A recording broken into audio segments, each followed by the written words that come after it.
Dun dun dun. Say that again, Liz.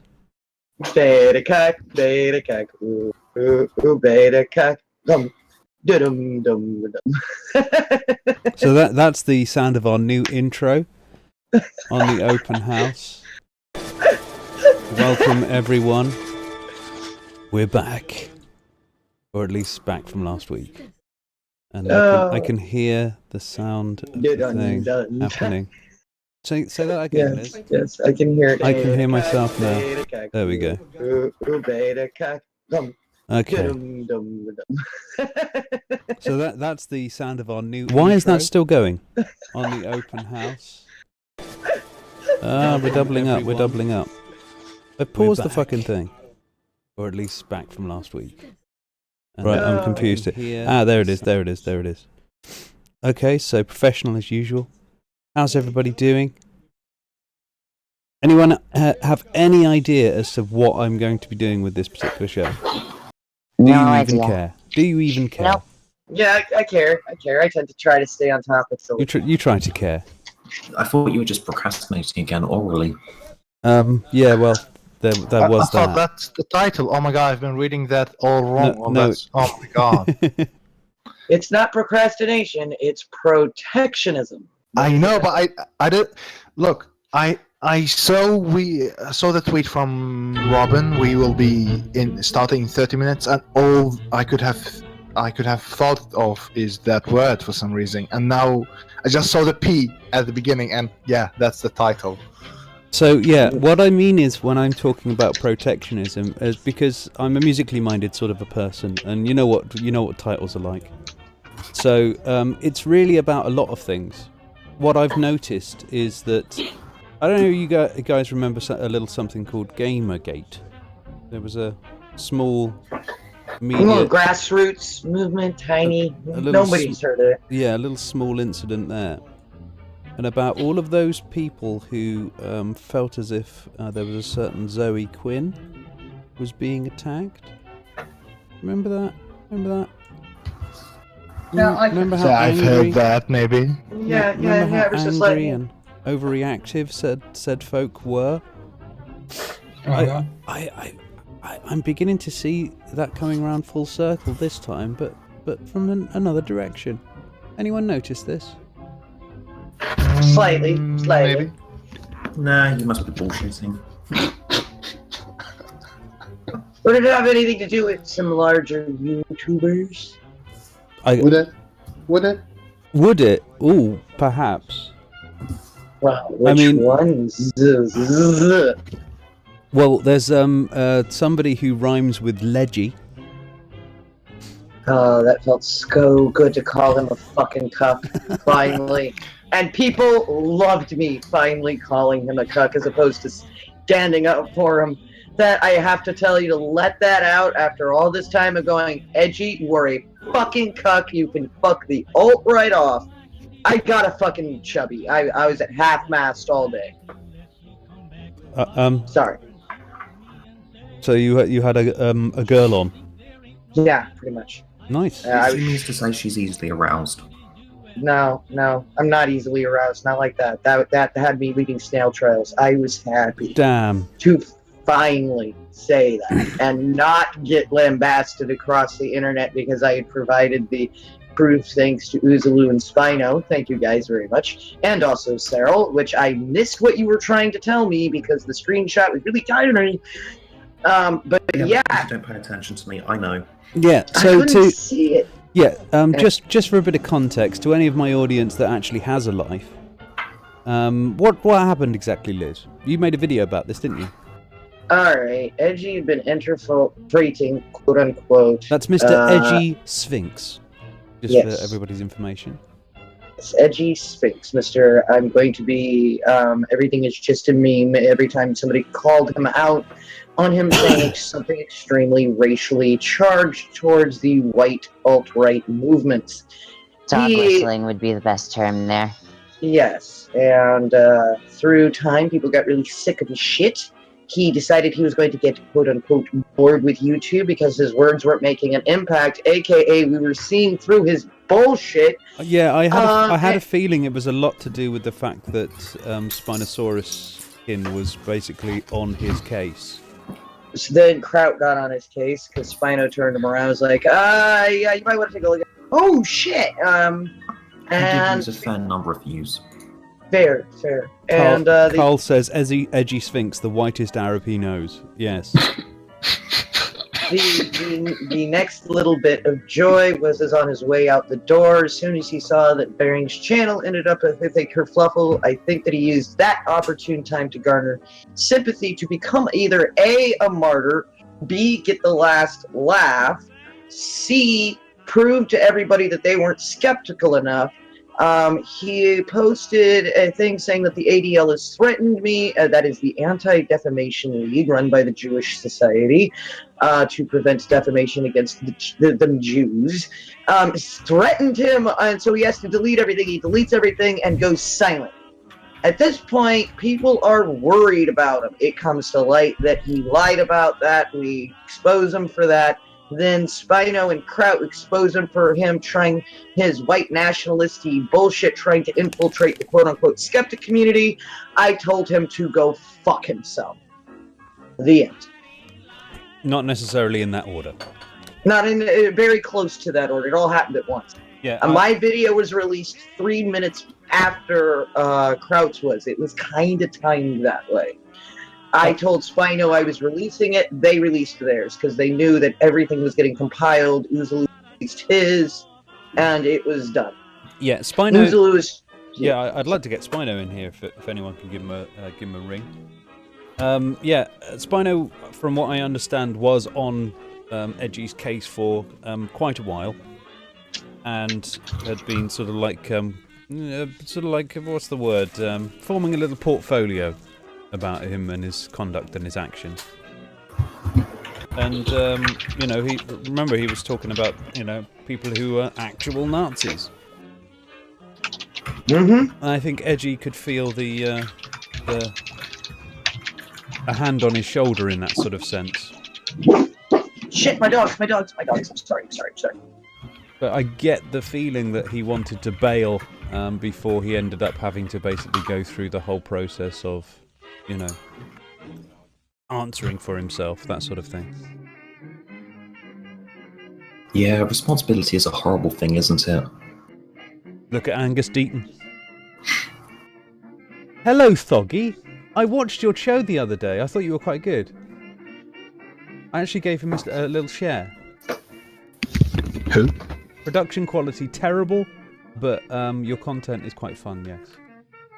It was smart for Edgy to quit when Bering's ban happened. Did Edgy delete his channel before Bering got banned? Just after. Just after, within as soon as it was getting reported, he decided that would be the good point to go. The ADL, my Jews. Maybe, the Jews. Well, maybe this is, let's be honest. Edgy's hello, Spino.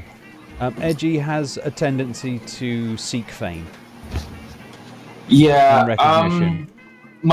My theory on this was that the ADL thing was half a joke and half a rumor that was going to be spread that everyone would believe, and then he could come back as a martyr.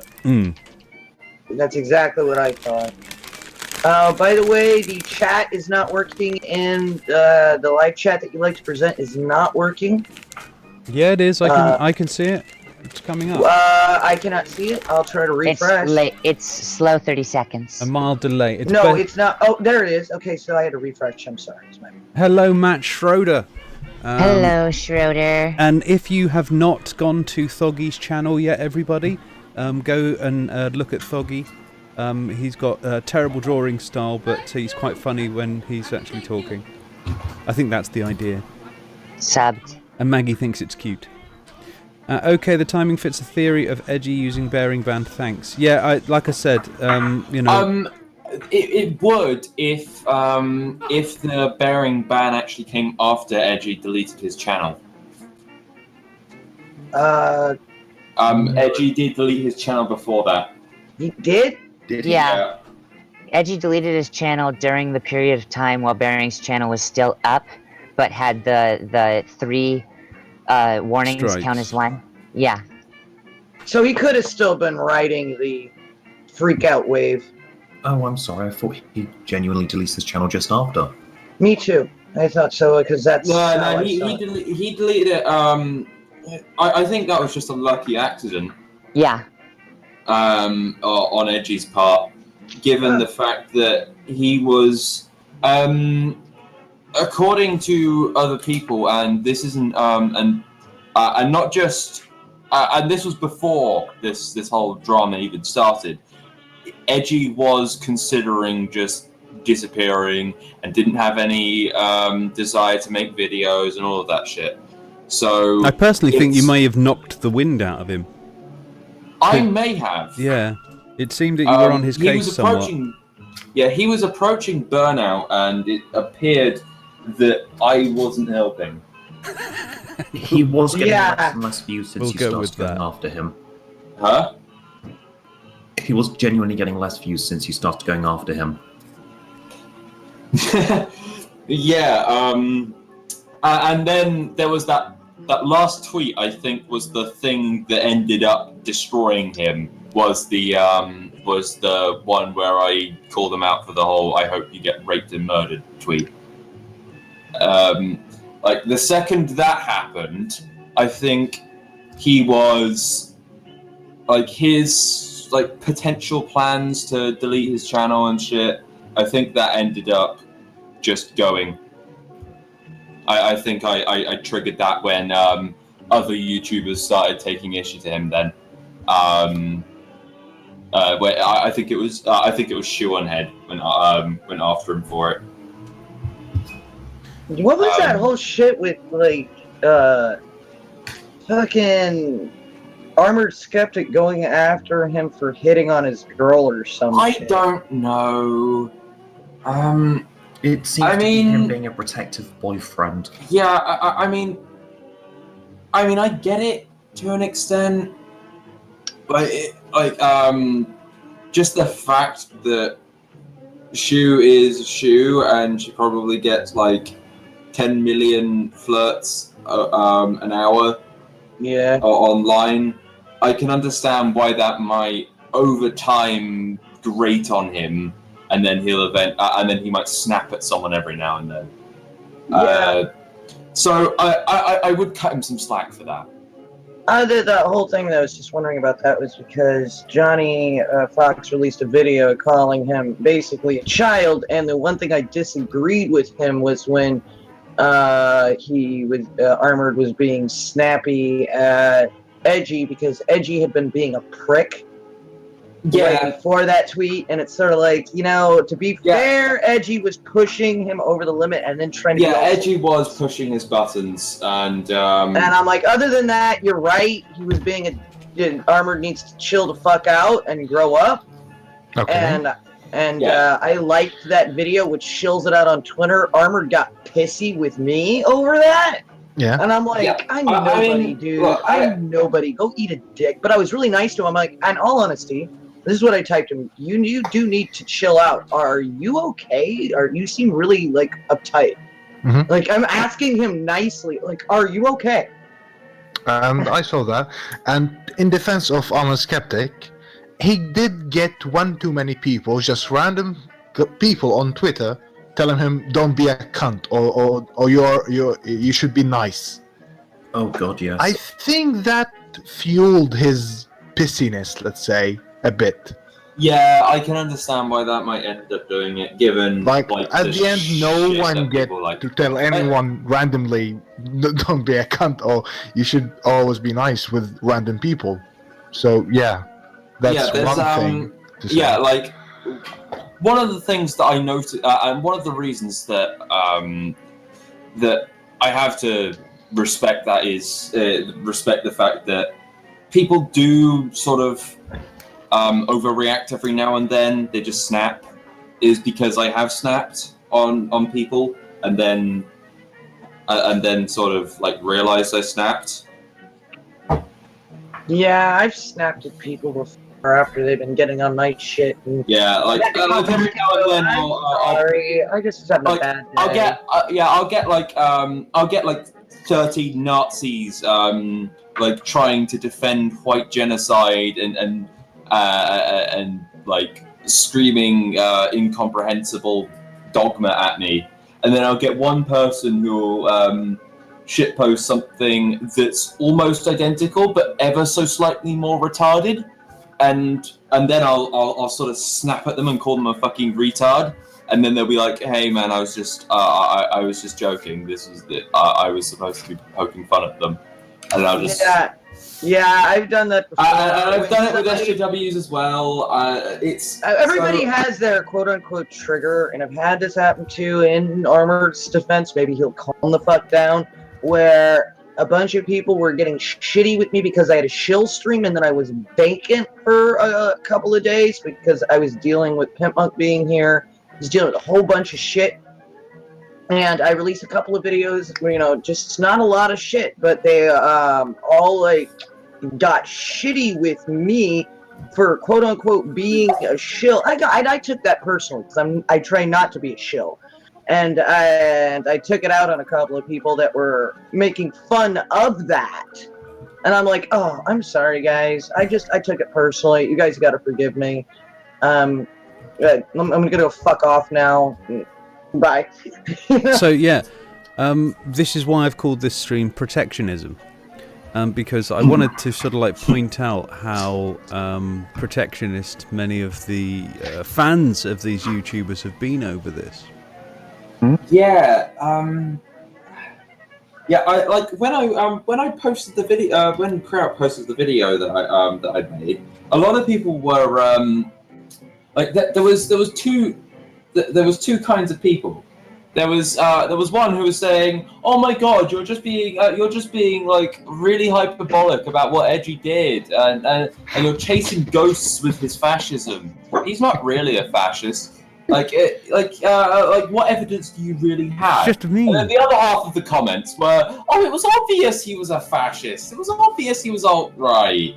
What are you talking about him being covert about it and lying to you?" Well, when you talk to him directly in private, it's obvious he's a bit of a cunt. Yeah. When you talk to him in private, I thought that he was a very nice, polite young man. Exactly. He's The difference he's very is when concerned. I talked to him, I called him out on shit. He would be pushing some bullshit news story, and I'd say, "No, mate, that's actually a fake. If you look there and there, you can see it's faked. Here's some evidence." And he was like, "Oh, Detective Sal Skeptic TM." I think I might have heard that. No. He doesn't respond well to criticism online, and he hated it when I was like, at one time I was like, "Are you being serious? Because that's a little racist." We're talking about obviously Islam and all that wonderful shit. And he was just like, "No, I really don't care if anything bad happens to them." Oh shit, my dogs are barking. And so I was like, saying that you don't care about an entire, quadrant of people, race, demographic, whatever you want to call them, is a little fucking racist. And he blew up at me for about a half an hour. At that point, I muted myself and got myself some coffee, taken a shower, come back and yelling. And I do have knowledge of him blowing up in people's DMs more than once. Yeah, This is something that, because of my feud with Edgy, multiple people have come to me privately saying, "Yeah, this guy overreacts like fuck" in private messages. Yeah, I remember him saying about talking about sort of like the fact that white people are about to become a minority in America, and it did make me laugh because the idea that they would be a minority by being 50% of the population is laughable. If you're a minority and you have just under 50% of the entire population being you're not a minority.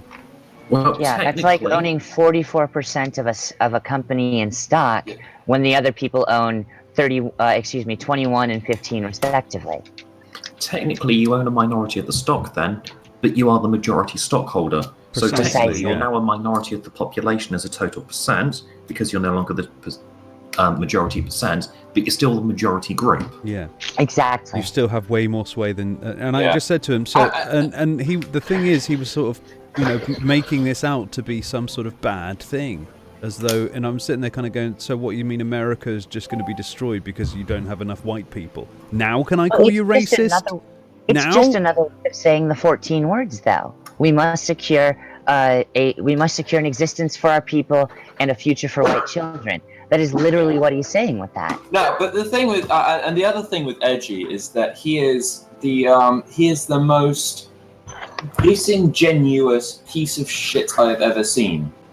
So I saw some account coming after him because it tweeted at me, and it was Edgy Sphinx's mom, and then was like tweeting out his first name and shit, and I thought, oh god, is he being doxxed?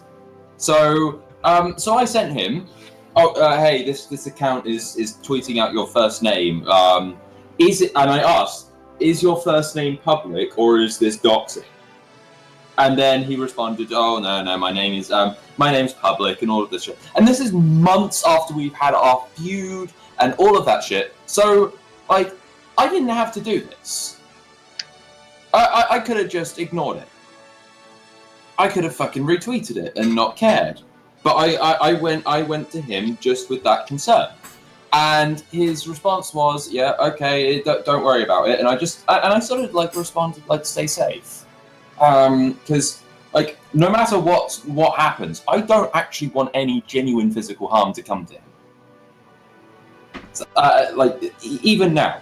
Yeah, And merely paraded the through man the streets purports- with people shouting shame at him. That's all. Yeah, the man purports Why not? a very But here's the point. philosophy. But here's the point. He needs After that, I thought, okay, so his name is public, and since he dismissed that as shitposting, I considered this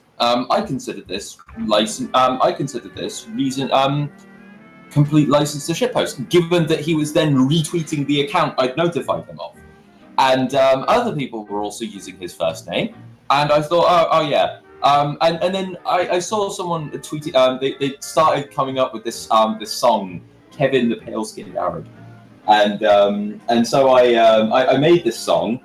So I ended up like coming up with an entire lyrics for it, and then I decided to tweet it out after someone egged me on to do it, and then about 2 weeks after I posted it, he's like in my direct messages being like, oh, see, I know this is proof that you're not virtuous, because like, I didn't give you permission to release my name. And No, but he did give you tacit permission. yeah, so that person over there shit posting is fine, and you're going to retweet and quote tweet them. Me posting it is wrong because reasons. And then he's like, oh yeah, apparently my there are ways that it could lead to his docs. But then the only but other than the pathological liar who actually tried, whose last tweet was a fucking lie. Other than that, the only other two people who have actually propagated this this claim are known trolls, Wrongthink 1984 and Existent Eagle.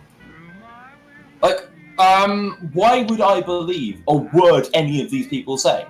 They have proven themselves to be completely untrustworthy with the facts. And he's just like using this as a disingenuous attempt to make me look like a bad person.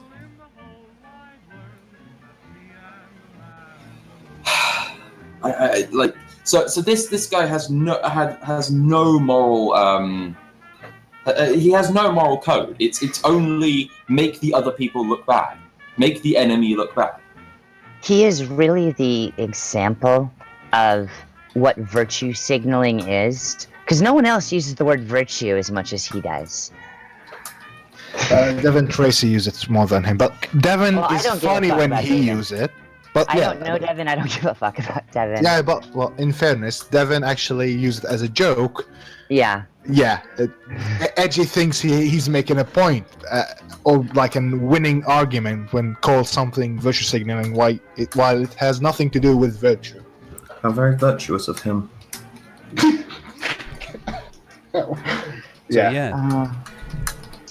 my biggest problem isn't so much Edgy at this point, because Edgy proved himself a fucking coward. But there are people who are still supporting him whole hog with the most ignorant of arguments, and I don't even think they want to accept that he's a white nationalist because they appreciated his perspective as someone who held the older alt-right's arguments for longer. Does that make sense? Kind of. Kind of. Yeah, it's well, like I said, this is about protectionism and how people will rally around a particular figure. Yeah, and I that kind of rallying really actually bugged me with him, because it was like these people have no interest in what actually happens. Their interest was entirely in the narrative they could spin in order to further their own message. This is very Gamergate-esque. Yes. I found. Yes. Because, like, for example, it's remember, you know, what, almost 3 years ago this was, when basically we found out that there was somebody who was, you know, not just, it was that obvious that you've got, it's bad enough that you had, you know, we all knew that there was a lot of corruption going on in gaming, and I really, Larry Bundy, if you're listening, we really need to get that sorted out, mate, because Gamergate wasn't just about Zoe Quinn. Gamergate was about a plethora of bad actions done by the gaming industry and the gaming press, and actions that have only gotten worse in the last 3 years, as proven by Steam's The Game Awards and that other gaming show, that Game Network show that came out. Well, yeah, Oh, so God, award show. I made the statement. Multiple adverts for Doom when they gave Doom 2 awards on the stage. Yeah. And then they play adverts for Doom before and after each of those awards. And you're there going, what the fuck? And you've got all these people getting awards that you're not even going to mention. Well, here's the thing. Well, you've got to also remember, guys, that if you can imagine, that is what they would call targeted advertising. Just because somebody is advertising on that particular thing and they get an award on it, it could be just a good game. Don't forget. So there is smoke there, but not necessarily fire. I don't like the non-transparency. That's my argument with that one. At the very least, it's dickheadish. Well, if you're going to get an award, and you know you're going to get an award, and you advertise your product on there, it doesn't necessarily mean that you've actually paid to get the award. Just let's keep everything in perspective here.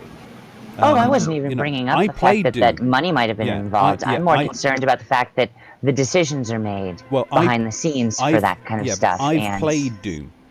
And, yes, Doom was amazing. And Doom was a very good game, and it deserves an award. It does, but at the same time, it's a bit dickish to have their awards and then put advertising during the same thing. I'm not pissed off at Doom for this. I'm pissed off at the game's advertising.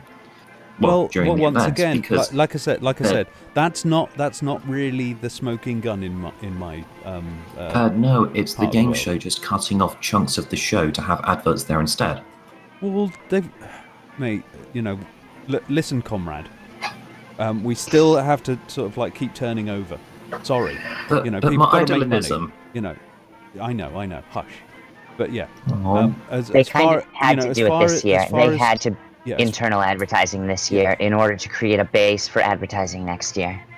But anyway, as far as sort of collusion between gaming press and games manufacturers and things like that, you could look at, say, Drivergate, for example, where they were actually paying people to go on forums and blag the game. They actually basically bribed magazines. This is for Driver 3. They bribed magazines to give them a good review on the promise that they'd get the copy 6 months early, and lied to not only to the public but also to these games magazines, saying that the game would actually come out fixed of all the bugs that they got in there, and as long as they give it a 9 out of 10, they can get it early. So this isn't. Did the same thing with Watch Dogs, didn't they? Yeah, it wasn't about Zoe Quinn. That's the No, thing. no, Yeah. there's And Quinn was the fucking. She was the spark that the lit final the straw, fucking. the final straw, if you will. Yeah. And when it comes, Well, no, it wasn't really a final straw. It was just the fact it was so fucking obvious. and nobody gave a fuck, it seems, in the gaming press, and nobody was willing to report on it. Yada yada yada Well, yada. of course not. She was a woman sucking her way to the top, and that makes her honorable. Anyway, yeah, but when here's it, Savvy. You'd do the same if you'd get rich. allow think me I'd to do the tie- same if can I could, you can know, suck a dick well. Can I tie this bow? Can I tie this bow off? Sorry, guys? I'm Thank you. sorry. Thank you. So what I'm talking about here is it's not so much about the ideas that people were rallying around Zoe Quinn, but about the person and the personality. And this is the thing that seems to be happening with Edgy, but also with Bearing, for example. They just completely turned off their idea that copyright law exists or care about it. Well, then you get the sort of the ANCAPs and the libertarian types who are like, intellectual property don't real or shouldn't exist. And like, okay, I really want someone to just start making some just duplicate channels of these YouTubers, and make like multiple duplicate channels of these YouTubers with no ads. And then just upload the exact same videos, and then if they ever get a copyright claim, then these YouTubers have to go after them. Yeah. Well, here's the thing. I like Bearing, and I actually like his content. He's one of the people that really took what TLDR said to heart, and sort of like calmed a little down on basically picking on the low-hanging fruit, and went after the ideas a bit more. So I'm kind of happy to see how he worked on that one. However, I didn't actually know about this particular cartoon bear business. Otherwise, I would have let him know a little earlier. Maybe he was ignorant of it, or maybe his girlfriend. Oh no, he wasn't ignorant. That's actually why. That's why Armored Skeptic and Shoe-on-Head. Armored Skeptic mostly went after him over it. Was because of the fact that that he and Shu had warned him multiple times before. Months ago. So this was inevitable. Yeah. Okay. So It's about to win. Here's the thing. In this particular case, he's actually dealt with it reasonably well. So he's managed to get his channel back, I believe, and I wonder how many dicks he had to suck to get that back. He struck a deal with the Canadian producers of the cartoon. So he's all right, and he's probably actually, if anything, they're probably thinking, well, the guy, everybody knows where that bear's come from, so they'll end up going and having a look at our stuff. Cool, everybody's a winner.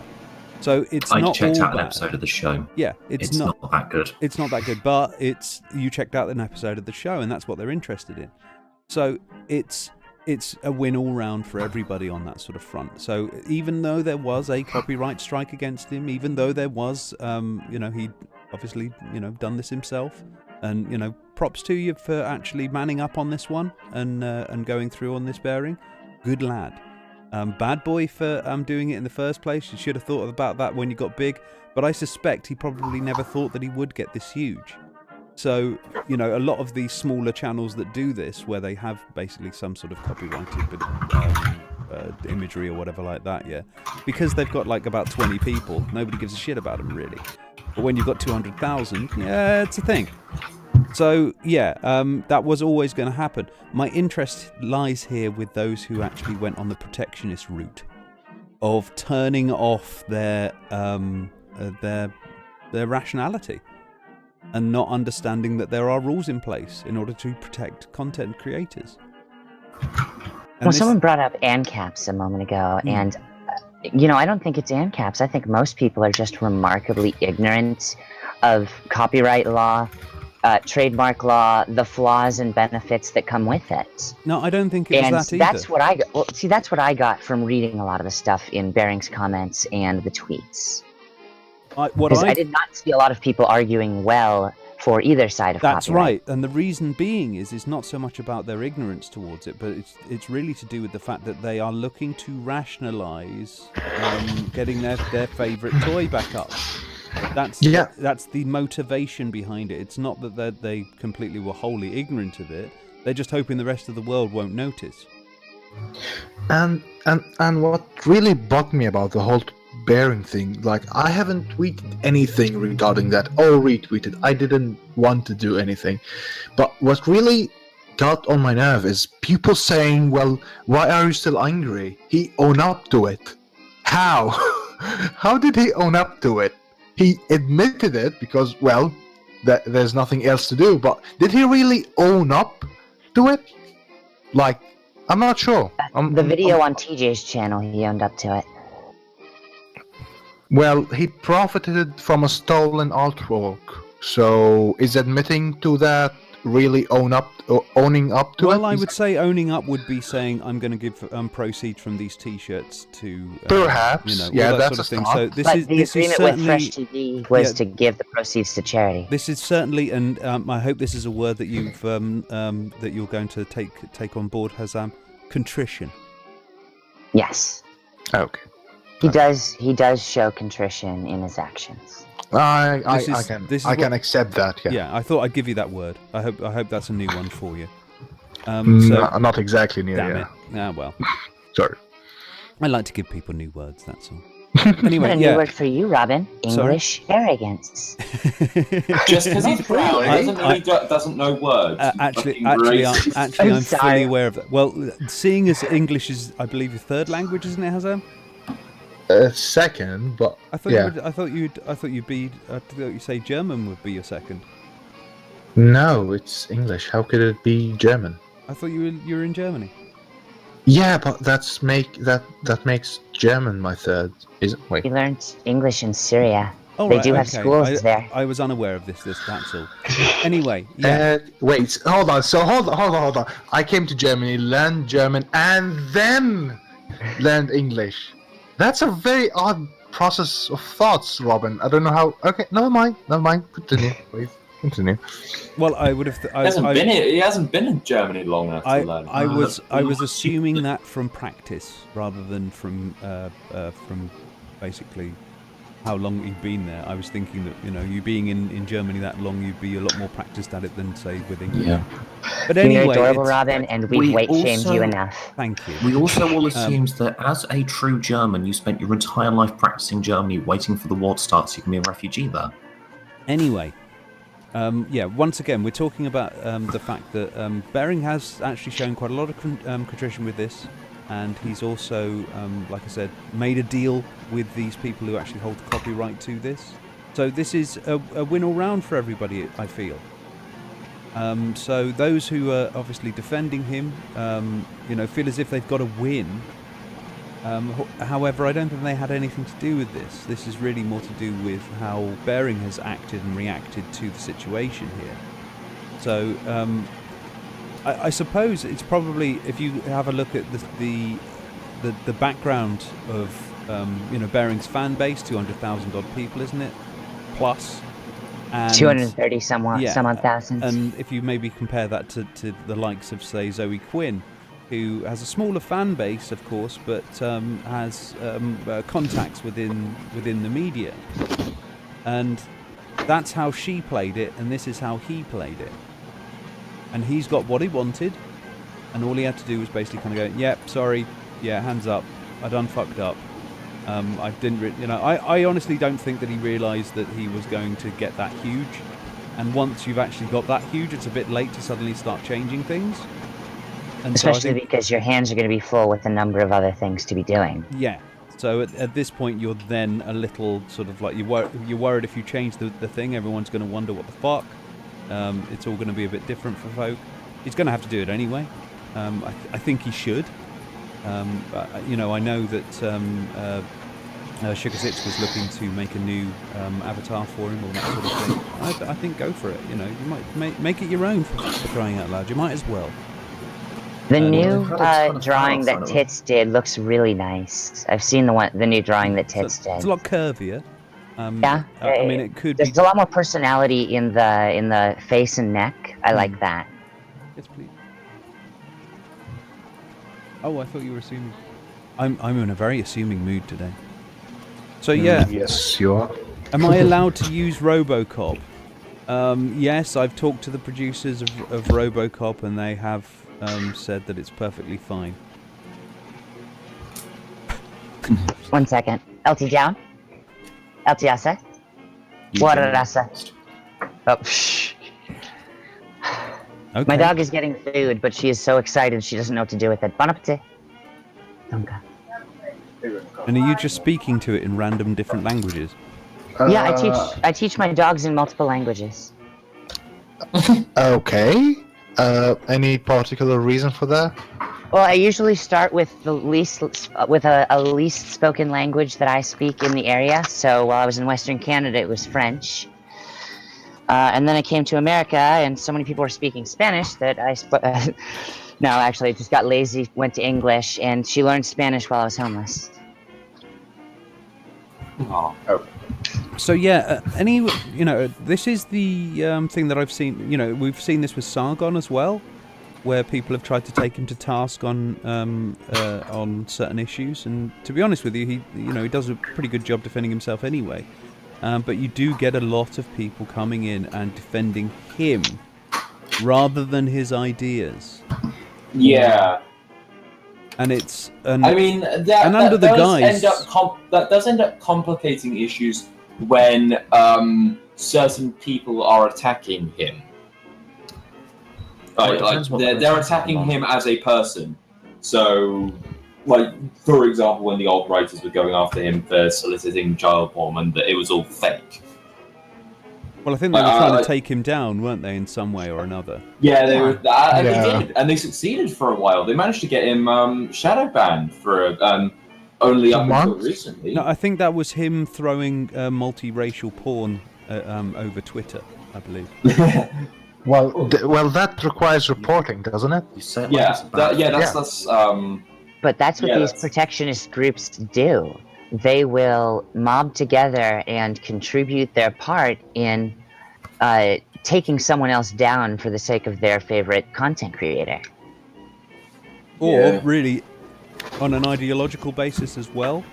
I mean, let's be frank here. When we're talking about the Zoe Quinns of this world, for anyone in the sort of who knows much about the gaming world and games in general, they're looking at this Zoe Quinn business and they're kind of going, enough is enough. I'm done here. This is just getting too much. Whereas there is a contingent of people out there that were also kind of going, I'm sick and tired of these social justice warriors. Enough is enough. It had nothing to do with whether somebody was bent or not. It had nothing to do with whether somebody would use bad actions or be a bad actor. It was to do with what those actions were sort of geared towards. So doing a bad thing, fucking your way to the top, is not something that these people really give a fuck about. I don't really give a fuck about it, to be honest. It's really to do with the people that got fucked rather than Zoe Quinn. The fact that they're so easy to assail. Yeah, I personally found the fact that the gaming media was so anti-gamer and was more interested in preaching their political bullshit to the masses. Yeah, you see, I don't actually. I've got a different take on this, and you may be interested to hear it on this one, Spino. Is that the whole Gamergate thing actually encouraged this? Reasoning being is that for the gaming press to basically get away with what they were doing, they had to find some way to create enemies. They didn't paint themselves as people that were against gamers. They were what they were doing. They was painting themselves against people who were in the gaming sphere who had a particular bent about them. They wanted to paint, the people that were looking into this as racists, as sexists, in that sort of vein. And they wanted to cause a brouhaha there. Why did they not shut the fuck up? I mean, if you were in the press and you wanted something to blow over, you shut the fuck up about it. You don't continue it. You don't keep going. You don't keep egging them on. Look at, say, Milo Yiannopoulos. He didn't ever want Gamergate to finish. He wanted it to be used as an attack vector against the left. And the same thing was coming from the left as an attack vector on the right. That way, once that's actually in place, what happens then is that everyone starts talking about social justice warriors in gaming. They start talking about the preachiness. They start talking about all of that instead of collusion and bribery. It was a bait and switch. Yep.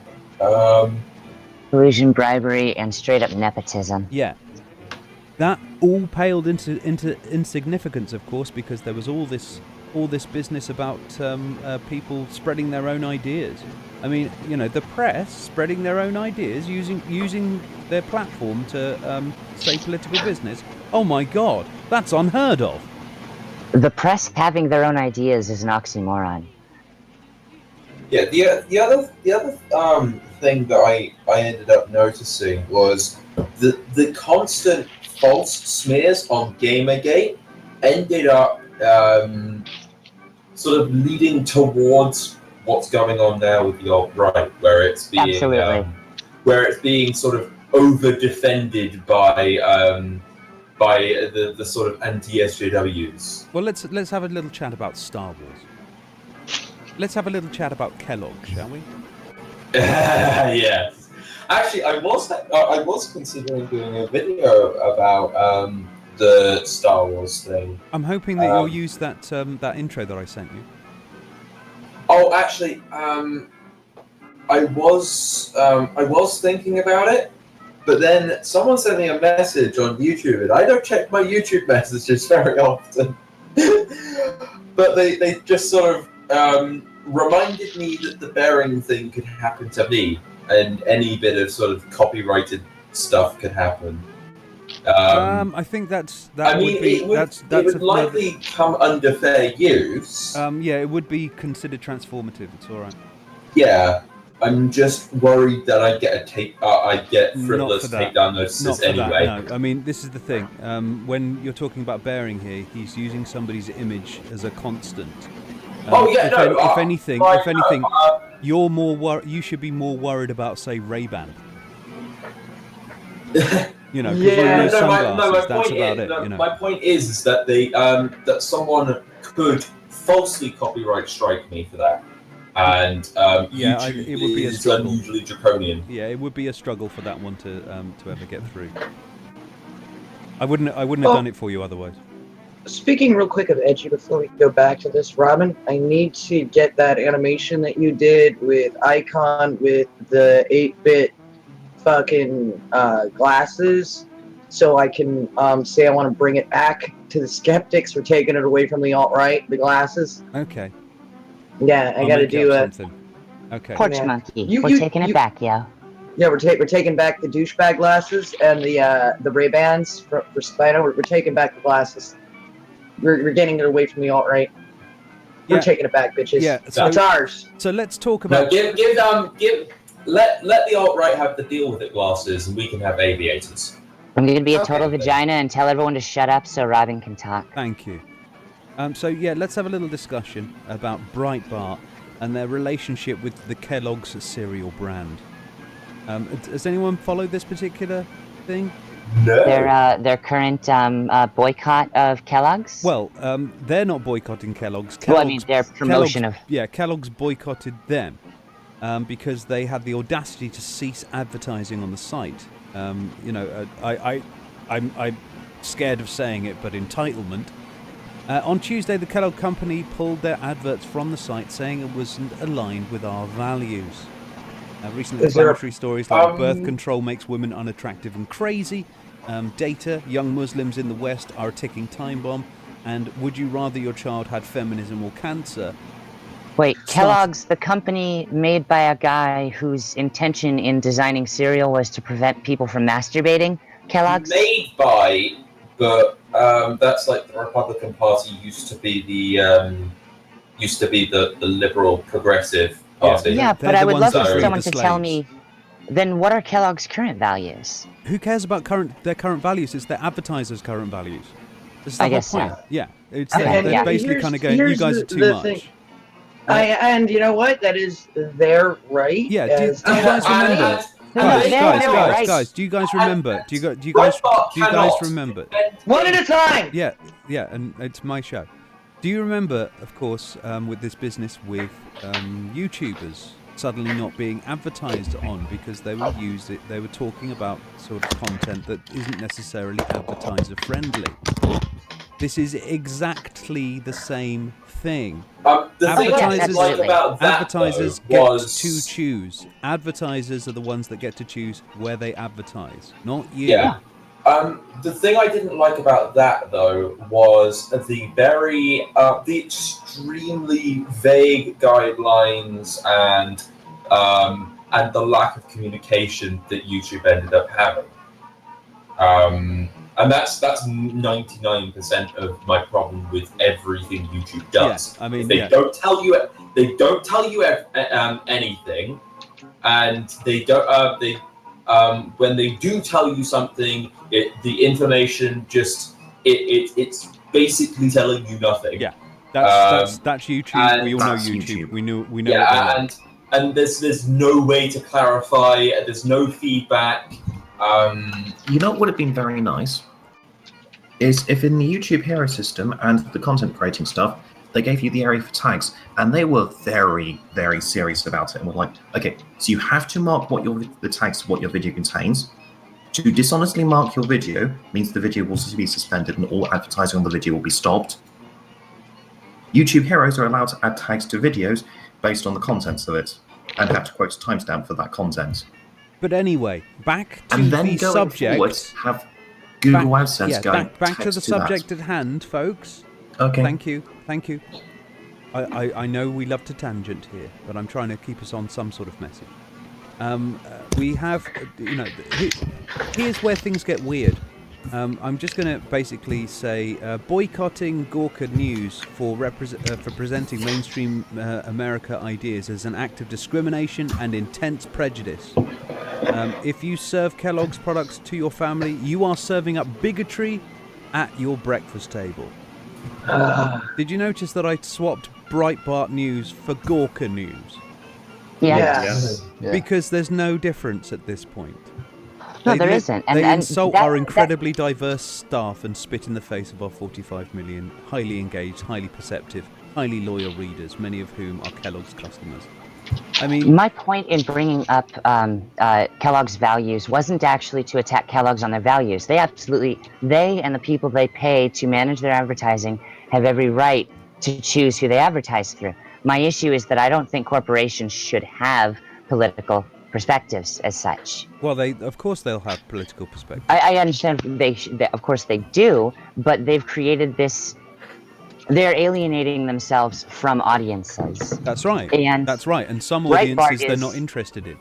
If you see what I mean, they're interested in the mainstream. They're interested in getting the most out of their thing. It's like if you're going to advertise on my channel. What's the point? It doesn't matter if everybody here is just like everybody loves Kellogg's, for example. Exactly. It doesn't matter. There's 200 odd, 300 odd, how many subscribers are? I don't know. 465 right 465 people subscribe to this fucking channel. There's no point in advertising but you get 7 billion viewers. Yeah. No. But Breitbart has an audience of well over 100 million.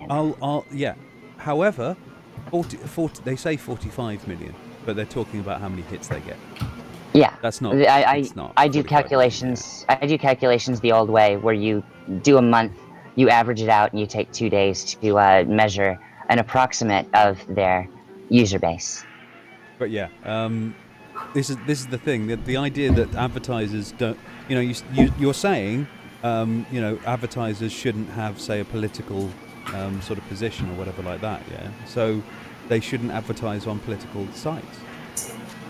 Otherwise, they're actually aiding and abetting somebody of a political bent at that point. You see, this is the other issue that they've got, is that who do they want to piss off more? This is the thing you're talking about. Let's say that even if they had 45 million people reading Breitbart, which they don't. Shut up, Breitbart. You're lying to yourselves. Even if they did have that, that's still not enough people compared to those that they could be pissing off. This is a lot to do with the fact that you see news has been politicised quite a lot. Instead of just reporting it now, it's all punditry, and this is because people want punditry. They want their opinion sold to them, and they have that's where they've gone. They've gone where the money is. This is the market force in effect here, folks.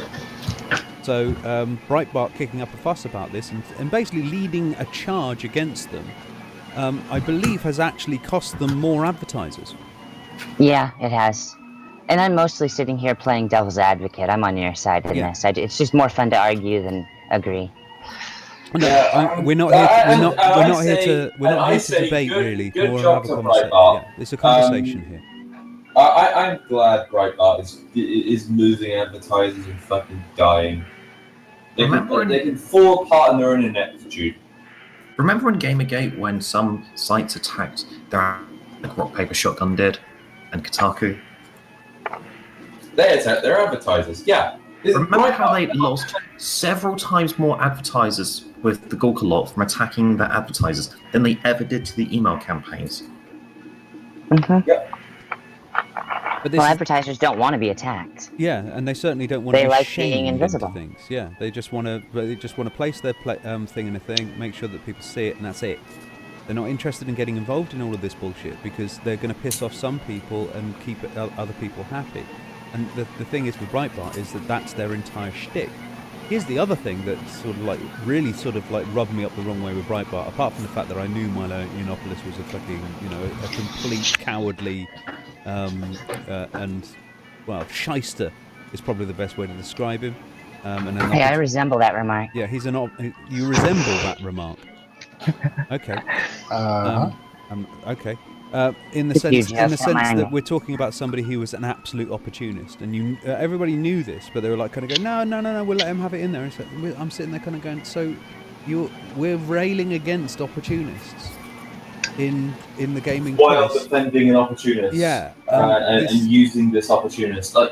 It was a recipe for disaster. Yeah, it didn't sit well with me. Everything Breitbart said about Gamergate is now entirely discredited because they are saying the exact same shit about the alt-right.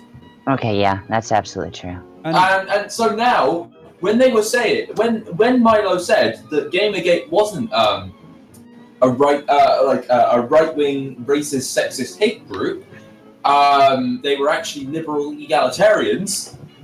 Now he says the same about the alt-right. Kellogg. Remember, it's just a meme, though. Yeah, well, it's just a meme. Back to Liberal Breitbart. egalitarian keeps getting smaller and smaller. Back to Breitbart here, guys. I've just actually decided to go onto Breitbart.com. Let me just basically clear my throat. Anyway, dump Kellogg's, hashtag dump Kellogg's. Breakfast brand blacklists Breitbart. Declares hate for 45 million readers. This is their Gamers Are Dead article. Yeah, no, I completely agree with that assessment. I'm looking at it too at the moment. No, I think it's their Seven Figures article. How do you mean? Could you repeat? I didn't hear that. I'm sorry. I think it's their Seven Figures article. Oh. When Gawker admitted that they lost 7 figures from Gamergate. Yeah. That's my opinion, at least. Now they just need someone to sue them. I haven't been reading Breitbart on their webpage. I've been using my RSS feeds. I hadn't noticed how much of their advertising is masturbation. Oh, mate, let's put ourselves into another place here as well, yeah? As far as railing against people politicizing, say, gaming or the tech world or whatever like that, yeah? Go over to Breitbart Tech. Yeah. Well, this is probably going to offend my sensibilities, honestly. Yeah. I don't tend to go to the right for tech. Well, this is the thing, this is the hypocrisy of Breitbart at this point. Is that they wouldn't. Here's the thing, and I remember talking to Steve Tom Sawyer about this, who was basically working with him on Radio Nero, sorry, and it was all about the social justice warriors. It was nothing to do with gaming. Weren't interested in that at all. He had people that were coming on. Steve was going and interviewing people in the games world, saying, "Can everyone calm down, please?" And that was hitting the editing room floor. Whining about feminism, however, oh yeah, all over the shop. That was his shtick, that was his deal, that was what he was trying to do. And all we're doing at this... The thing is, I didn't want Gamergate to become was something that was basically replacing one ideology with another. Yeah. There was definitely room for criticising feminists and social justice warriors within Gamergate. It's just if it only became that, then the actual underlying problem wouldn't be solved, and it looks like it's not. Interesting to note, I actually did a video on that particular subject. I called it "Are you in for the win or the war?" And it seems that most people were in it for the war. They weren't interested in resolving this. They were interested. People want enemies. Well, no, People want I don't something to think fight it was about against. that. I don't think it was about that. I think this particular brand of people were looking to create a storm. They wanted this as their little attack vector to the left. So they wanted to politicize gaming. Actually, there's an article on Breitbart right now where Milo is defending Memories Pizza against the left, but he brought that hate onto Memories Pizza by bringing them back into the news cycle. What's this Memories Pizza? For the That's the audience? place that denied the gay child couple. thing. Or I'm The sorry. gay cake. yeah, that was the gay cake. Oh God, that yeah. Yeah, he went over there yesterday or the day before and did a live stream at Memories Pizza, and then the left yesterday. Left yesterday, made it part of the news cycle, dumbasses. They gotta You're stop. implying that they care about these people. Yeah, You're implying you're right. that they're not just political tools to get hits. Yeah, you're right. There's something wrong that's really horrible. Let's draw as Yeah, you much see- attention to it as possible, so therefore people pay more attention to this horrible thing so we can all virtue signal and be outlandish about Support it the troops, together. support the troops, support the troops. I support the troops. Oh, those goddamn virtue signalers. I swear to you, there's so many of that. There's so much of that going around. I don't support the troops. I'm actually for the wars, but I don't support the troops. So I don't pick my positions wisely, but I do stick to them. I support my troops with two hands. Yeah, I can't right around stand the the troops. tits. Fuck the troops. It's their life choice. They decided upon that. It's their own fault. I served and I have honor from that, but at the same time, I don't believe in dishonorable wars because I fought one. But anyway, yeah. But I get where you're coming from. Yeah, we're talking. Well, I'm just joking anyway. Of course, I love the troops. I can't. You guys are so great. Thank you for standing up for our freedoms. Forget about those people that were fighting for our civil rights, holding up signs. You've taught me that it's best to hold a rifle. Anyway, yeah. Oh, I'm so glad I touched that. But yeah, And the stream broke. Oh, it did. Also, only 3 people are visible, I guess. It only pops up whoever's talking yeah, in the that's what I've sidebar. done. Oh, okay. I'm sorry for the low rent version of the open house today, folks. For some reason or another, I'm not able to get onto Hangouts. I'm having a bit of a Habib. Yeah, we're having the same problem. I went onto the Hangout link and that was. One of Google's trunks is down, so you might just be unable to access it from where you are in the world. Okay.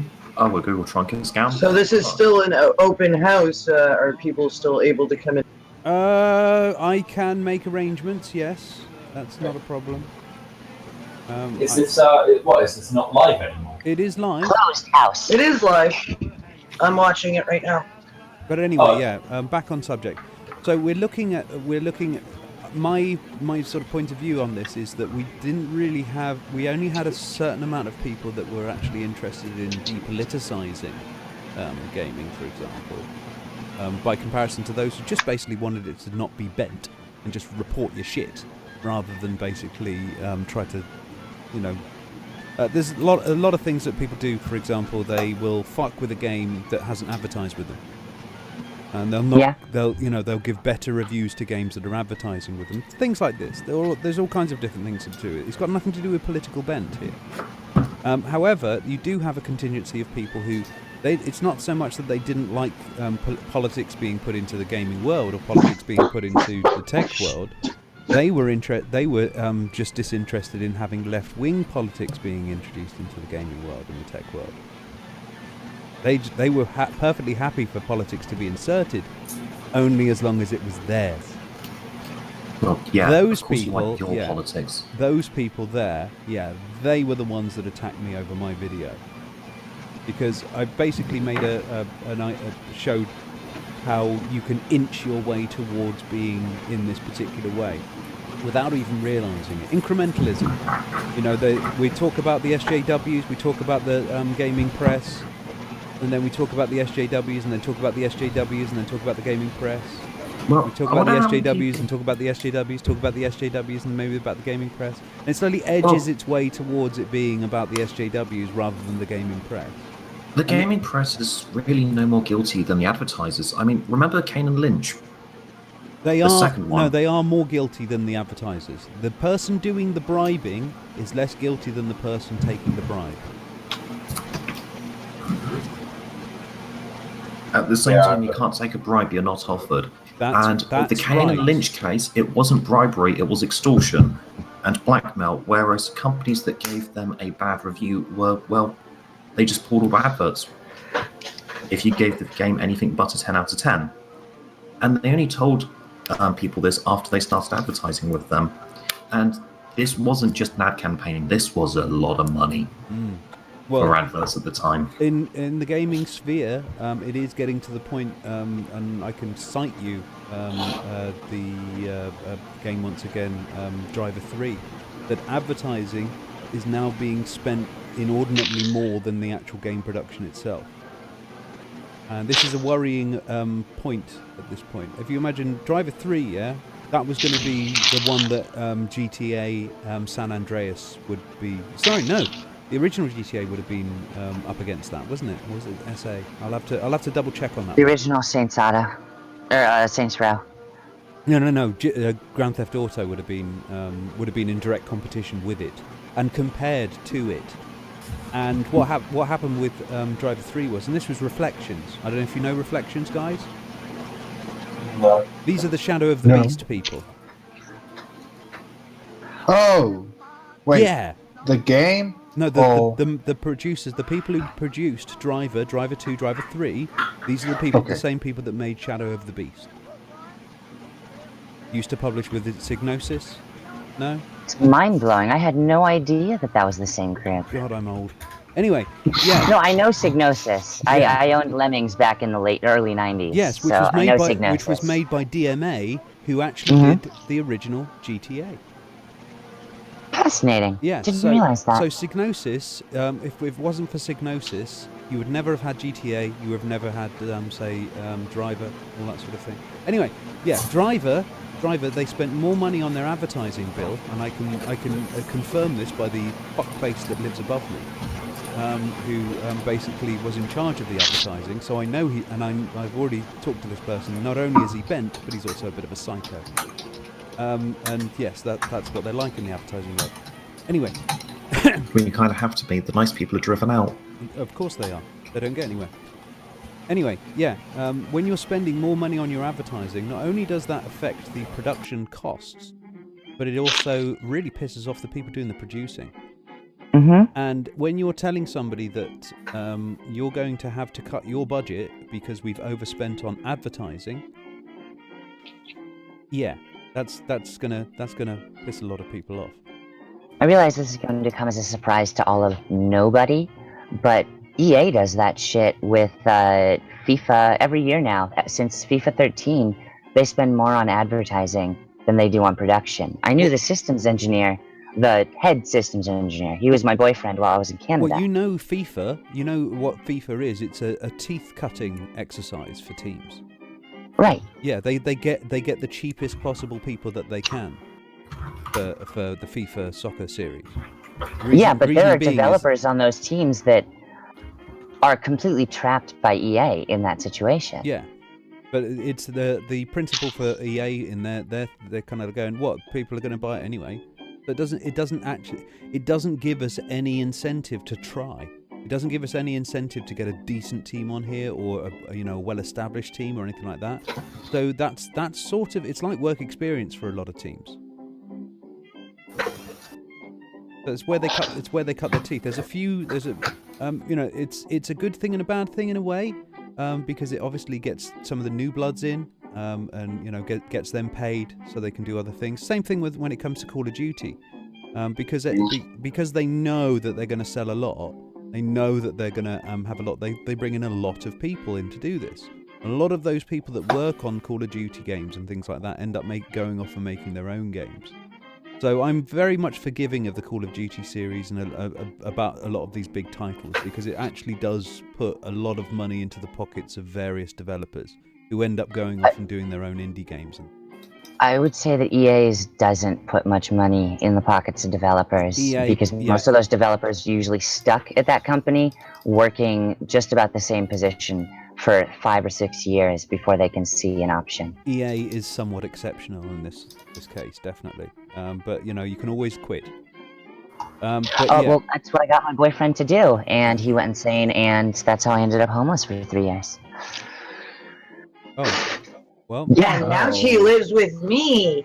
Sorry about that. No worries. That's just I actually have a personal beef against EA, and I've kind of held on to that. I can feel it. I can feel it. But yeah, when we're talking about the sort of like the way if you that played a single EA game that was fucked, let alone if you knew someone that worked for them. Battletoads. Okay, tangent over. Moving on. Bullfrog. Yeah. So we're talking. Yeah. What I'm sort of like trying to sort of like wrangle this conversation towards is the principle of advertising over development, and it peaked in 2006. That's when you got more advertising money coming in than you did actually development development money. Man hours, essentially. And essentially from that point on, it's got worse and worse and worse and worse. You're getting the cool kids coming in. You can't. Well, you're going to write reviews for games. Where are your dreads? Where's your tattoo? Where's your coloured hair? It's all this. It's basically been turned into skateboarding. Do you know what I mean? Yeah, it's the hacky sacks players are now in control, and unless you have the image or the edge, you're not going to be listened to, as opposed to somebody that is a normal bloke that sits down and plays video games religiously, not just talks about them. Those are the people that you need. Well, I mean, at least say, have a look at the Biscuit. He is just that guy who does that thing. Yeah. The Biscuit is the Biscuit. He's also a great example of a person who has not let political or morals get in the way of production, and that's something I really appreciate about it. Up until just after the Trump president's victory announced, where Trump's health plan of letting, one of his supposed health plans of letting health insurance go, we're not going to insure you anymore because you have cancer and you're going to renew it and that would cost us money.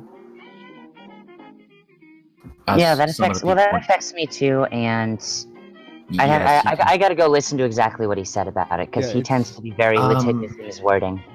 He said, anyone who voted my healthcare sentenced me to death and my father to prematurely and my son to prematurely lose his father. You are not a welcome part of my audience anymore. Yeah. Ouch. Well, if you can imagine if you do give health services the option to basically kind of go, what, you're ill? Well, that's where we end the contract. They can't reverse that particular part. It has been made unconstitutional to deny somebody services because you're sick. Actually, that is actually a thing. It's to do with the communal health insurance to massively increase the premium, though, and the Republicans do seem to be in favor of that. So it's understandable being deeply concerned about that if you have major health problems. Yeah, that's why I've been stuck on Medicaid, because even after they did release Obamacare, I was not able to afford it. I tried, but it was about $400 a month. And I'm like, my doctor bill is $400 a month without paying into this. What? And I mean, we could actually move on to a bit of Trump protectionism as well, because I have noticed this. I have also noticed this particular point of view is that it's like I've said this as well, is that you can't but Hillary me anymore. Too late now. The vote's over. You can't. Now we're pointing at your president-elect. This is what this person is going to be doing. This is what this person is saying. There's no longer, but Hillary. You can't use that. Stop but Hillarying people. It doesn't matter at this point. Hillary is now irrelevant. She's going to be irrelevant to the DNC. You've won. You've got rid of her. Now, you've got to live with what you fucking created at this point in order to get rid of her. I want to add to that, sir. Hello, Christopher. Hi, I'm back. He's back.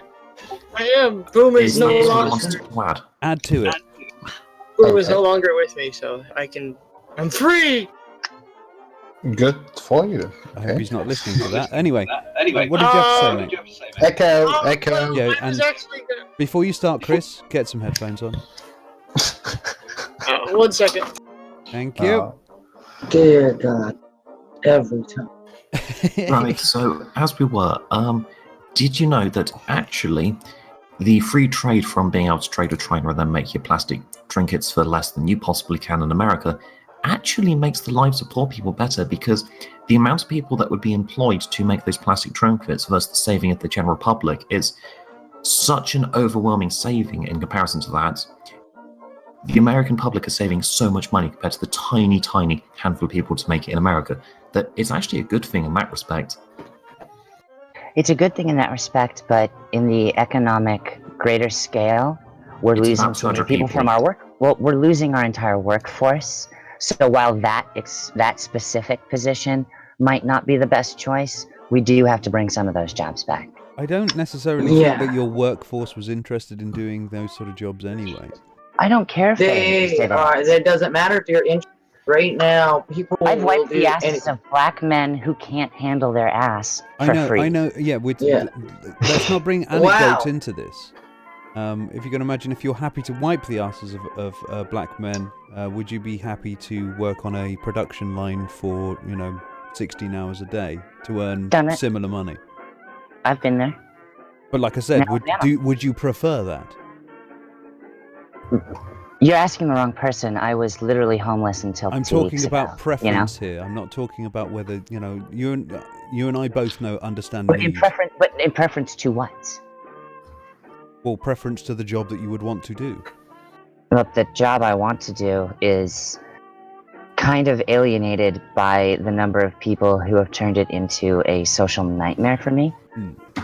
I mean, I would either be a black hat or a game dev right now. Had things gone differently back in 08, 09, 2010 in the programming communities. But at this point, I would prefer a factory job. I'd prefer a digging job. I'd prefer anything where I'm interacting with people that aren't fucking so far up their own ass. I can't cope with it. There's a lot of that going around everywhere, Mike. I've seen it in all kinds of avenues. You can be working in an office and that still fucking happens, I'm afraid. Yeah. The sort of like we're going back. I'm trying to sort of like stick with the protectionism thing here. I've noticed. Sorry, I can be very It's all right. It's all right. We do this. We tangent.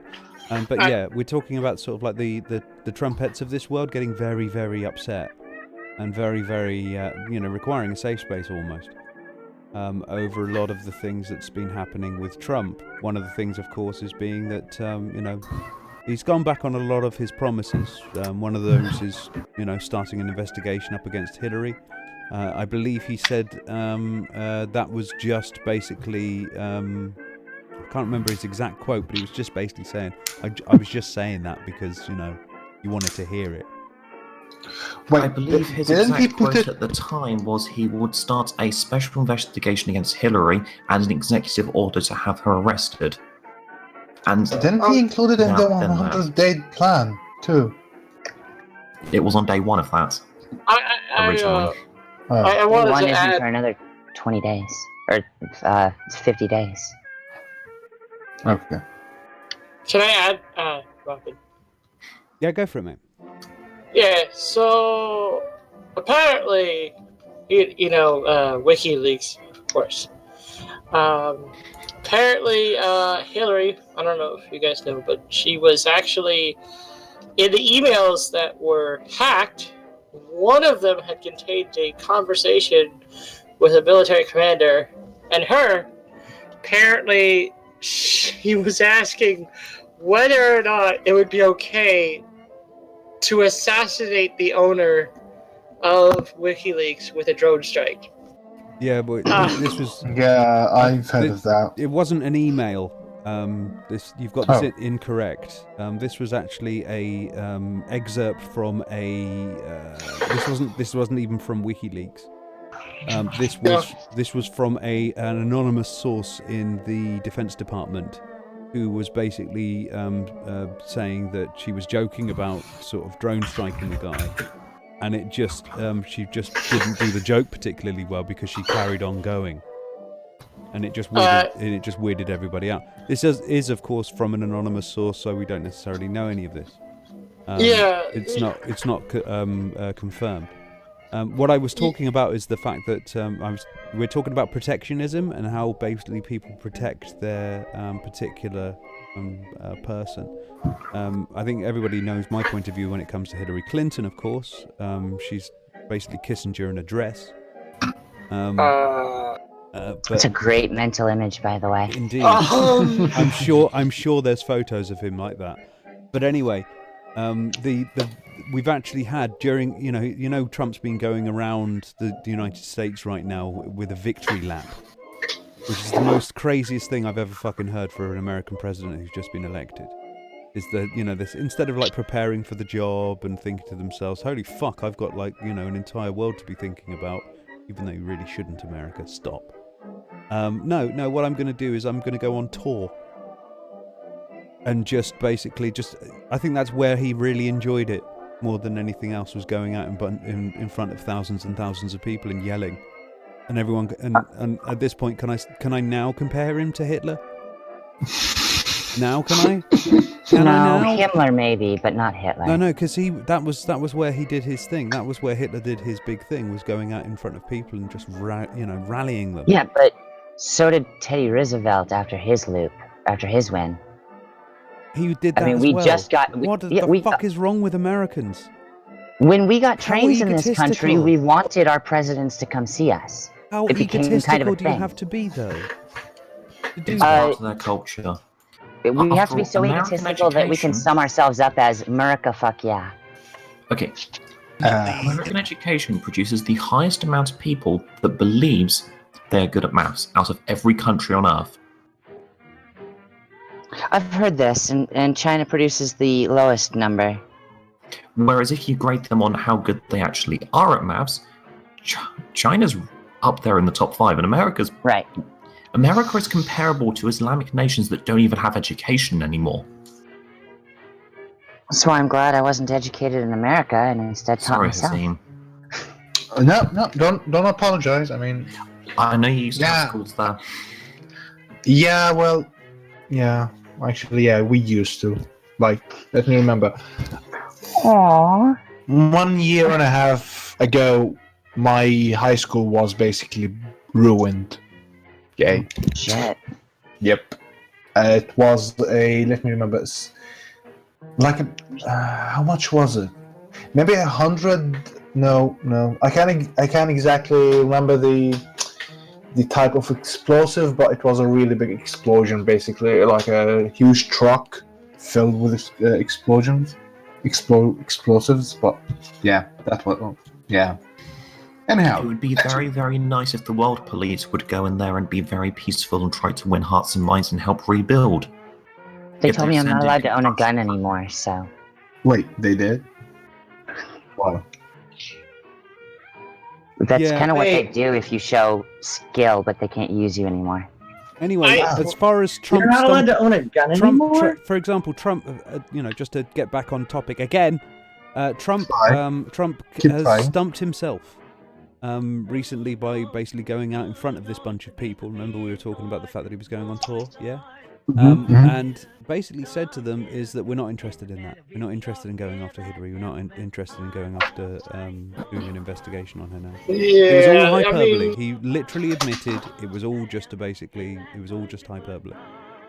You know, this is not the first time throughout, like, after he was announced, okay, the Electoral College, whatever, But the thing is, what a lot of people still don't realize is that he isn't elected yet. Electoral College December 20th. hasn't voted yet. And they actually, 19 of them right now are not in favor of voting for him. So, actually, no way. Actually, it's 22. If they get all 39... Well, even if they get all 39, some of those are contractually Right. something obliged to vote for Trump even if they don't want Correct. to. 33 of the states can change their votes. Correct. 17 of them are Trump winning states. So it was 10 of them roughly have to change the votes. Mm-hmm. So, well, like I was saying before, is that it's like not the first time Trump has gone back on his word. Where I was just like, yeah, I knew that was going to happen. Like the wall. I mean, really? Not only that, but I think it was his comments during the campaign were about draining the swamp. We're gonna clean up Washington, blah blah. And his first 3 people he elects are Wall Street billionaires that are oil junkies. Not to mention the Goldman Sachs angle. Yeah, the Goldman Sachs ex-employee. But you know what? We all know when that happens. I mean, you're never an ex-employee of Goldman. Once Goldman has you, you're Goldman's bitch. Yeah, so I absolutely loved what happened Yeah, when but I was Hillary- watching Bloomberg Yeah, just but after Hillary- Trump's victory was announced. Hillary's going to start a third world war. No, they were basically celebrating both how of much them. money they're going to make. They were talking about if you have 2 to 3 million capital of liquid finances to spend, you could come off a billionaire with the changes he's making at the moment. The trade paths to America are going to be fucked. Every If I major might global address trade the party's Third currency World went War down. argument. My concern really isn't because, it's more or less down to earth type concerns, is the minimum wage that, well, I mean, barely was talked about. And I know minimum wage is not a concern of Trump or his party or any part of his cabinet. Because even one of them, I think, what's his name, even said, why do we have a minimum wage? We should just get rid of it. That's how you start riots, by the way. If they maybe they don't remember, back, how Make America Great Again, but back in those days when there wasn't a minimum wage, there was riots about it. There are riots. Right, but this is only the start.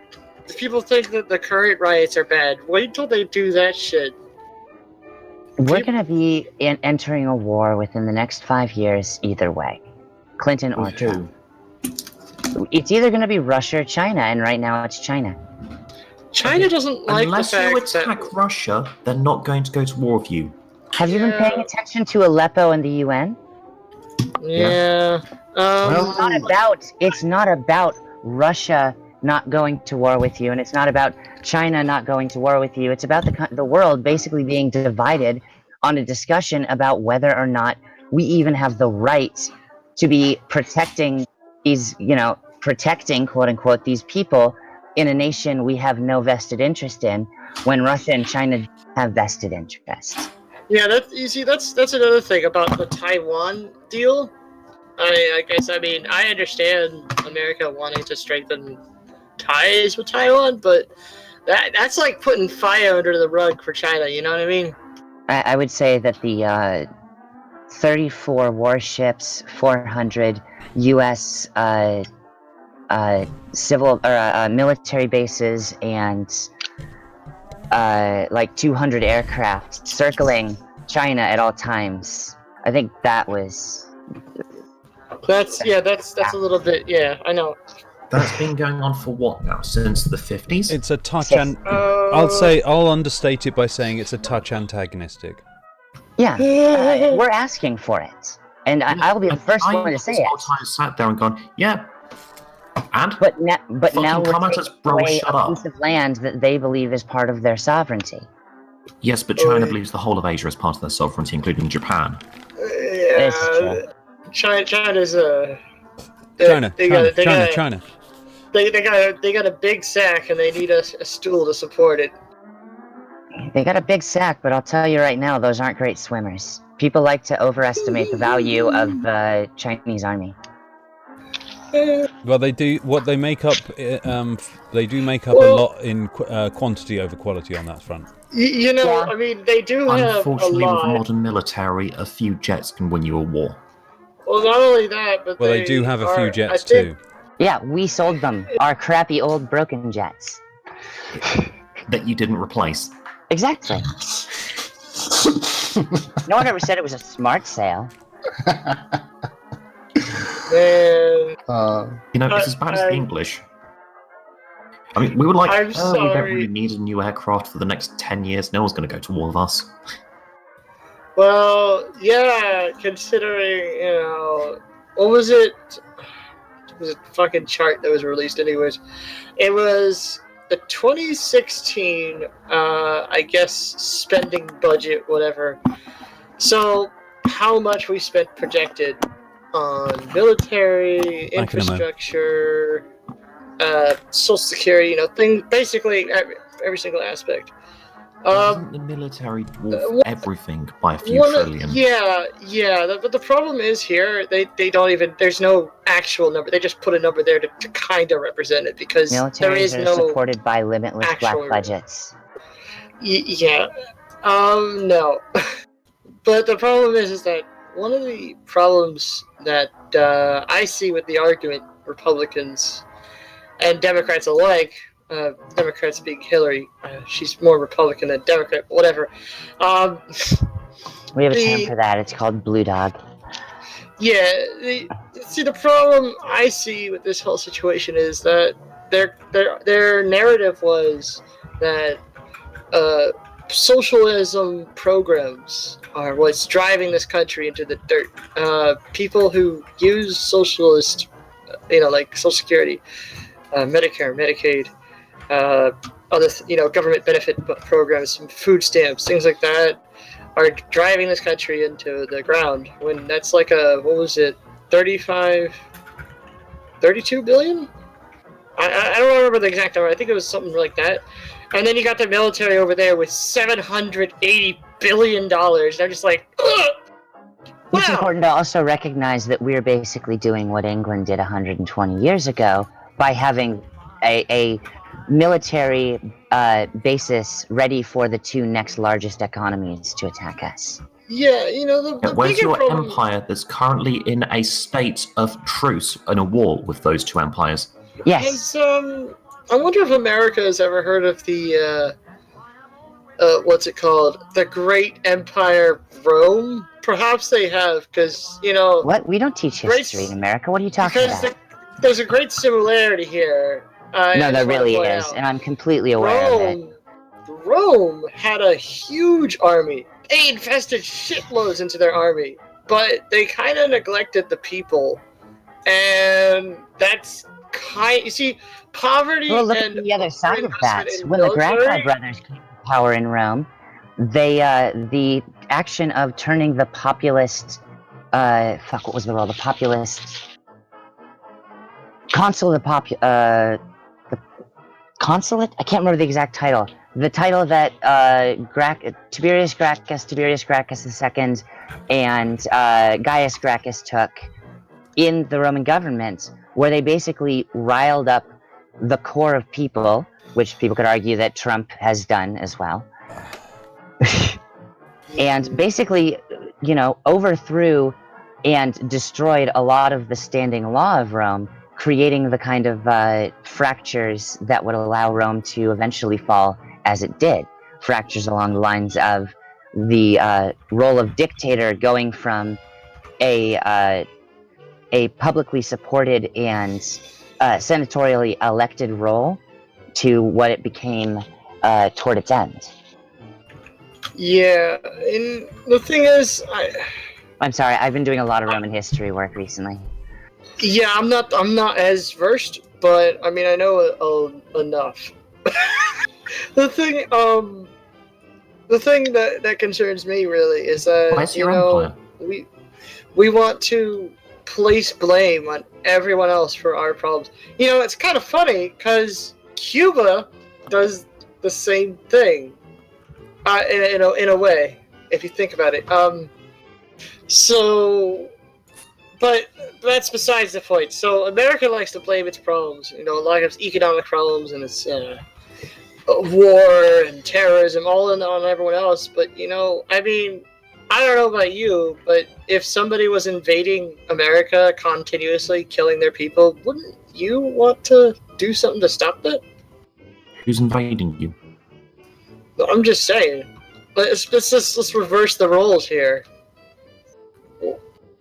You know, I mean, we want to blame Islamic terrorism for basically destroying the American Let's look way. at Iraq.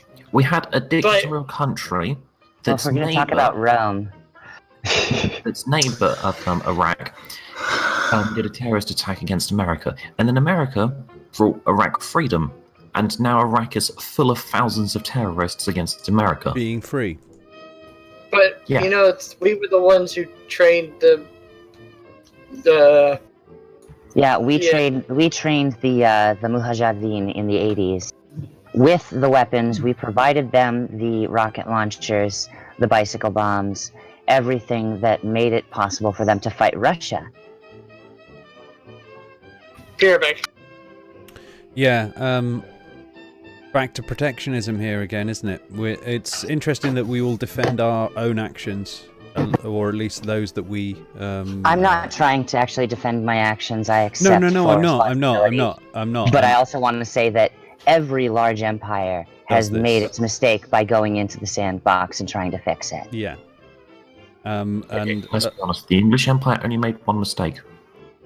We gave back India too early, and we used a long-term plan on Middle East when we knew we wouldn't have them for that long. Well, it was a divide and control angle. Guys, Break down cultures temporarily, work through, bring them into living by a culture closer to ours, and set up provisional government. It was a 150-year plan. We got 30 years into it, and then wars happened. And the empire fell apart mostly. check this article if anyone haven't seen. Oh wait, I linked along. Got that. This. Did any of you have seen this article? It's about the leaks. Anonymous leaks to the Washington Post about the CIA's Russia. Let's have a look at this. Anonymous leaks to Washington Post about the CIA's Russia beliefs are no substitute for evidence. That's Glenn. That's the worst fucking title I've ever heard. Yeah, it doesn't make any sense. I get what he's trying to say, but Glenn, how many subjects do you need in your title? Anyway, I'll do a dramatic reading. Washington Post late Friday night published an explosive story. In many ways, is classic American journalism of the worst sort. The key claims are based exclusively on unverified assertions by anonymous officials, who in turn are disseminating their own claims about what the CIA purportedly believes, all based on evidence that remains completely secret. These unnamed sources told the Post the CIA was concluding in a secret assessment that Russia intervened in the 2016 election to help Donald Trump win the presidency, rather than just to undermine confidence in the US electoral system. The anonymous officials also claim that intelligence agencies have identified individuals with connections to the Russian government who provided WikiLeaks with thousands of hacked emails from both the DNC and John Podesta email account. Critically, none of the actual evidence of these claims is disclosed. Indeed, the CIA's secret assessment itself remains concealed. A second leak from last night, this one given to the New York Times, cites another anonymous officials as asserting that the Russians hacked the Republican National Committee's computer systems in addition to their attacks on democratic organizations, but did not release whatever information they gleaned from the Republican networks. But the New York Times story says that it's also far from clear that Russia's original intent was to support Mr. Trump, and many intelligence officials and former officials of Mrs. Clinton's campaign believe that the primary motive for the Russians was to simply disrupt the campaign and undercut confidence in the integrity of the vote. Deep down in this article, the Post notes, rather critically, that there were minor disagreements among intelligence officials about the agency's assessment, in part because some questions remain unanswered. Most importantly, the Post adds that intelligence agencies do not have specific intelligence showing officials in the Kremlin directing the identified individuals to pass the democratic email to WikiLeaks. But the purpose of both anonymous leaks is to finger the Russian government for these hacks, acting with a motive to defeat Hillary Clinton. Needless to say, Democrats, still eager to make sense of their election loss and to find cause for it other than themselves, immediately declared these anonymous claims about the CIA believed to be true.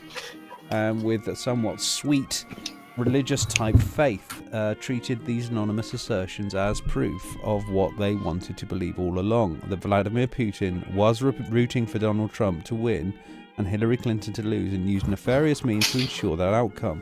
The Democrats are now venerated unverified, anonymous CIA leaks as sacred, is par for the course for some of them this year, and it's also a good indication of how confused and lost the US political culture has become in the wake of the Trump victory.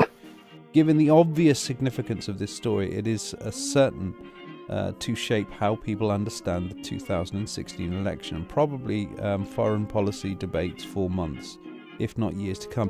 It is critical to keep in mind that some basic facts about this, what is known, and more importantly, what is not known.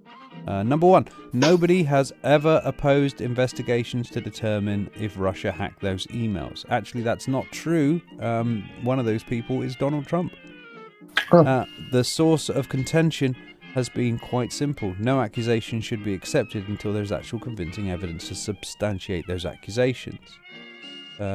Okay, once again, you've got a lot of people on the right-hand side of this who just don't want to know about it. This is the protectionism angle.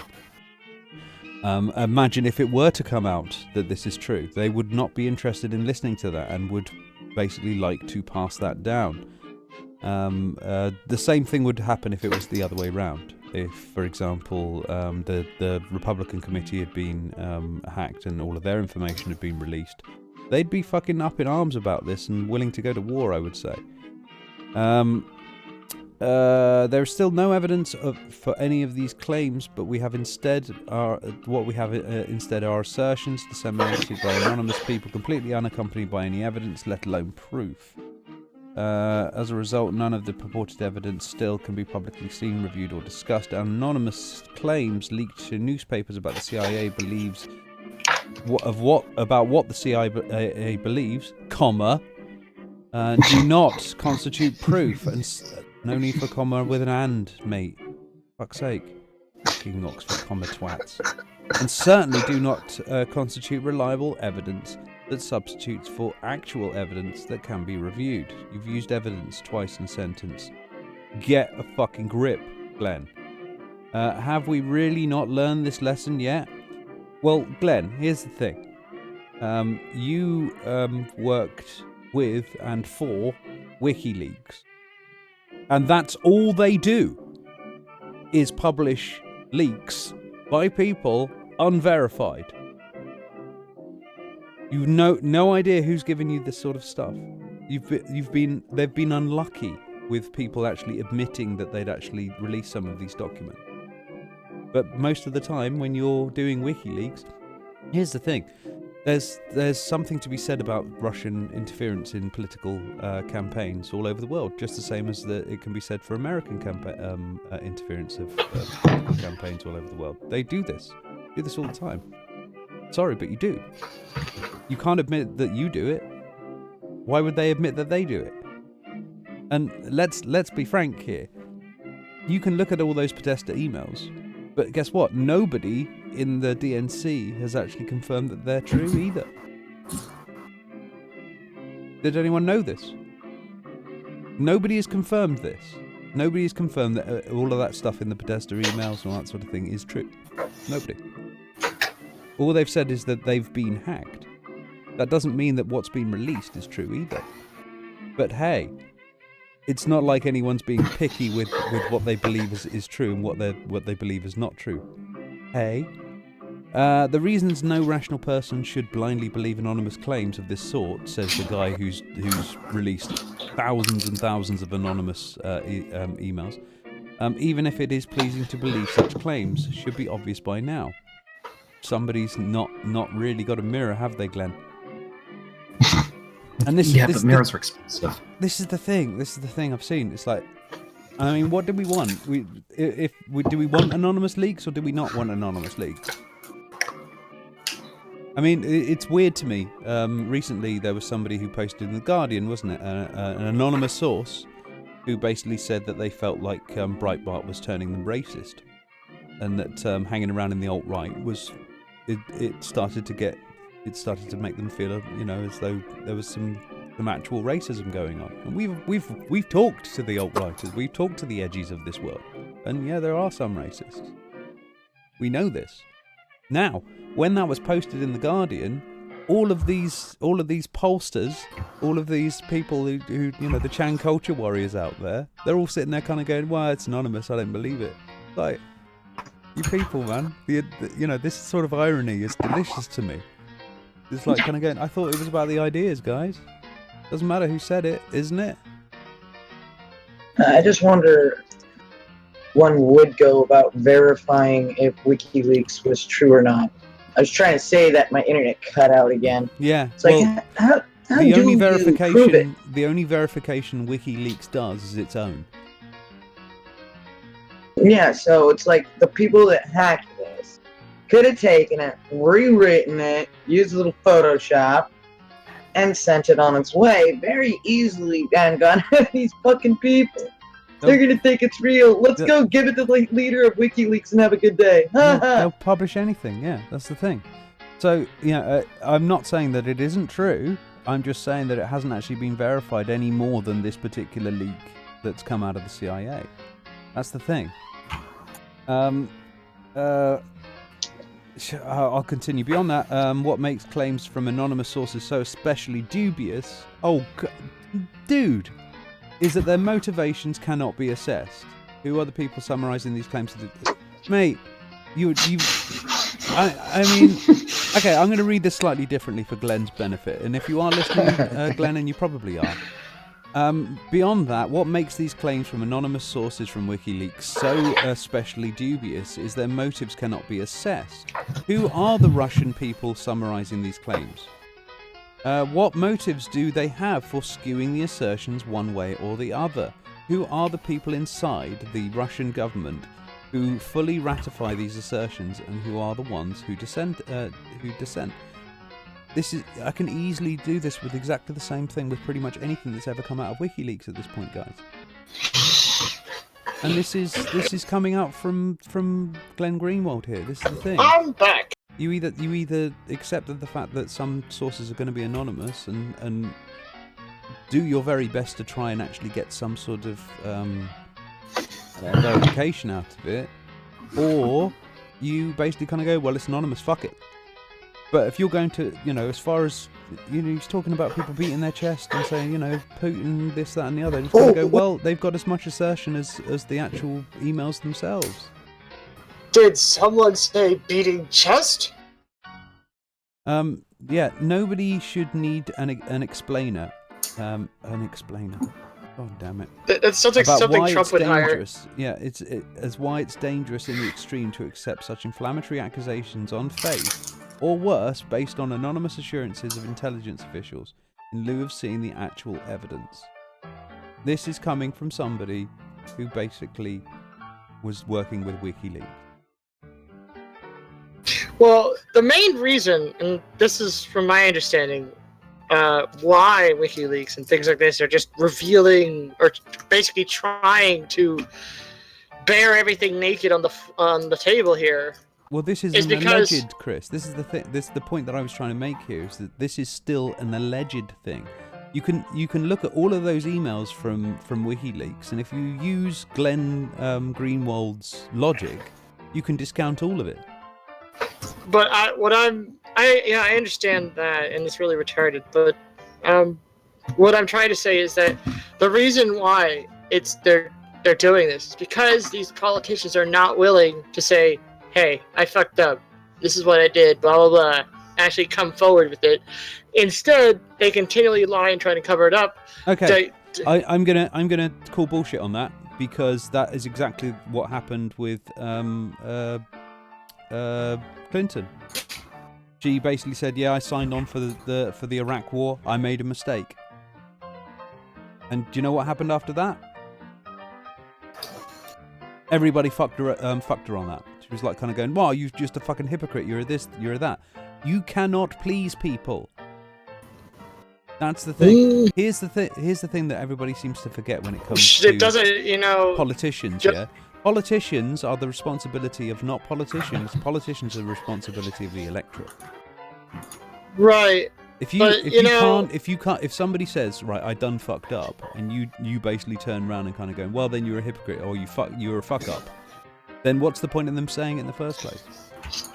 Well, in Hillary's case, in Hillary Clinton's case, and you can take a pile of shit, Robin, and spray Febreze on it, make it smell nice, but it's still a pile of shit. Once again, that's not actually doing anything to the argument that I've just put forward. No, I'm just saying that she's still a piece of shit. Well, once again, how do you know unless you're looking at all of the press that is basically against her? This is the thing you've got to understand, is that I looked at sort of like her politics, and I understand that she is basically like I said, Kissinger in a dress. However, what I don't necessarily think is that she's so bent. And for example, have a look at Pizzagate. You know about Pizzagate, guys? Dear God, yes, I heard it while I was on my vacation. Okay. Where do you think that this came from? Do you know how this Pizzagate thing came about? From Bethesda. Is it Bethesda's emails? Something. Bethesda's emails. Yeah, they were talking about pizza. Yeah, there was like cheese pizza and something like that, and they assumed that meant little girl, little boy, and I was like, really? Yeah. Are you fucking kidding me? And this culminated. It's pizza! Yeah, this culminated in basically a pizza house being targeted, and somebody going down there and actually investigating, and kind of going, I want to go down to your basement to see what you've got down there. And they're sitting there kind of going, that's going to be a bit of a problem. And they're like, well, you're going to fucking show me. It's like, dude, we don't have a basement. I'm sorry to fuck you up on that, mate, but yeah. And the guy fired around. He actually looked around for the basement. No, secret hatch. He fired around. What? Yeah, he was arrested. Literal shots were fired. Yeah, Okay, so this is the part that I was missing in this whole ordeal. Well, this is the business with the. When we talk about fake news, this is where it can really lead. This is where it can actually really lead towards some crazy people basically deciding, well, fuck it. I mean, we've had the very same thing. We've had somebody, a politician being shot in this country by somebody who basically thought that his local politician was basically a traitor. By hyperbole going over the top. People, there's a responsibility to others when it comes to saying what you're saying, and if you're going to perpetuate lies, and you can say, well, I'm not responsible for their actions, and you say, yeah, but you are responsible for them understanding in that way. Otherwise, if you just talking is of no consequence, then why are we even here? But I didn't mean it. No, what I'm saying is that there's a lot of people who are very absolutist when it comes to this, and this is down to their own personal protectionism, of course. Is that they that there's this idea that some people spread about basically words, people saying stuff. It's just freedom of speech. And I'm just saying this. I'm just saying stuff. I just said it. I'm just saying it. That's all. I'm just saying it. It's no consequence. It's just saying. After all, spending several months shouting that Joe Cox is a traitor to the United Kingdom, definitely not going to affect her life in any way. Well, there's a huge. I guess there's a huge spiel right now about people wanting to go after like these fake news organizations that are out of. Where the hell, I don't know, they're like India or Taiwan or some shit, Basically, these guys get paid billions of dollars, or maybe not billions, but millions, to just make fake news. Continuously stream, just vomiting it out everywhere. Getting those clicks. But yeah, what we're talking about is protectionism and how people like protect their own thing. And for example, you know, when you talk about free speech, for example, everyone sort of like, you know, it's a big topic for people. They kind of go, no, freedom of speech is absolute. Freedom of speech is very, very important. You know, we have to have free speech. And then when you say, you know what you just said there, that's actually caused a bit of a brouhaha, and it's actually ended up getting somebody killed. You go, well, it's nothing to do with me. Just kind of go, I beg your pardon. But you're Salman the one. Rushdie. You're the one. Without the freedom of to offend, freedom of speech means nothing. Absolutely. But however, how about when freedom to propagandize causes death and, you know, destruction a lot of the time? I mean, you can imagine, Saddam Hussein has weapons of mass destruction, killed millions of people. Yeah, actually, that was a lie created by the Wall Street Journal. Yeah, that sentence there killed millions. Wait, hold on, Robin, but so yes, that's the propaganda that was used, but it wasn't the actual reason why the war happened, now was it? Well, that was the justification. That was the justification and pretext.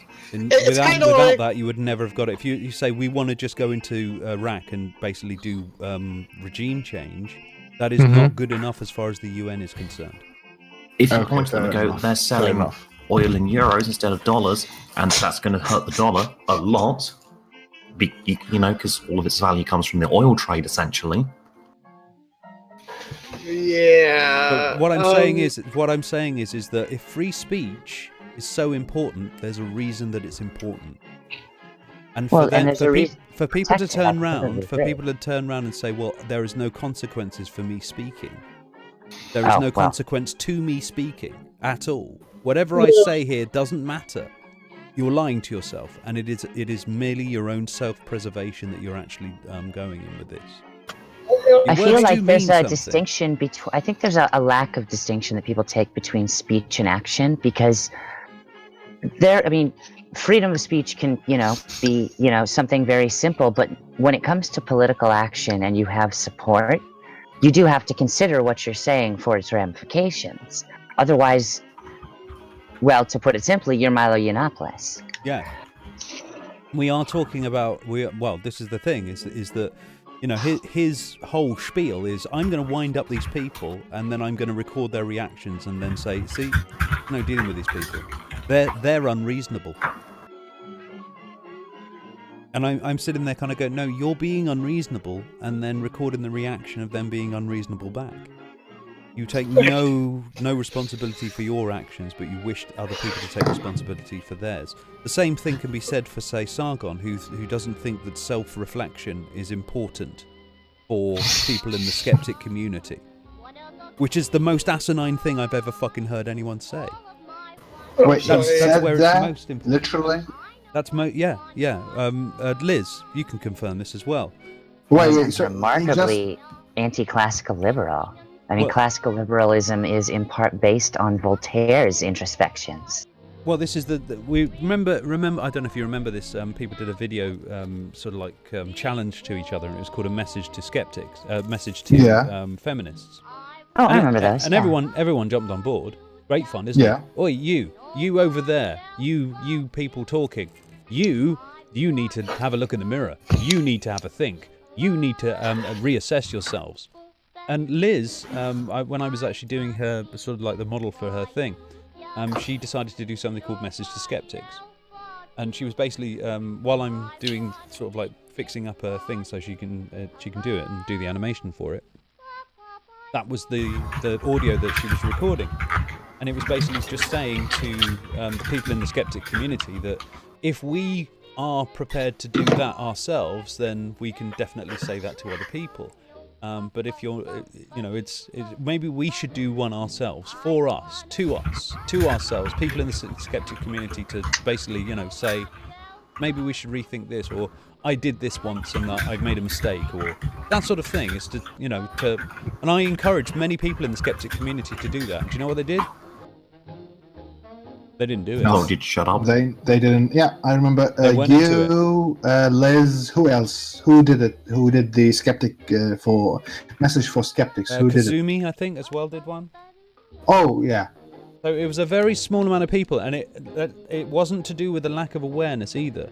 When I have to thank Edgy for this, because Liz basically asked him if he would ask Sargon, and that's what he said when on a live stream, and basically they were saying, well, maybe we could do one for ourselves so that we can sort of like show contrition as such, show that we can actually do this ourselves in this skeptic community that you seem to wish to lord over. And he basically kind of goes, no, we don't need to do that. It's not for us. We're not the ones that need to do any self-reflection because we're skeptics. And it's like, well, I'm pretty fucking skeptical about that.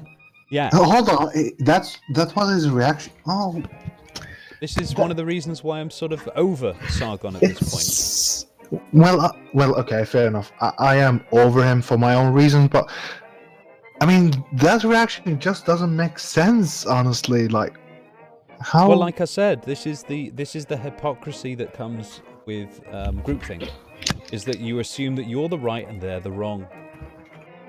And yeah, this is once again we're back to protectionism here. This is why I keep on sort of. This is self-protectionism at this time. Well, it's like he was basically turning around and saying, and a lot of people in the skeptic community seem to be thinking that they know, that they're the ones with the knowledge. They've got it. That everybody else around them are just fucking idiots. It's like talking to 21-year-old kids everywhere. So it's like the new edgy hormonal atheist. I am an atheist, therefore I have figured shit out. Yeah, I now understand. Because I don't believe in a god, that means I'm intelligent. Okay. That sort of business. Wait. Was that reaction from Sargon like on public in Twitter or something? Yeah, it was on a live stream. How nice! How fun! So this is the time when you could have actually showed that you were the better person. You kind of went, yeah, fuck that. So yeah. And who was on the stream? And any other skeptics? Yeah, perhaps? I think it was I think it's the usual crew that hang out with him. That sort of bunch. Oh, so no one said anything. Yeah. And they saw it as sorted out. Fell into line. Oh, okay. Jesus. Sorry about having to step out. My kids got here and I needed to be a mom for a minute. Yeah, Liz, we were talking... It's actually amazing how much social acceptance is involved in protectionism now that I think about it. Yeah. Well, this is why I wanted to do this particular thing, because I don't think that enough people are thinking about it, of how people are willing to bend their own moral and logical minds around a subject in order to keep some sort of continuity. This is the very fabric of cognitive dissonance here. Mm-hmm. So this is how you actually manage to keep yourself coalesced in this idea that you actually are right. One of my favorite arguments, and it goes to the Bering thing. Bering admits fault, all right? He's saying to everybody, I'm donating the money that I made off of the merchandise that I completely forgot about. I didn't even care about that. I've talked to the creators. I've got it all worked out with them. I did make a mistake. I can't use the icon anymore, but everything is going to be okay.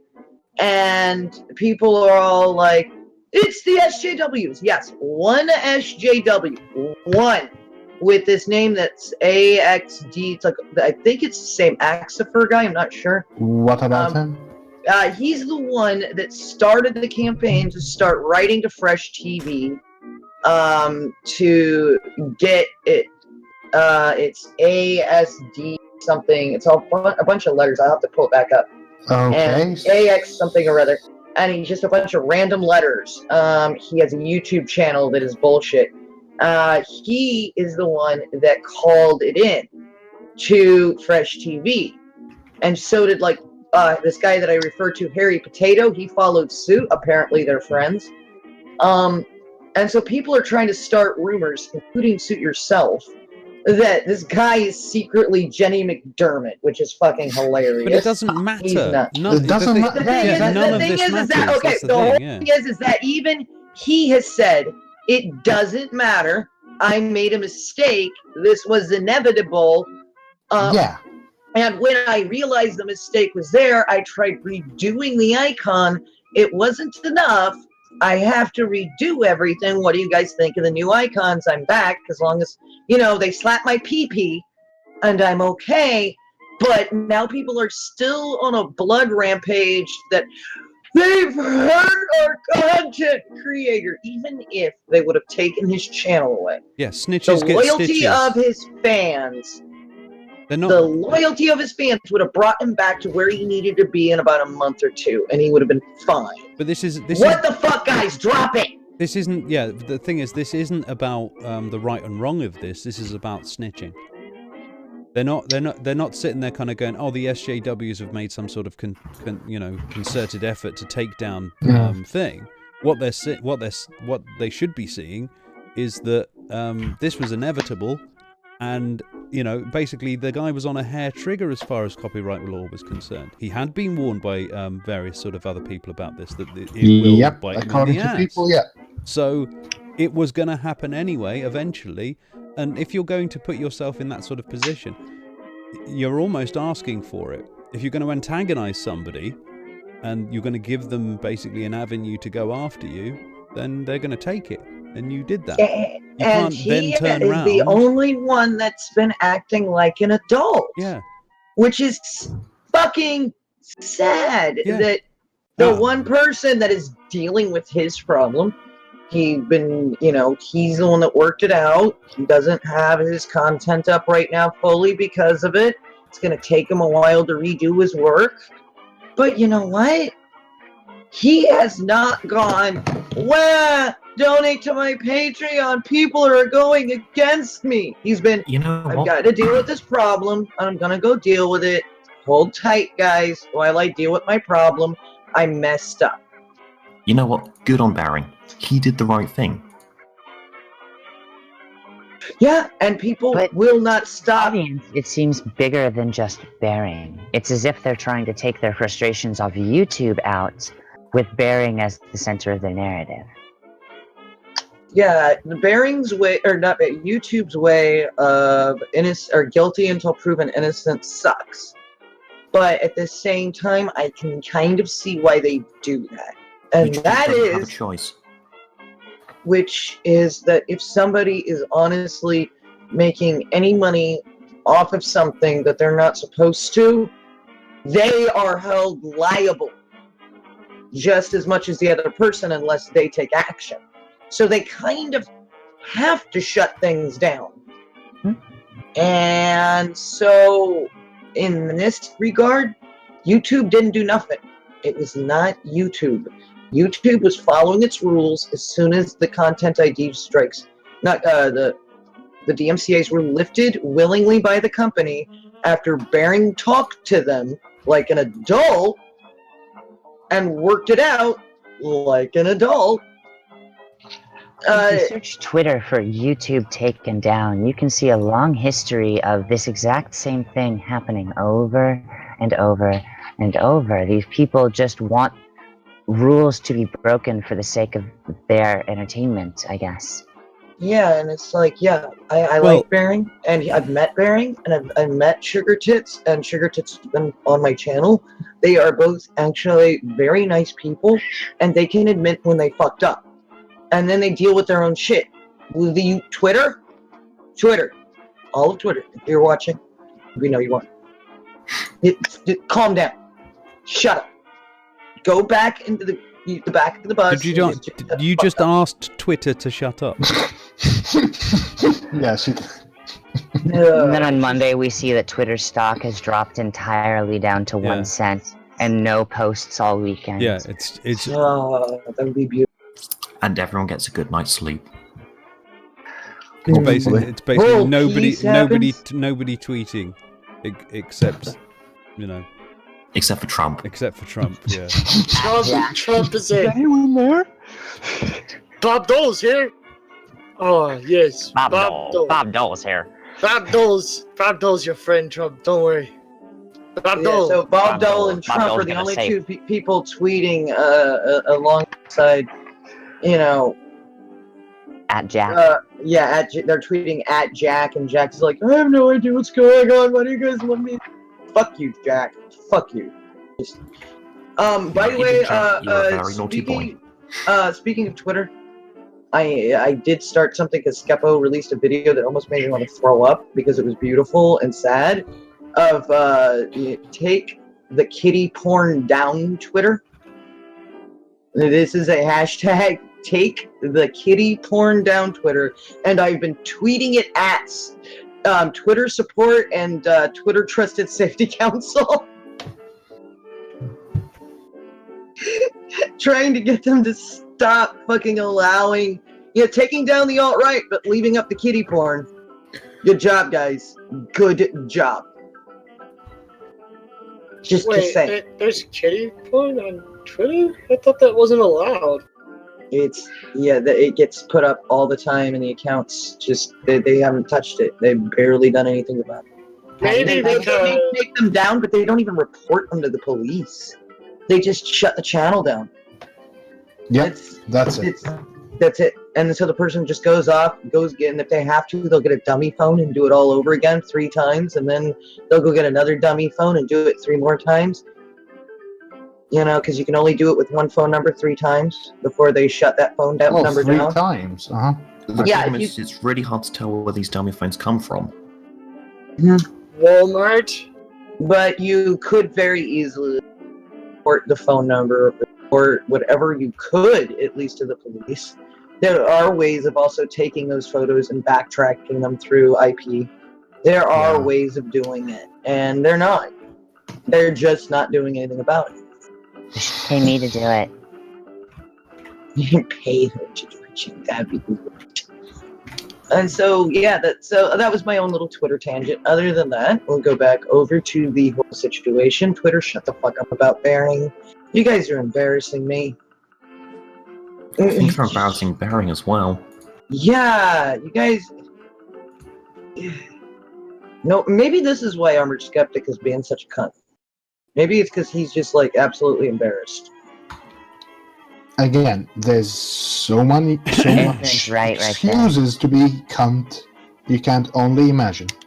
So yeah. Okay, I'm gonna read you from Teen Vogue. It's called "Donald Trump is Gaslighting America." In this scorched earth op-ed, Lauren Duca takes on Trump's systematic attempts to destabilize the truth and weaken the foundation of American freedom.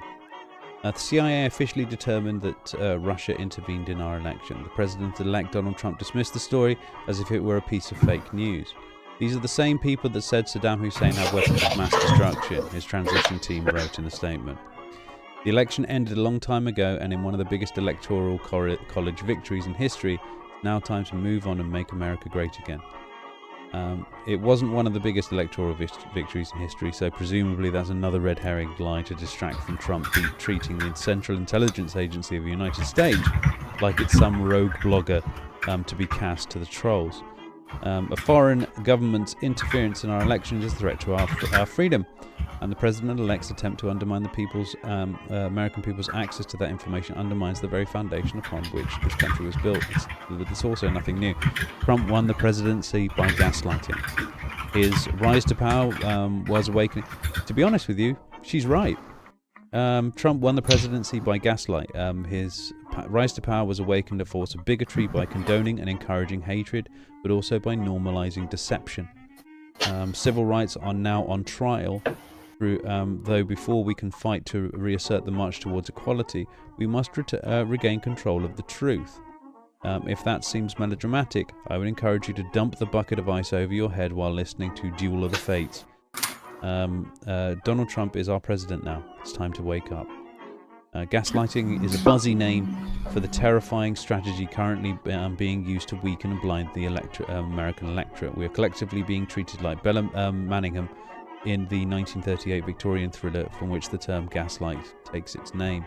In the play, Jack terrorizes his wife Bella into questioning her reality by blaming her for mischievously misplaced household items. which he systematically hides. Doubting whether her perspective can be trusted, Bella clings to the single shred of evidence, the dimming of a gaslight that accompanies the late-night execution of Jack's trickery. The wavering flame is the one thing that holds her conviction in place as she wriggles free of her captor's control. To gaslight, to psychologically manipulate a person to the point where they question their own sanity, and that's precisely what Trump is doing to this country. He gained traction in the election by swearing off the lies of politicians.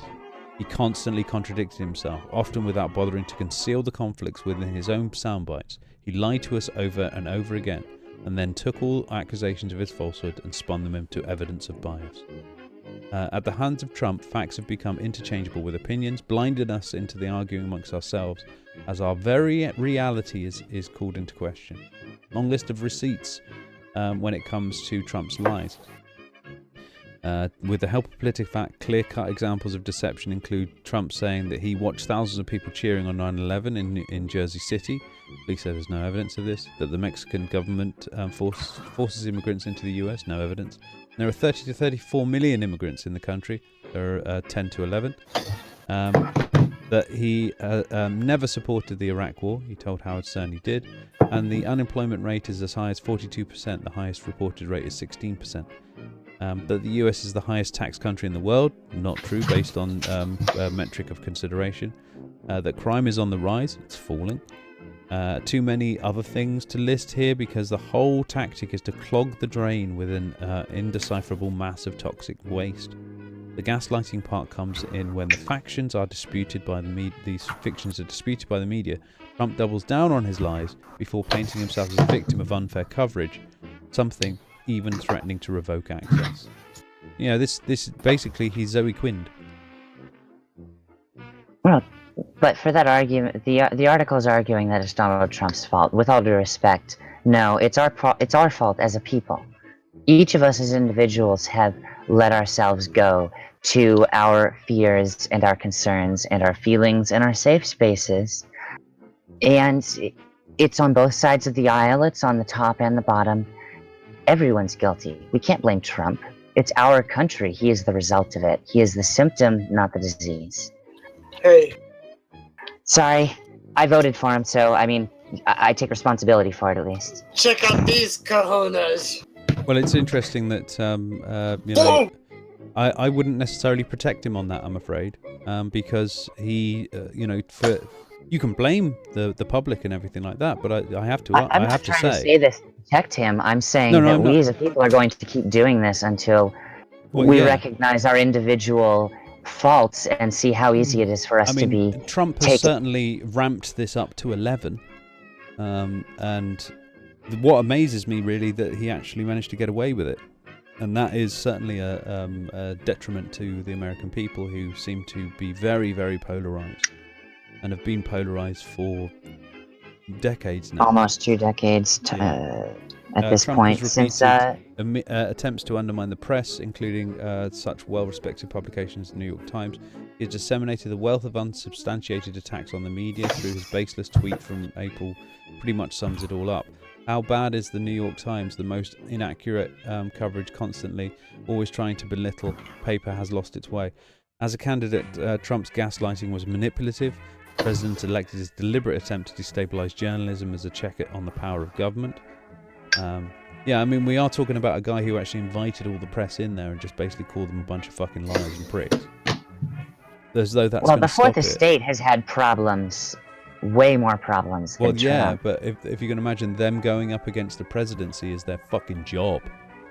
Yes, and for the president to turn around and say, stop saying mean things about me. I don't want you to show this particular image of me. What? Wow. You know, that's out of place. That's absolutely out of place. And the fact that they listened to him shows that they listened to him. There's something much larger going wrong. I mean, if I was in that room, I'd say, "Listen, you fucktard." Very large hands to say something like that. Listen, you fucktard. Pick the image that you don't want me to do, and I will fucking have it on every fucking day. Every day. Doesn't matter even if I'm talking about something else. I'm going to just have that in the corner. Fuck you. Argentina wins World Cup. Here's that picture of Donald Trump. Yeah, fuck you and everything you fucking stand for. Not that you stand for anything.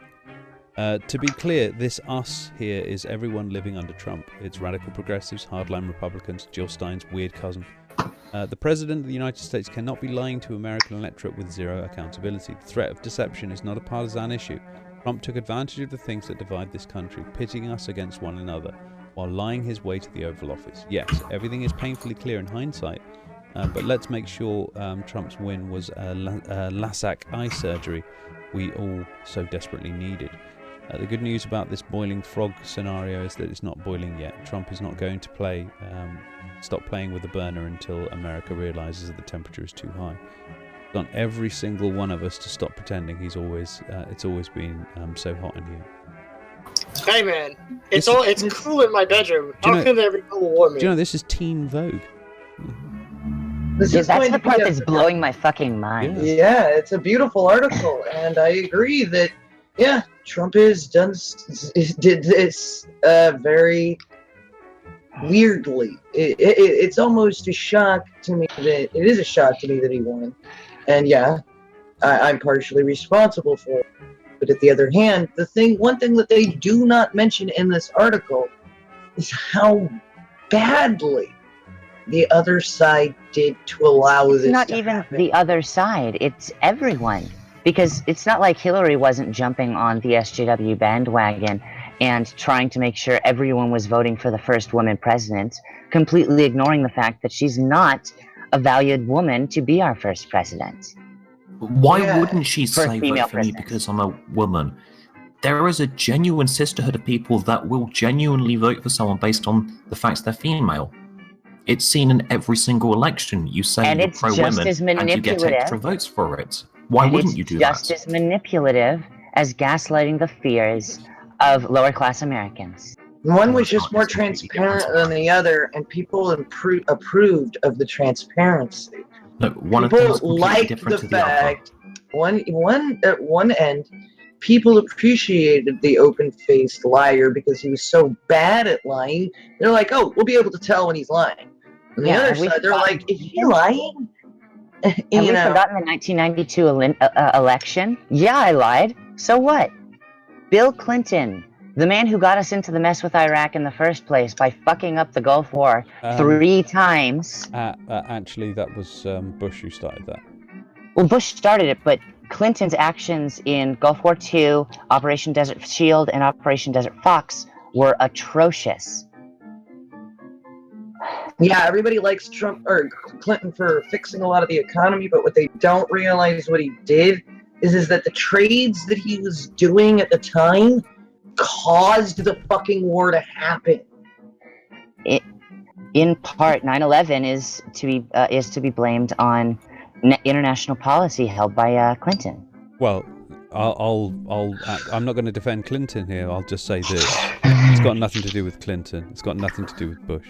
It's to do with deep government. Oh yes, okay. And I've already brought up the fact that our government basically runs on black budgets. Let's just blame presidents when the government that's been there since the 60s is still in there. Yeah. I mean, this is the thing, folks. Is that's what presidents are for? They're there to take the blame for policy of deep government.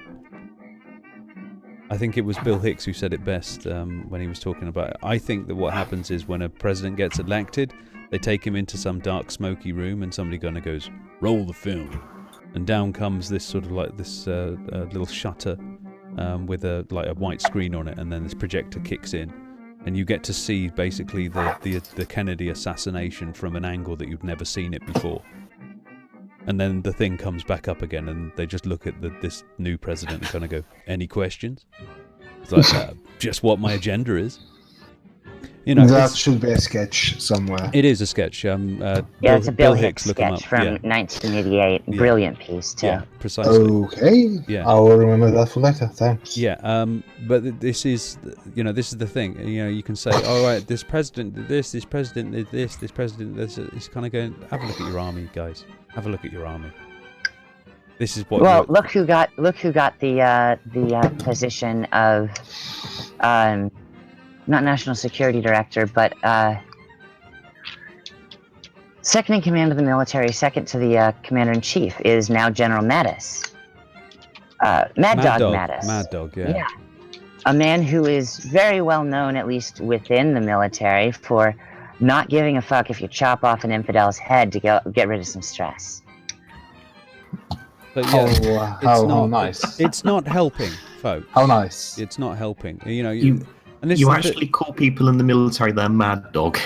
Yeah. Well, no, his call sign was originally Chaos, and then he got it changed to Mad Dog when he made Major. Chaos. Yeah. How is that any Chaos. better? Yeah, it was the 50s, I guess. No one had said it yet. That's the stupidest retort I've ever heard. Right, okay. Owen Johnson. No, I wasn't trying to defend it. No. I'm like... thinking about something else completely different. I just basically said to this guy, Owen Jones goes, it's not Russophobic to think Putin runs a horrible regime that is the godfather of Western radical right.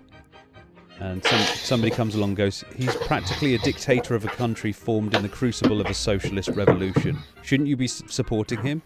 I'm sitting there kind of going, you really think Russia is still the USSR? And they're like, well, you don't read strong, do you? It's like, right, okay. So you're just going to misread what this person said and decided. Putin has used corruption to gain the power he has, but at the same time, I'm not Russian, so I can't speak to how he should run Russia. I'm pretty cool with him defending his own borders, because, well, that's not something America has to do much. But anyway, I'm just rambling now, I'll shut up. The pity is about Russia defending their own borders is they seem to think their borders are in the middle of the Baltic states. Well, they forgot that they don't own Georgia and Armenia anymore. Yeah, well, this is the thing. I mean, if anyone thinks that, Russia is a communist state anymore, I'm sorry, but, I mean, you really need to get your rhetoric out of the 50s, guys. I mean, the phrase Russian oligarch sort of runs off the tongue pretty fucking easy. There's a reason for that. That phrase got coined from the 90s onwards. Coincidentally, just after the USSR collapsed. Coincidence? I don't know. But yeah, probably 20 odd years after the collapse of the USSR, it's very tricky for anyone to say that it's Soviet Union. Let's be honest. It's the Russian Federation, and their way of dealing with things is very American. Mm-hmm. Sorry. No, it's one of the reasons I'm so pro-Russia these days. It's like, wow, they're doing things in a very American way. I sure wish America would do it that way.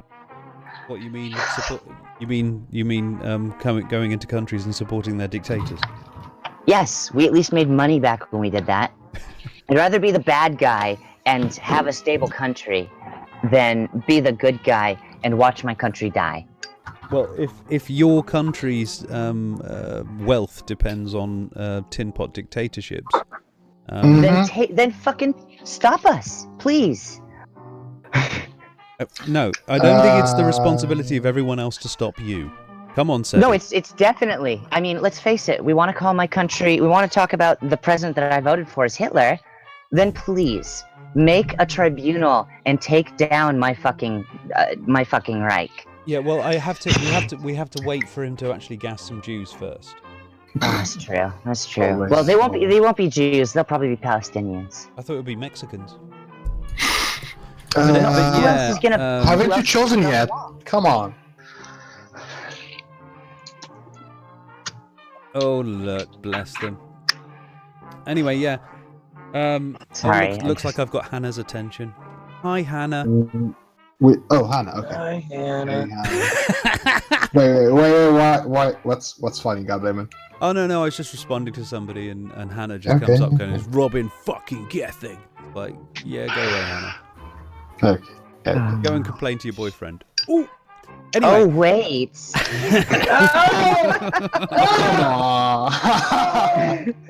Yo. Sorry, was that shots fired? I think I just let that go off by accident. Anyway, that was a 21 gun salute to a dead relationship. Yeah, Yeah, God, I've I got, don't know these people. and I've got the feeling it wasn't him. Anyway, Dude, I don't give a fuck. Shut up, Liz. I Shut have up, Liz. no Shut up, Liz, idea shut what's up. going on, but okay. Okay, I'm not gonna explain it if you don't know the inside joke. Good. Just say awful people end up with awful things happen to them. Protectionism, people, yeah. Anyhow. What's this? Media Matters founder Brad vows create a Breitbart of the left. Brad's just gone salon. It's called salon. But yeah, as far as sort of like we're in, the whole Gamergate thing's still here, but it has moved out to your general press at this point.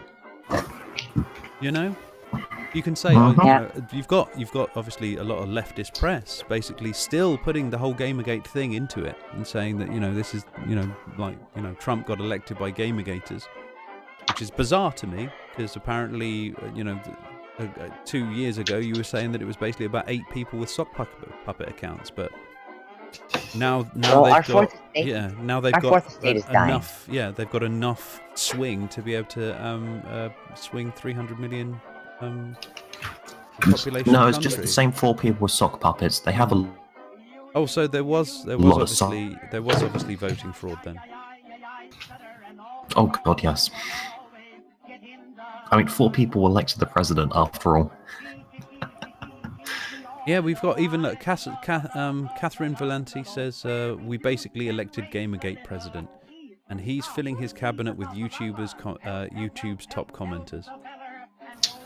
Really now? Really? Well, at least he's choosing the top commenters.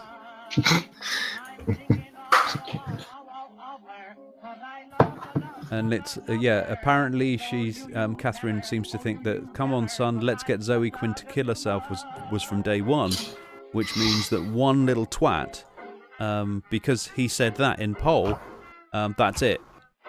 That's the whole of Gamergate. Well, yeah, I mean, obviously. Well, thank God at least NASA and NASA's still going. Gives me hope every day. The Japanese recently sent up a... this is really good news. The Japanese have just recently sent up a trash collector. Yep. Did you know? I love that story. I was really happy to hear about that. Where exactly? Space they trash. sent a... Yeah, they're basically collecting trash from the outer atmosphere and above.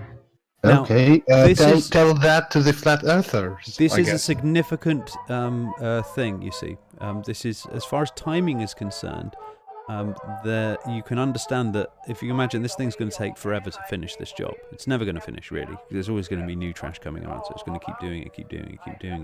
But the fact that it's going up instantly smacks to me of a space agency worldwide thinking that there's going to be more flights going up, and a lot more. And you need the airspace clear in order to make escape velocity and not run into a fucking satellite trying to dodge space trash. Yeah. So we're talking about them basically trying to get rid of bird strike for spaceships, if you will. This means that if they're clearing the sky, they're in the idea that there's going to be a lot more going on.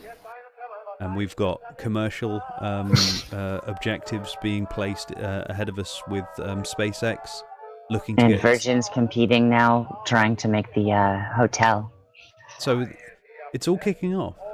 So hopefully this may distract us all from political bullshit and we can actually get on with our lives finally. That'd be wonderful. Yeah, we can finally escape the egg that is Earth. So yeah, I'm just thinking about any other examples of protectionism that we've seen recently, or at least my version of it. Obviously, it seems... I know that we can go through sort of like a lot more historical points of view with this sort of thing.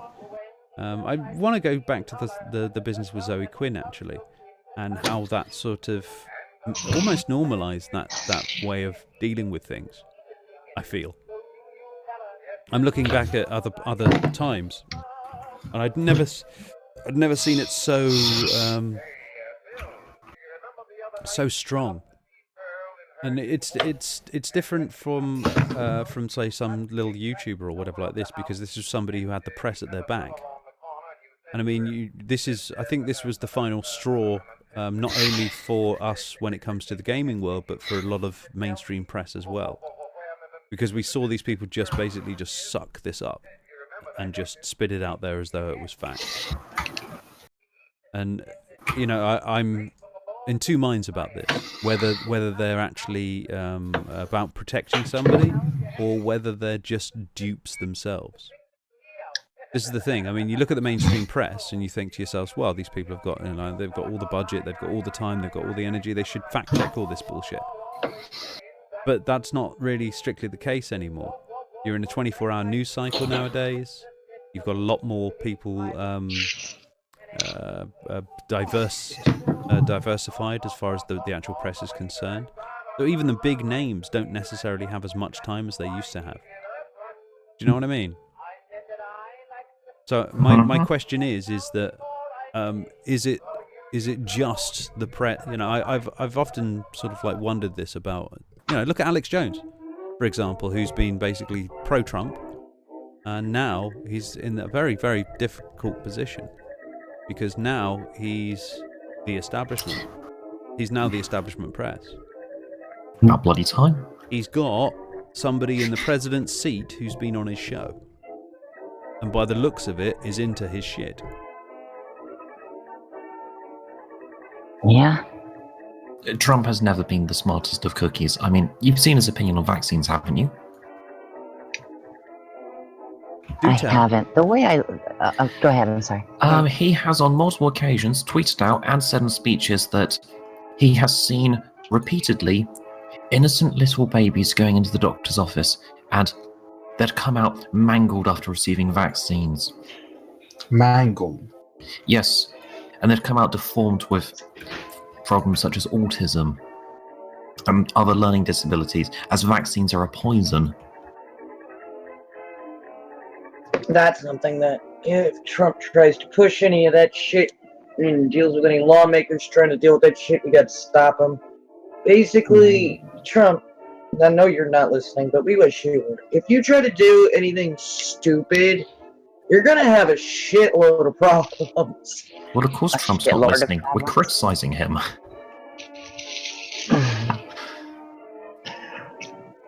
My thought on all of it always comes down to the individual's self-preservation instincts, and I think that we've gotten to a point where people are identifying with these online communities and these labels, for lack of a better word, for so much that they actually see an attack on Donald Trump, an attack on Clinton, an attack on anyone they support as an attack on them.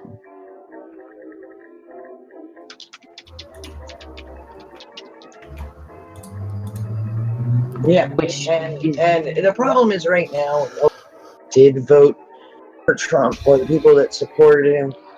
When he does fuck up, people are all going to point fingers at the people that voted for him and say, it's all your fault, and be like, did you vote? And that's going to be my first answer. Did you vote? If you did not vote, or you are not a member of this country and you did not vote, or you had no ability to vote, don't you dare yell at me. Yeah, 47% of voting adults did not go out and vote.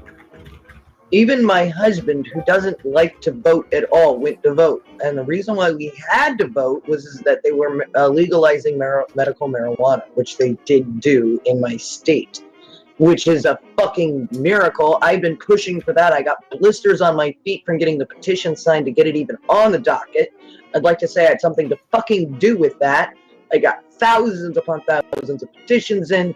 My feet got fucked from doing this, by the way. Marijuana is not a medicine. It actually is. No, it's not. It can be if used correctly. In exactly the same way, so is alcohol. Well, one will kill you, one won't. They can both kill you. Yeah, anything can kill you by this point, by the way. Yes, and you know what?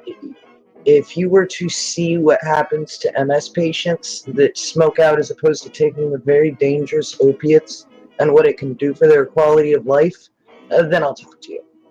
I won't call Okay. it a medication, but I use it as a painkiller, and if you look down on me for that, okay. Yeah, I'm sorry. No, I've watched we should my. legalize marijuana, but not as a medicine. I think we should just say, yeah, people can take recreational drugs. That would work, but Yeah, right now you're I dealing think with it's- Florida. I I think don't want to get into the whole medical. it's That's why we had to vote. It is actually a bit of a sort of like a what we could go with the protectionism route here with this is that those who wish to legalize marijuana will try anything. I don't mean that they'll it's a gateway drug. What I mean is that they'll try any route that they can to get it legislated. I've seen this with for example, in England, we decided to ban smoking in indoors. And I remember the request. It was about the big thing that everyone was talking about. They were saying 1 in 4 people who passively smoke are more likely to get cancer than the other 3. If you didn't know, that was the line. Do you know what the other 3 were doing? Huh. 2 of them, no effect at all. The other one, positive effect. Almost like an exercise. In other words, it would actually sort of like strengthen your lungs slightly. Those bits of the statistics were left out. They just were talking about the 1 in 4 that would. Now, when you were talking to those people that are anti-smoking at the time, yeah, that's all they were repeating. 1 in 4 people are going to get cancer. 1 in 4 people are going to get my lungs, my lungs, my lungs. Guess what they were saying once the ban had been the ban had been put in place? Oh, it's so nice to go into a pub now and it not smell of smoke. Yeah. That's all they were saying. Oh, it's so nice and lovely to come into here that I hardly ever go in anyway, and it doesn't smell of It's smoke. bloody weird. That's all they were interested in. But it's weird being in Florida right now because of people coming into Florida. We had Pet Monk and Matt come here. They were like, I'm like, yeah, you can smoke in this bar, but you can't smoke in a bar that serves food. And so they're sitting there like, you can smoke in a bar? And it's a shock to me. I mean, you can't smoke where you serve food, and that's the rules here. There's certain areas that are designated as non-smoking in front of government buildings, hospitals, and stuff like that. You have to smoke off the property. Tangent accepted. The point that I was trying to make was about self-propaganda and how easily somebody does this to themselves. We can blame the mainstream media all day for propagandizing us. However, you have to take some blame yourself for believing the lie.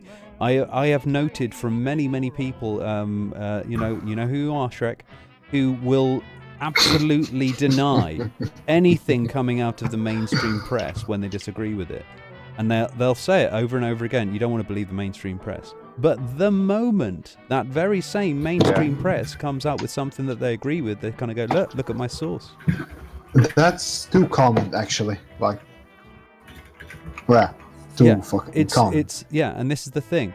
You can go all on about sort of like the outsiders trying to basically twist our minds, but we do it all the time to ourselves. Like I said with this no smoking business, none of these people gave a fuck about their precious lungs while they're basically poisoning their livers with alcohol. They just didn't like the smell. And they were willing to propagandize themselves to such a degree as to basically get a law put in place to impinge the rights of somebody else. Evening Teflon. And we're looking at this with the Trump business. It was Hillary's. We can't have Hillary. So you have Trump. That's not a good option, and it's the bizarrest thing. It's sad for me to say this, but even though I know that Hillary Clinton is a mess, by comparison, I'm sorry, but you cannot say that this is the better option. However, many are sitting there in this sort of way of thinking that this guy is going to be better than Clinton, or it could have been worse. Well, that is war. your opinion. That is your opinion. My opinion was, I really did not want to go to war with Russia right now. Yeah, I mean, it's bad enough. Yeah, and I just think that is mere hyperbole. It is not mere hyperbole. Yes, it is. It is not. Is Turkey or Syria currently at war with Russia? No, sorry. Is Turkey currently at war with Russia? I don't actually know. Okay, you know the no-fly zone they're recommending in Syria by some generals and Clinton? Yes. Such a no-fly... Well, that has a possibility of shooting down a Russian jet. Turkey shot down a Russian jet so eagerly for being in their airspace that they fired the missile before the Russian jet entered their airspace. Let me put it to you this way. The Russian jet had been in their airspace for such a short amount of time that it only counts if you were holding up a ruler to where the airspace is and where the jet was shot down and going, well, technically you broke the rule by a few hundred meters. They were performing a U-turn as soon as they recognized they were in airspace. Well, they went into the airspace performing a turn to leave the airspace. They were in there for less than 5 seconds. They got shot by a missile that takes 17 seconds to hit them. And it hit them outside of airspace. Yeah, Russia never went to war with them. Let me put it to you this way. But when she started to state, I will do this, the generals are all going, I would have to do it if she is my president, but I would do it under severe duress. Do you know what? Then Putin goes off and says, if she does it, we are going to war. Liz, I really don't know what else I'm supposed to say to that. Liz, do you know what those generals were also recommending? What? This is the thing. That's all you've listened to, Liz. You didn't listen to what they were also saying. What they wanted to do was throw armaments into that area. That's what those very same generals that were recommending not to do that and recommending to do was to go in there and throw armaments into that situation. One general wanted to. No, I was listening. One general wanted to put foot troops in. One other general wanted to not do shit, and another general was sort of on the idea that maybe putting some troops up there would be a good idea, but that would break the treaties that we have. We're also talking about arming the rebels again. In other words, putting more and more guns into that situation. Let's just say that is not the only reason why I wanted this the way it is right now. There are so many other reasons. This woman has proven to be extremely toxic. Yeah, and now who have you got? Somebody that I think is too stupid to be that toxic.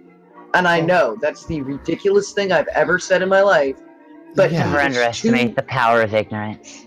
The power of ignorance. I mean, people seem to forgive ignorance. If he does a goddamn thing wrong, people seem to forgive ignorance. People will be stopping him at every turn. You're forgiving ignorance over malice, forgetting that you can have ignorant malice. Let me finish here, dude. Stop jumping my shit because I voted for somebody. I'm trying to respond to what you're saying. That's all. Well, I'm also trying to say something, which is Trump is so hated. All right. That if he does something wrong, he will have so much more against him, including the Republican Party, if he does something really fucking stupid. Now, if Clinton goes off and does something really stupid, people would all be banding together going, but my vagina. No. Do you see the difference? No, Liz. Here's the thing. Here's the thing that you're missing out of this. How much republicanism do you require in the United States for you to not feel as if you're being taken over by the SJWs? Not that much. It's not just SJWs that I did. Right now, Liz, I was asking you a rhetorical question, really. Right now, you have Republican everywhere. There is no. And You've the got they've got the greatest House, part about this whole they've thing, got the Senate, they've got the presidency. As far as basically having anyone against him, he doesn't have anyone against him. for only That's 2 years. that's a misrepresentation. The man is a moderate left individual. The right really hates him, and the only reason he's playing along right now is because he won, and in order to hold on to that win, he has to play along. And you know what's going to happen in 2 years? What's going to happen in 2 years because of this strategic planning? You put an idiot right there. In 2 years, people are going to be like, holy shit, what have we done? And the cabinet, the Senate and the House will turn back into a Democratic situation. Then getting another Democrat president in the next 4 years for sure, and hopefully a better pick than that twat. If that twat would have been in there, it would have been a Republican House and a Republican Senate for another 2 years in the 2-year vote.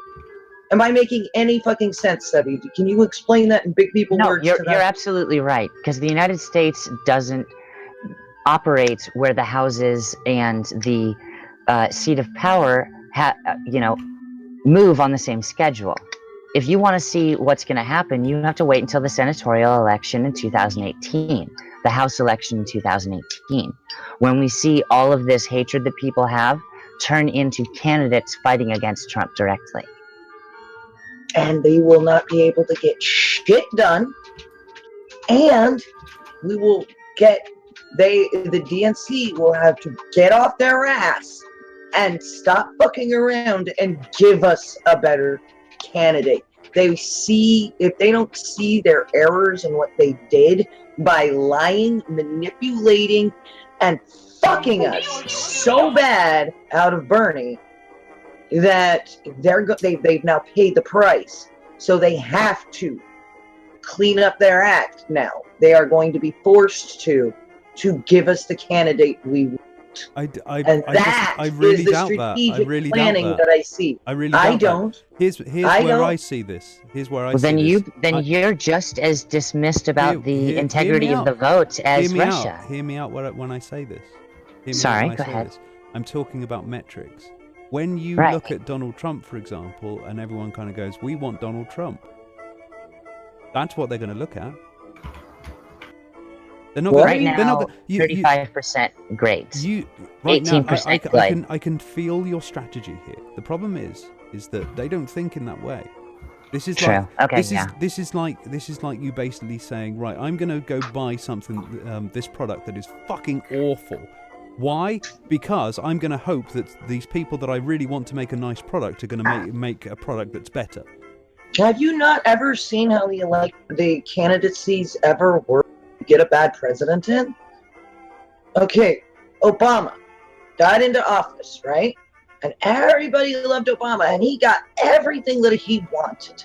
He started off with a Democratic House and a Democratic Senate, and he did nothing. It pissed so many people off that the houses flip-flopped again to Republican, and then he really couldn't get anything done because he screwed up too bad and became a do-nothing president, and he got cock-blocked.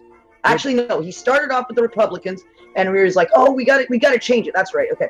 We wanted him to be a really good president. I got to fucking figure out how this worked again. What didn't he do? What he didn't, okay, I'll tell you what he didn't do. Everything he promised to do.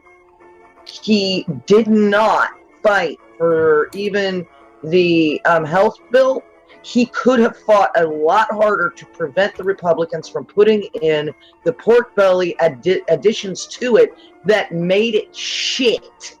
So this is what happened. So it's Obama's fault for the Republicans? Well, no, it's just been shit for 8 years.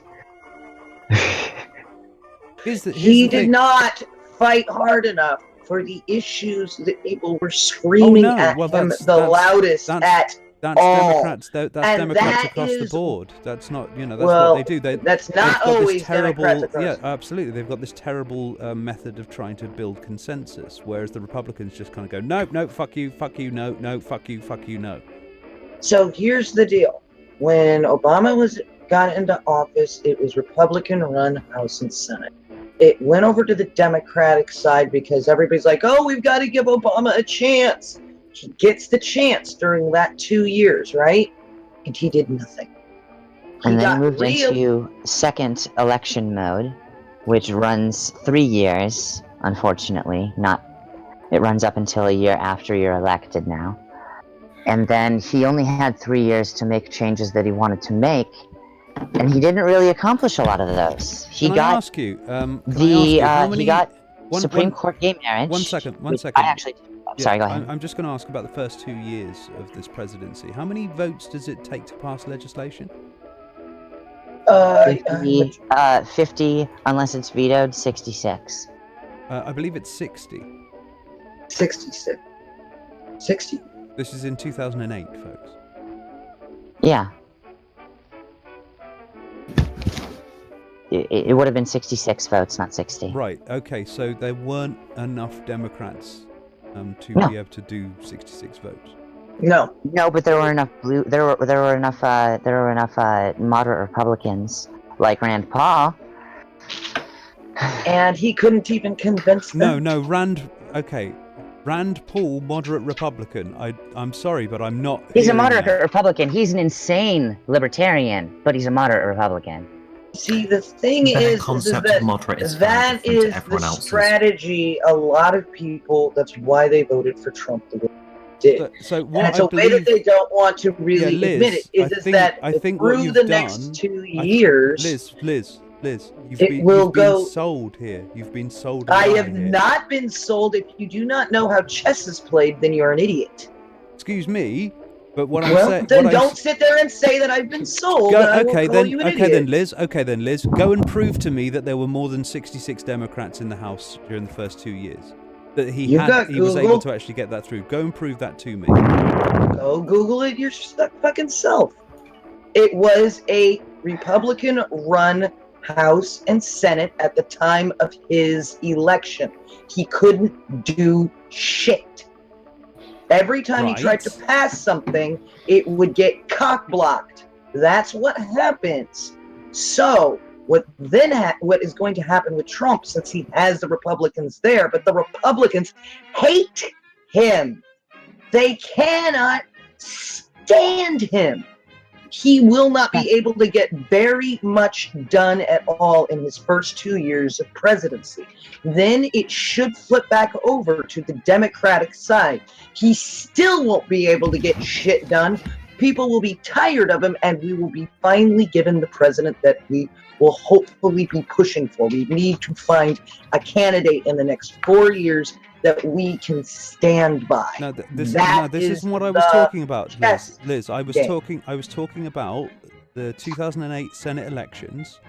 If you have a look at them, you've got 33 seats of the US plus 2 midterm vacancies, 51 seats needed for a majority. Seats after the elections, 57 for the Republicans, 41 for the Democrats. Meaning that the Republicans had... Sorry, 57 for the Democrats, 41 for the Republicans. I keep on getting your red and blues confused. Oh, yeah, sorry, we're backwards about that. So if you don't have 60, if you don't have 66, you can't do shit. Bullshit, you can't do shit, because there are the people who reach over the line, like Rand Paul, let me bring up the link. You can get 66 out of 57 easily. Shit, the Iraq War was gotten out of 53 Republicans. The Iraq War was gotten because the president has the right to declare war. Yes, and then it was validated in 2003. No, 2003. You basically had troops on the ground at that point, and they were like, shit, so we may as well okay this war we've already started. No, that wasn't the debate we had. I was in this country, I was a fucking victim of the war, thank you. There were people trying to get it out, and we ended up with 66 approving the war. So you can't just assume that everyone is going to always vote party line, because if everyone's going to vote party line, why the fuck do we have houses to begin with? Why don't we just do this statistically? That's actually a very good point with how many people do just vote party line.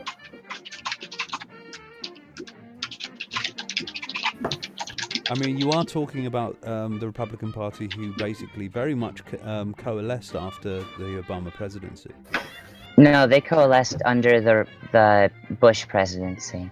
It was long before Obama that they were coalesced. Well, no, yeah, but what I'm saying, they very much doubled down at this point. I mean, they were basically meeting to say that we need to make this a one-term presidency. We need to block him at every given And point. what do you think's going to be happening across the next 4 years?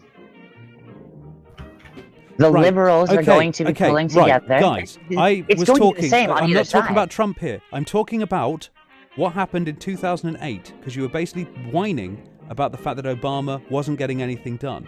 I have just explained to you that why he wasn't getting anything done. Why? No, we weren't whining that he wasn't getting anything done. We were explaining to you that our country is generally fucked politically and nothing gets done, no matter who's in office or in the fucking Senate. Unless they have a majority. Unless they've got a majority. Even if they have a majority, look at what Obama wasn't able to get done.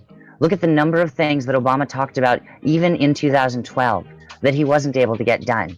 While meanwhile, moving some troops out of the Middle East and instead replacing them with the drone program that has ruined our reputation as a military power. Yeah, the drone program was the bit that really swung it. Yeah. Come on. No, you don't. Do you honestly think that it's just about the drones? No, I don't think it was just about the drones, but that is certainly an issue that I stand against very strongly. Well, very much so, and that's also upsets a lot of Republicans, which is why I'm sitting here trying to speak from every side of the argument at once. Yeah, but what I'm saying is that the reason that he wasn't able to get anything done in the first 2 years had nothing to do with the fact that he had a majority. He didn't have a majority. And I do need to clear up one thing. If you think that I'm happy about Trump being in office, you are very much so mistaken. No, I'm not saying I that am either. not. I'm not I want you to know. I just want you to be what very aware. What I'm saying is, Well, I need to clarify. No, I just need to clarify. I'm trying to clarify. I am not happy that this chess game had to be played. But in all honesty, the way that I see things from where I am sitting, and we can argue semantics and nuance I'm not all day talking about long. the semantics of this, Liz. You were talking about the fact that you thought that he had a majority that was effective. I'm not talking about that right now. I know you're not, but I was. I was trying to keep talking about this, but everyone kept on trying to move on from it. And when you're trying to make a statement, I say to you, no, you've been sold a lie. And then you're like, no. And I said, look, let me show you.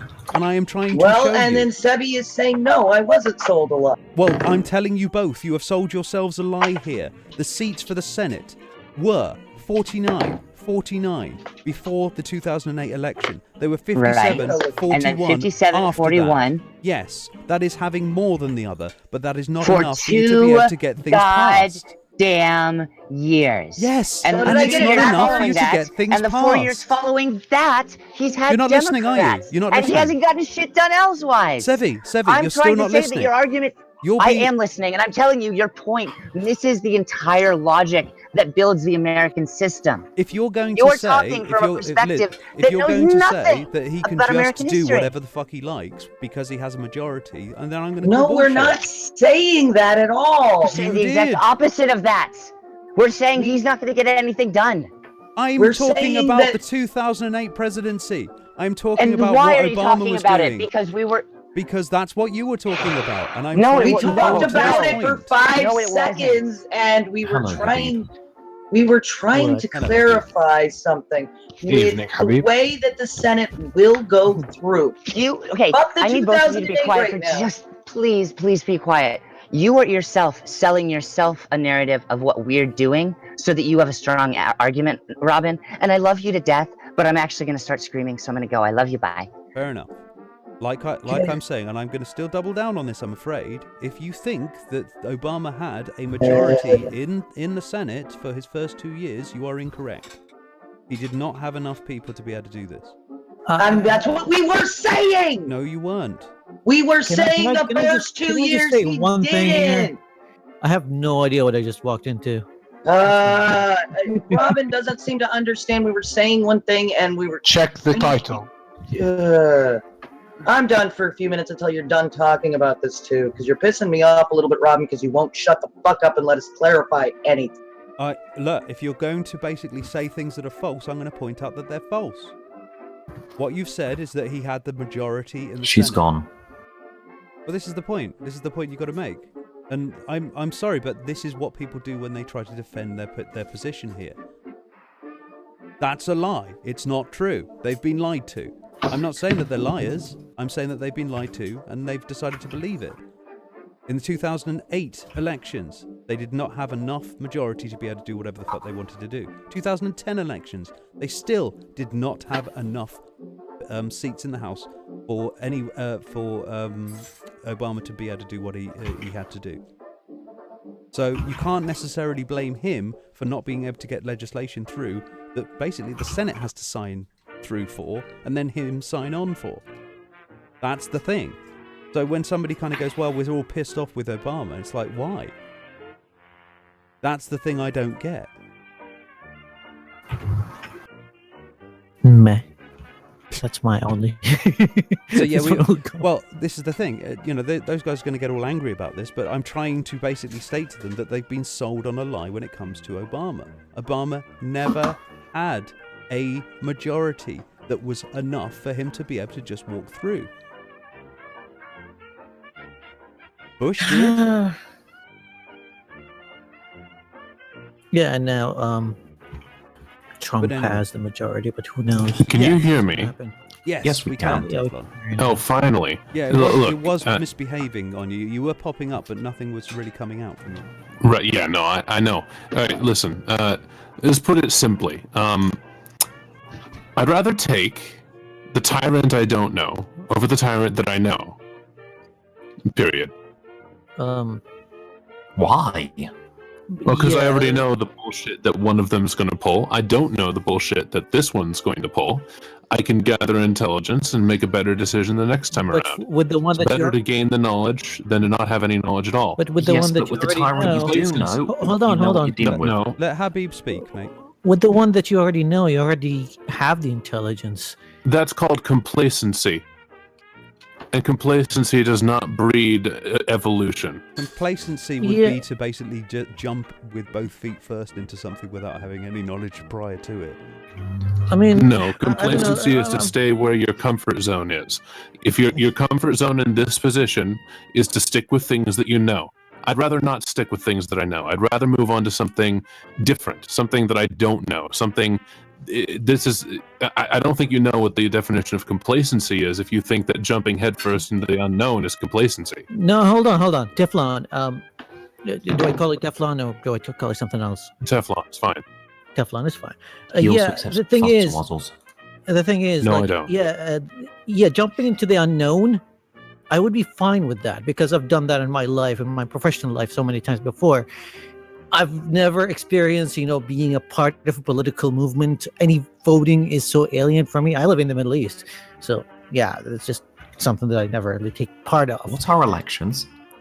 We don't have elections here. It's just a bunch of tyrants. But you didn't say that you jumped into the unknown here. You said you jumped in from one tyrant that you know to another tyrant that you don't know. You already jumping know into the unknown. I don't know what he's going to do. But you already he may very well be he may very well be a tyrant, but I don't know anything about how he's going to run the country. Therefore, he is an unknown tyrant. I would rather jump into a tyrant that I don't know than a tyrant that I do know, because I very much know the shit that Hillary Clinton would do, and I am very much not for being complacent with those things. I understand your point. However, if I was American, I would have voted Hillary, and I would have hated myself for the next 4 years. Like, really hated myself. But I get to the I understand the people that just don't want to go with that because she crossed a lot of red lines for me. And I think Trump, with his speeches and everything, crossed a few red lines that I cannot condone. Trump's just, as far as I can tell, Trump is fucking crazy. I don't know what the fuck he's going to do. I'd rather go with that. And once I figure out what he's going to do, I can decide in the next election cycle, do I really want to continue with that? Yeah, but in the next election cycle, you have another crazy person. Well, that's fine. You want to maybe that next crazy person to find out what they're going to do? Because there's a crazy person every election. I'll be right back. It depends. It depends on if the next crazy person is going to be is by definition a tyrant or by definition a person of the people. I don't really view Trump as a tyrant. I think he's a bit of a megalomaniac. Yeah. No, Tyrant, he's not really a tyrant. He's when it comes he's right wings. He's right wing, and neither libertarian nor authoritarian. He lays on the center line. Yeah, I would say so. I would say that this is somebody who would exploit the law. Hillary Clinton is quite a distance to the left and towards the authoritarian rung. Very much not what I'm. Left wing. What? Yeah. Well, according to her current. Okay, I am not going to say that that's accurate. She's either very extremely right wing or very extremely left wing, depending on when you base her views. If you base her views off of the things that she was campaigning off of recently, if you decide to trust that campaign, then she's left wing authoritarian. Issues. But if you base all of your assumptions off of who she was in 2009, she was very right wing authoritarian. Again, if you look at a handful of social issues, yes, she is left wing.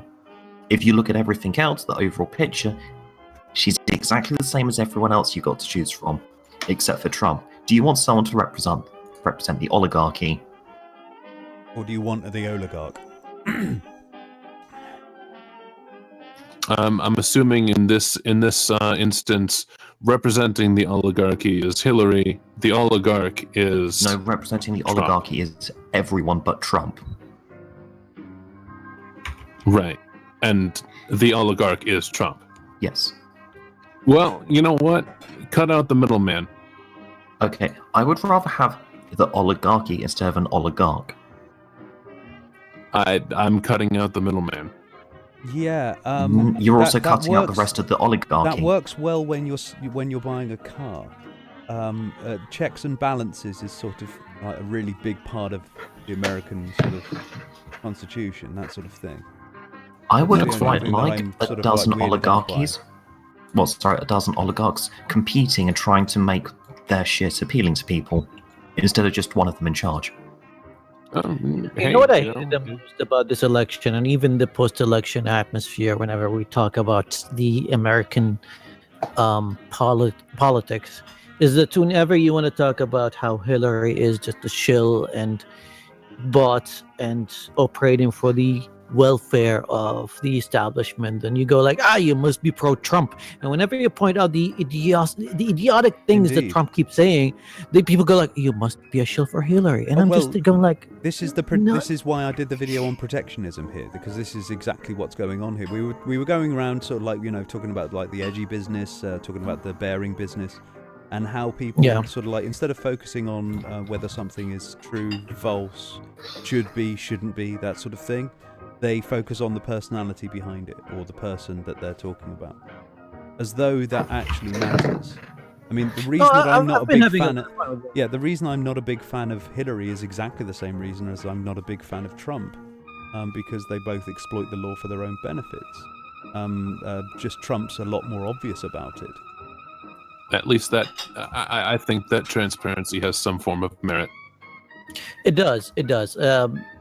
I give it, I give him credit when it's due, and I think what he did with the carrier jobs, even though, he had to cut them a deal. I don't know what kind of tax exempts or whatever he's going to give them, but it's done nothing. It's done nothing.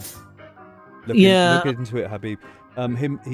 He just basically virtue signaled that one. They're basically going to. They're taking all that investment money, turning it into robots. Those people are going to have those jobs. That's all. Yeah, I've looked into it, Rob, and it's even the robots are going to be long time coming. They're just now developing these robots, so expect them to happen like in the next 4 or 5 years. At least these guys have their jobs for the next 4 or 5 years. But once again, we're talking about, from what I understand from this particular deal, it didn't actually save any particular jobs that weren't going. No, it did. It actually did. I looked deeply into this, and yeah, it saved a bunch of jobs that were going to places like Taiwan and China because they were building some facilities over there. It was going to Mexico. Oh, seriously? Yeah. No, there were some manufacturing jobs going to China and Taiwan as well. I think we've got our sources confused here then.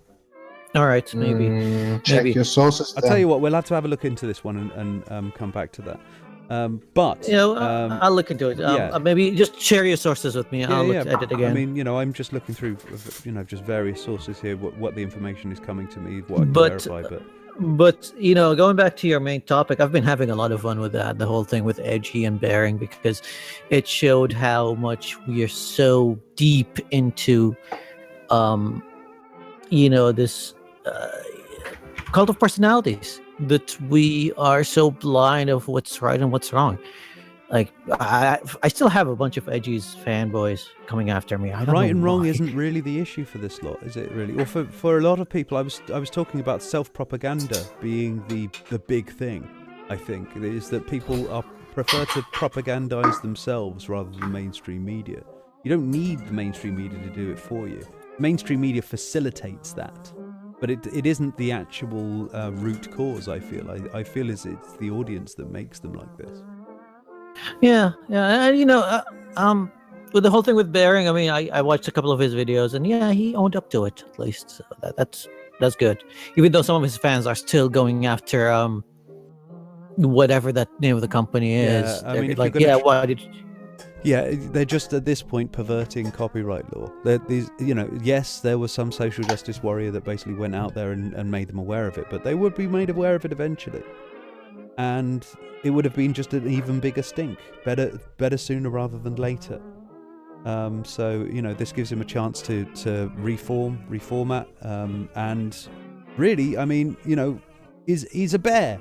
I mean, there's plenty of people. I can't imagine that there isn't going to be enough people out there that will be willing to make him a new bear. He already has a few candidates. And he made a video with the latest one that he got, but he's got some pretty amazing designs. So a better expect bear, something to happen soon. Yes, he's probably got a chance of actually having an even better bear than he had before. So I would say he already has. Yeah. And out of all of the people that have been screaming and shouting at each other over this, Liz said it best. He's the one that's been behaving like the adult in the room. He kind of had to. It's not like he has a choice. Well, if anything, I can lay something at your feet here, Bearing, if you are listening, and you probably are. You could have maybe had a little go at your own audience and maybe asked them to chill the fuck out a bit more. He never addresses his audience that way. He's of the, like, even if he sees them going after someone, he just goes like, no, I don't own up to whatever they're doing. And yeah, I can understand where he's coming from, but sometimes you have to school them. It helps. It helps. That's it. It skips some time wasted. But, I school my audience all the time. Like, when I see them doing something stupid, I'm like, guys, behave. Yeah. I'll be quite frank. I lost all form of empathy for him when I heard that he brushed off the warnings from Skeptic months ago. Well, I didn't hear about those warnings. Well, here's the thing. It's not just Skeptic. According to Bearing, that he knew, and Sugar Tits drew it for him. And when he told people, many actually warned him. But okay. Yeah. But I think still, he was probably hoping that it wouldn't actually affect him because he lives in Australia, they're in Canada. It's a small thing. He's a small thing, and nobody was going to really, make anybody aware of it. Yeah, but then he started selling merchandise with that bear, which was an obvious trace on it. Yeah, that was. There's just no way anyone was going to let that go. Insane. Yeah, I mean, like, I could make a channel. I could commission someone to draw me an Aladdin with glasses and be like, not Aladdin, it's got glasses, and someone else drew it. It's got like a few lines here and there that are different from the original drawing, and use it as my avatar. Is that gonna fly? As your avatar, as a t-shirt. This not is original, the character, not Aladdin. Yeah, it's got glasses on. I mean, it works for Superman. I mean, he puts glasses on, nobody knows who he is. So why not? I don't think it's quite the same thing. The Superman defense. Wait, I thought the Superman defense is but your bullets don't hurt me. Maybe. Okay. I'm really enjoying the discussion in the side chat here, guys. Yes, I am watching. And somebody was sitting there kind of going, "You need to do some admin, dude." And it's like kind of going, "I'm not your mum." Man. Yeah, sort it out amongst yourselves. You're grown-ups. Come on. It's like, what's it? Well, I think the aspect of bearing is that they shouldn't have completely shut the channel, but basically pause it down. Pause it down. Nice pun. But it turned out okay. He's on a live stream now. Tyler, pick the candidate. Yeah, he's with HBR on stream. Oh yeah, they are drawing him. But yeah, I mean, I would have expected them to do something like a cease and desist first, but an immediate takedown is a little bit harsh. Yeah, because usually it's just a cease and desist. But here's the thing: like a cease and desist, it costs money because they have to hire a lawyer to draft that. A DMCA takedown is free, just a few clicks, and you're done. Well, it's automated, so it's well, and it had to, like, him getting his channel taken down. I mean, yeah, it's a bummer, but it had to happen because he had over 100 instances of copyright infringement on that channel. Yeah, it was just and they actually they're working together, like the company and Bearing, to get his channel back, and he already got his channel back and everything. So it's not like there's much animosity there anymore, and they're all both operating with good faith. So I don't really see it as a bad end result in the end. The company were literally as cool with it as they can legally be. Yeah, it's all going to work out just fine for Bearing. No one has to worry about him. Good times. Yeah, like I said, it's all come out in the wash, and regardless of all of the crazy interference coming from his fan base, you've done nothing, guys. You did nothing. You didn't. I think the point is it was in spite of his fan base. Precisely. Yeah, you whining and screaming about this did nothing. Him going to them and kind of going, "Oh, sorry about this, guys. I to be honest with you, I probably thought that he would never get that big, and then once he's big, it's difficult to just drop the icon, isn't it?" Yeah, it's basically what he said. Literally, that was the thing. Yeah. So at this point, you're sort of stuck in this sort of thing, and I mean, it would have been a great deal if he'd have actually been. They'd said, yeah, you can still use the thing, but just basically have it so that this is where it came from, and to our website, so we can get some clicks out of it ourselves. Would have made that would have been perfect. That would have been very awesome, but it was that would have set some precedents that a lot of people probably wouldn't have liked. Yeah, I mean, okay, I don't know if any other YouTubers would be listening, but if there is any, even if it's a fan art that you receive from a fan one day, and you think that I'm going to use this as an avatar now, it's going to be my default thing, and you think that someday, somehow, this might end up in a merchandise or something monetized, get a release letter. Even if that fan is a friend of yours, get a release letter. You don't want that to bite you in the ass. You really should get something that says explicitly, "This has been made for me by this person." No, in a release letter, just Google it, a release letter form. I think any word processing program would have that template saved in. You don't even have to Google it. And just have them write their name, and even a digital signage. Like if you reply to this email by OK, you can have it as a legal document. Just send it by email and go reply with agreed, and that's fine. But yeah, it's really important. Like I know that a lot of people in our community are startup YouTubers or smaller channels that kind of aspire to get bigger, and some of them are getting bigger. So get that done. I can't stress that enough, but get that done, because you don't want what happened to Bearing to happen to you just because you pissed off a fan and they're like, well, I made that fan art for him and now I can take him down. That could happen. Or only draw your own pictures. But that requires artistic talent and is hard. Yeah, that requires talent that I don't have. So speaking of, Robin did that drawing of me, that little circle thing that's popping up. So I'm going to send you a release letter soon. Yeah, it was merely a trace more than anything else. And with a mouse. So, I'll send you a release form soon. Yeah, Soon well, he'll you're going to follow do a his own t-shirt for that, advice. are you? Then I want a fucking cut, motherfucker. That's how it works. That's how it fucking works. I had him monetize his channel too, Robin. Oh, Get him. right, okay. Money. I want $150,000. I make $6 a month on Patreon. I want 3. Damn! Get him. I wish I made that kind of money. You know he's That sucked. Saudi, right? I bet he has some like funders. I bet, yeah, something like that. I don't know, someone. Help him. I mean, okay, to be honest, like I make my living out of right now just some commissions here and there, and you know the best thing about being a photographer, once you shoot enough Bring it things, back. especially with big take your time, with big brands, they have to renew the license to use your photos every year. So yeah, I make some money out of that. Nice. And I made $300 out of the Kellogg's thing. Oh, well done. Cool. Well, you Yeah, knew it was going to pop back up. Oh yes, as soon as it dropped, I was like, buy as much as I can afford of that stock. It's gonna pop back up, and yeah, I sold them today, $300. Sweet money. Nice. Now you need to go onto that hashtag and say thank you for my money. I did. Yeah. I did, and they fucking hate me. That, ladies and gentlemen, is how you do day trading. All about the rumor mill, isn't it?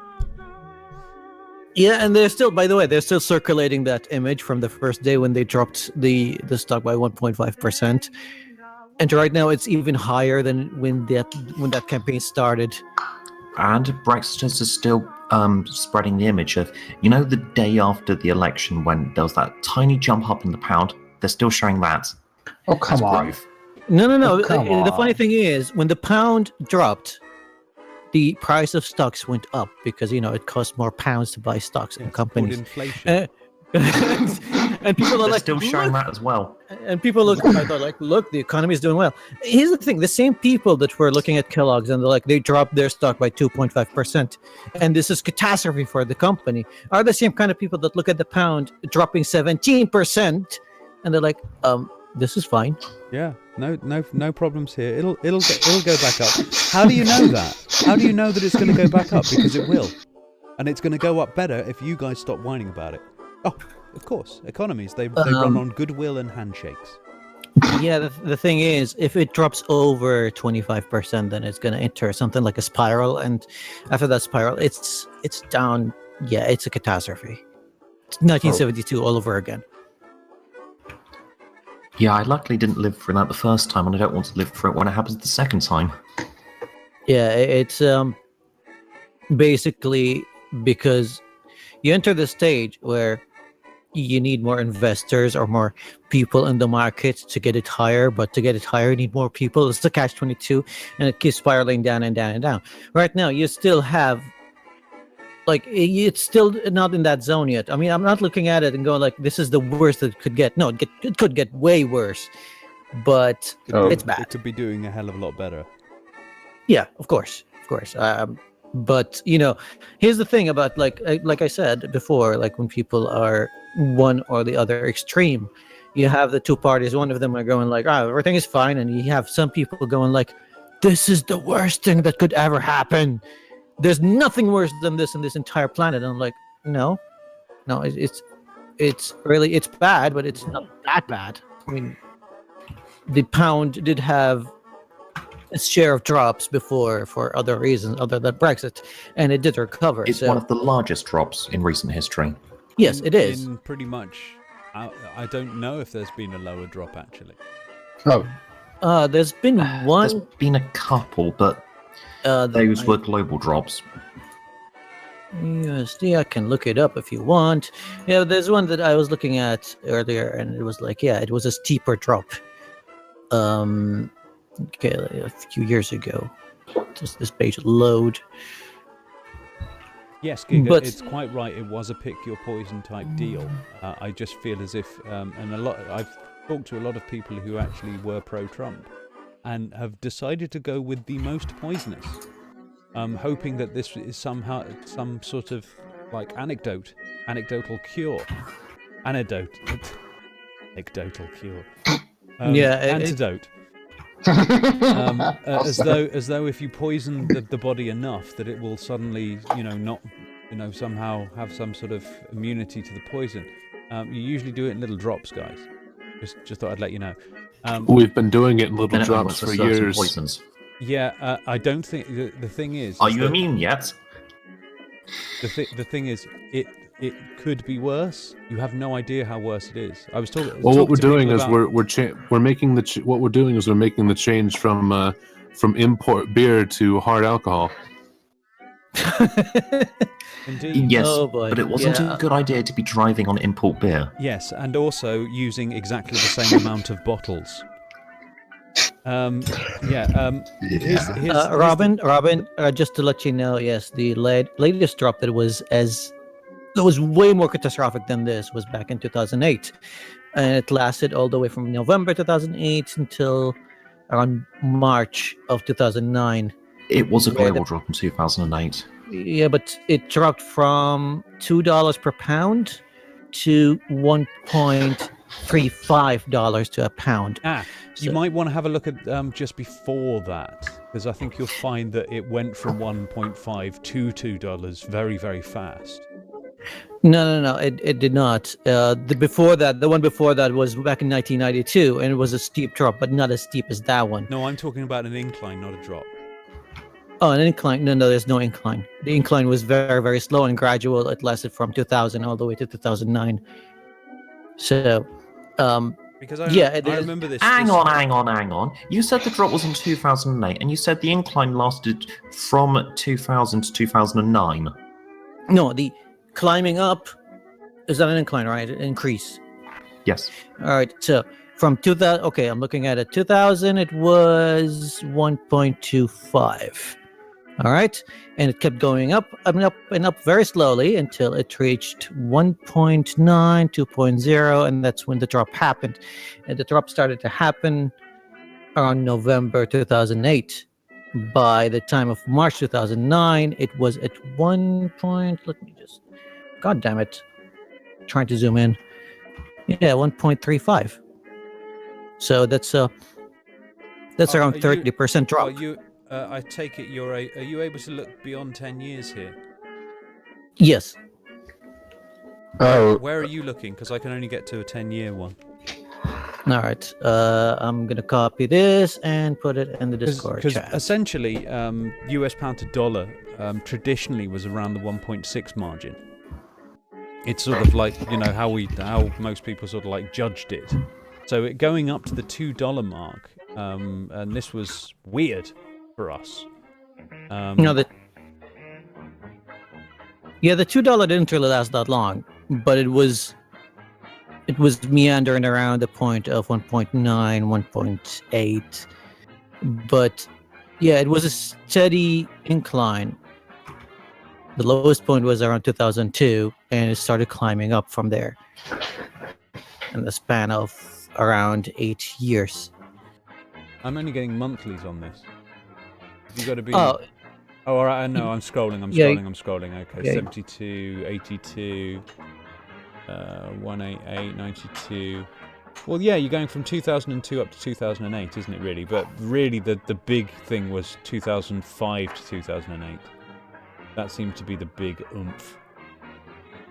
But traditionally, it's always sort of like, meandered around that 1.6 mark, really, on average. Yeah.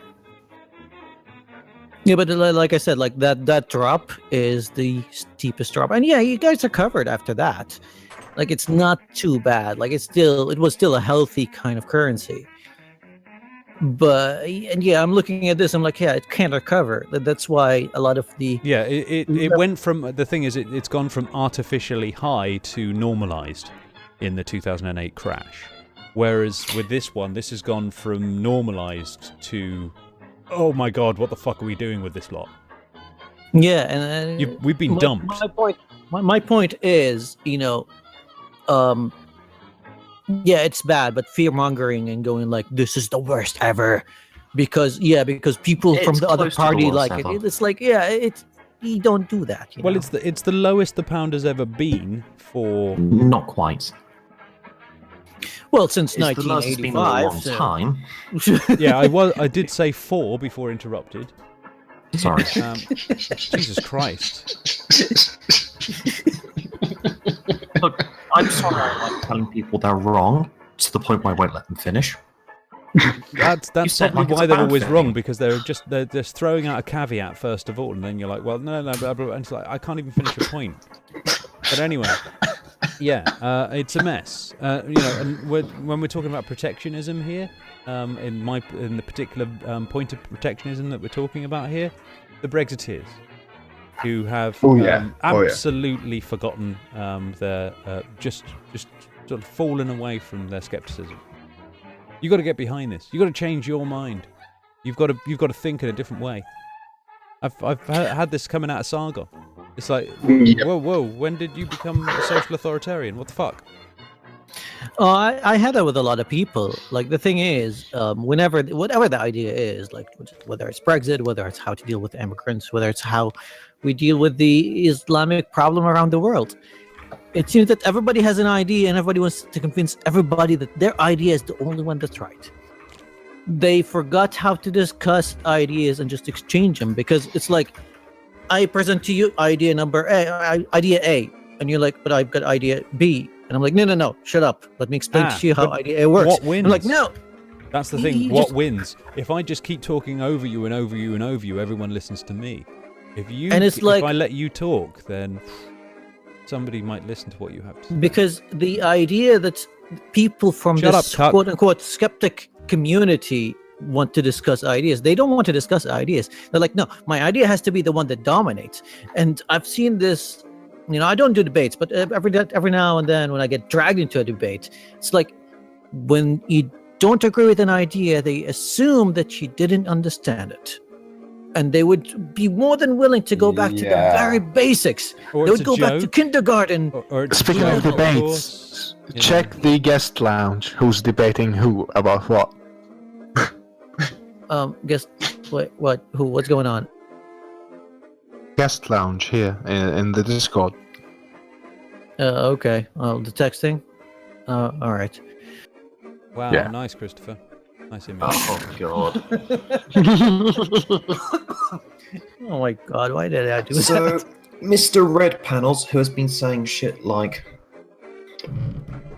Actually, I can't even parody him. Just go to his Twitter and read it yourself. It's so ridiculous there is nothing I can say in parody Well, of then it. just read it.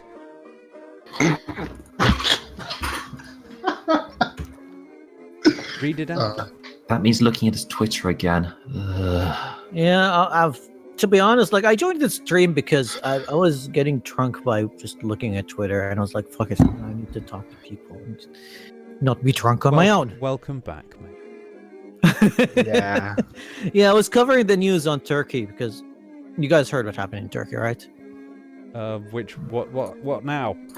Two Now? explosions. Oh, yeah, Oh, yeah, the explosions. Yeah. Of that, yeah.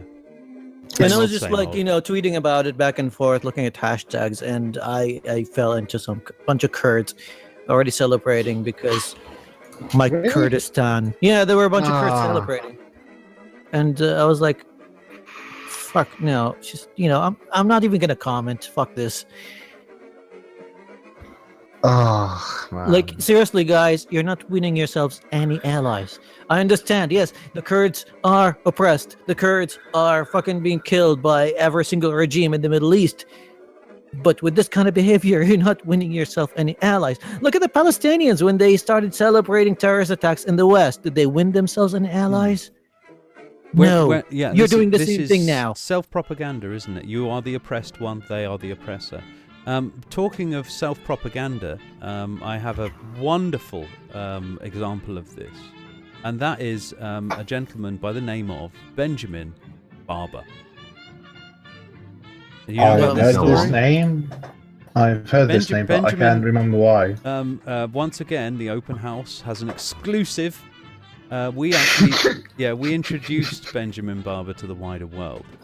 We're sorry. I actually basically put him onto Sargon. Oh, that's why. Okay. I'm really sorry, everyone. Okay, what happened exactly? Remind me. Oh, God. Where to begin? Where do we Oh, begin God. with Benjamin here? Benjamin Yeah. came onto the open house talking about how his girlfriend had been basically turned into some sort of cult member, and had been, I think she was in some sort of lesbian relationship with her counselor, stuff like this. And I took it on face value. I mean, I'm not gonna I can't research somebody's relationship.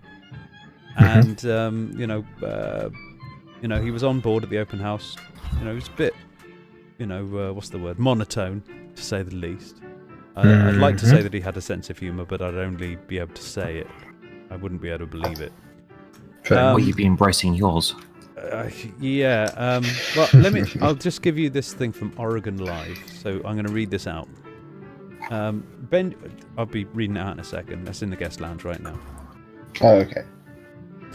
But yeah, Benjamin got into... Oh! Yeah, Mr. Barber, I know know this guy, yeah? Benjamin got into a little bit of trouble with us at the open house because we were doing... Wizard of the Car or Wizard of the Cars know him too. Hear me out. We were basically doing sort of like a game exchange program where we were basically getting donations from people for computer games and whatnot, and then basically just dishing them out to deserving people, or even undeserving people as well.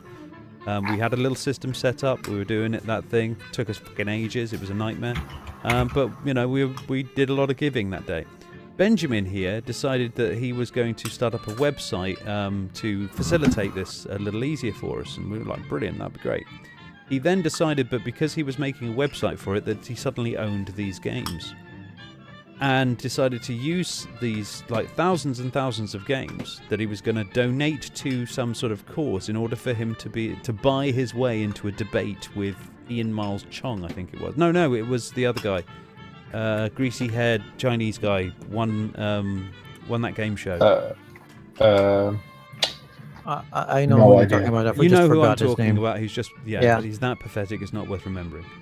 Okay. He then basically decided to go Offer down to- that route. Yeah. If you can imagine, that put off quite a lot of us in the open house, and started getting into somewhat of an argument with the guy openly.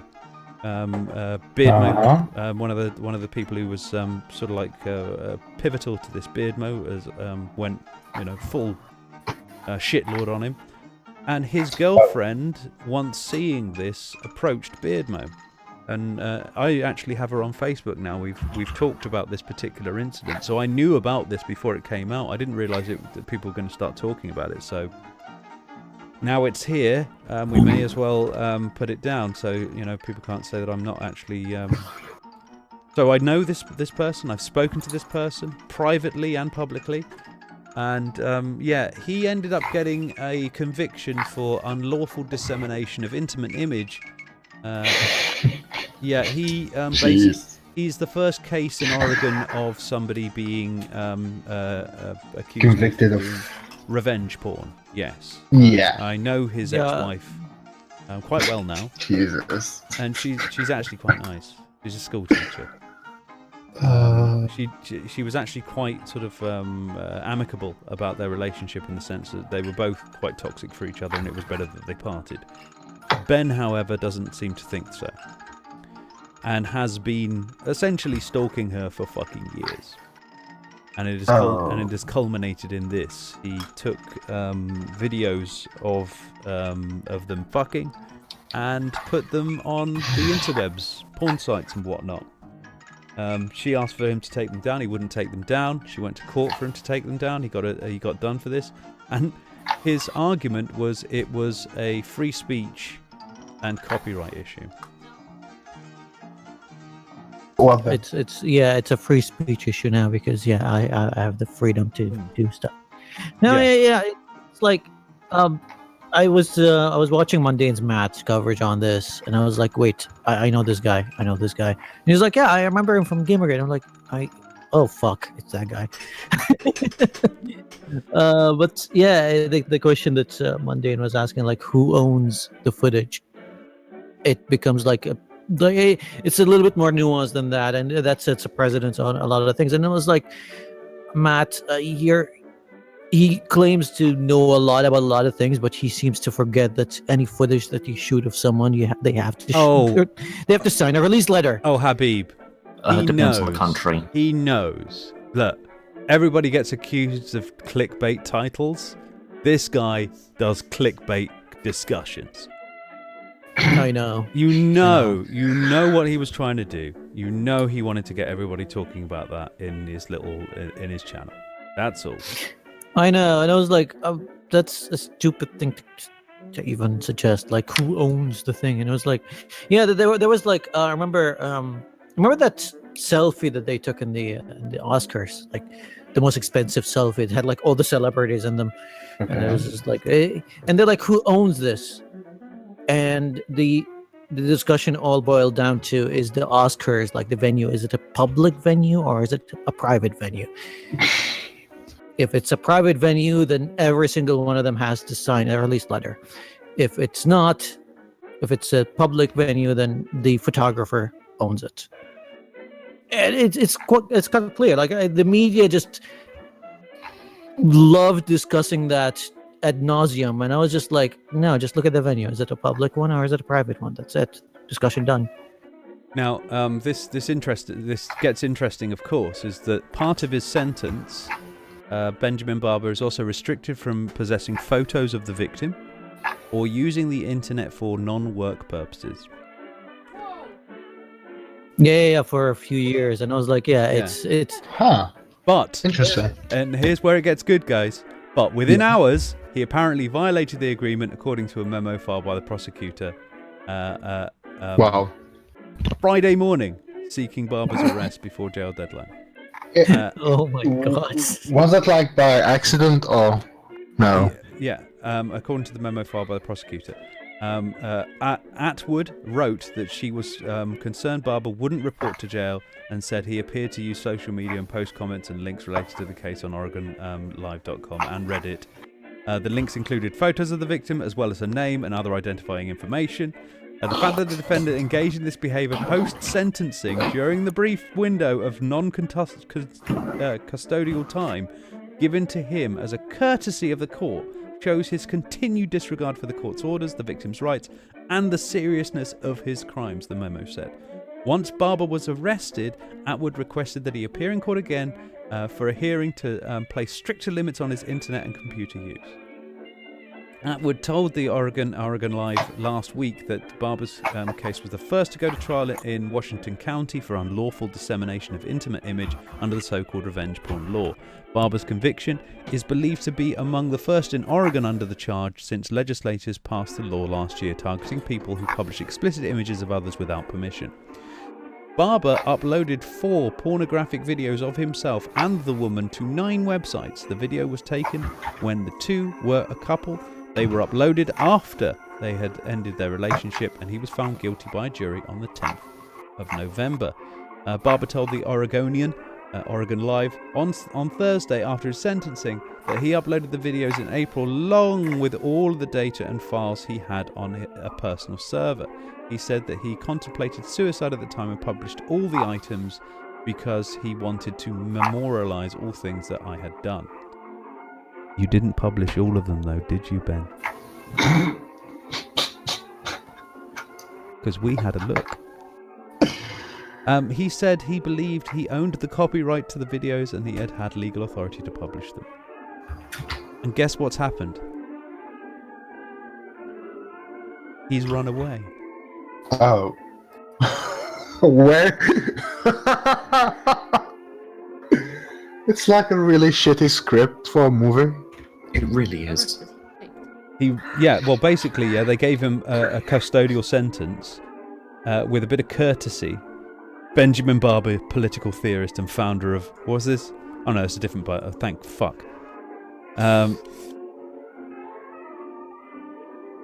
trying to find the thing with him. Sentenced to jail under revenge porn law. Oregon man, first sentence over revenge porn.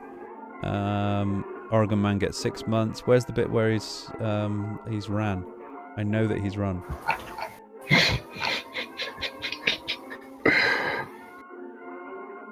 God, they really don't pick the best pictures of this guy. Mind you, there's to be It's honest not with really you, that easy. yeah, Barber has also called the law literally unconstitutional. Oh wow. Literally. Wow. Yeah. Yeah. He literally doesn't have a clue what he's talking about, does he?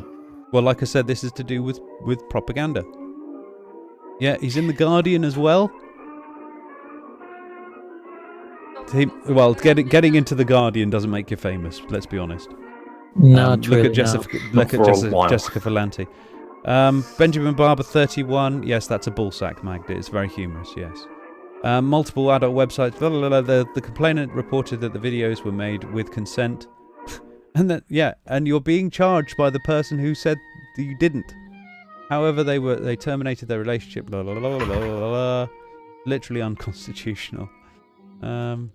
If you use the internet with the intent to harass or embarrass or basically demand someone, and their sexually explicit material, you can identify the other person who has not been given their consent. That's essentially the threshold. Fair enough. But he's on the run. Yeah.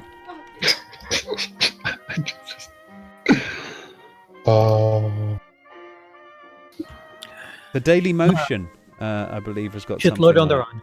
Hello, No, it's Netscape's done it. I'm just looking at this. Oh God, there's a TED Talk with a guy called BenjaminBarber.com. Oh God. Oh God. That's just weird. But yeah. I'm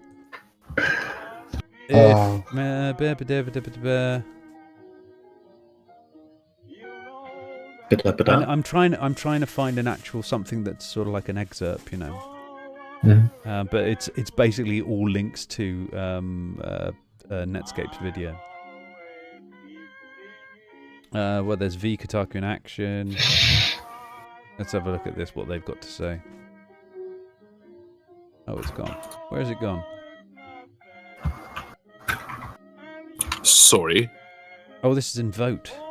Welcome back. Good to have you again. Perhaps missed the funniest story, but never mind. We're still on about it. Benjamin Barber. Yeah, Benjamin's a demi-famous boogeyman for the internet, and has essentially, here we go. Oregon Live article. There we go. Arrest warrant issued for revenge porn convict after failing to show up to jail. An arrest warrant has been issued for Hillsborough man who didn't report to jail to start serving a 6-month sentence for distributing illicit, sexually explicit videos of women without her consent. The Washington County Sheriff's Office announced. Benjamin was convicted of unlawful dissemination. Oh, I was about to say insemination. Yeah, that's. Oh my, that's a very different crime. Oh my. Yeah. Unlawful insemination. Yeah, I think they just call that Wow. rape, isn't it? Yeah. Yeah. Allowed much. to remain out of custody and ordered him to report to the county jail by 7 p.m. Friday, deputy no. said, but Barber never showed. As part of the sentence, Barber was also restricted from possessing photos of the victim using internet for non-work purposes, but within hours, he apparently violated that agreement. Atwood wrote she was concerned Barber wouldn't report to jail.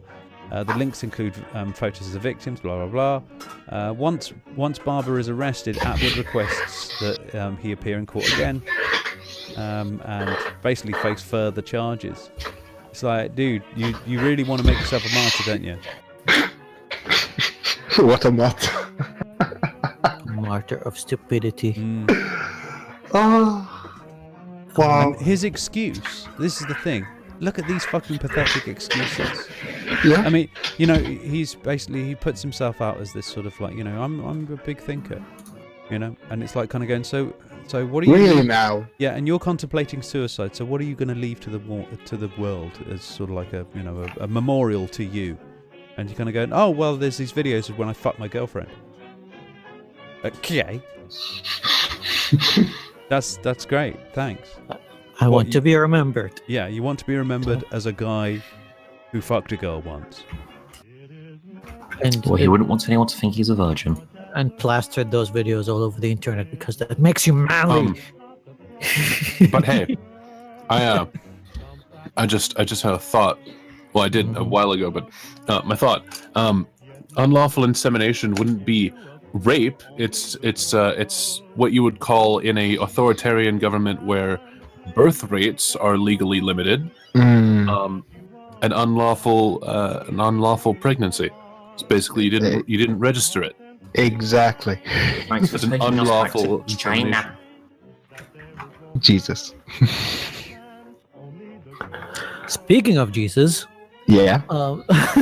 I've been Go getting on. a lot of DMs and messages on YouTube by Christians and evangelicals trying to convert me into Christianity because Muhammad has failed me. That's what they're saying. I mean, I'm just quoting Oh them. my god. I did. And you should. Oh. I mean, I want to just like capture some of them and just make a video about them because they're just so funny. Like I get this DM and I just click and it's like pages and pages of text, and I think at first I'm like, this has to be copy pasted from somewhere, but no, it's directed at me. It's like someone actually typed all that shit. Speaking of videos, Yeah. when is your video on that? For fuck's sake, that guy from the UK. Are you still doing that? Ali graphics. RSV. Yep, that's him. That's fucker. Yeah. Oh, Well, Kiwi Farms has gone absolutely tonto on Benjamin Barber here. he's still busy promoting his book, and it's the holidays. Everybody's busy, so I might just take it easy. I was gonna do a stream this week, but to be honest, I just didn't feel like it. There was no topic. Next week, I'm gonna be interviewing another ex-Muslim from Yemen this time. He's hiding somewhere in Turkey right now. No, not Turkey. Sorry, in Australia. And after that, who knows? Probably I'll take another break for another week during Christmas, and then early next year I'll do something with either Ali Rizvi or Gatsad. Hold on. Oh my god, not Ali. No. That other guy from the UK, the one who responded to Griffix. That one. Oh, that guy. I mean, I was looking at his video and there was nothing to respond to. It's just gibberish. Okay. Like, it was just gibberish. I was just like... Agreed, yeah, I've seen it. And the thing is, like, after looking at the whole thing on Twitter and how everybody just owned his ass, I was like, oh, I have nothing to add here. There's nothing to add here. And besides, I mean, I don't do reply videos. I don't do drama videos.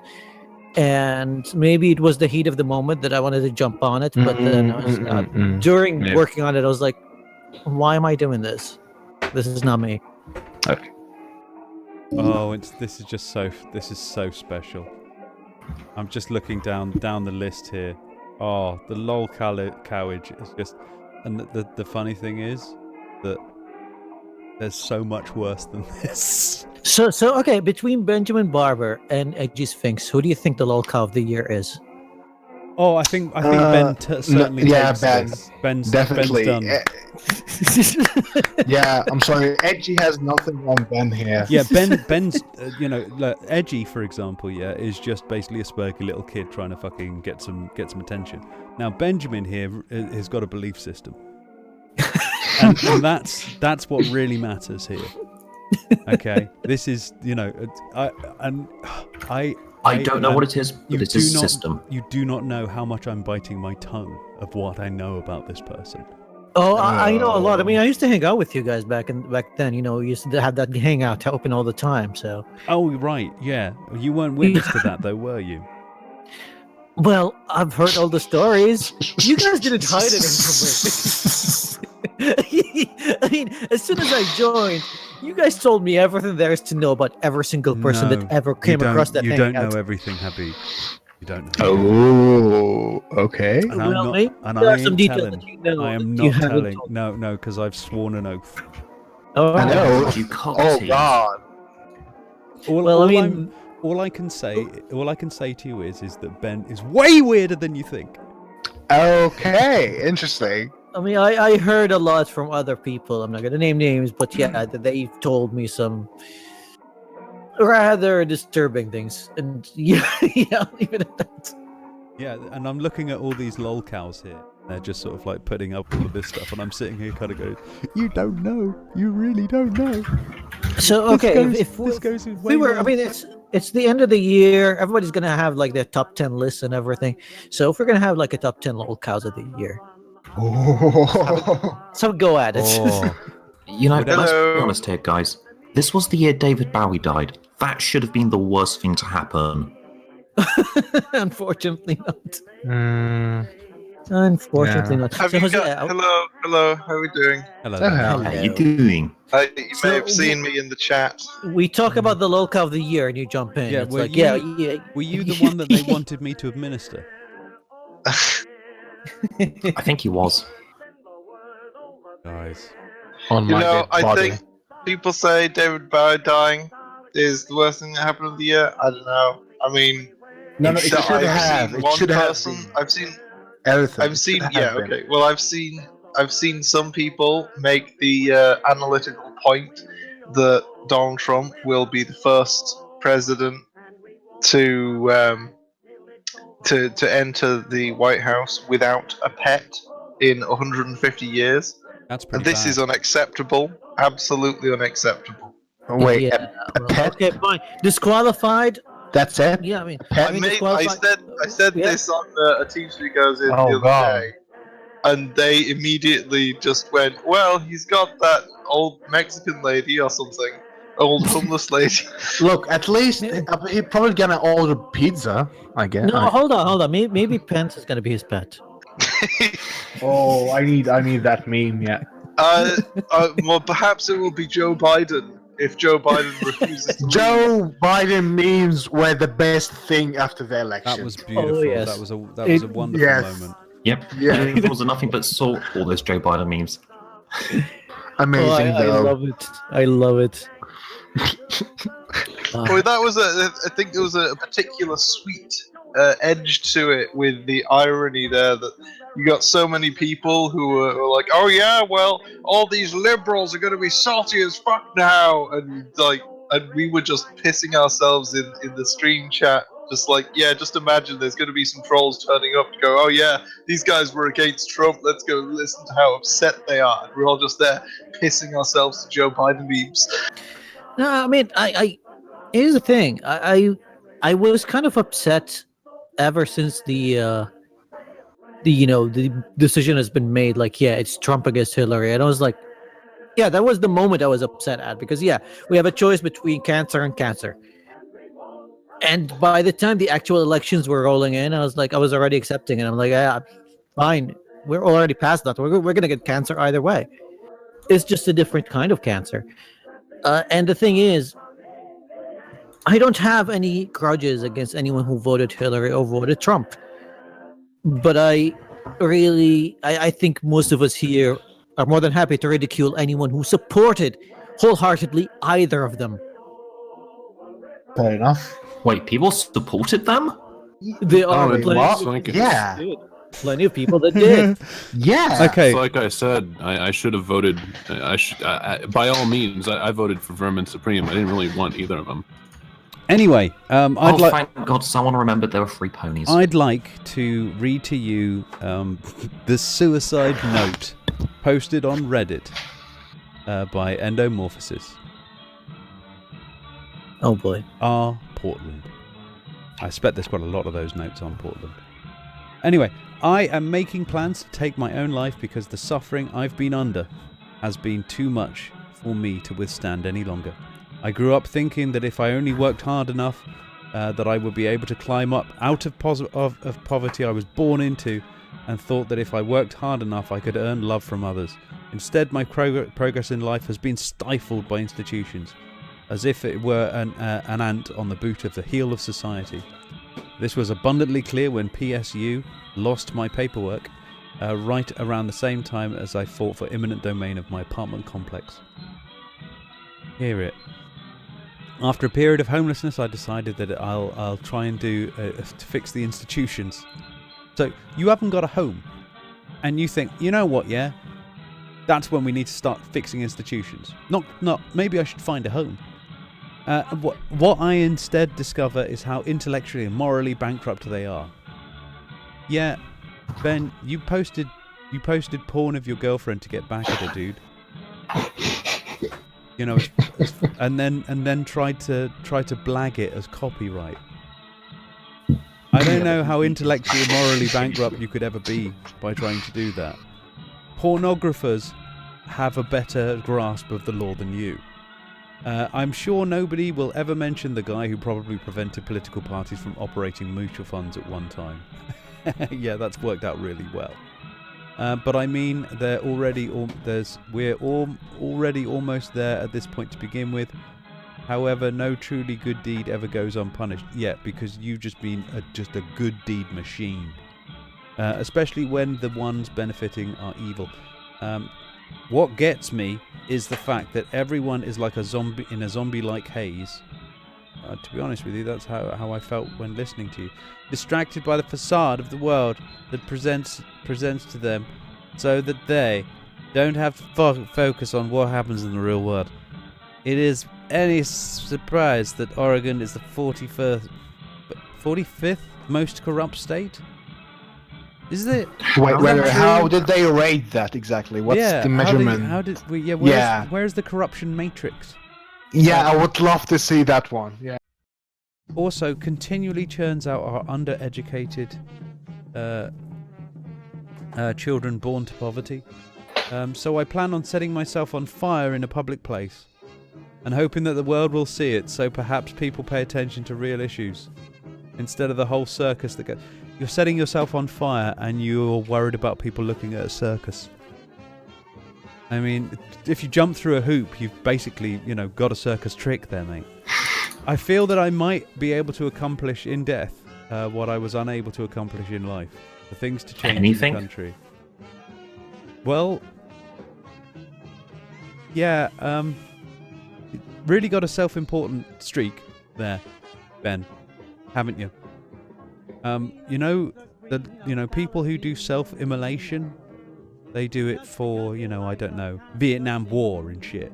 You're doing it because your life didn't work out particularly well. What really broke the camel's back was the social justice warriors coming in. Oh, it's always someone else, isn't it? Who like to example blame whites for slavery after the UK ended a 10,000-year-old practice, and have them invade the computer industry because it's trendy, rather than because they used to tear apart electronics as a small child. Oh, fuck off, you American. These are the same people who most likely have never even lived in a third world country, much less one where there was an ethnic conflict and strife, and yet call me the bigot for believing in equal rights, then feel the need to create industry blacklists because someone criticised them online. Justify. Yeah, I don't think you're committing suicide for that. Somehow. I'm just looking down this list here. It's... Oh, Ben.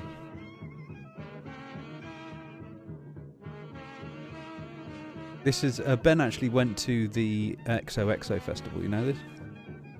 Handing out leaflets. No, I didn't actually. Yeah, they had to move him away. How obscene were the leaflets? Here's the thing, there were actually people out there that were willing to go that far as to harass. It wasn't anything to do with us. We didn't make it. We didn't encourage it, but it happened. And people like Benjamin here, yeah, they can see that they've got an avenue to come in and try and do something. And there you have it. Lol cow of the year, mate. Definitely. I mean, it's tough competition out there, from the edgy L-Triders to the adamant race realists, to someone like Richard Spencer that goes like, it's not a salute, it's a Roman salute. What are you talking about? Yeah, it's a very tough competition out there for lol cow of the year. I mean, I could try to compile a list, but to get a top 10, goddamn. Gonna take a while. Yeah, there's going to be a lot of disappointed people, I feel, whatever happens. Well, they were trying so hard. Yeah, I think, can we include as one candidate in this list, or one candidate for this list, just homogenize everyone who is ostensibly a libertarian who voted Trump. I would say Paul Joseph Watson qualifies for that list. Yeah. I just mean, like, can we because group them you have together? you have someone who goes on and on his Twitter feed about social justice warriors, about everything that they do in universities, especially with the safe space, the double S, that they find cancers. And the moment Trump goes like, the theater needs to be a safe space, he agrees with them. He goes like, yeah, the theater needs to be. I mean, you talk about like people who are on a stage, a theater stage, using it for free speech. And the thing is, Mike Pence, as much as I hate the guy, as much as I don't agree with anything that he says or does, he was okay with their message. He was like, yeah, it's fine. I mean, they were respectful, and they just said a few things. And I like Pence's attitude. He's there and saying to his daughter, "We have a few cheers and a few boos, and this is what freedom sounds like, as it's a mixed crowd." Exactly. Yeah. I mean, he was quite. I mean, his attitude was quite okay, but Trump was like, "Oh my God, I'm so offended." Just Well, because he's maybe Trump was, but we don't really know that he is the person doing the typing in all cases, really. No, He no. probably outsourced. Look how active According to multiple the- interviews, according to multiple interviews, Trump has an aide to tweet for him. Yeah, This is I according don't. to Trump himself. Well, even if it was an aid, if Trump was not if he didn't agree with that message, he would have had the tweet taken down. I don't know though, because that He's fired people relies for not on, tweeting properly for him. Yeah, that assertion about his behavior relies on us taking that this is someone who moderates their speech and their image and their message. Oh, So you can for see someone why like- I remain a bit skeptical. For someone like Trump, his image is everything. It's not about I do believe that yes, somewhere deep inside him, maybe he has some love of the country, like he wants to I serve just mean America. he's shit at But for him, the whole presidency thing, it's a self-image thing. It's like, yeah, look at me, I made it as president. He's on a victory tour. You know that, yeah? Yeah, I know. He doesn't need to keep rallying, but instead of thinking, holy shit, I'm going to be going into one of the most important offices in the world, I'm going to do a victory lap instead. Fuck that. Forget learning on the job. He's going to still be a producer for a reality show, and the host is going to be Arnold Schwarzenegger. No, what's wrong with doing a victory lap? He's not in office yet. He still has to wait until the inauguration. Yes, and we're talking about somebody who's never been in office, has never really actually held any particular office at all. And like I said, right, but he can't learn on the job until he gets on the job. Well, I don't know. There's a lot of stuff that's simply a knowledge base that he just doesn't have. I would say that at this stage, there are way more important things for him to do than do a victory kind of tour. But like I said, from his behavior, I think it's all an ego trip. But it's totally within character.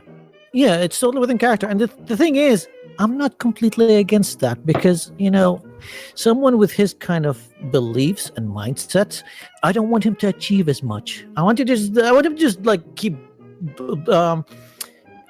this attitude of like, yeah, look at me, I'm president for 4 years, and then goes like, I haven't done anything. Wait a minute, I need to do something. I can't want that from him. Wasn't that hadn't that already been done before?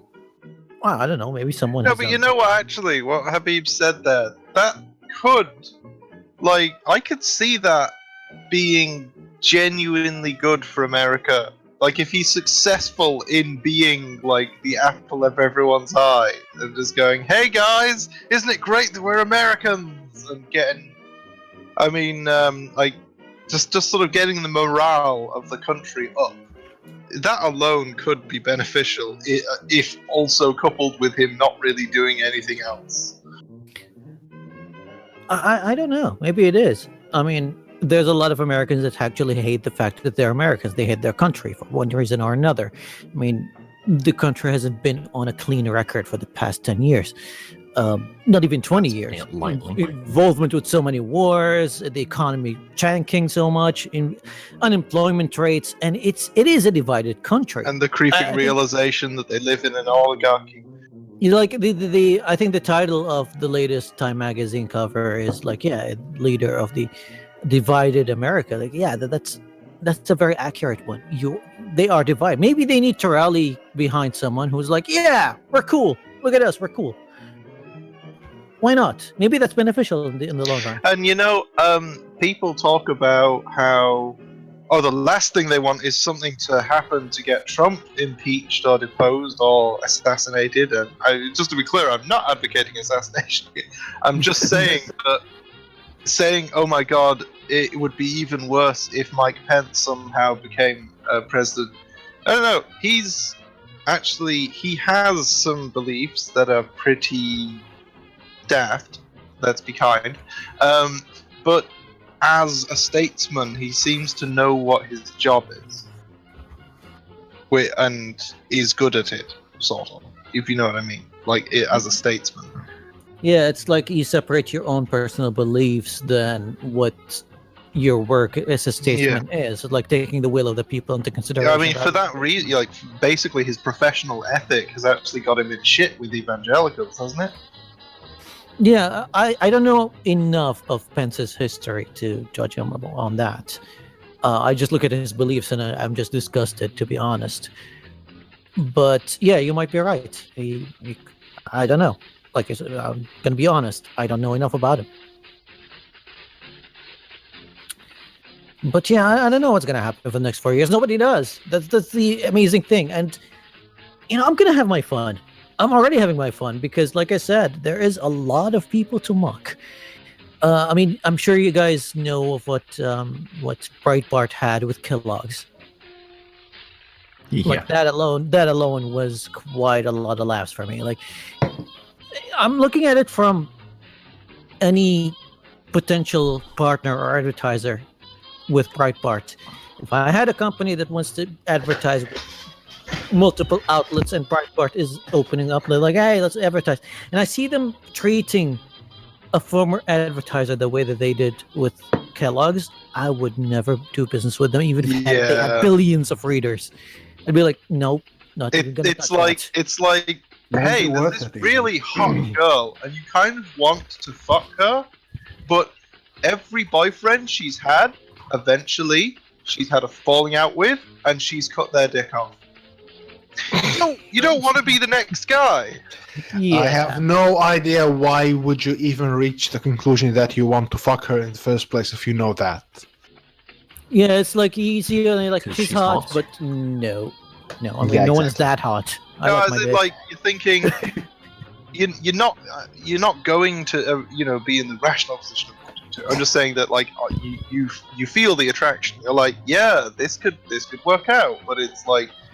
Then there's a consistent pattern going on here. That there's something wrong with the way they behave. You don't really want to be on the receiving end of that, but they do have a great ass. Okay. I don't know. Maybe just me, but I don't think that's still gonna. You know what? I don't know why we're even debating this. Never mind. No, okay. Think of it. Get it right. Get your head around it this way. That. It's only happened once. What do you mean? Oh, okay. And you don't, but you don't, and forget the cutting dick off reference, but just, the being an absolute horrible bitch to this one person, but not to you. And according to them, it was not about them, it's not about their behavior, it's to do with this other person, specific to them, according to them. And maybe you're tempted to believe that because you want to believe it. Because they've got nice tits and ass. You're like, yeah, I want to fuck this. The thing is about Breitbart, the thing that astonishes me is that they have more than 30 advertisers right now pulling out, and they're still going with that attitude against Kellogg's because... Can we look at the time that they called out the SJWs in Gawker for attacking their advertisers and how stupid that is? Yes. Yeah, let's find that article. Let's find that article. Yep. I'm not I'm not in the mindset of doing that. Like I said, I'm very, very drunk. How drunk exactly? Well, I'm not slurring my words yet, but I'm just, Okay. I'm in a happy mood. Take your time. Take your time. I'm just glancing down the sides of my table, looking to see if I've got any alcohol stashed nearby. Okay, I June. can see some custard creams. This is July 2015 by alum, soon-to-be former reporter at Breitbart. A few years ago, Gawker Media went through their own mythical period. The online public shaming was still praised as call-out culture and righteous internet rage by activists. Gawker was out in front, leading the charge. I'm going to change this. I'm going to change this from Gawker to Breitbart. A few years ago, Breitbart Media went through their own mythical period when online public shaming was still praised as call-out culture and righteous internet rage by activists. Breitbart was out in front, leading the charge. Breitbart mercilessly destroyed the careers of its targets, many of whom, such as blah blah blah blah blah, were guilty of nothing more than off-color jokes on social media. They were the shamers-in-chief of the internet, all the more frightening because the sins they punished were so ubiquitous and mundane. Former Breitbartite. I'm having to change the names here on the fly. I'm not working this well. Fair enough. Portrays this period as a kind of golden age for the blogging network. The history has changed rapidly. Public shaming is no longer cool. Is it? Is that why you're trying to publicly shame Kellogg's?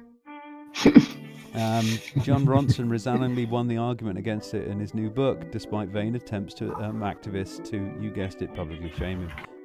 Gawker Media, which relies so heavily on the practice to grant itself the veneer of righteousness. Sorry, You mean Breitbart? Breitbart Media has relied so heavily on this practice to grant itself the veneer of righteousness, it has now become one of the most derided publications on earth. Their botched attempt to out Condé Nast executives has got them in trouble. Throughout history, great empires, states, political movements, and institutions have all fallen victim of the myth of invincibility. Let's see the bit where they talk about advertisers. There was an article that they stated the thing about the advertisers. And I remember we had a long conversation about it. I mean, it was during the time that Gamergate was quite active at the time. It was, I think, back in 2014, not 15, when that happened. When we started doing the email campaigns, I never really took part in those campaigns. I never really believed that I need to take it to their advertisers. But I wasn't against the people who did. And now it's the same thing, but in the flip The only side, time I people was losing fully their minds. The only time I was fully in support of the email campaigns was the now famous, what was it, when they attacked autistic gamers, where they were going, yeah, basically fuck our audience, fuck the people you were paying us advertising money to reach. Yeah, like I said, I never really took part of any of the email campaigns. I was like, if people want to do it, they should do it. For me, I took a stance like they still have the freedom to say whatever they want to say, and I have the ability to just not read it if I don't agree with it. And if their advertisers are happy with the kind of clicks that they're getting, then they're happy with it. Who cares? And that was my stance with it. I know that there is a legitimate reason why you want to tell their advertisers that you don't agree with their message and you don't want to have their brand to be associated with that kind of message. I get it.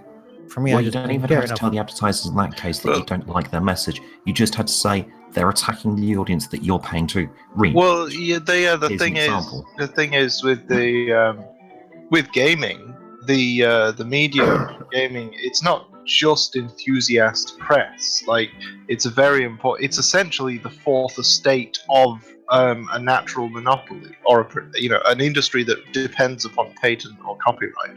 So it has that similar kind of important role as the fourth estate in like governance. In that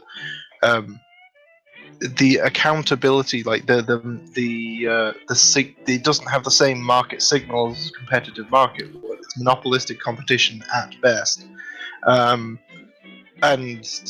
you need like a critical press that is earnest and actually appeals to the needs of the audience, or else it will no longer serve as a signal. But the thing is, both Gorka and Breitbart fall into that realm.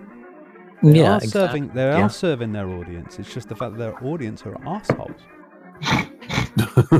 That's the thing that everybody has to get, and I keep on saying this to people. You can blame the press all you like, you can whine about the press all you like, but it's the partisans that keep them going, and those are the ones that are making these people behave the way they are. I mean, Breitbart saying to their advertisers, "Fuck yourselves." Why are they doing that? It's stupid, isn't it? Well, they think that they'll get some other way out of this using their vitriol. The way they twisted the messages were just beyond ridiculous. They're like, yeah, we've got 4.5 million viewers, and Kellogg's... No, in their 45 reply, they were saying. Oh, 45, sorry, 45 million. And yeah, the Kellogg's were like, well, we don't agree with your political views, and so we just want to... We don't want to advertise with overly political websites, so yeah, bye. Good luck next time. And they're like, yeah, Kellogg's just said that they don't agree with our 45 million viewers and they hate Trump. What? Does Kellogg's even need to advertise, though? I mean... Well, everybody does. No, you need to have they a don't. certain level of advertising just to maintain that, we still exist. Let's say this, but let me just point out. Identity is necessary for essentially product differentiation. The thing is, like, yeah, they do have to advertise because they keep coming up with new stuff all the time, and just to make each sure, product. Yeah, sorry, and to make sure that their place in the market, their market share is not being taken over by another store brand. Or that. No, I just had a brain moment where I was thinking of Kellogg's themselves as the company. It's like, why do they need to advertise? Okay. It's like, obviously, it's the product Kellogg's cornflakes. Yes, the barest minimum of advertising. The product of Kellogg's cornflakes needs to be advertised a couple of times a year to go. Yeah, these are still in shops. Still making them. Here's where you remember we were talking about self-propaganda. Breitbart does it well. They have 45 million viewers, they reckon. Their entire total visits are estimated at 93. So what they're saying is their 45 million viewers have basically clicked on Breitbart twice in their lives. Oh, yeah, right. Yeah, it's... I don't know, man. It's just insane. And I was reading their hit pieces on Kellogg's, and one of them was like, Kellogg supports the theory of race privilege, and I was like, wait, what? Okay, let's read it. Citation needed. Yeah, they put a citation there, and the citations did say. I mean, there was a long article that said the word privilege once. Like literally just once. And basically it was an article on their initiative of a post-racial society and the way to help it. And they started the article by going like, yeah, we live in a post-racial society and we've had like some racial privileges in the past that, helped our society. But now we live post that. We don't live with that anymore. And we would like to help the transition between being racist into being non-racist, because the civil rights movement is not really that old. I mean, it's happened only back in the 60s and 70s.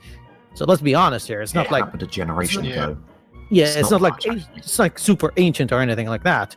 And they were like, yeah, they put this fund over there or this initiative, and they're like, we are looking forward to help anyone who's been affected by this post-racial society, with a caveat too. They were like, whether they are a person of color or white. I mean, once you read that, you can't just go like, oh, they're racist or social justice warriors, because most of their aggressive left or the feminist kind of message, it's like, yeah, white people are bad, they don't deserve any help. But those guys are like, no, they added the caveat. They're like, well, let's be honest, they're actually bad. But yeah, it's like, you're a fucking white male. No, they're not like that at all. They're just like, man.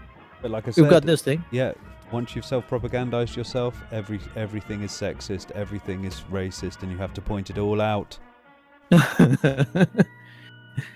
Yeah, I mean, look at the hashtag now. It's like, yeah, let's boycott Kellogg's for the bigotry, and I'm like, how dare they help people of color and white people? Like, do you have to not help a certain demographic not to be racist or bigoted? I don't know. Well, let's be honest. If you help anyone but white people, you're a race traitor.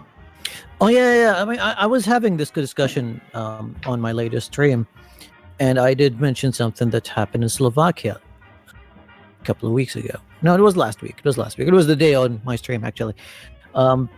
They renewed a law that they had about recognized religions or registered religions, and they played with the quotas a little bit, so they would have Islam be a non-registered religion, and that would give Muslims less privileges or less rights in the country. And I was like, this is just discrimination against minorities. I mean, just because it harms people that I would look at as enemies, like the mosques, for example, but just the idea that I am giving money to churches and not to mosques, or giving money to Christian schools and not to Islamic schools. No, that's just discrimination. There's no way around it. And there were people that they were defending it. There were people that go like, but it's a Christian nation. I'm like, no, Slovakia, in its constitution, it says that it's a secular nation. There's a separation between church and state. And now they're not acting like they are separated between church and state. So it's just ridiculous. It's the way they're putting it there. It's just discrimination. It's not only harming Muslims, it's harming any minority religion out there. The way I would prefer it if they just pull all their resources away from churches and mosques and synagogues, and they're like, no, religions, you have to figure it out on your own. Or if you want to help them out, then yeah, go ahead and help them all out and make sure that they don't get any outside funding, because I don't want the Muslims in Slovakia now to turn into the Saudis and go like, hey, would you like to finance our mosques because the Slovakians are not? I mean, that would backfire, wouldn't it? I mean, it's just a stupid law. And I had Sargon defend it on my stream. He's like, no, it's fine because Islam is not a religion. It's expansionist and stuff. I'm like, no, shut up. This is just... I think it's important that we get back to Breitbart for a second. Go ahead. Breitbart News. 250,000 signatures. Let's assume that's £5 on average not spent each week. That's 65 million a year. Dump Kellogg's. Kellogg's Foundation, and then we got somebody who goes, Kellogg Foundation gave nearly $1 million to Black Lives Matter. Kellogg Foundations gave big to the Soros organization, Tides Foundation. Oh. Oh no, they helped the Jews. How terrible. They helped George Soros. Do you know what? There's somebody here that's actually taking Kellogg's products and flushing them down the toilet and putting them in the bin. Yeah, I need to find that book by C.H. Summers being burned. Yeah. I mean, the stupid is just all over the place. Mm-hmm. That is the thing, isn't it? If Kellogg's made books, then these people would be burning books, and they still wouldn't get the fucking irony, would they? No, one of the guys on that hashtag was seriously trying to debate me. He's like, "Yeah, we need to dump Kellogg because their food is not healthy," and I'm like, "Yeah, an American that's trying to tell me what healthy food is quite a lot of Kellogg's food is actually quite healthy." Yeah, of all things that aren't healthy, it's got vitamins and iron. In fact, Kellogg's cornflakes are quite good for you with the amount of iron they have in them. Well, I mean, here's the thing, and then she was like, "But most of the money that they make is out of food stamps," and I'm like, "How is that a point?" So are you fishing for a new job? So it's like, so basically, the most poor people eat Kellogg's. Like, is that a bad thing now? How? Like, she was seriously trying. Like, she used that statement to make a point, and I was like, I think what you mean is she used that statement and then believed that she had made a point. Exactly. That's it. Yeah. And I was like, what the? How do you reply to that? I'm like, how do you even respond to such stupidity? Like I was completely. You say, stumped. "Lol, what, mate?" Kellogg's announced hashtag dump Kellogg's join the movement against Kellogg's bigotry. Kellogg's announced on Tuesday its decision to pull ads from conservative media giant Breitbart.com, because its 45 million monthly readers are not aligned with our values as a company. They don't read your shit much then, do they? They only click on you twice a month. Breitbart News is the largest platform for pro-family content anywhere on the internet. We advocate for traditional American values, traditional American values, and it's run by a gay guy. Perhaps most important among them is the freedom of speech. Except Kellogg's freedom of speech. Prefers the term faggots. Yeah, for Kellogg's, an iconic American brand, who blacklist Breitbart News in order to placate left-wing totalitarians is a disgraceful act of cowardice. They insult our incredibly diverse staff and spit in the face of our 45 million highly engaged. How can they be highly engaged when you've got 93 million clicks? You've got 45 million people. How are they highly engaged if they basically happen across your website twice a month? Highly perceptive, highly loyal readers, many of whom are Kellogg's customers, boycott mainstream America ideas is an act of discrimination and intense prejudice. If you serve Kellogg's products to your family, you are serving up bigotry at your breakfast table. Whoa! You're sounding like Stefan right there. I know. Wow. This is beyond Lazy Green. This is so hyperbolic. It's just unbelievable. Yeah. Defoe the fucking families that eat Kellogg's. These are the people that I was really trying to get out of Gamergate. These fuckers. Wait, you had those? No, and right now there's something even funnier. I mean, are you familiar with the hashtag Dump Star Wars? Yeah. Oh.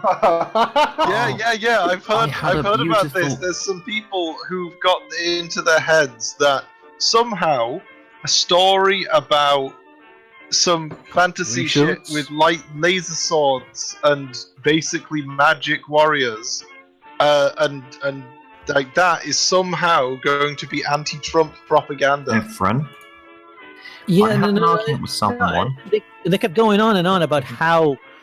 Okay, I mean, I understand that the latest Star Wars Episode 7 had a big flaw when it came to the main character. She is a Mary Sue. There is no weakness that we perceive from her. Like, there's nothing there. I could argue that, but I'm not going to. But to say that, I saw a great image of this, Habib, where she's basically, that bit where she says she's like bypassed the compressor or whatever. She's just holding that little piece of shit, and it just says, "I bypassed the character development." Like, I mean, you could argue that back and forth, and however, the writing is not top notch. But it was an amazing movie, and I'm looking forward to this. I mean, I got my ticket last week. I'm going to watch it in 4 days. I'm kind of excited. But the hype is real. Yeah, to go and say that this is all social justice warrior propaganda because it's got a female character and they're trying to white genocide the white male, because it's like, and people were really falling into it, like, they're anti-male because right now all the Star Wars are going to have like social justice warriors. Acknowledging that occasionally black actors are going to be worthy of taking the lead role. That's just racism against white people. I can understand that it will get to a point if every Star Wars movie from now on has a female lead that you can start calling them out on this shit, but they've still got to do 4 or 5 more movies like that. Yeah, I was thinking about that earlier. Like, Star Wars is probably a very good example of one of those things where when you make a new movie in it, you can't just have it being like fully gender balanced and representative of everyone and then have the franchise become balanced. You really do have to, if you want the franchise overall to sort of convey a balanced thing and have an appeal, whatever, if that's your agenda, then you have to overbalance in one direction to compensate for your first fuck-ups. Well, Timothy Zahn is going to be writing the next spin-off. So I know. Thank God, the guy who wrote the Thrawn trilogy doing something. Grand Admiral Thrawn is going to be back in the films. Well, he's never been in the films. We're going to see him on film, and that will give us an idea. I mean, there is a big chance that we will get a movie about Mara Jade. Now, if people go out like, this is going to be a social justice warrior because we're going to have a redhead Sith in the movies, I'd be like, you guys just, you know what? Just take a seat. She wasn't ever actually a Sith. Get out of the theater. Yeah, get out. Because if you're not excited over Mara Jade being in a movie, you have no idea what Star Wars is all about. I mean, go back to watching. If they do that, and there will be a group of people going, "Oh, these fucking women's and their fake gamer girls who don't even know the characters." You know, I really want badass Jedi Leia. Yeah, I mean, Bit I late don't now. know. With Episode 7, I don't really see that happening. I don't really see that they're gonna do I that. do like the idea of Yeah. maybe they're having some character moments where it's like, actually, she has practiced with force manipulation. Like, maybe not being like Jedi and shit, but Yeah, done with the canon that they're something with going the with. awareness that she's got force in her blood. No, as it were. in the extended universe, she did become a Jedi Master. However, she was never good with a lightsaber. She was never particularly strong. She was just really good at the force manipulation kind of. Well, apparently, And she was good at teaching. apparently in these new movies, it is canon that her son is excessively good at the force manipulation stuff, and comparably not as good with the swords, etc. Mm-hmm. We're gonna see what's gonna happen to him after he's done with his training. Like at first, I was quite, when I walked out from Episode 7. Guess what I found? What did you Breitbart find? cereals. Yeah, did you not know that was a thing? Oh, this is brilliant. This is brilliant. This is like Robin, did you not know that was No, a I'd thing? missed this. I'd missed this. Oh! This is like Writer Kotaku article, but for Breitbart. One of my favourites so far is Post-Truth Loops. I like that one. Grope Nut Flakes. Special Yeah, I had this KKK. argument with.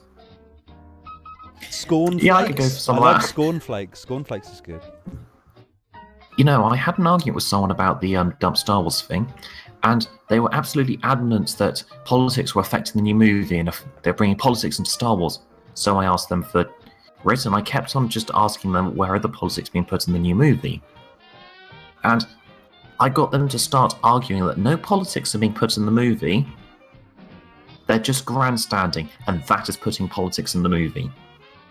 What? Yeah. I got someone to argue that someone saying, I'm a writer in Star Wars and I believe this, is putting politics in a movie. Oh, right, I see. Yeah, because you have to tie the creators' politics into the creation.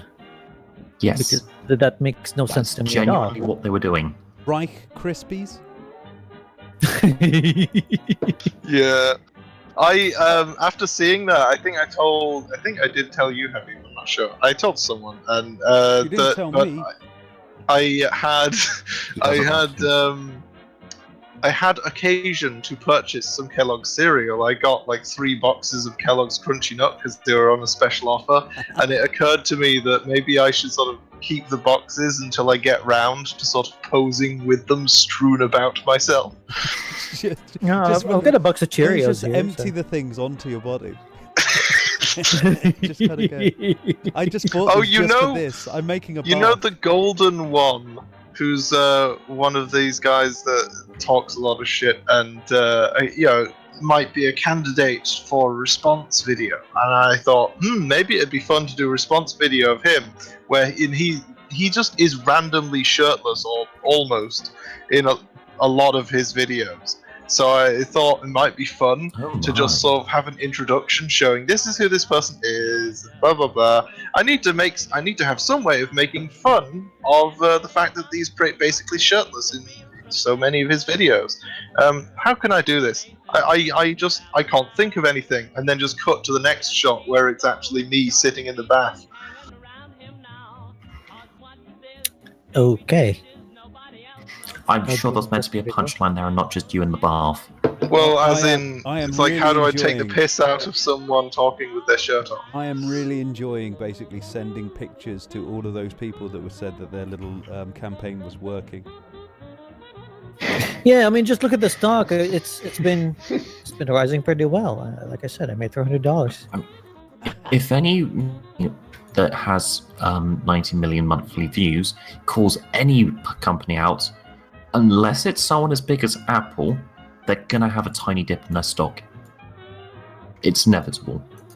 However, it does not mean that dip is going to carry on.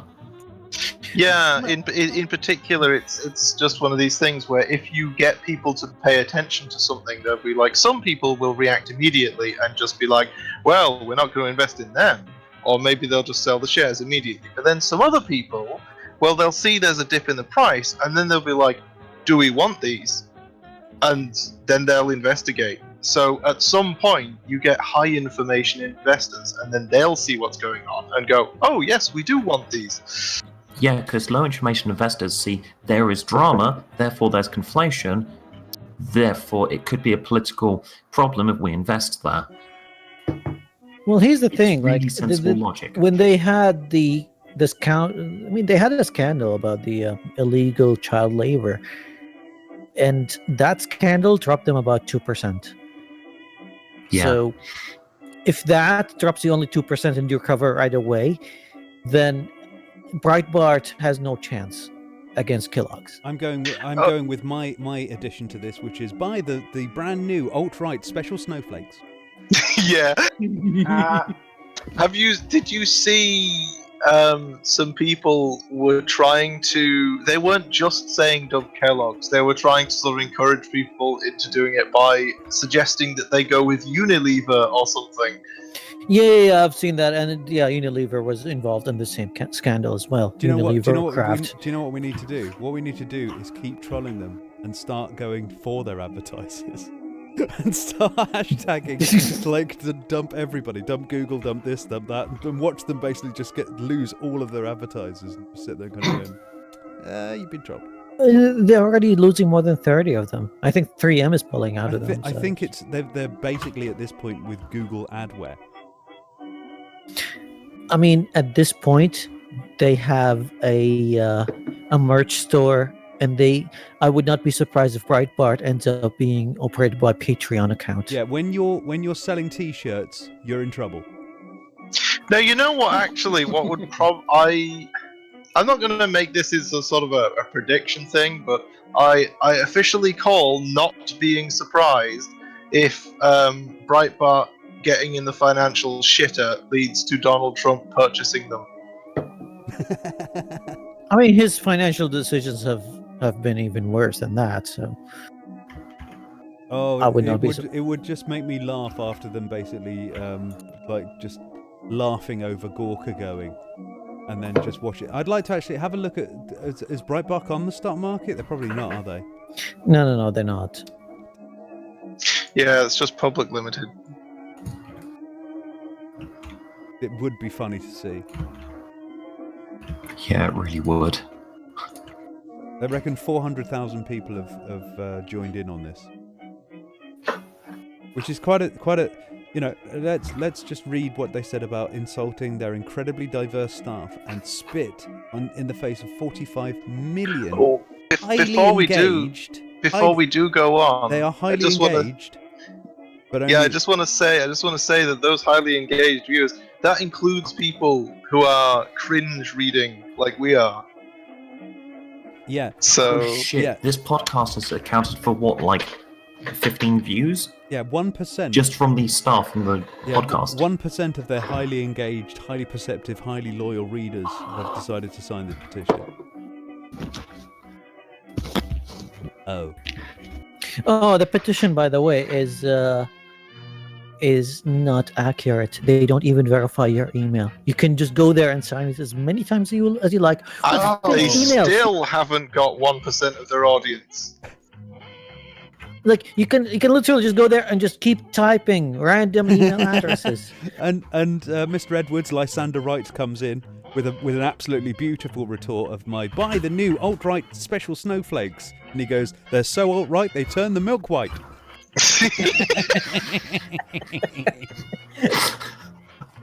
You, sir, win the internet today. He is a marketing genius. Oh man. No, I've been having a lot of fun with the alt-righters, especially like the race realists, like those. But like you're not supposed to have a go at us. We're the logical ones.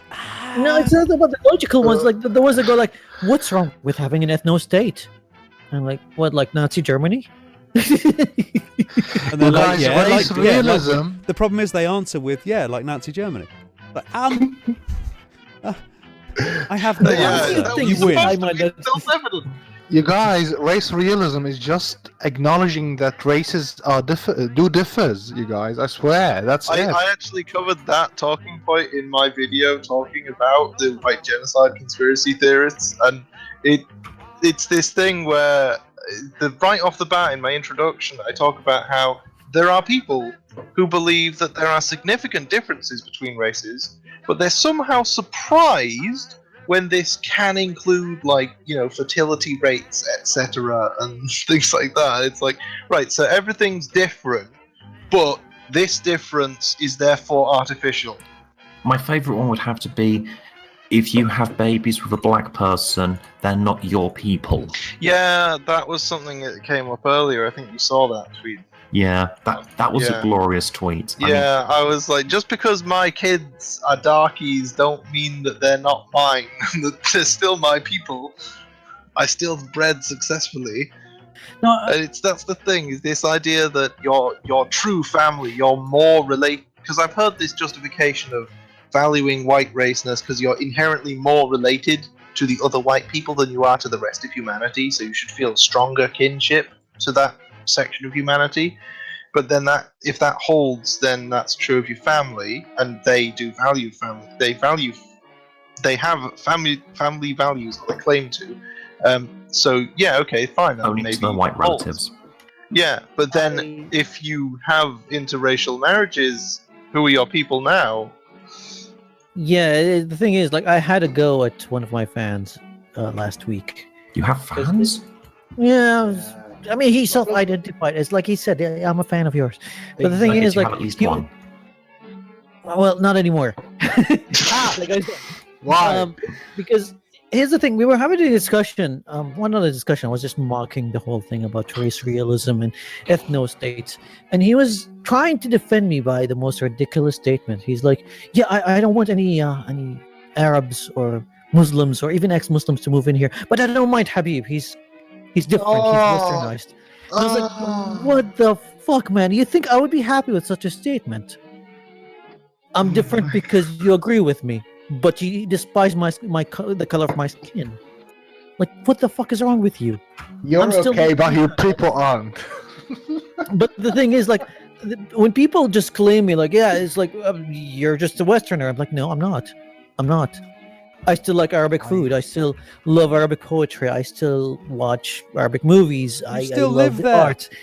Yes, it's Yeah. like I still am proud of a lot of my culture. Yes, part of it I'm just despise of it. Like, I'm Yeah, like, you theoretically risk your life to remain there.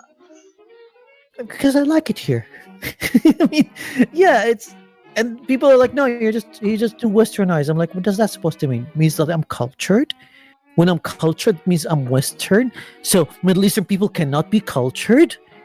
What the fuck are you saying? Like, how egotistical and how high on your fucking stupid horse can you be to say such a thing? Like, to be cultured is to be from your country and other countries are not. That's just benign, stupid, and fucked up. Well, it's when people have this concept of a self-evident truth without actually understanding, like, why they think it's true or whatever. They just move forward with it being the self-evident truth. And when new information arises, such Yeah. as an example where it's not true, they just go, oh, well, isn't that interesting? But it can't possibly be the general form or anything. Please remember, questions are hard. No, it's like, I don't understand. Like, I get it a lot. I get it from a lot of people. It's like, sometimes they even talked about me about, like, on streams that I'm not even there, and they're like, yeah, we know this guy, Focusberg Habib. He's an Arab, but he's quite Western. Like, He doesn't sound brown. I had that from a friend of mine, by the way. I had that from a friend of mine. We were going. What, that you like- don't sound brown? Do that, No. I had, like, it was even worse. We were in a taxi, and we were heading to an Oktoberfest celebration. It was a party, and I looked around, and 4 people in the taxi with me, they were all European, and I was like, including the taxi driver, by the way, he's Eastern European, and I was in Dubai, and I was like, holy shit, I'm the only brown person here. And she was like, the girl was like, you're not really brown, you're like a coconut, you're like dark on the outside, white on the inside. I was like, what? She's like, because you're cool. I'm like, so whiteness equals cool, brownness is not cool. Like, what is that supposed to mean? It's and she was like, I didn't mean that. She started getting too apologetic, and I was like, I felt kind of bad, but I was like, just Well, she should. chill. Oh. Yeah, I mean, I understand what she was trying to say. Like, her heart was in the right place, but come on, people. Just because my skin is a little bit dark, it doesn't mean that I'm less cool.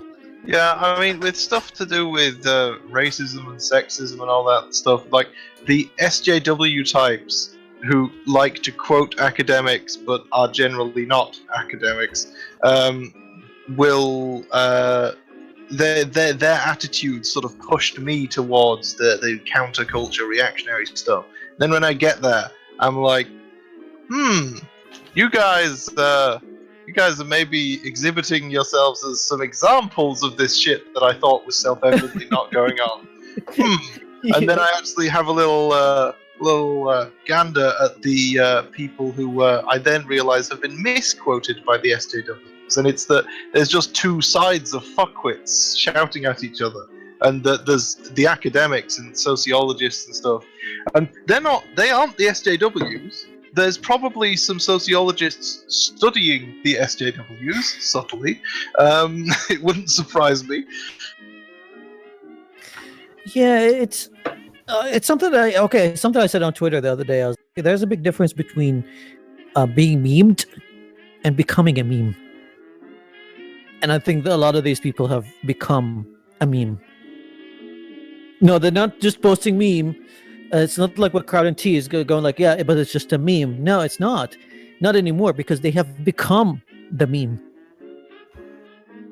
I'm just thinking of that meme that was, I mean, I guess it wasn't so much a meme, it was just a viral photo that people liked, and it was just, like, it was a curled up footballer, curled over in pain or something, and he was curled up, and he was next to a football, and the caption was, "Be like the ball, be the ball."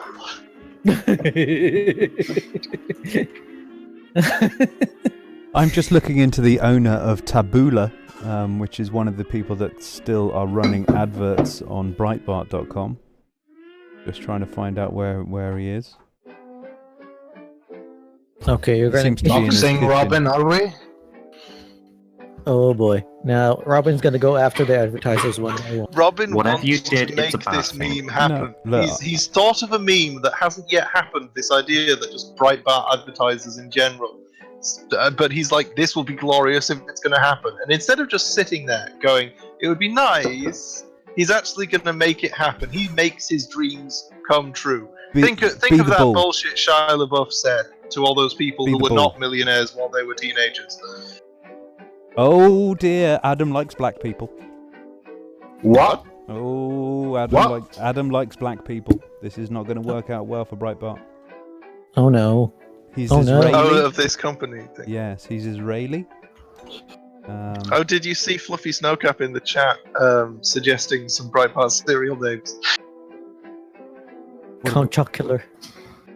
I went with obviously special snow. Look, mainly flakes. But of Surely course, it would there's be Furachocula. Yeah, that's not Count Chocula. That's Count Chocula.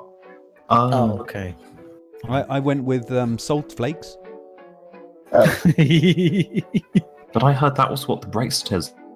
No. Sorry. Salt is for everyone. No, there is, Communist. there is more salt from people who are looking for anyone who is disagreeing with any political decision and go like, look at them, they're being salty. And I'm like, you're actually hunting down for anyone who disagrees with anything and calling them salty. Who's It the salty one? makes me think of the Soviet Union's biggest downfall, which was that once they were established, once the revolution had won, instead of getting on with shit, forming peace and trying to go, social order and stuff, they just wanted to maintain their power. So anyone who disagreed with them was a counter-revolutionary and needed to be stopped. All right. Huh. Okay. And it just makes me think of that, and it's like, no, that was, and not only is that like Soviet-esque, but that was the fatal flaw that turned it into a shit heap of a dictatorship that just collapsed. Allow me to just make. I'm just going to sow a seed here. I'm just going to tweet to Adam. Is it true that Abula advertises with Breitbart? I love how he's reading. Question mark. Oh my god. This will be fun. Okay. Question mark, exclamation mark. And if so, explain yourself. Explain yourself. No, I'm actually just going to go. Not looking very appetizer friendly at the moment. Yeah, go full passive. Embrace the meme. And go. Okay, that's sent. I'll just let that simmer in the oven for a while. I bet you're gonna have loads of people calling you an SJW for that. You should just say, it's just a meme, bro. Just a meme. After all, I- everything is just a meme.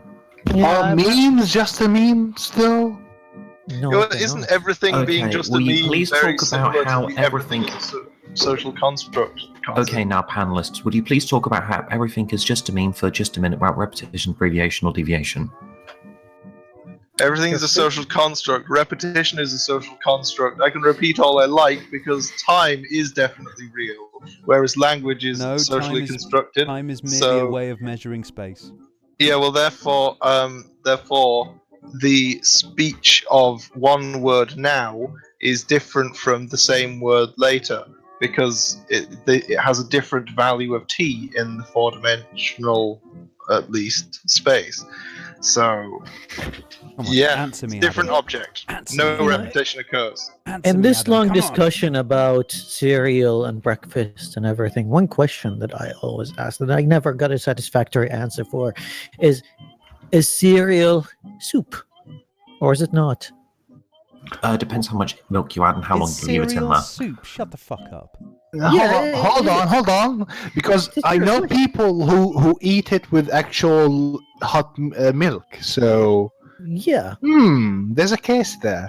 Well, And, it's cereal Russian is soups are cereal. made with milk, so there you go. Yeah, but cereal is cereal, and people do different things with it. What I tend to do is actually just soften it with water and eat it as is.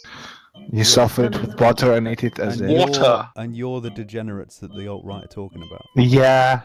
I was going to say that, but thanks, Robin.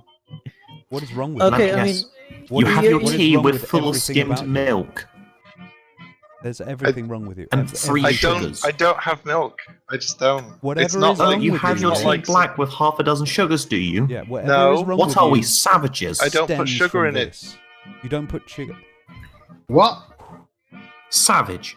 You don't put sugar or milk in your tea. You're a Well, if I have tea, it will usually be green tea. But when I do have like normal tea, I just have it without milk Get or back sugar. to get back to your fucking colony wherever you came from. No. Well, I'll take him to India back. Don't worry. Thank He you. will Well, fit what? right there. Actually, no. Wait the fuck? They drinking like sweet like shit. No, that still not work. no, wait, Fuck. shit is sweet? I didn't know that. Well, Depends how it's flavored. The fuck? Shit. The only answer I would say that because he didn't taste it. Fuck. Oh But, shit, we found out about his fetish. Look, I'm not in Germany for the refugees. Okay, it's the other. Let's stop this. We are By the suddenly way, scats. all right, talking about the refugees and everything, Hazem, we need to do a stream together. I'm gonna call it like interview with a Skittle. Okay. We need to do this. Okay. I don't think he gets the joke you're making, and neither do I. Oh, he called himself a Skittle before. Oh, No, I am in my bio Skittle. I still have yeah, it. Trump has called refugees Skittles because Oh, you get like a few poisonous Skittles like in a bag of Skittles. This You was the still buy Skittles. feminist. Yeah, this was the feminist M&M thing. Yeah. But I'm sorry, but it's an amazing thing. Like, it's much better from us. Like, I can right now call myself a Skittle Hang on, it nigger gets better instead than of a that. sad nigger, and still an S. So, win-win. Yeah. Not only No, I believe you're a Are they sand monkey, calling- aren't you? Well, a Trump. Not only is Well- Trump calling them Skittles, but the honey badgers are as well. Wait, what? When? In one of the streams, the honey badgers called them, referred to Oh, the it is. Skittle thing. Which one are the honey badgers? I can't remember. So it's just on the stream. Okay, fair enough. Yeah, well, I mean, I'm in good terms with most of the honey badgers. I don't talk to Karen a lot. I've only talked to her on stream when I was on their channel. But the other Yes, three, when you yeah, came I'm in out good as terms with them. feminist. I mean, Alice. I It love was that. Brian who. It was Brian who was like, and now we have Habib who's a feminist. And I was like, no, I'm Time not. out. What are you talking about? And they were like, wait, aren't you a women's art activist? I was like, yeah. Does that make me a feminist? Wait, isn't that what the feminist says? Hold on, wait a second. What stream Oh am I yeah, on? Honey Badger Radio pulls that kind of double think nonsense quite a lot. Yeah, I mean, it was back in April, I think, or March when I first started my channel. So Yeah. I wasn't really that prepared with. I mean, I thought it was just an easy talk, but no, it turned into a debate, and it was just like, eh. I mean, when I watch it now, I watched it quite recently. I think, 2 months ago, and I was like, oh my god, I could have done this so much better.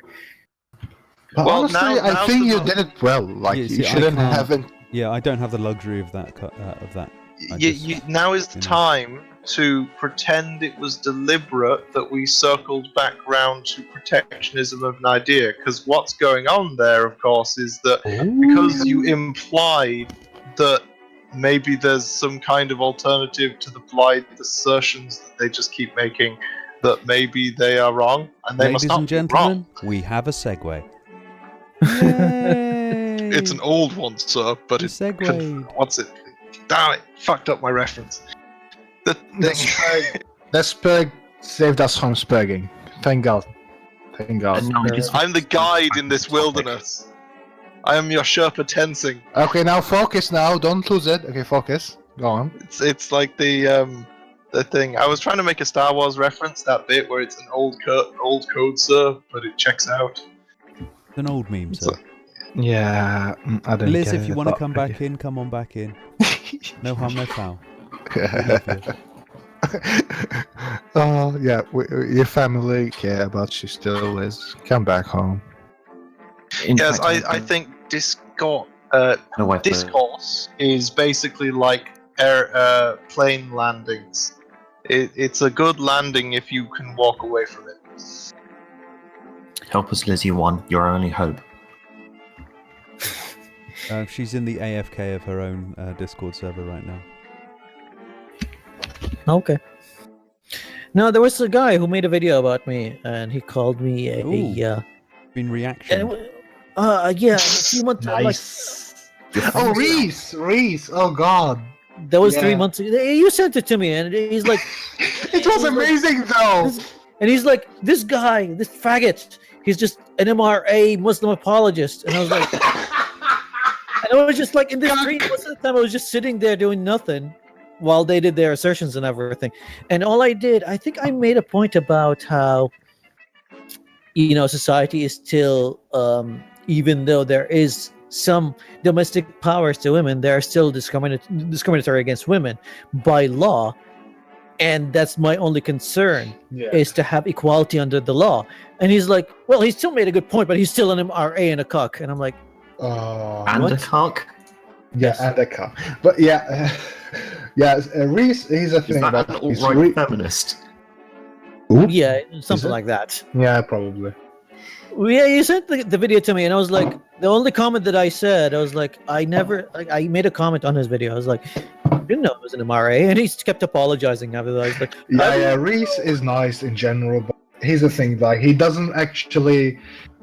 Once he find a target or a video to make, he just makes it right away. So yeah, it's probably was just He's the a heat of doer, the not a moment. thinker, that sort of thing, yeah? I'm not sure, but it's like A man of I would, action. sounds like it to me. Yeah. I would say he's quite inspired by Devin Tracy. There's a lot of similarity in the style.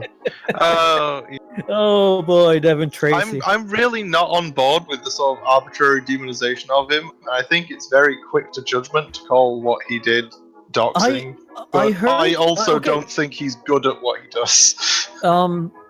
Ethan, do you watch Devin Tracy? I stopped watching him months I ago. do because I like to keep an eye on some of the things. I think, I in heard particular, I think from- he stands out from the other like criticizers of SJW nonsense type stuff, in that when he talks about like issues facing the black community, he talks about issues facing the black community.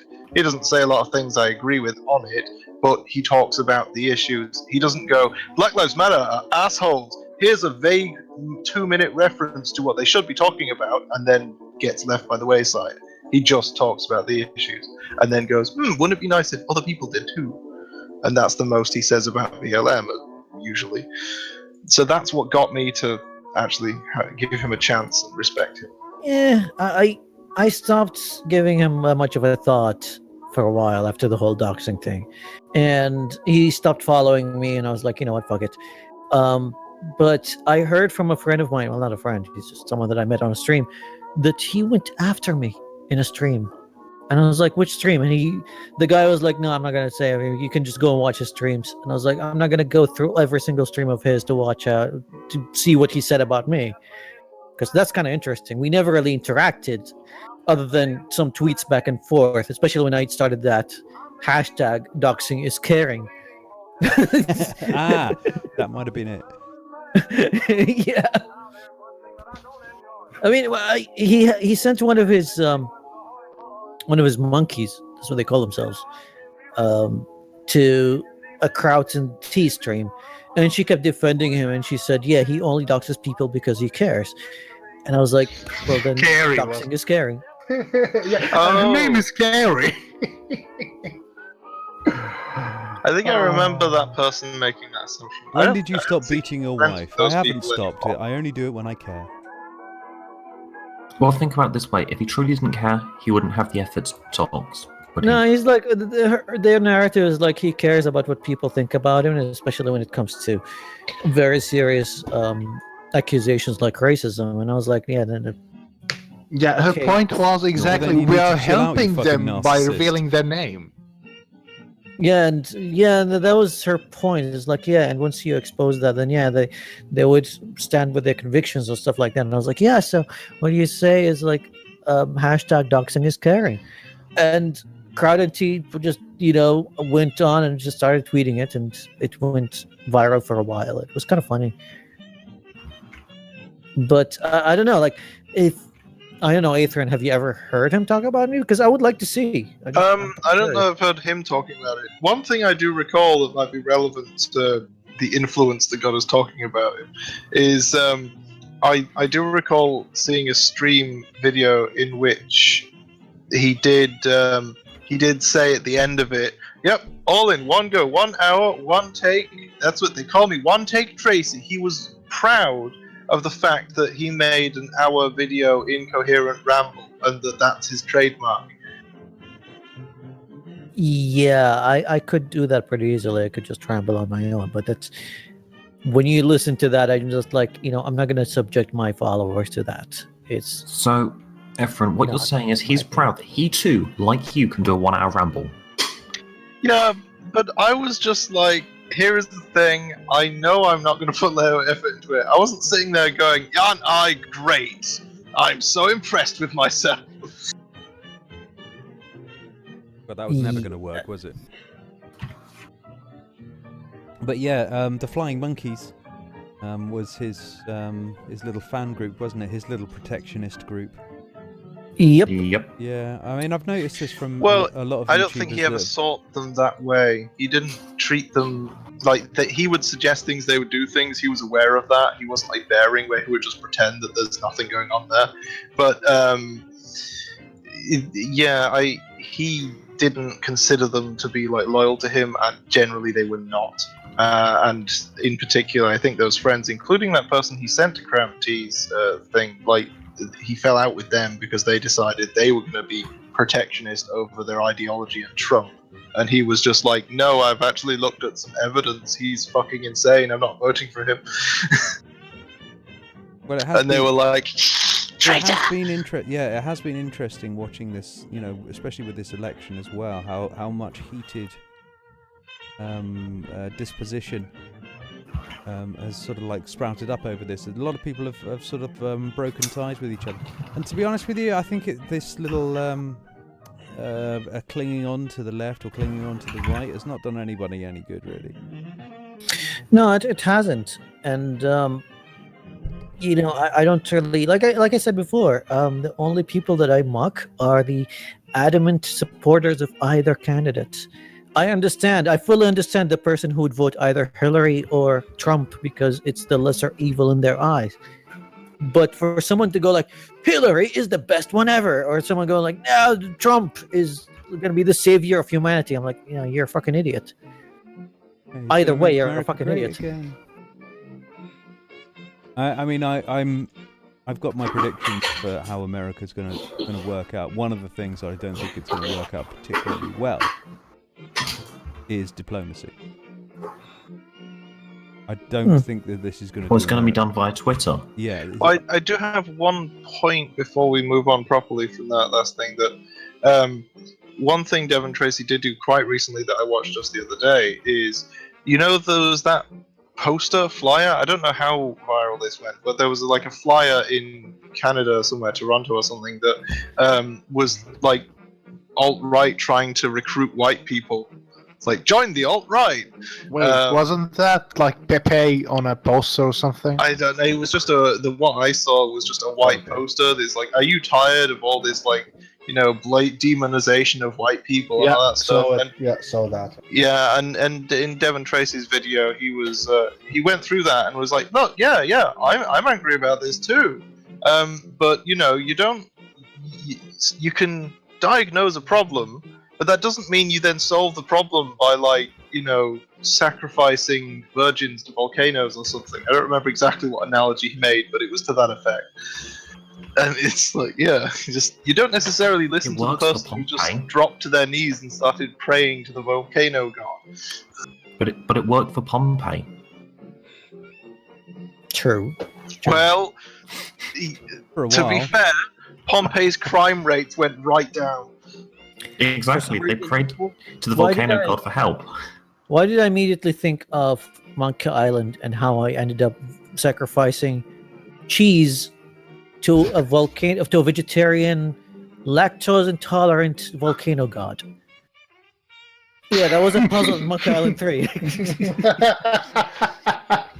Okay. Lactose intolerance, you send them cheese. Yes, and by the way, it was like a tribe that worshipped that god. They were vegetarian cannibals. Makes sense. Monkey Island is like the best game ever. Am I the only one here that played Monkey Island? Come on, Robin, you must have played it. Sorry, what? I was busy looking at Twitter. What was that? Monkey Island. Have you played any of the games? Of course I played Monkey Island. What are you talking about? Yeah, I was talking about like those vegetarian cannibals, and these kids didn't know what I was talking about. Oh, bless. Hey! Who are you calling kids? Eh? Fight me. I'll fight You fight like a cow. I am rubber, you are glue. Well, you lost that round. Look, you heard him. Go stick it in him. Yeah, I still don't get it. Look at this week's topic, chat. I've posted the link there. Actually, that's Habib, do this for me, yeah? Just go on Twitter right now and just say you fight like a cow. Sure. Is that a reference of Soul? Just go on. Typing. There we go. Right, okay, give it a few minutes. Why? Tell me. You wait. No. Keep a check on your notifications. I'm looking. I love Twitter bots. Okay. I'm gonna get a bot. Nice. Fair enough. Is there a Monkey Island bot? That's just fucking amazing. Yeah, there's a guy Brush Threepwood bot. Every time you put out Genius. Every time you put out any of that stuff that's said in the sword fighting thing, it comes up and responds. Well, I got a like. Someone likes it. Actually, I'm just thinking about it. Is that you've got to get the right ones in, of course. I seem to recall saying something about socialism once, and then just a bot that was like communist memes turned up and started telling me things about socialism.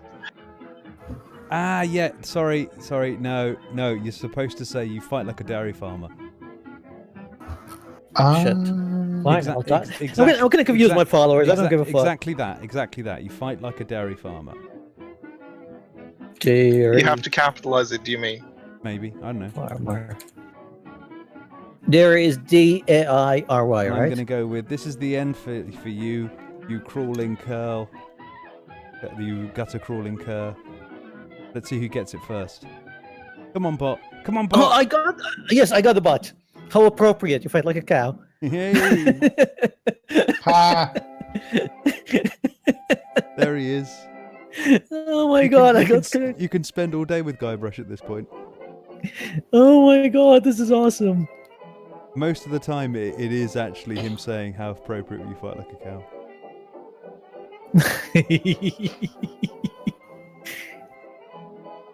I got my notification. Oh no, that's just from somebody else. Yeah, there's somebody trying to convince me that Russia is still a communist nation. What?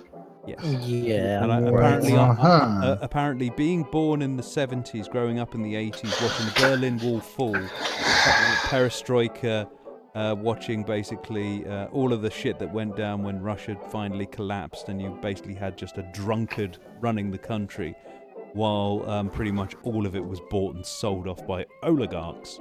Yeah, I don't know anything about Russia. No.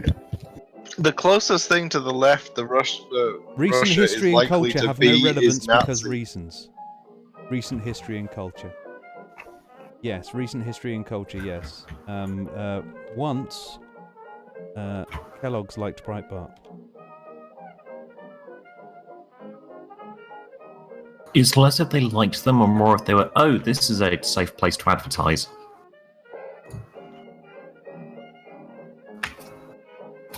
Yeah. Once, Kellogg's liked Breitbart. Now they don't. Things change. Yeah. I was thinking about the other day when Castro passed away, when he died, and there was people from the left just praising him, people from the right going like, no, he's the worst guy ever, and people just was like, oh my god, so this guy just praised him. It made me think of the time when I was spent in Cuba, and there were people there that really, really admired the guy, even though he was putting them through hell. They admired him. And you know who they reminded me of? Of the Iraqis that were mourning the passing of Saddam Hussein. Now, what I'm going to say is controversial, but they were better off under Saddam Hussein than America. Not really, no. No, they were better. No. You might be able to. You're talking to. Yeah. Yeah, you could perhaps have passed that off if you were going to say that they were better under better under him than America turning up and then abandoning them, and then like ISIS and all that shit happening. Maybe. Well, but I wouldn't agree with you. But you could maybe make that point. But yeah, like if when they America were had turned under up, Saddam, someone actually cared about them. Yeah. Cared about? Hold on. What?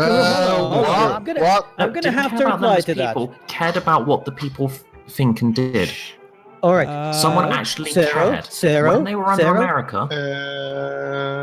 Cared about what? Okay, if you're from Tikrit, which is his hometown, then yeah, he loved those people. They were his homies. Any other town, and you have mass graves with thousands of bodies. Maybe massacring people is caring about them. Well, yeah, if he didn't care, he'd ignore them and leave them in complete anarchy. Yeah, massacring them in the thousands is caring. Let's be honest. I never said caring is a good thing. Let's be honest about that dichotomy, though, is that it's a bit of a false dichotomy, because for the majority of his tenure, he was essentially a puppet of America. Yeah. So That's they the were thing. under American control. They sort of were. That's why he was there. Interesting to know. Oh, yeah, good I was point. Forgot talking about to I was talking to an American about this particular thing. You know who you are, Mycroft. Hey, why? About Castro. Okay. And he'd obviously put himself into this particular corner of the room. And I was just saying to him, look, if you're going to basically look at geopolitical situation as him the evil one, then you really need to step away from the big boys' table. I'm sorry, but if you when people talk about Castro and they leave out America from this particular equation, I'm going to call bullshit. That's the thing. If you have a look at Castro, you know, most of the people that left Cuba, do you know who they were? I love it when people silence when I ask a question. It just makes me feel so happy that I'm able to inform people on things that they don't know. No, Robert, it's because we know if we answer you that you'll correct us with your version. You could be And right. even if we get it right, you'll be upset because we stole it. No, I'm happy with that. Go on. We don't. Hazard No. again. We don't want to. We don't want to steal that That's moment from bullshit. you, Robin. You don't know. Just say you don't know. See, even now you're correcting us. And Love yeah, it. without even answering, Because you you've just given me the you're incorrect assuming. You're assuming that you have an answer in your head, and you're like, this is the only correct answer. I'm happy with you not knowing. That's okay. Bullshit. Who said that? I don't know. You're euphoric about Excellent. it. Habib, educate these gentlemen, please. All right. First of all, who escaped Cuba? First, you have multiple people that escaped Cuba. I mean, there are two versions of the story that you hear from people from either the left or the right. People who are pro-Castro or anti-Castro. People who are anti-Castro would like to believe that people who escaped Cuba are only the peaceful people that were against his revolution. And people who are pro-Castro are like, oh, it's just the minorities, the black people, the gays that he wanted to massacre. You know what? It's actually both of these. Actually, it's also the upper and middle class. It's not only that. A lot of the people that escaped, they were the prosecuted like LGBT people just escaped because they were being massacred in the masses, and there were people who are in his revolution. When he started turning against his promises, he promised them like, yeah, we're going to be like the best nation ever, and then he started becoming a tyrant, and a lot of people were like, wait a minute, this is not what you promised. Then yeah, they just backed up and left because they've seen that people who were opposing to him didn't really end up in a very well. Mr. Castro, you don't appear to be draining the swamp. Something like that, yeah. And yeah, I was talking to him about the actual thing that went on before Castro, which seems to be the big thing that a lot of Americans miss. That guy was even worse. Here's the thing about the Another Castro. American puppet. Here's the thing about that guy. I forgot his name. Something with a P. Fuck. What is his name again? No, it's not a P. Not a P. What is it? It is a P. God damn it. Yes, it was a P because the name was Prick. No, for fuck's sake, no. What was his name again? Remind me. God damn it. I want to say Batista, but I don't know. It is Batista. Well done. Yeah. Like I said. And the P, you might be thinking of Pinochet. Anyway, But that's different. the transition between Batista to Castro is like to have someone who is like pure unadulterated evil to someone who's like the mini boss in the middle of the level. It's like, yeah, he's evil, but not as evil. I love your anecdotes. I love the way you describe this sort of stuff. Lesser evil is always better. However, lawful evil is better than both because you can at least hold them to the letter of the law. But yeah, Batista. Here's the thing. As far as this is why I have to bring America into this situation all the time when they talk about Castro. Is that the reason that Castro was so Castro is because of the behavior of America. That you've left yourself wide open for people to quote "That's so Raven" at you. What do you mean? He was so Castro. He was so Castro. Yeah. Well, the thing is, like, if you have a look at, say, Batista's reign, this is a person who, when he thought he wasn't going to get elected, because he looked like he was losing the race, started a coup and took over the country and then basically handed over his entire country's resources to American companies. So that's what, when the Castro Revolution came in, that's what America was fighting against. It wasn't so much about communism, because he wasn't really a communist at the time. He became communist, with his affiliation with the Russians, because he had an enemy to deal with, America, who did not want Cuba to be Cuban. They wanted Cuba to be a lovely American hostel and a place for the mob to do their dealings in Havana. He was communist in the sense, or at least Che Guevara definitely was communist in the sense of the proto-communist anarchists. It's like revolution because freedom type thing, which then later the term obviously changed. I'm not going to say that one version is more valid than the other, but certainly at this point communism had not actually become a buzzword for like dictatorship, Russia, etc. Yeah, my only point is that no matter how bad and evil and tyrannical you can be, you'll always have people that you're rolling over and that will love you. And I have no idea how that. I mean, it could be the Stockholm syndrome. I don't know. I mean, there's still people in Saudi that love this other royal family, and I have no idea why. Yeah, Batista. Oh, people do like structures. Maybe that's it. Yeah, Batista basically presided over about 20,000 deaths. And that's torture and public execution deaths, not starvation or any of that business. In a fairly low population place. Yeah, he had a bureau for the repression of communist activities, secret police. I'm getting the impression that this guy was basically a bit of a Nazi. Well, I guess anyway, it's fascism, really. Even Castro had his own. But he was secret our police. fascist. That's the thing. The thing is, Castro had his secret police. That I noticed the locals, like when you talk about, like, I tried to gauge them in bars and stuff, like just talk about socioeconomics and how they view the world, because it's kind of funny to see a nation like that when it was back in 2011 when I was there, and was it 11 or 12? I kind of forgot. Either 11 or 12, and they were still they just got the internet, and they would have the internet in like tiny internet cafes, and they would have like 6 computers running from a dial-up account. Ouch. It was it would take you like half an hour to open your email. It was pathetic, but it was their only window to the outside world. So to talk to them, it was quite interesting. So every time I tried to gauge them when it comes to matters of economics or politics or just the world, they always look around and they're like, yeah, just don't talk about this kind of stuff in public because the secret police could be anywhere. And I'm like, what would they do? And they're like, we don't want to know. So yeah, even Castro had his, even though when I was there, Castro was not even in power. It was his brother Raul. And Raul was, I mean, people kept saying that, yeah, he is better than Castro, but people still feared him in the same way that they feared Castro.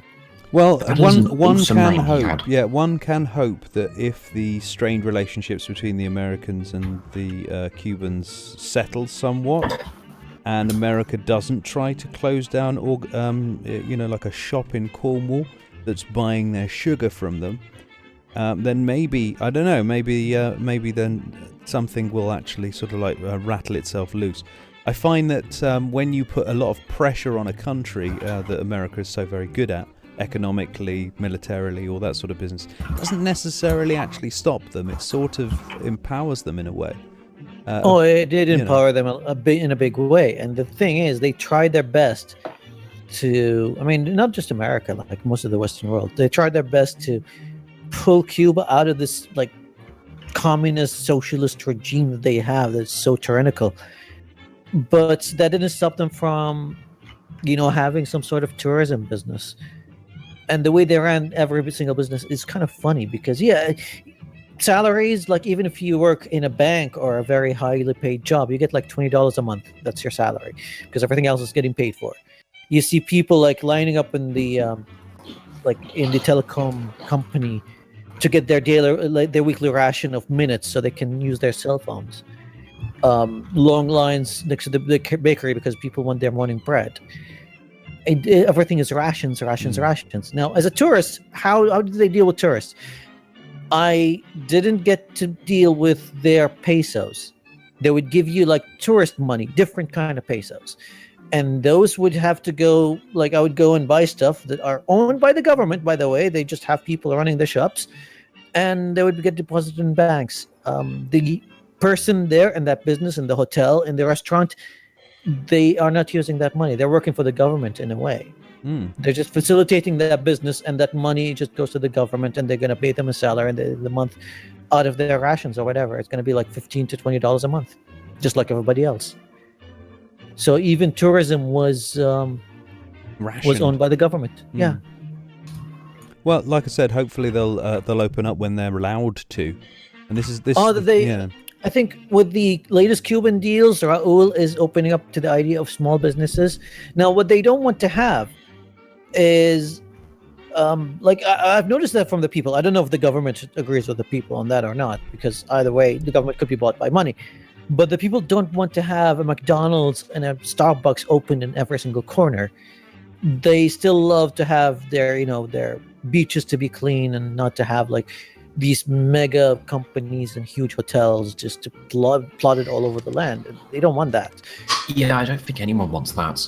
Yeah, and the thing is, like, we don't want that in Dubai, but look at it now. I mean, eventually we don't want that in happens. England, but look at us now. Interesting to note about Batista, and ironic, really, historically speaking, at this point. When he fled to Portugal, he lived in Madeira for ages, and then later Estoril, just outside Lisbon.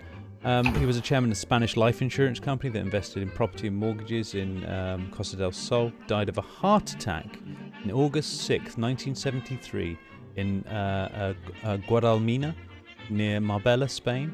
2 days before, allegedly, a team of assassins from Castro's Cuba were going to carry out a plan to assassinate him.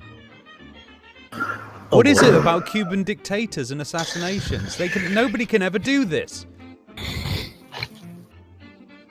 Well, it's the Cuban genetics. They're so superior to the rest of humanity, you just can't assassinate them. Either that. That's a genes. If somebody wants to kill you, move to Cuba.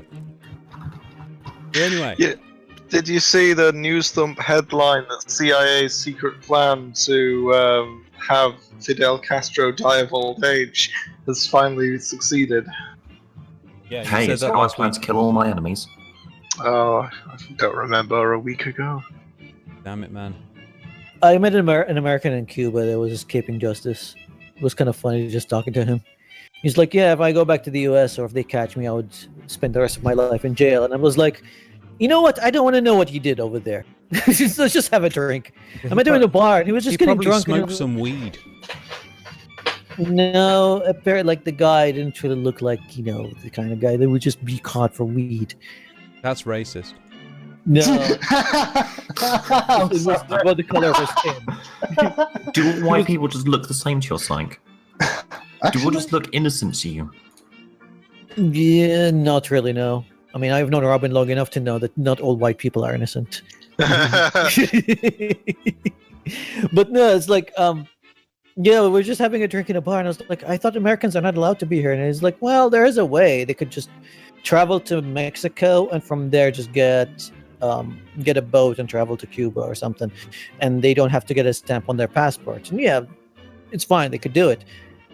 And I was like, oh, so you made it here this way? And he's like, no, he escaped here. I was like, wait, what?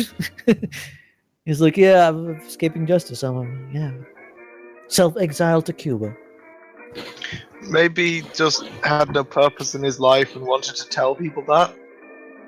Could be. I'm not going to take his word for granted, but you're going to tell us all about it. Well, I'm telling you the story just as I heard it. Sick He's boy, educating us, sick boy, shitlord. educate yourself, moron. The Soviet Union has been over for 20 fucking years. You can't keep dragging up 1950s rhetoric. It just doesn't work anymore. Get some better... basically, this is all about somebody saying that Putin has a major say in a lot of what's going on with the right wing. And he With does. the right wing? Yeah, with the right wing in Europe. Oh, okay, in Europe. I thought for a second. Never well, mind. well, there's certain rumours that he's having a bit of sway in America too. But hey, so it's and it's like kind of going, yeah, but he was in the KGB. Yeah, 20 fucking years ago, you moron. He's one of the richest people on the planet. I just don't understand it. I just don't understand how people don't know the word Russian oligarch. That doesn't mean Russian communist. It's quite the opposite. Well, Russia is just communism. It's always communism. We've always been at war with Eurasia. The thing with Russia is that Russia is actually probably a very good model of what you'd expect a large-scale ANCAP system to degrade into. What, to the point where you have to have a camera on your car at all times to stop people committing insurance fraud against you? Yeah. As in, just in general, like the structure of it, the collapse of the Soviet Union. I mean, communism is non-state communism is anarchism, and if you have markets with as well and capitalistic systems involved there as well, which you do because of the hierarchy of power, because of their fucking bullshit dictator nonsense, then when that collapses and all of those structures and middlemen are still there, then yeah, it's very similar to like the starting point of anarcho-capitalism. It's just that they weren't already capitalists at that point. But they didn't waste much time. Ow! Hot soup. Zero or soup? It's not cereal, no. Yeah, they were trying to postulate the idea that cereal is bullshit. Well, it is. I mean, it's got a liquid and something else. Soup is a social construct.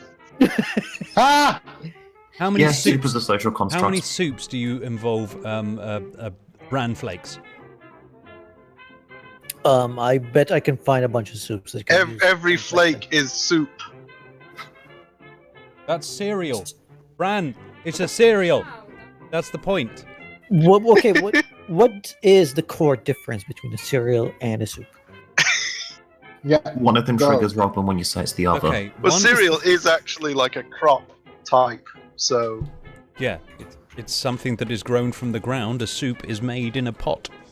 It's a big I just difference. want to point out, hang on. Rice is a cereal. Oats are a cereal. Yeah. Yep. And both of them can go in soup, such as minestrone. Yeah. Often at the same time. So Yeah. So cereals do belong in soups. However, He has a point, man. He has a fucking point. that's right.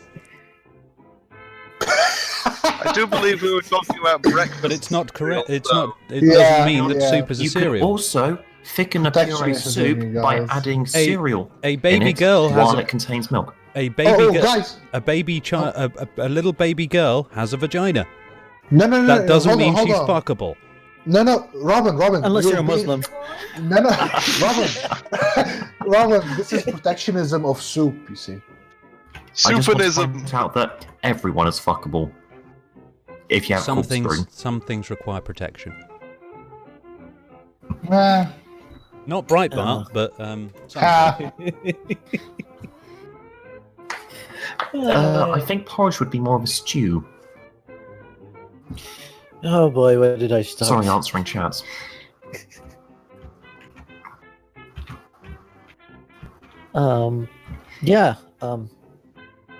Now I want Russian food for some reason. Russian? All right, What's on let your them mind, invade. exactly? They can have Europe. Just bring all them Russian restaurants. Can't we just do it like everyone else? Oh, you remember a couple of weeks ago when I was basically bitching about how there's all of these Muslim Middle Eastern takeout and no decent Chinese that I can see. I have learnt the error of my ways, and that there's actually a few Chinese places and a walk-in or whatever it's called. Don't you have a little panda over there all over the place? It's a chain Chinese restaurant that delivers. No, not in this town. Not in the town I go to uni in, no. I mean, it It's wasn't not that. that kind of town, Habib. He lives in the north. They barely have shops Yeah. there. Yeah. Yeah. Yeah, you know how basically some people like to go on about how because of the historic oppression of certain groups of people, that therefore they're not doing as well now, and that like that's the echoes of that oppression, and maybe they've got a point, but some of them like to go on about it quite a lot. Here's the thing, like about 900 years ago, there was something that I think it was called the Harrying of the North, where about 9 in 10 of people in the North were just killed. As in actual ethnic cleansing of the North, because the Normans decided that they were sick of all these rebellions. So they just thought, wouldn't it be easier if there just weren't any people in the North? And so because of that, the North has a ridiculously low population count, even now, compared to the South. We just don't have the worker base. We're not economically prosperous whatsoever. What are you talking about? You were economically prosperous. But I meant in the sense, I was literally about to say, highly dependent on state investment. Yeah, and I would say to you that I know you're from the north, but people do actually move. Yeah, I happen to know that my family's been here for a while, so yeah. I just want to point out that anyway, I was not necessarily trying to be all North SJW about it. I just wanted to sort of make a contrived point because that's the kind of sense of humor I have. That's what they all say. That's what they all say. Yeah, that's how the SJWs operate. Oh, is it? Do SJW stop and say, no, it's just a meme? No, I guess I'm just alt North. Oh my god, alt North, yes. What? I didn't hear what Sal said. 1 in 10 of you survived. What more do you want? Hashtag good enough for me. By our bootstraps. I mean, it was good enough for Noah. I mean, he saved just 2.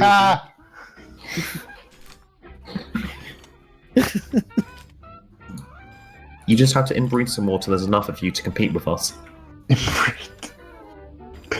Yeah. No, this is one of the things that I love from the, especially in their memes. They have these pictures of little white girls, and they're like, "You see these? These are like thousands of years of evolution when we made these." It's like, so are you okay with inbreeding now? You're gonna inbreed to have like purity? Like, what is wrong with you? Yeah, just like with dogs. Like, let's keep it the way it is. Let's just keep inbreeding now. But no, the Arabs are the one who's inbreeding. North White genocide. It's the white genocide. By the way, on their standard, there was an Arab genocide. On their standards. Oh yeah, I mean, if I look at Dubai, I would say, yeah, this is the biggest Arab genocide ever. I mean, yeah, like immigration. Arabs are a minority here, so yes, you invaded us. So and some of them. I might move over now then. No. The brown actually, yeah, we technically imported more brown from Pakistan, Afghanistan. Oh shit! Oh god, they actually figured it out. Wow. Fun thing about Dubai, yes, there is more British people in Dubai than. Have they finished it yet, by the way? Finished what, Dubai? No. It's never. Yeah, there will always be constructions. You will never look anywhere without seeing it. Hold on, I mean, one of the statistics is mind-blowing to me. I was in the RTA conference. They announced the Hyperloop. They're going to build a Hyperloop that connects Dubai to Abu Dhabi, and it's going to be there. Oh dear! Wasn't that debunked? I don't know, but yeah, they had a meeting. Thunderfoot made some noises about that, but I don't think it's been officially recognized as debunked because it's being funded privately by someone who doesn't really understand science. Here's the thing. I mean, they did have the concepts, and yeah, they're gonna go with the project. Okay. I don't know. They didn't give us. But yeah, I was there, and trickle down economics, folks. That's how it works. But here's the thing. They were talking about how Dubai has been expanding for the past 50 years to the point that right now in 2016, current year, we have these construction cranes We have more of those in Dubai than all the other major cities around the world combined. Yep, you do. And I hated that. Fuck's sake. Because You can't look anywhere without seeing them. they're all over the place and they're always building something. Yeah. Like I get like my brother visits me every, I would say, 6 to 8 months, and every time we go downtown, he's like, "I didn't see this skyscraper the last time I was here." I was like, "Yeah, they opened this like 2 months ago." Fucking cranes coming over here building our cities. But don't worry, the brown people that are doing the building are dying exponentially. Yeah, So. yeah, true. Well, there is some. I mean, yeah, compared to Qatar, this is nothing. We're having here, like, they have strict safety procedure here, but yeah, there's some mishaps here and there. I'm not going to defend them when they do. I mean, yeah, some of the contractors are pretty bad when it comes to treating their workers. But in Qatar, over 300 people dead for constructing just the stadiums for the World Cup. And some of them are. And this is not accidents. You talk about like dehydration. They're not even like, just keep working. You're not allowed water unless you work. Like literal slave labor. Well, that's the legacy of the Olympics, isn't it? And I have some friends in here that are huge football fans, and they would love to just have the chance to go and see the World Cup. And they're like, but the ones in Qatar, they look like I can get a ticket to Qatar for like less than $100, and people are like, no, we're not gonna go. You can drive there cheaper. Yeah, but driving there is gonna you're gonna have to drive through Saudi. Oh, yeah. Let's not do that. Yeah, with a car full of chicks, you don't want to do that. So, yeah. But you're their chaperone. You're their guardian. Yeah, it's like, but you're not your legal guardian because you're not married to them. You're not part of the family. But anyway, regardless of that, I can fly there with $400. I can fly there with $400, and still, there's a lot of people that I know that would go to like Irish bars and watch the match every weekend because there's a match between some team and some other team, and they'd end up fighting with each other for some reason, even though they don't know any of the teams. This is funny. But yeah, they're boycotting the whole thing in Qatar because it's what's happening over there is just atrocious. They're like, no, we're not going. Fuck this.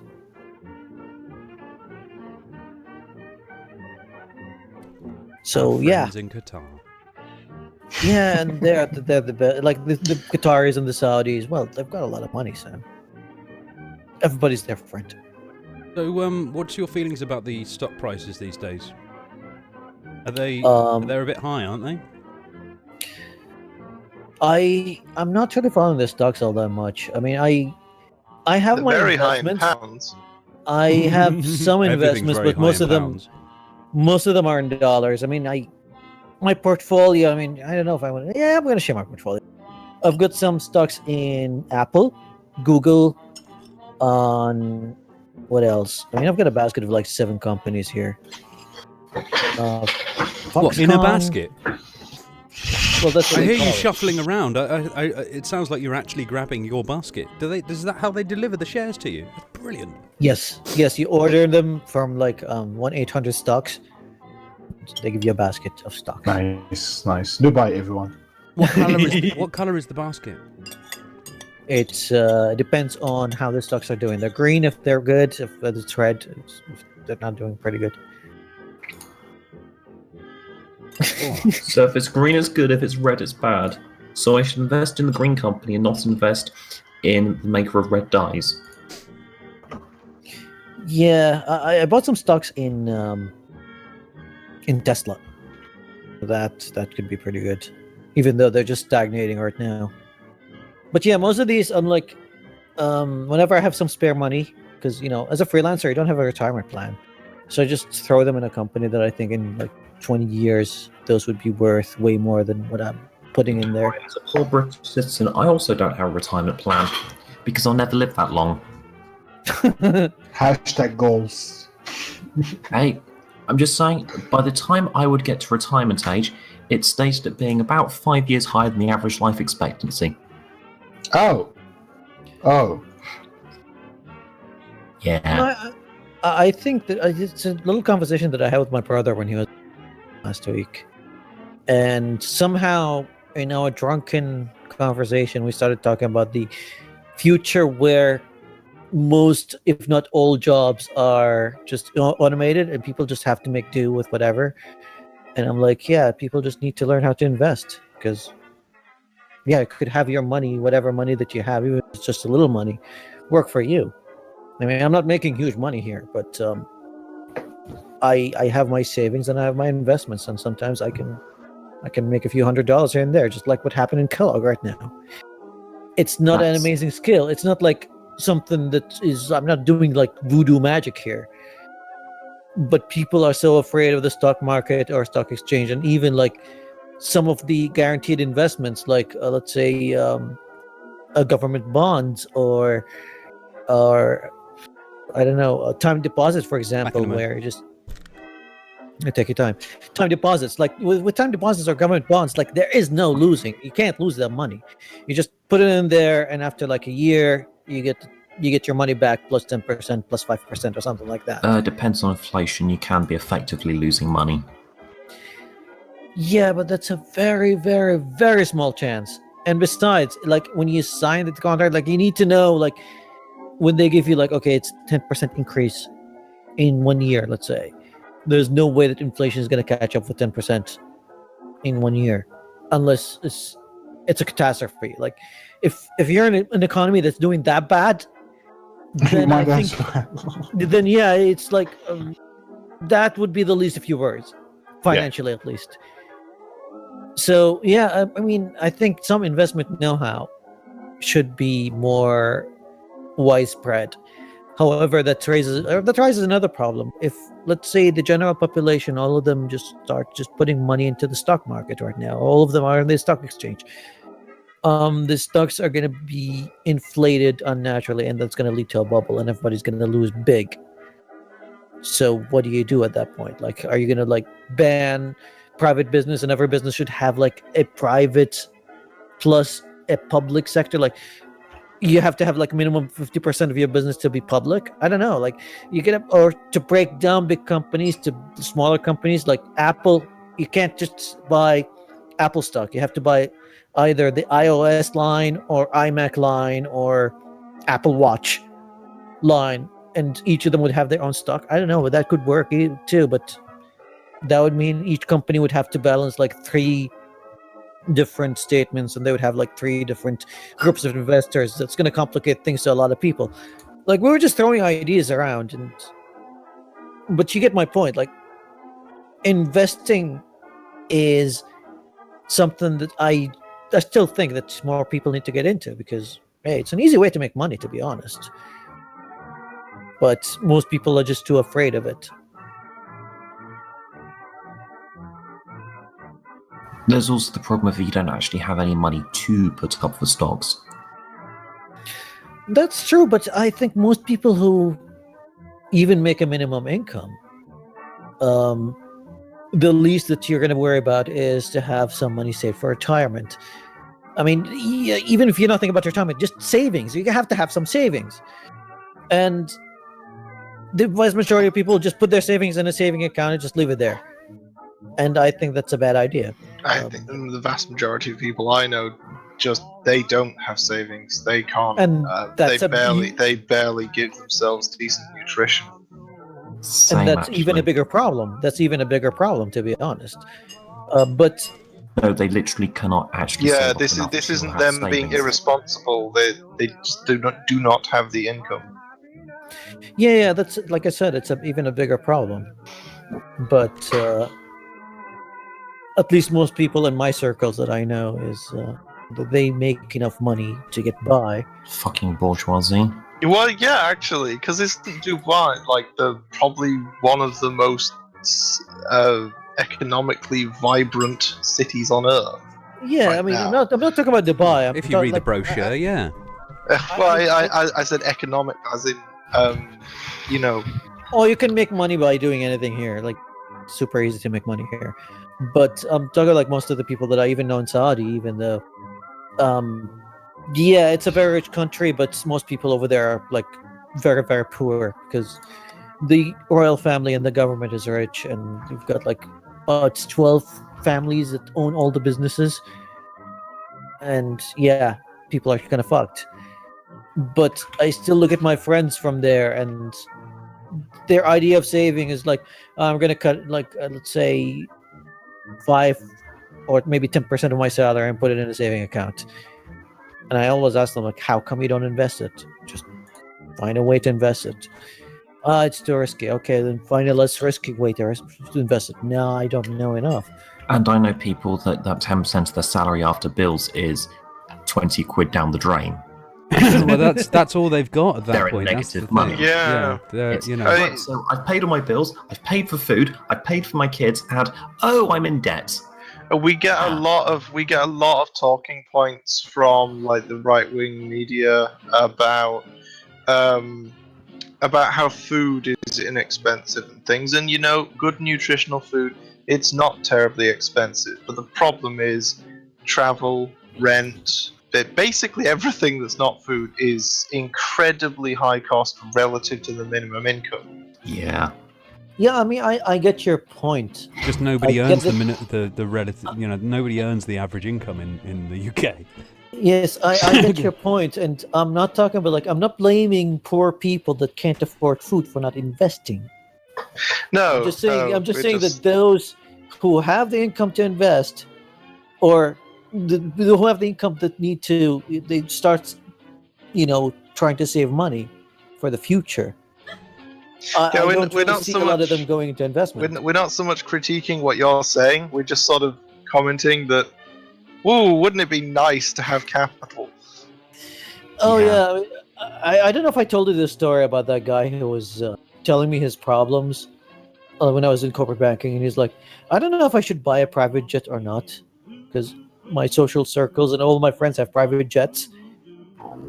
And he was like, his argument was like, yeah, he just fell into this wealth. Like his dad just retired, and he just put this guy as a CEO. Freshly graduated from Harvard. He's in his late 20s, and all of a sudden, overnight, he's a billionaire. So his social life was all different now. Very smart guy, by the way. I mean, down to earth. And I was having lunch with the guy back when I was doing corporate banking. He was like, I want to just ask you something. I was like, what? It's like, people are pressuring me to buy my private jet. And guy. I remember him. And he's like, even if I take all my trips, like first class or business class, all my business trips, my vacations, my holidays, I'm still saving money. So why should I get a jet? And I'm like, I really wish that I had that problem. I wish that problem was keeping me awake at night. We financed a G6 for him. Yeah, he bought a private jet. I think if I was in that position, I would be. Tell him to have a chat with me, because I've got an idea for him. No, honestly, I do. Is it about that bridge you've got for sale? No. Actual proper thing that would work. Just don't have the money or the capital to actually invest in it. Okay, will do. I mean, I lost contact with him back in 2013 when I left the bank. Go back in time. No, I've got my contacts. I can reach him, I guess. Okay. It's funny sometimes. Like when I spent 8 years doing this kind of shit, like dealing with people who are ultra rich, and their income, how much they make, and some of them are. Okay, I mean, I don't know if I told about this guy. There was a guy who lived most of his younger life in Austria, and he loved living up the mountain in a little cabin that he had with his Austrian mother. Now, he came back to Saudi and ended up being a CEO of one of the biggest petrochemical companies there. And when he retired, he built himself this huge mansion. And he had a room that he dedicated for his reading time. Just a small library. And he had a custom-made air conditioning unit that would freeze the room to below zero so he could have a fireplace, an actual fireplace, and just huddle in front of it and be like, "This is just like Austria." Wow. Yes. Wow. His I electricity mean, bill. I've heard of golden toilet slides, but yeah, that beats that one. Yeah, He is because his- unlimited capitalism ensures the good allocation of resources, doesn't it, guys? Well, power- somebody had to build that. His power bill when he was living in that place, like he doesn't even stay there all the time. Like he's got the summer houses all over the place. But when he's staying there, his power bill goes up to $1,500 a month. And that's US dollars. And, power is kind of cheap in Saudi. How did you rack it to be that high? I have no idea. Oh, yeah. And he imports the wood because, most trees in Arabia are not really that great in fireplaces. So he imports the wood from somewhere in Europe. I think You have trees? we've got palm trees. Yeah, we do.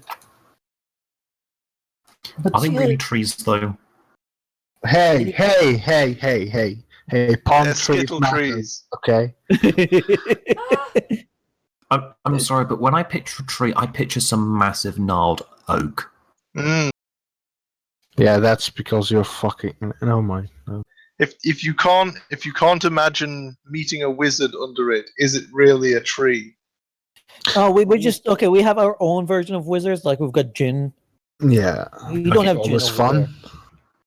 If you cannot at least hang 15 people from that one tree, it's not a proper tree. Hey, Actually, hey, in do a you think? lot of European folklore, there is a lot of things that are like Jinn. Oh, and we have a lot of wizards. I mean, hey, who did Aladdin go against? Jafar. Jafar was a fucking wizard. I wonder. Yeah. Do you think all palm trees look the same to you, Cyril? Huh? Yeah, they basically do. Fucking. Okay, there must be a word for it, but I can't read it. Palm trees. Palmist. Okay, that's just lazy. You shouldn't even have. But I mean, okay. isn't palmist just slang for masturbator? Well, it still applies. Wait, Cyril hates masturbators. Okay.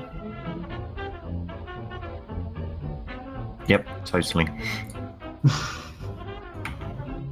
Oh God, sick boy, you are pathetic. Well, what happened? What did he do? Oh, Yeah, what he's now? talking to you on Twitter. do you know what I really hate is people that retweet what you've said and then reply to the retweet. Fucking can't stand that. Quote tweeting, you mean? Because it just, Yes, you like- can't read it because you have to go back and back and back and back and back through it. okay. Like a reply to a subtweet that you can't really. I mean, it doesn't show in your notifications. It's a little bit weak at best. But this is, Owen Jones goes, it's not Russia-phobic, Russu-phobic to call Putin, to think Putin runs a horrible regime and is a godfather of Western radical right. And Sick Boy comes in, he's practically a dictator of a country formed in the crucible of socialist revolution. Shouldn't you be supporting him? Yes, it's formed in the crucible of that socialist revolution failing. And yeah, I'm sitting there kind of going, so you really think that Russia is still the USSR? Are you mad? And this guy is basically kind of going, what? Yeah, but wasn't he part of the KGB? It's like, what the fuck has that got to do with it? You moron! I don't know. Some fucking people, man. It's like saying of people who were in Germany. It's like, didn't you work for the Nazis? It's like, well, you kind of had to. Yeah. They crucified the soldiers that said no. I think the He correct has the answer is, audacity to yeah, come I round and worked say for to the me- Nazis when they seized my bakery and said it was state property. His last Oh question my was, god, that was so don't- bad, Cyril. Yeah, that was I that was know. the question that I answered him with. The thing that he was answering with, basically, he was saying, you know, that, I'm asking him, what the fuck do you think Russia is? The USSR still? That was my question. Now his last thing he said to me, "Don't move the goalpost." Was Putin a Soviet intelligence officer or not? It's like you've just moved the goalposts and then told me to not move the goalposts. You madman. I think I made a comment about this earlier regarding someone's thing where I quote tweeted them, and just said in quotation marks, "What narrative?" and then little action line, pushes narrative.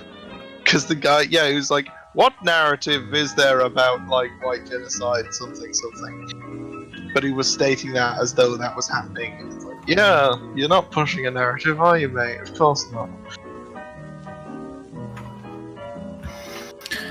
He'd like to be pushing a narrative, probably. I just don't think he has the mental faculties to successfully. Yeah, it's like you gotta wonder when they're not dedicated to those, like, just they're not lying to you, are they? Like, maybe they're trolling, I don't know, but they're certainly not lying to you. How could they be lying to you? They can see that they exactly. They can see if they do realize it for themselves, then they can see that you also realize it. But then they act as though you can't, so you got to wonder about that. I wonder. Just to let everybody know, I'm going to keep this open for a while longer, because I'm not going to be able to do an open house next week. Not going to be able to do an open house for Crimbo either. So be back before the new year. So that, or I might do a near New Year open house. But for the next 2 weeks, I'm afraid I'm going to be down in Cornland, with parents, relatives, friends, that sort of thing. Poor you. Good for me. Yeah. We will pray for you. It's going to be less cold down there than it is here. Oh, At least there's that. yeah. Yeah, we're by the ocean, that's right. At least you have that. We can go surfing. Yeah, we're going to go surfing. Now? I'm surfing in December. I would like to see I'm not. No. Let's not judge. Actually, it's fine. the Cornish coastline is quite a pleasure to see in the middle of winter. Yeah, it is a beautiful place. Cool. Let me guess, because the summer holidays are not there anymore. The summer holidayers are not there. We call them tourists. Or emmets, as the Cornish prefer to call them. Yeah, emmets. An emmet is essentially ants that grow wings. Okay. So it's basically they end up they're sort of like a bunch of really irritating things that flock in summer. We don't get tourists where I live. Of course not. Why would anyone want to live there? Or even be near there? You know, I kind of wish that Dubai had a season where there was no tourists. There's always tourists here. That's impossible. That's every day here. Even if humidity is like 100%, they'll still be out there somehow. I met a tourist once. Lost. You were on holiday, weren't you? I have been on holiday, technically. Interesting. Well, that's a really sad thing to say. I've been on holiday, technically. And you know what's going to be really sad is if I tell you that basically the furthest I've ever travelled is London. Yeah. And that is where I'm referring to. I don't think that would be considered a holiday. Most people consider that a commute. Yeah, mate. Basically. The furthest I've ever travelled Program, is New maybe? Zealand. It was like a let's go see the Millennium Dome thing. And then there was another trip we did where it was like, let's go on the London Eye thing. Oh, The longest flight. Went there. I think the longest flight I've ever been to, was New Zealand. Like from Saudi to New Zealand. But yeah, I don't know if that's further than Vancouver, because I lived in Vancouver for a while as well. I've done from Heathrow to Singapore, then Singapore to New Zealand. I stopped in Hong Kong. That was my transit. I've been New Zealand. New Zealand's lovely. Toured up and down there. Lovely place. It's basically a very little England, where you can actually be the best at your job, because you're competing with a few million people instead of the best part for 100 million. It's like 5 million people now. Oh, that's it? Yeah, that's it. And 1.5 of them are in Auckland, so... And I think it's 700,000 in Wellington, and the rest is just scattered around. I like Auckland. Why did I think No, Mike. No, If you're a skateboarder, if you like skateboarding, go to Auckland. It's great out there. Auckland is kind of. It's a weird city. Like they've got more boats there than cars. Yeah, it's obviously on it's on the ocean, but you're going to get boats. That's what happens there. But it is there is actually quite a large across the river. You got the major city, and then you got that bridge that goes across the river there. That's pretty much where most of Auckland is. It's very suburban, but it's all very sort of there's essentially a skate park every 5 minutes. You literally basically just push the thing along a couple of feet, and you're in a new one. And what is then, it? Still the 90s? And then, I went there in 1988. And then, even then, when you go there and you're heading towards the next skate park, because obviously you're skateboarding all over the fucking place because you're an 8-year-old kid. There's people who have got skate ramps in just outside their house. So you can just play around on that as well. Nobody gives a fuck as well. Great. Some people's houses just are skate ramps. And they're still there, by the way. They didn't go away. Yeah, New Zealand never changes.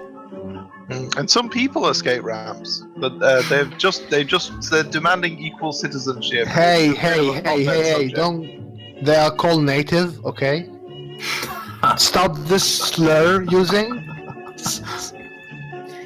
Oh man. The city that not really a big city, but the place that I really enjoyed in New Zealand was Queenstown. Yeah, Queenstown was pretty cool. See, this is why people call you a feminist. Whatever.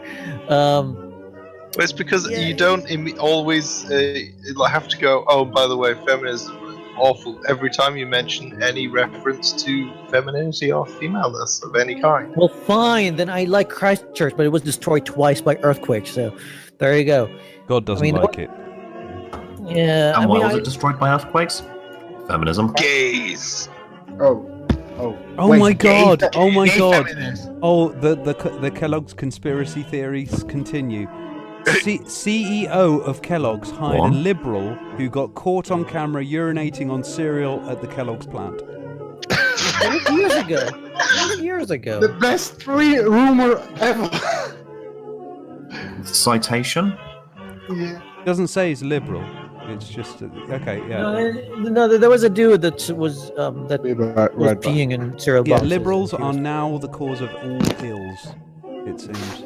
Didn't you know? We've always been the cause of all ills. Check that one out. That's a beauty. See, I don't mind that attitude so much when you're like the spurgy opposition who no one pays attention to, but when you're like the core of the victorious movement, then it's like, guys, you've won. You need to stop acting like you're just fighting against the establishment. Yeah, they sound like they sound like they're fucking Apple at this point.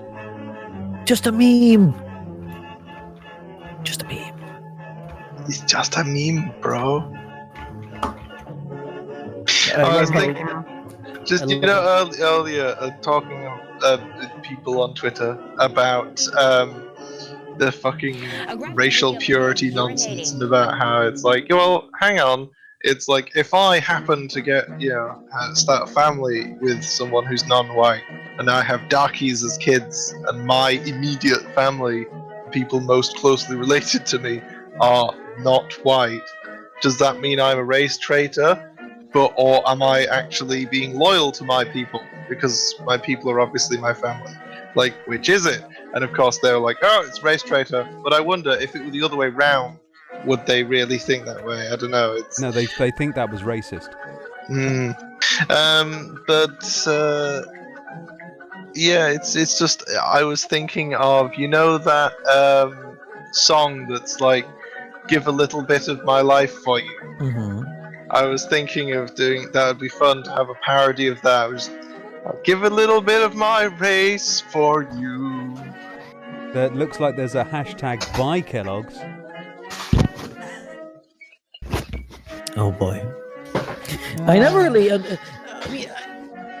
I've witnessed a lot of things in my life turn political, from my hobbies to even my photography, and now even my breakfast is becoming political.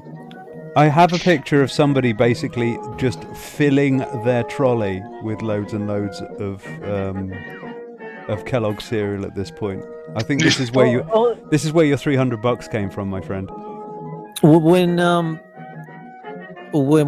whole campaign started, there was this guy that spent hundreds of dollars on Kellogg's products just to piss them off, and he just donated all of them, like off to the food bank somewhere. It's like, there you go. I'm just gonna empty entire shelves of Kellogg products and gonna donate them to food banks. That was nice. Yeah, and it's like those tweets just pissed them off to no end, and I was like, man, this is fucking awesome. I'm loving this. And then they called the left salty, and they're pissed off because someone bought, cereal. Well, let's be frank. We're not talking about people who really understand irony that well.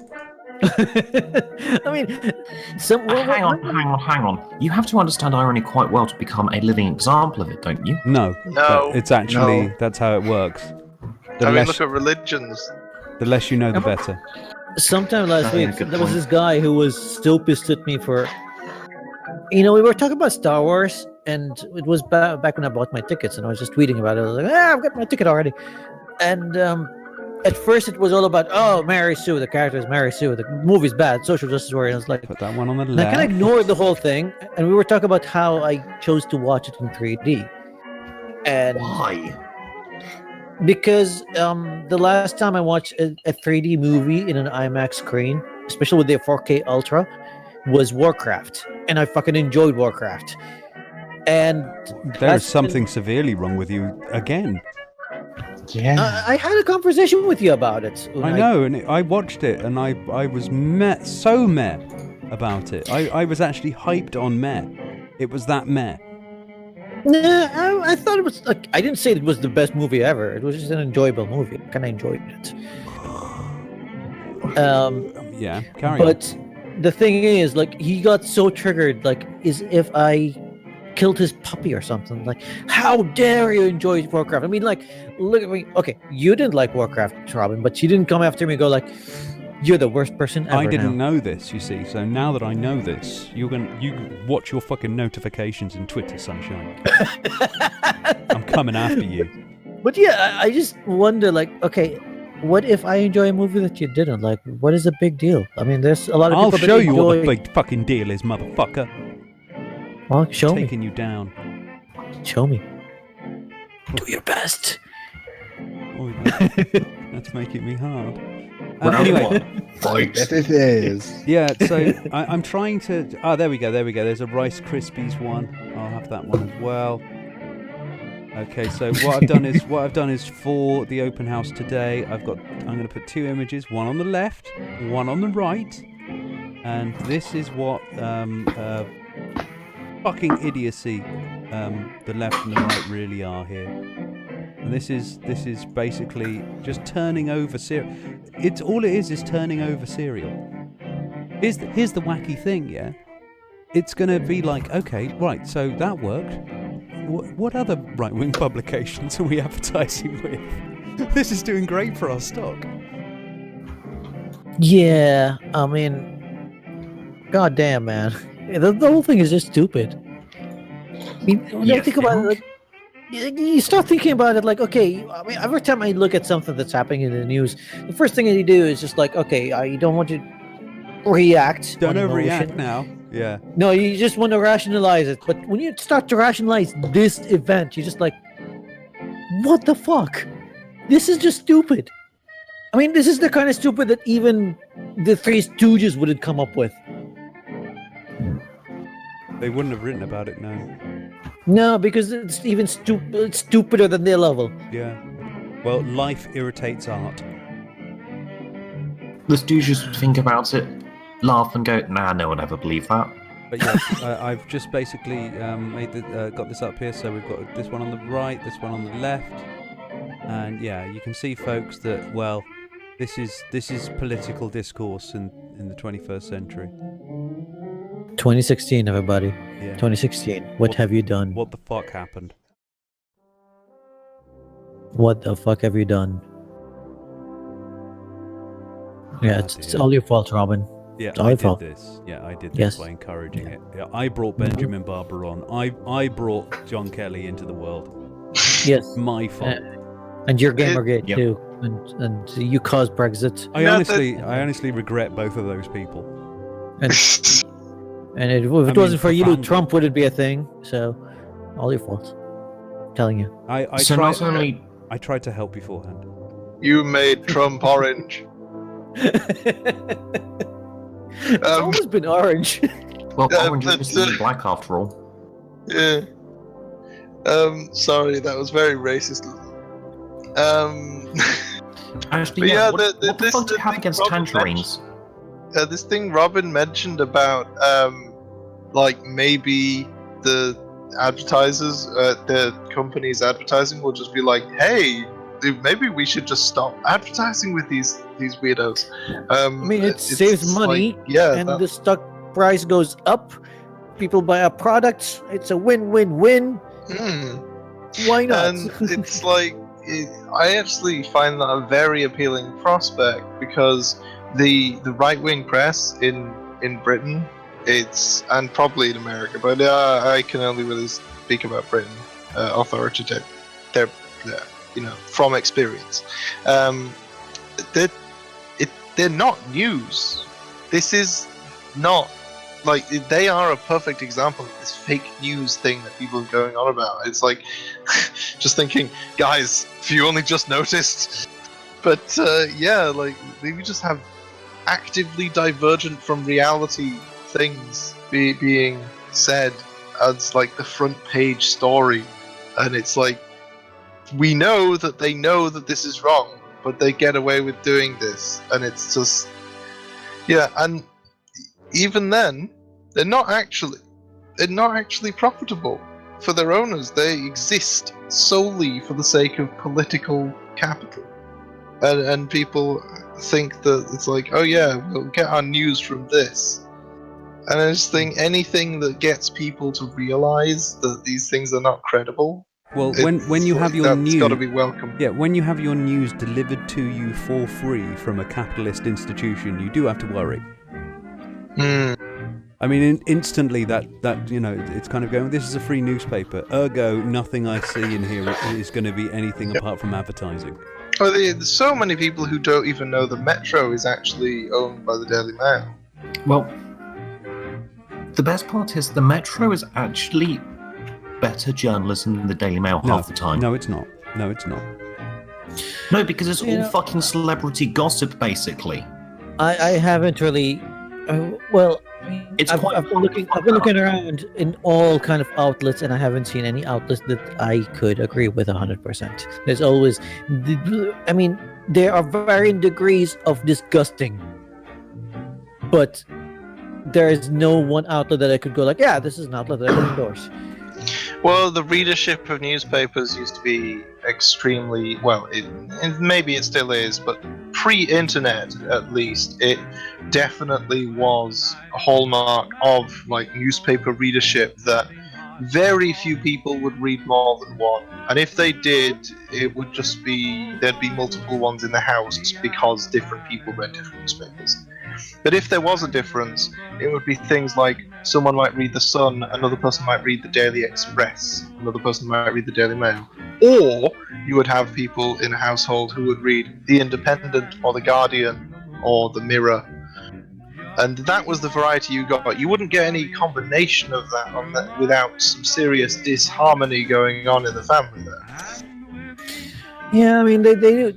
And when it comes to stuff like advertising, like the core thing that we're talking about here, one of the we do have a subject. Yeah, the We first always had a thing- subject. We'll Yeah, get there eventually.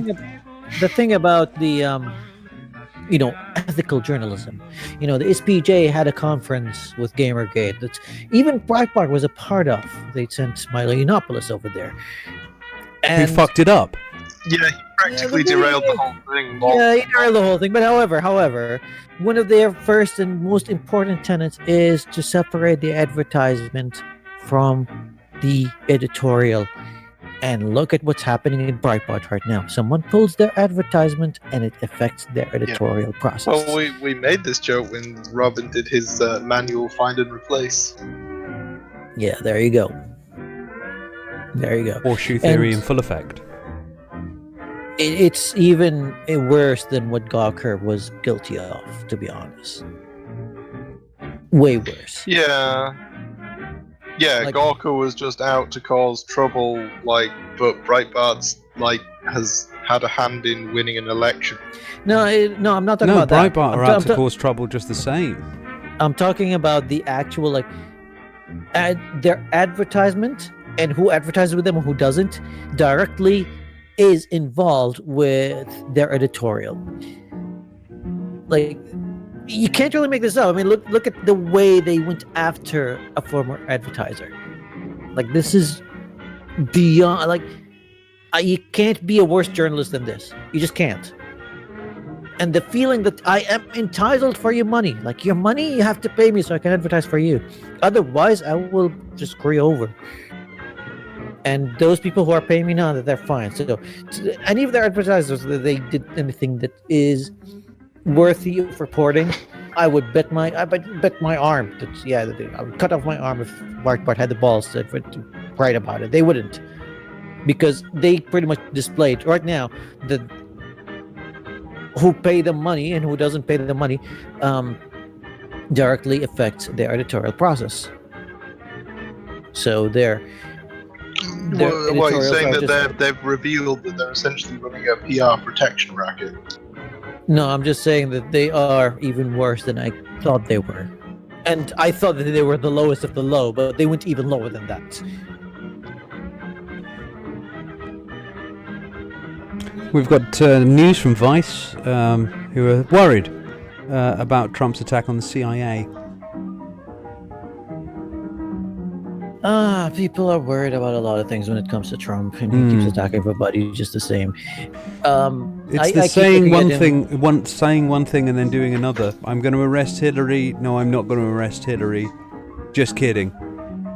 It's like, It's just wow, a meme. man. Just a meme. It's just a meme, yeah. And you know, it's like you're sitting there kind of going, yeah, but you've elected this person as the leader of your country, who is going to have an effect on pretty much everybody here in the free world. And you're just kind of gone with somebody who just fucks with people for fun.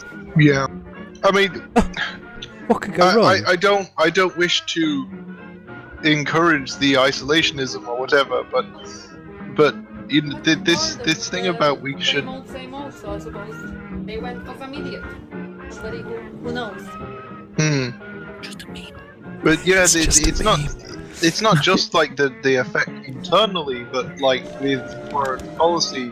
I actually saw a thing in CapX going on about how they were trying to defend Boris Johnson, but they didn't do a very good job of it because they would say that they were trying to say that he is respectable, but that their argument essentially was that it's okay that he's the foreign secretary because diplomacy doesn't really matter in the modern world anymore or something. But it's like, if that's your argument, then that means that it's okay that he's a buffoon. But certainly, this is similar sort of things people are saying with Trump about Putin, that it's like, it's okay because, we're not going to have, like, wars. We're going to de-escalate the situation as opposed to war, Clinton. And it's like, you do not show contrition with someone who is openly and aggressively expansionist. It's no, you don't do that. Yeah, have any of you actually seen the video of him basically talking about? There was loads of lock her up chants. I'm trying to find the exact place that this was done. Yeah, I remember the video that you're talking about. Yeah, this was. He said it in the debates as well when he was like. Yeah, and he basically backed off from all of this, of course. But while he's going on his little victory tour, had a load of people saying, "Lock her up, lock her up, lock her up," and just sharing that with you guys. If you want to play the video to yourselves, I'm just going to play it now. for people so they can actually look at it themselves. Let me get this up here. This is your next president, who on a campaign promise before he's even taken office is already going back on them. That's the wacky thing. I mean, if you wanted somebody, if you really were interested in this person actually doing what you want him to do, I have a very rude awakening for you, I'm afraid. And that's the worrying thing, is that he seems to be somebody who's going to do solely what he wants to do. You know, I'm not really worried about that. Or I don't even want to think about that promise in particular. But it was the promise of draining the swamp that got people more excited for him. And he's now doing the exact opposite. He literally said to these people, well, that plays well before the election. Now afterwards, we don't care about that. And this is, you know, the thing is, hello Daniel. The thing that really sort of like burns me up here is that all of these people kind of going, well, we didn't want more of the same, but you're getting even more of the same here. There is no change here for you. You have just basically elected an oligarch. I don't think Trump is personally an agent of change, but I do think the upset in the political establishment caused by his election could be an agent of change. I think it could actually be worse than that, you see, because if you have a look at, say, Fox News, have a look at Fox News, and you would kind of go, you know, imagine Fox News, maybe you were in the like 1980s, 70s, or whatever like that, and you had that inkling in your mind that the press was a bit biased, okay, and then you have a look at Fox News, and it's entirely biased, and you kind of go, see, proves my point. That the fact that Fox News is out there being that biased, going to give a wake-up call to the rest of the media that they shouldn't be so biased, because otherwise they'll end up like Fox News. But they didn't do that, did they?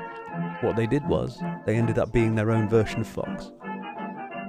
And my worry, and I hate it when I worry, because I keep on being right on my worries.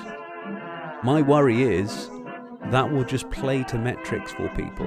That will play for metrics when it comes to this sort of thing. I suspect the next sort of set of presidential electees and whatnots are going to just be even more radical. Simply for the fact, or just blindly and openly just lie through their teeth about everything anyway, and confuse the population even further than Trump has done this year. Because it worked. It's about what works. I think you've got a point there, but just I guess it depends. If the ongoing narrative going forward is that people think that it was purely a Trump victory and not a Clinton failure, that therefore they're not going to learn that lesson. Well, who's going to say it was a failure of Hillary? The Republicans aren't. Basically anyone who can. The Republicans aren't, though. The Republicans aren't.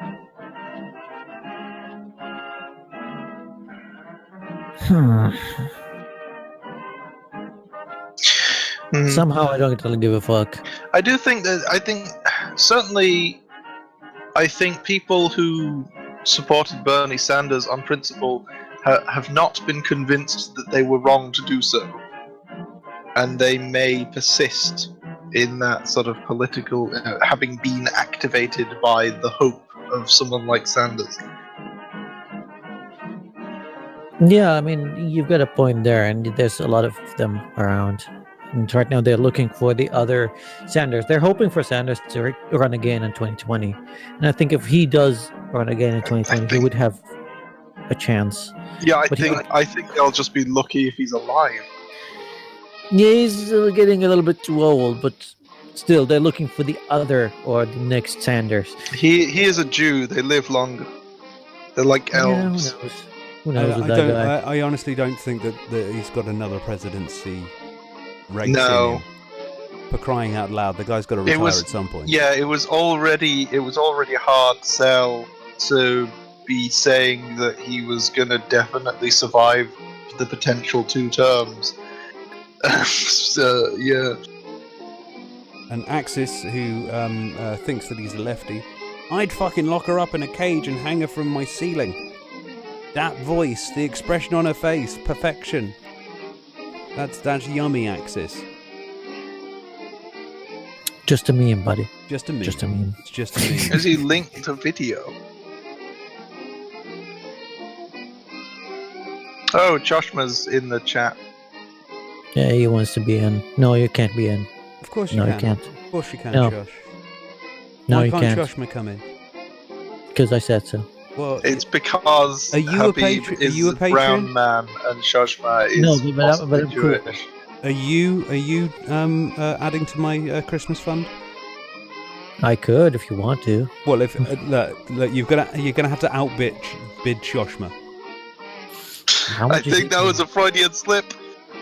I'm not gonna say because that would be a Dutch auction, and I'm an ethical person. So I mean, you know that I could just go into your Patreon and see how much people are paying you. that's right, but I'm not gonna say. So you could just say it right away. Do your I'm, research, shitlord. I'm Yeah. drunk and lazy. Shut That's up. right, and I'm playing to that. God damn it. This is why you come on this show to just say, God damn it. I get you every time. But you can't win.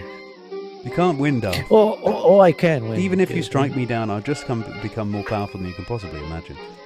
It's just a meme. It's just a meme. The mighty Demos. The mighty Memos. The Memos of the Demos. Meme of the Demos. This is beginning to sound like, boxing fight announcer talk. Well, I guess we had to do something entertaining. Good God, man. Entertaining. I know. We should go back to our regularly scheduled broadcasting. I've been very entertained today. I love it. Instead of revising. Except the country is run by an ex-intelligence officer of the KGB. Yes, and my country was run by an advertiser. Mm-hmm. I would love to see how Trump would deal with his businesses, because right now you have a very...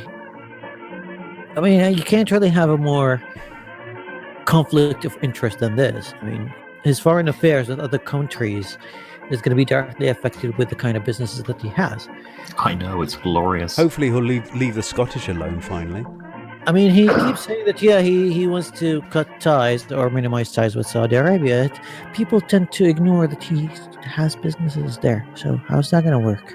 That's fine, because that's not a By him conflict going of out of interest. business. It's only a conflict of interest if you take money from donors from there. It's not a conflict of interest if you yourself have got money in the actual thing. That's not a conflict of interest. You've got it wrong. You just don't understand. There's being bought and then there's buying. No, it's like, even like, he's got the golf course in here. He tried to open a hotel and he failed like 3 times. In Dubai, any millionaire, From the way you describe the building works going on there, it sounds like, if he was even remotely competent, he might have even built a hotel by accident. No, the land that he booked for building a hotel, he kept losing it and losing it and losing it. And the 3rd time, they were just like, I get out of here. We're just building a mall in here. He lost it to a company called Nakhil, and right now. Oh, okay. So if the reasoning was that he wasn't building to the Dubai's expected pace, then perhaps that makes it. Well, no, it's like he kept losing the bid. That's the thing. And he changed his location a couple of times. At first it was downtown Dubai, and Dubai downtown is the most expensive place to buy land on the world. And my guess is he couldn't afford it. You haven't heard that from me. On the world. I believe it's pronounced in the world. Oh. Yeah, there was supposed to be a Trump Tower over there in a place they call Hitmar Square, and he couldn't afford to stay there. It's like, why do you want to put a tower here? I want to write my name on it. Well, actually, most of his towers, he haven't even built them from Exactly. scratch. He would just buy a tower and just stick his name on it. But in Emma Square now, that they were like, no, you want to have a tower? Like everybody was just like clinging to their tower because it's going to be worth way more in a couple of years. Like I said, it's the most expensive place on the planet. So he tried to build his own, and like I said, I don't think he could afford it. It was the time when he just got out of, I think, his 5th bankruptcy.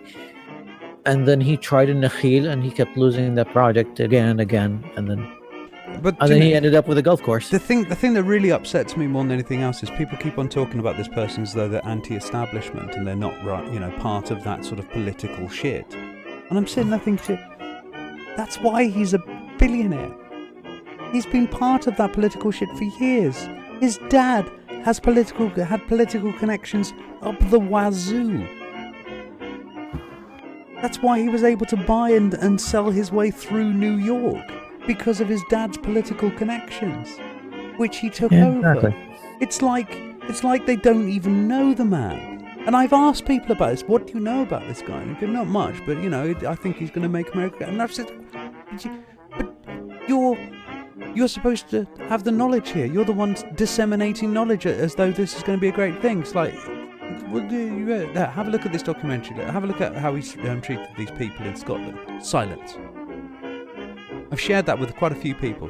None of them come back to me on it.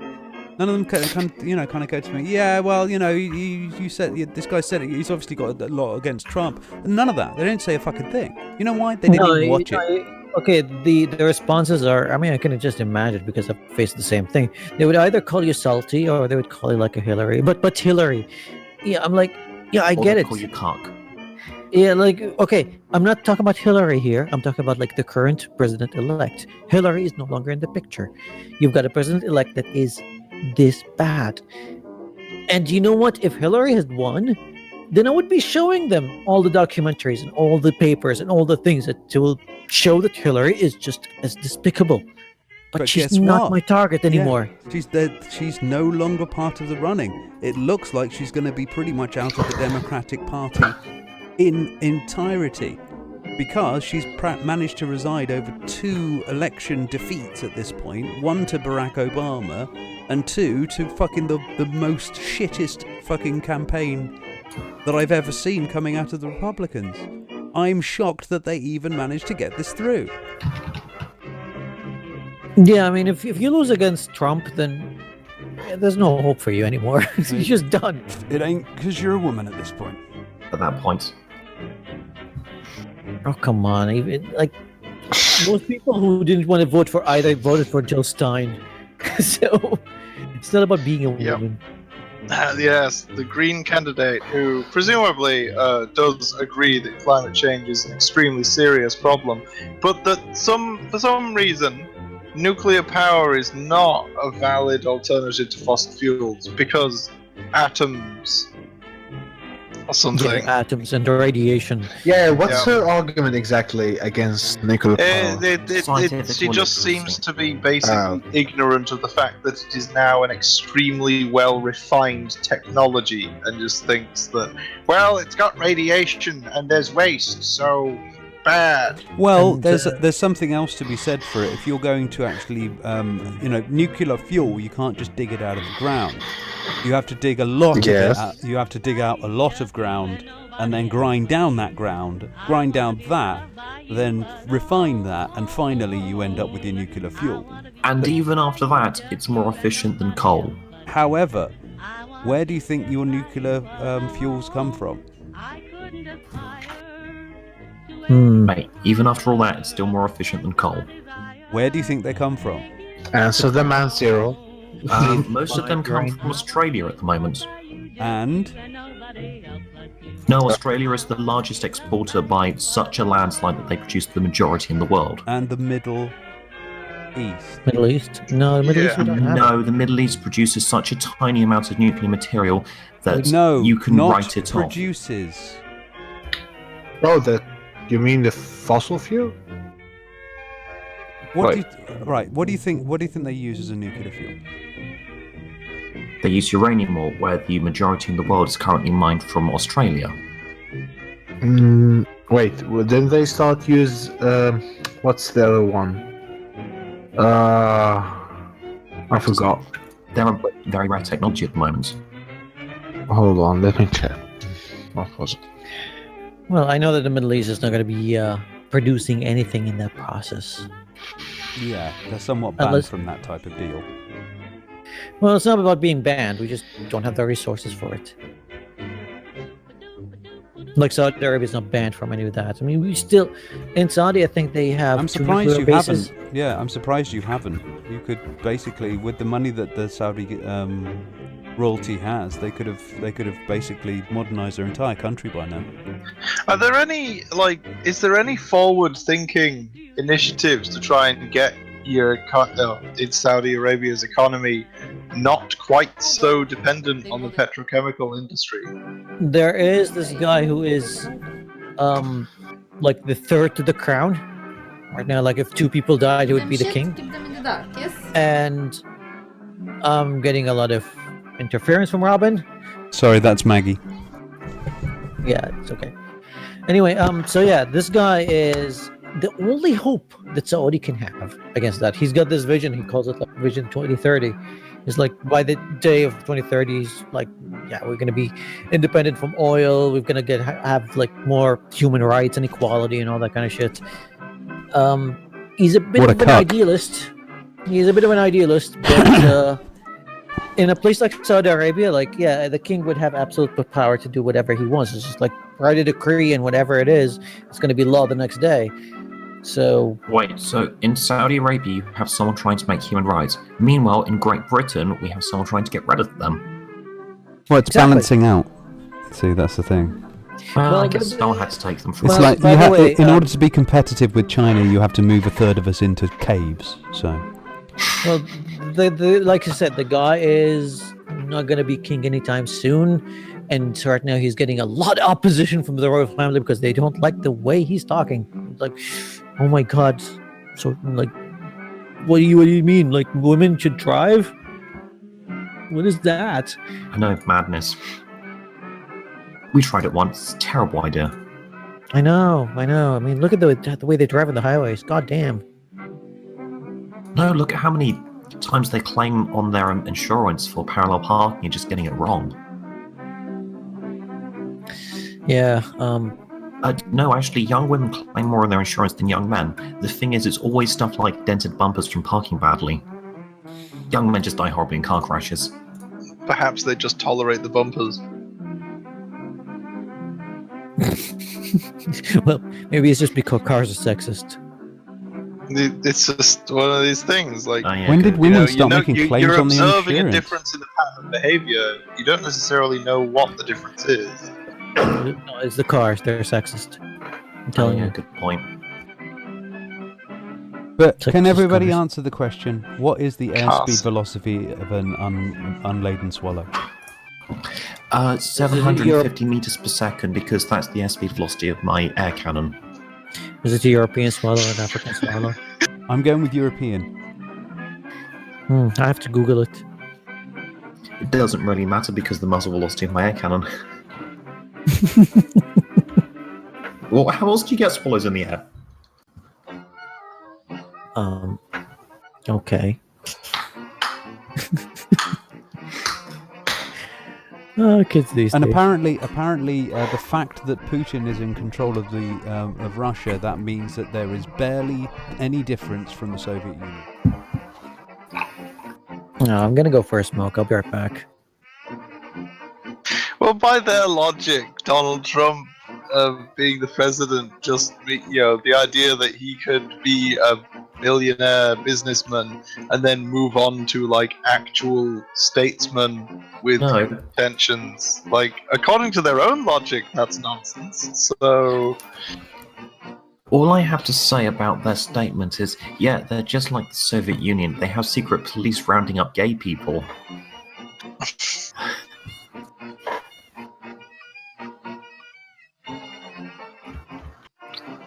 God damn it. These kids, man, they just don't, you don't know what it was like in the 1980s. Good afternoon. Hello there, Chochmah. Hello. Jesus Christ, it works. Sorry, mate. Took a while, didn't it? This is so hard. You have no idea, right? Because I'm using Opera, and Opera doesn't allow a microphone for Discord. Why are you using Opera? Are you some sort of madman? I'm special. I'm a special snowflake or something. I don't know. You've got an but Apple computer, haven't you? He likes the I don't know. I never had an Apple computer. I never had a cell phone. I have a cell phone, but I never had a console, a gaming console. So I'm special in that regard. Anyhow, What are you talking to me on?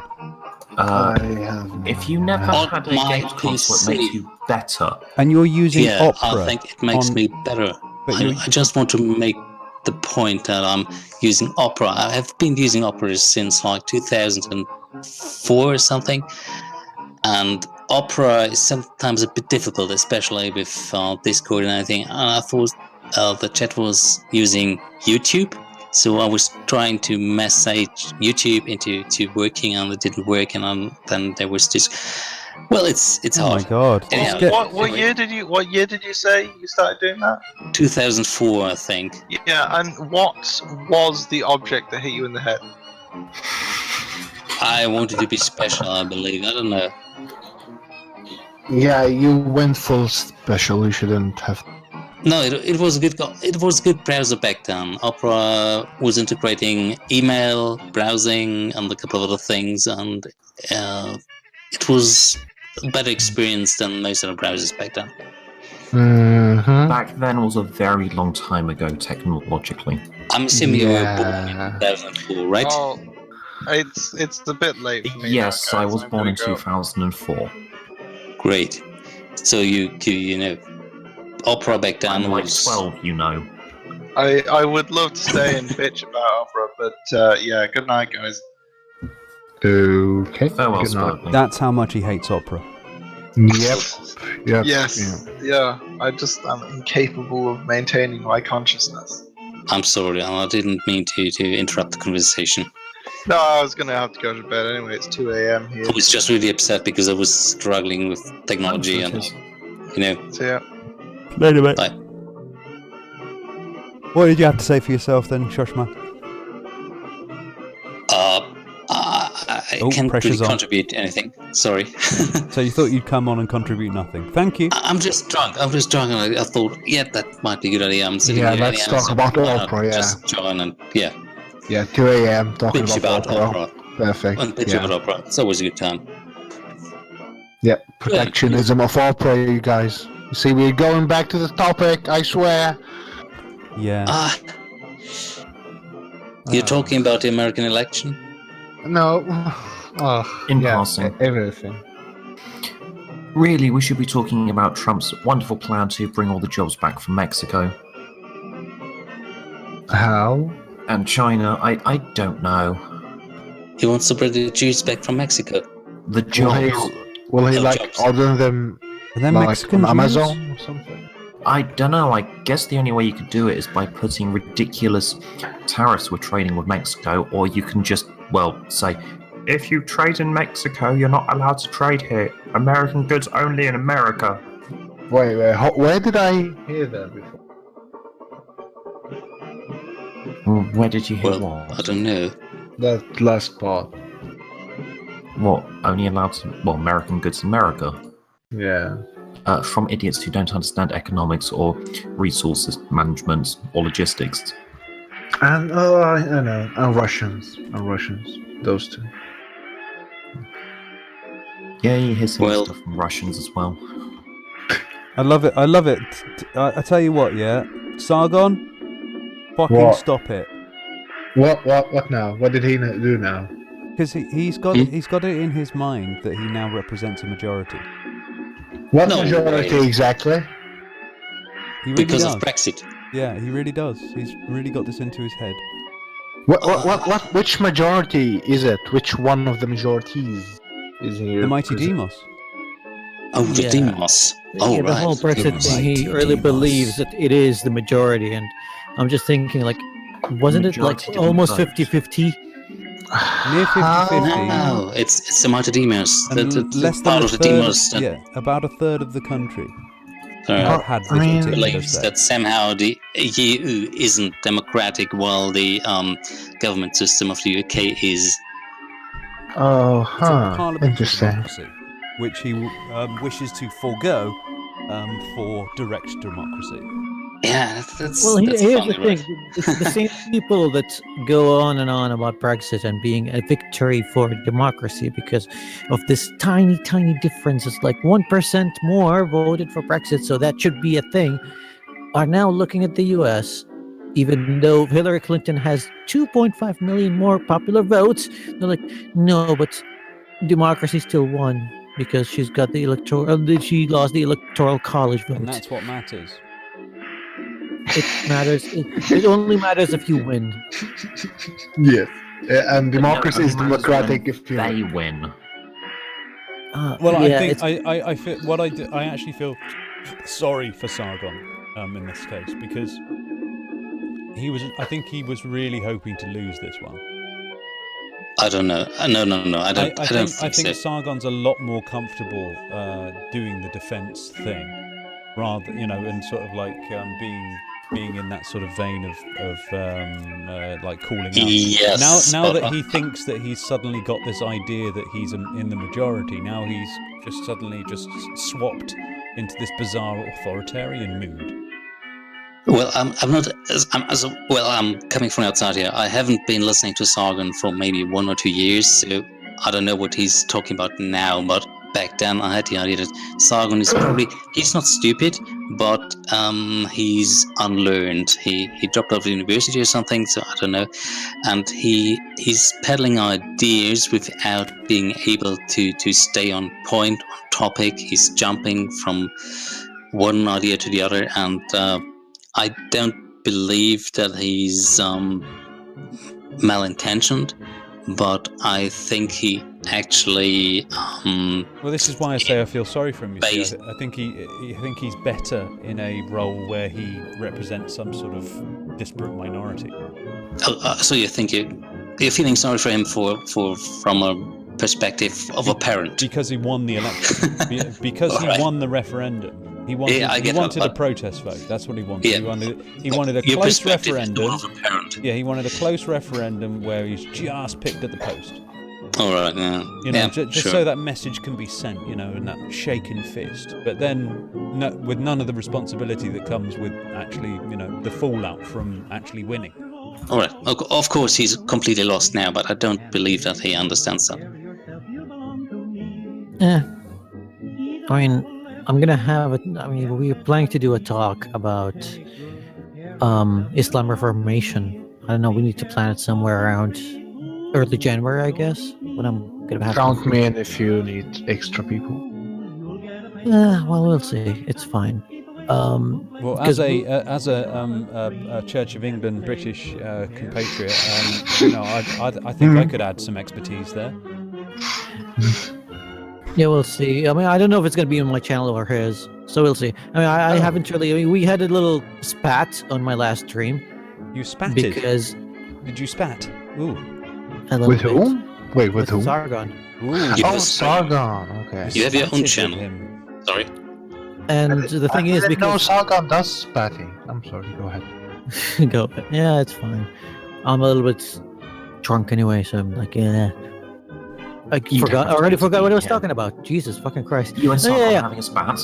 Yeah. We were talking about like how Islam can be reformed, and it seems that the whole idea is lost on him because he's like, but Islam is political, and I'm like, yeah, look at most of the Muslim Reformation movements, and the first thing that they always mention is a secular state.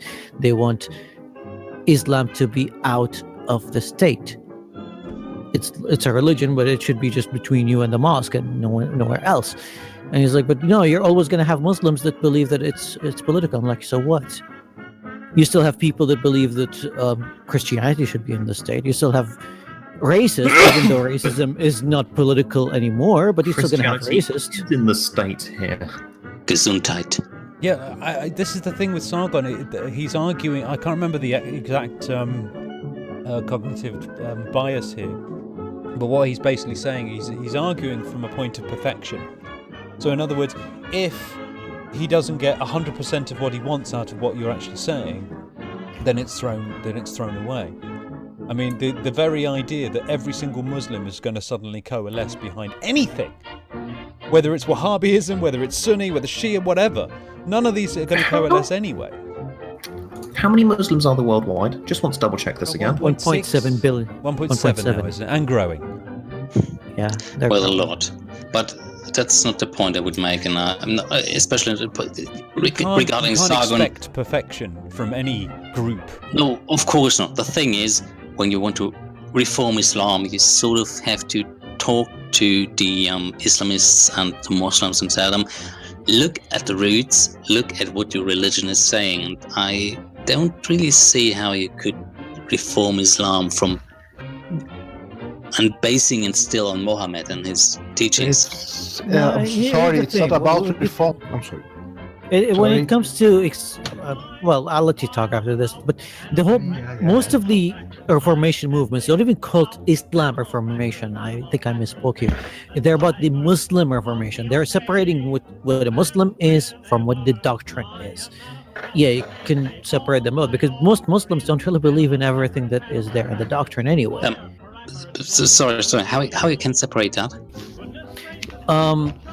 Well, it's the same way that we separated a lot of what Christianity from Christians. Oh, no, absolutely not. We cannot do that. No, you can, because not every Christian believes in every single word written in the Bible. No, but every Christian believes in Jesus Christ. Yes, of course, and every Muslim would believe in Allah and Muhammad. However, yes, but Muhammad wrote the Quran. No. Every Christian does not believe in Christ. You're actually discounting about 10% of Christians worldwide when you say every Christian believes in the divinity of Christ. Not a divinity. I'm just saying believes that this guy existed back then. Yeah, but I understand that. I mean, you're talking about it Christians worldwide. Okay, you're talking about it like what is the core of Islam, and that's a very debatable thing. Most people would be like, "What is Islam?" It's the Shahada. The Shahada is like saying that Allah is the only God and Muhammad is his prophet, and that's what makes you a Muslim. Some people would go a little bit deeper than that. Some people would go like it's the 5 pillars, about praying and giving charity and doing Ramadan and going to the Hajj at least once in your life. That's what makes you a Muslim. But those are fine. I'm okay with people that just stop there. Some people would take it a little bit further, like with the jihad and the expansionism, and I'm like, no, you know what? We don't have to go that far. That's already enough. If you believe. That's the thing. Okay, I can. However, like, where do you stop? Like, because some people believe that Islam is take it all or leave it all. Like, whatever you do that deviates from every single word from the Quran makes you a non-Muslim. And some people would be like, oh, you believe that God exists, but you're out in the pub every weekend, then you're fine. You're just still a Muslim. Just one point to make. If you don't believe that the Quran is actually the word of God, are you still a Muslim? Yes. You are? Yeah, because there is, I don't know if Hazim here remembers. Do you remember Al-Jahat?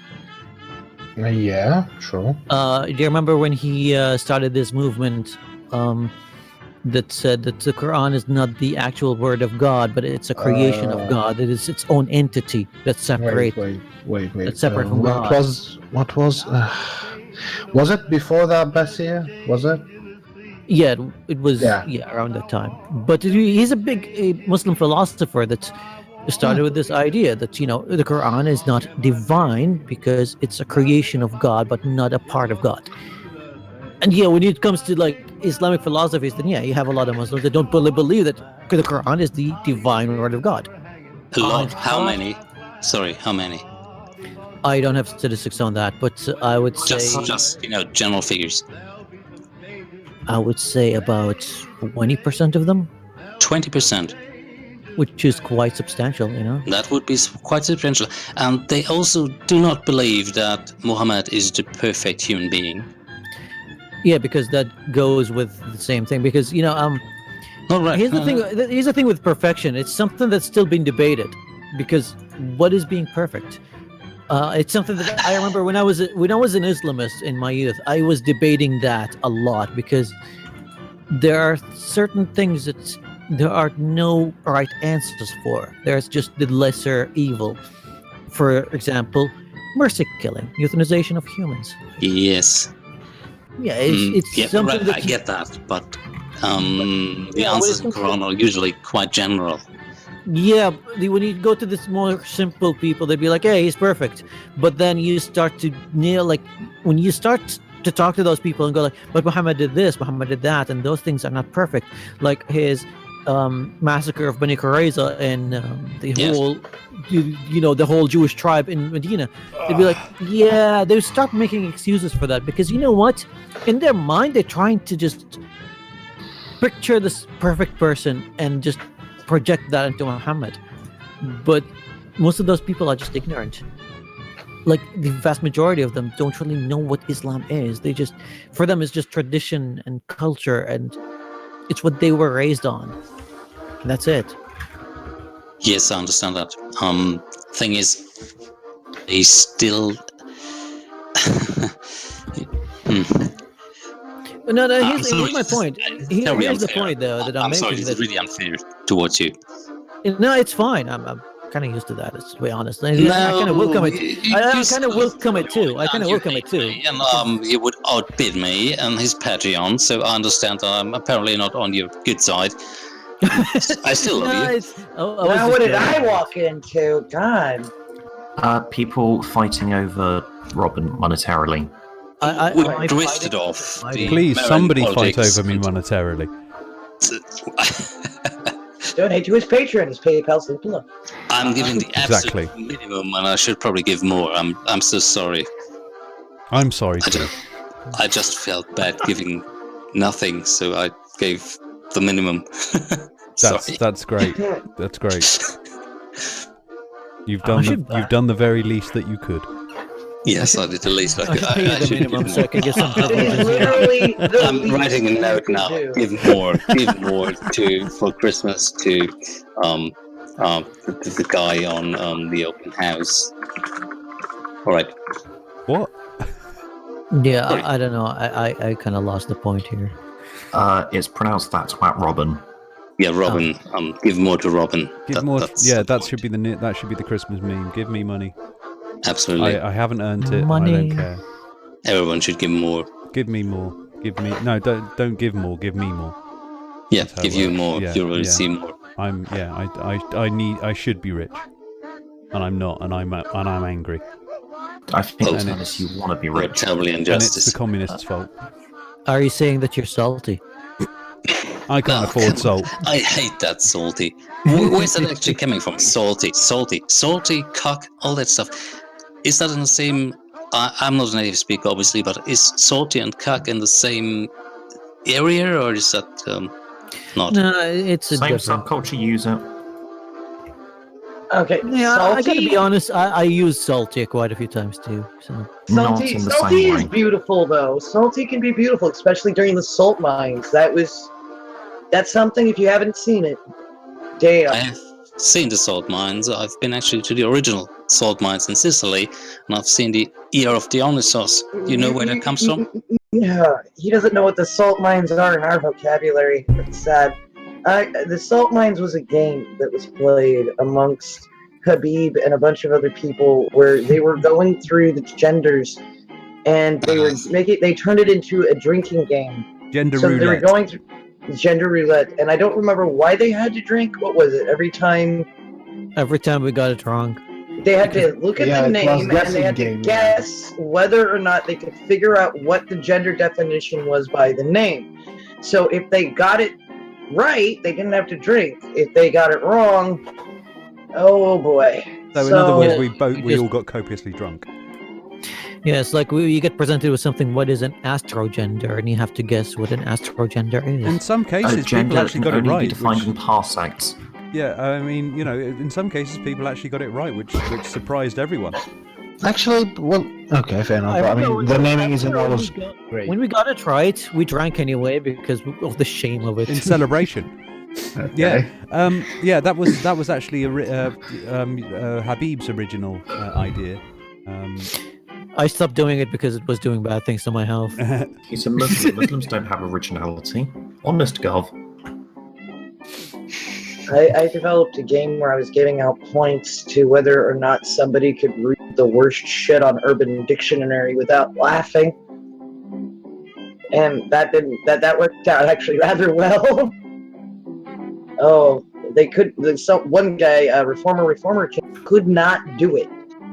He will laugh at anything if it says poop. That's He former finds Reformer poop. King. Yeah, he finds poop extremely funny. So every time we got to a scat joke, he was done. Oh my God, Joe Walsh has been blocked by Donald Trump.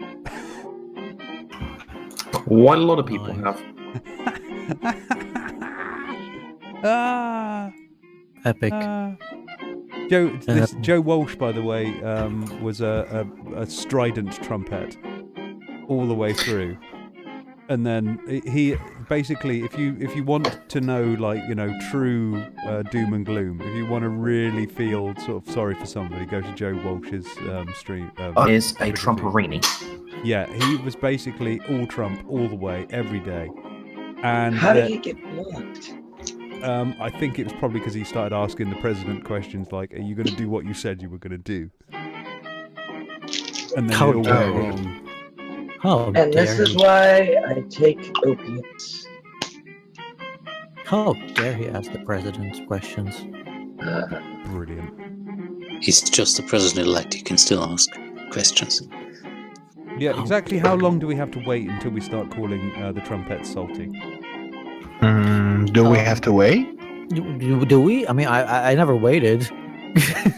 Yeah, I'm there.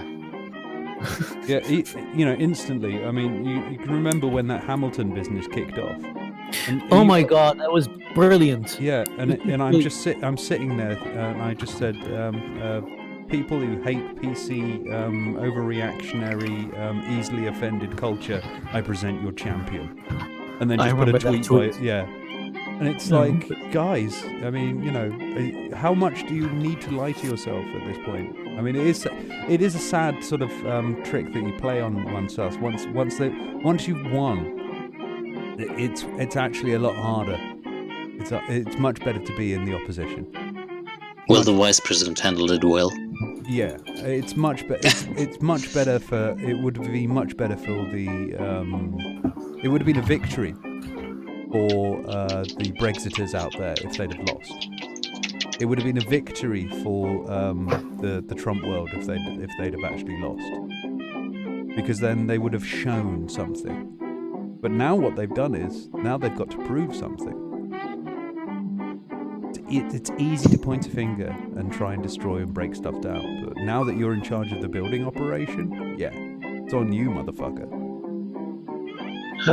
And now it's gonna be a beautiful 4 years. Yeah, these kids have to justify this shit, and now they're gonna know what it feels like, and they're really straight away with it. You know, it's as far as looking at a lot of the trumpets out there these days. You know, can anyone distinguish them from the SJWs at this point? Could we ever? Well, some of us were a little bit more ahead of the game on that one, but you know, I'm calling out to those who are the open-minded types, maybe a little younger, a little dumber. Well, Wist liked all of them. A little full of cummer. Oh. But there is a silver lining in all of this. I mean, there is a lot of lows that are gonna come for the next 4 years.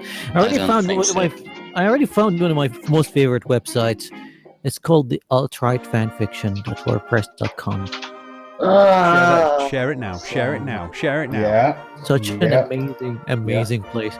It's got a post that's called the InfoWars Empire, the year 2058. After the race war, Alex Jones founds the InfoWars Empire, vaccines forbidden, penis pills mandatory.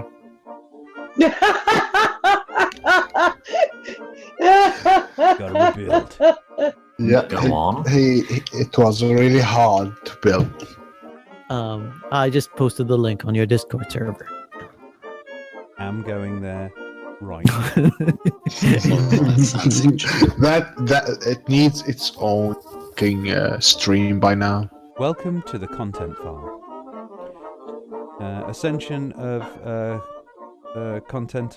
Constantinople and the Seven Heavens, Part 1. It would work if you were standing over there instead of where you are, she said gently. Huh?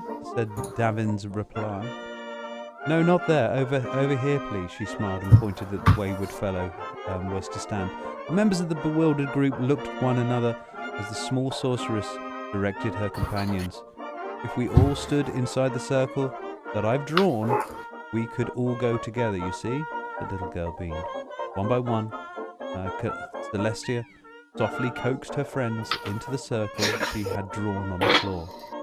Are you sure this is going to work? Queried the voice that sounded like Niera's. I thought my old autistes and her late pets could go to the upper planes. Speaking of late pets, how long are we going to be gone? I need to feed my cat, said Sindri. Well, we're gone for too long. At least you'll have to you'll have the chance of seeing Whiskers again, replied Elidor as Celestia guided him into the circle. Is everybody ready? Celestia asked. Yes, came the chorus of replies. Stop stepping on my foot. Shut up, Sindri. And since when did we have a spurgy cat? With the bright smile and flourish, complete with unprized arms, some dexterous movements with her hands, and her eyes tightly shut, Celestia began to cast her spell. To Constantinople and the Seven Heavens, she cried, full of hope. A white light suddenly surrounded the circle. Those within glowed brightly, and it intensified. Celestia scattered a handful of fine silver powder at her feet. Is that colloidal silver? Anyway, a surprised gasp came from the group as the light shone through all the brighter, and the ground shook all around them.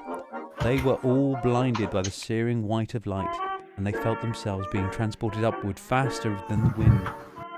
The few that risked opening their eyes saw a whirling vortex of colour, strands of their companions' hair flailing out in all directions. As they roared upwards, Celestia was happier than she could have ever been. It was finally working. They were on their way to Constantinople at last. The roaring continued, and the group fell upward. Their stomachs lurched as if it had been speeding down a steep hill. Then suddenly everything seemed to pause as they appeared in midair, just before they tumbled into the ground with a bump. Very difficult to read this for some reason. Everything fell except for Celestia, who managed to keep her feet, but teetering dizzily as she brushed strands of her silver hair from her pretty face. Meanwhile, Davin hadn't appeared with the others. He emerged from the waters of the Silver Sea with a splash, stone's throw away from the group. Luckily, he waded out to the pristine waters without much trouble. Oh, Niera, you're sitting on my hand, moaned Sindri. Well, your walking stick hit me in the head, silly, countered the blonde-haired girl. Quit it, you two, interjected Catronia, who would barely stifle a laugh as she picked herself up and rearranged her long red locks beneath her helmet. I'm trying to just get this picture in my mind at this point. Where's Davin? Asked Niera, looking a bit worried. There he is, he's smiling for once, replied Sindri, as he waved enthusiastically at his normally pallid and sullen friend, who is now sopping wet. Sopping, not sodding wet. It was true, Davin was smiling as he waved and waded back towards his friends. Silver sand gilded slightly under their boots as he stepped into the beach, which soon met with the lushness of grass where his friends sat and stood. He didn't even seem to mind if he was dripping wet. You can't be dripping wet at this point. Get it? Anyway, Elidor, meanwhile, sat with his mouth agape and his bright blue elvish eyes shining in total wonderment. Celestia, Elidor, Niera, Sindri, and Catriona, difficult one to pronounce. It's just horrible text. Yeah, it is tricky text. Asked after they had gathered themselves, stared wide-eyed as just where they were. It was beautiful, beautiful beyond anything they could have imagined. Davin saw it too as he emerged from the water's edge. They were in a small rise covered. It just keeps going. They were on a small rise covered in lush grass, which overlooked the shimmering waters of an endless silver sea. And further inland, at the base of the great radiant mountain, thank you, stood an immaculate ivory stronghold. Ooh, poor elephant. Palatial in its sheer immensity. There were other buildings too, hundreds of silvery white towers and spires that hugged the base of the mountain. Although it was night, countless stars shone light down upon this heavenly mountain realm. What is this place, Celestia? Where are we? Whispered Nera. Look at that, interrupted Sindri, as he stared wide open at the waters that Davin had just emerged from. It's like a big bowl of melted silver pieces. After an amusing look at Sindri, Celestia turned to Nera and quietly replied, "This place, at the base of the mountain along with the silver sea." He directed Nera's gaze to the right, called Lunia, first layer of the 7 mountain heavens. Some people call it the silver heaven. The great city is called Constantinople, which is a home to the Archaeorins. I've only just read about it. But this is hard work. Nera could only nod. You've done well. You've done well. Thank you very much. Thank you very much. Thank you very much. I thank me too. Nera could only nod as they stood side by side, surrounded closely by the others, as the group gazed out at their patch of lush grass, from their patch of lush grass. It's going somewhere. Yeah, okay, thank you. No, it's not. It's going nowhere fast. It seems to be. It seems to be going nowhere slowly, to be frank. They could just make out a never-ending flow of figures in the air moving to and from the great castle. You might want to just skip forward. It just has angels come out for like 5 fucking paragraphs. And then I'm looking for actual content. Hold on. This is content. Well, I don't understand anything at all. Like, look, it's painting a picture, for fuck's sake. No, it isn't. It's just. It's repainting the same picture. It's too. It's throwing some shit at a canvas and seeing what sticks. I could have finished this by now.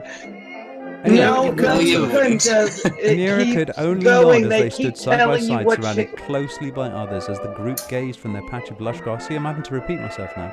They could just make out a never-ending flow of figures in the air, moving to and from the great castle in the distance. "There's angels flying out and in and out of the White Fortress," exclaimed Elidor. His keen elvish eyes could make out the winged creatures in greater detail than the others. Celestia had seen this place. It literally goes nowhere. I just got to the end. It doesn't have a plot. Thank you. Well, this is part 1. It is. Please, Robin, spare us. It goes into better. I can speed. Spare us. All right. I can speed read. I can tell you exactly what happens. They get entered into the buildings after the angels lead them inside. They meet the Warren, and they find out that these people are carrying trumpets. The trumpet Acronians that act like heralds through the plains, they come and go with their new content and arrive with podcasts for Barshiel, the ruler of Constantinople, Lord of Lunia, explains one of the angels. It's giving a description of what heaven would be like to the alt-right. Okay. It's filled with podcasts, dingo babies, flappy tails, such heavenly creatures with buck teeth, flappy tails, and dingo babies. It's filled with memes at the very end. The last paragraph is the only thing worth to read. Okay, the large angel smiled at the first, for the first time they're meeting. It is possible Nera, Celestia, Katrina, Elidor, Davin, and Sandri looked quite out of place walking through the gates of Constantinople with their 2 towering escorts. Other angelic creatures were there as well, shining bronze figures in brilliant armor, carrying huge swords that flew without the aid of wings, flying orbs of light, flying Arcurians who carried great hammers that were surrounded by what seemed to be a vortex of parchment pages from excellent effort posts, and other heavenly creatures with buck teeth, flappy tails, and dingo babies. Such hustle and bustle of a wondrous sort that had never been seen by the companions as they walked through the great gates. The flapping of wings, laughter, and blaring of podcast trumpets. Conversations in a melodic, lifting speech, altogether producing a wonderful din. Yeah, that's literally the whole part. I was expecting funnier.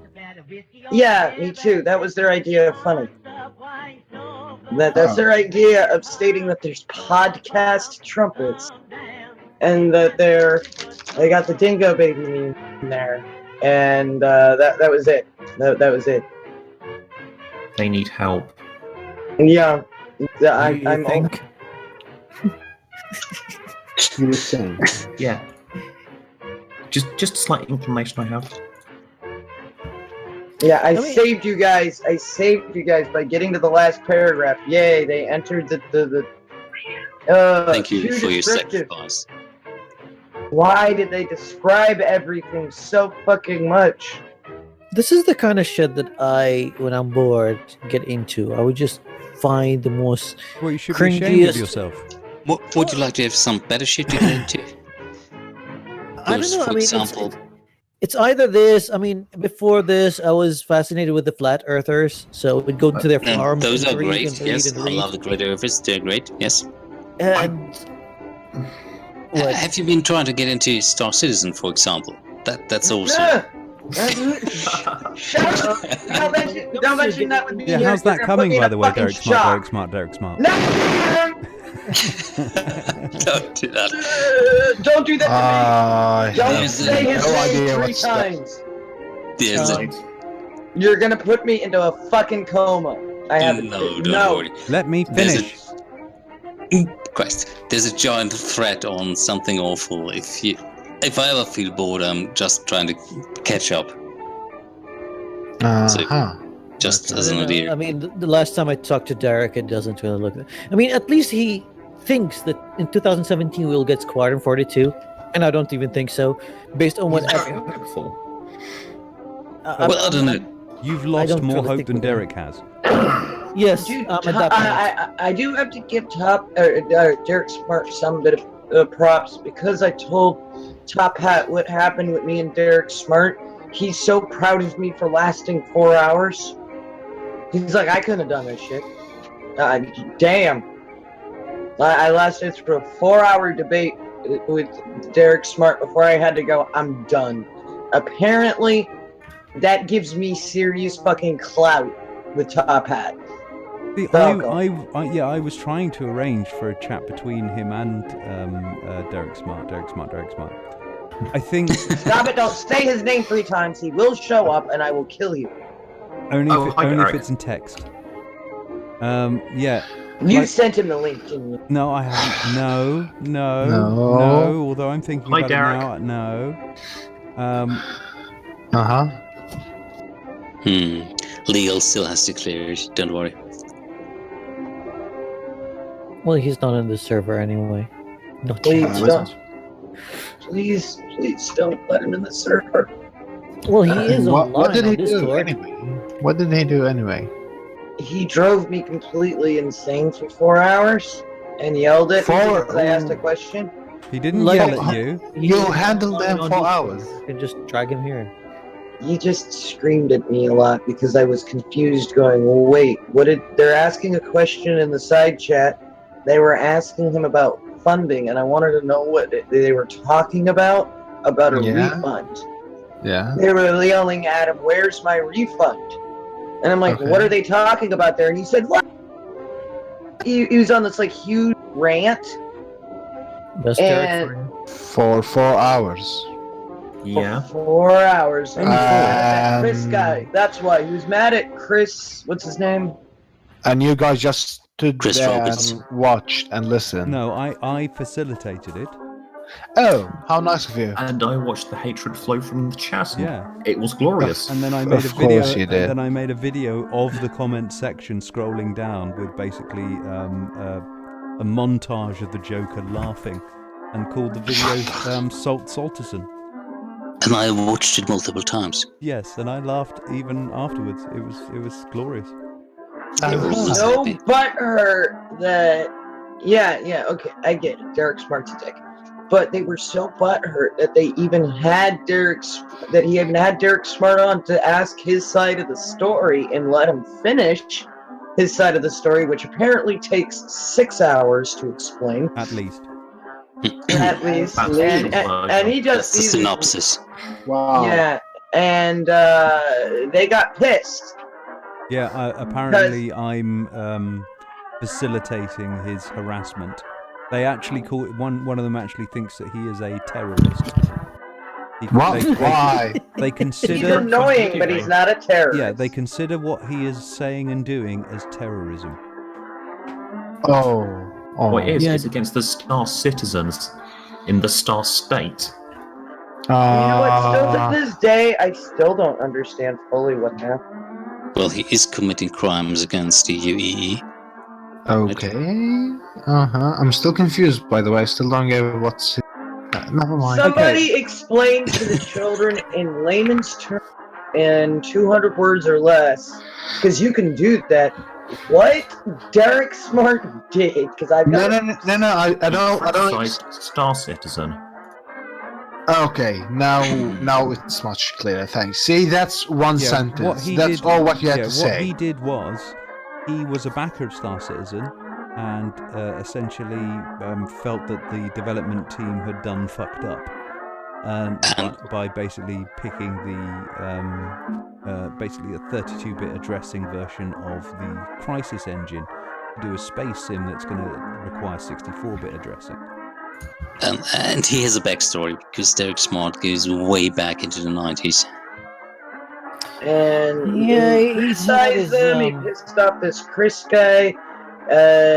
He also had a game going at the same time, and people thought that he was criticizing Star Citizen because they thought that they would buy Derek's game more. He was trying to create competition where there wasn't supposed to be any.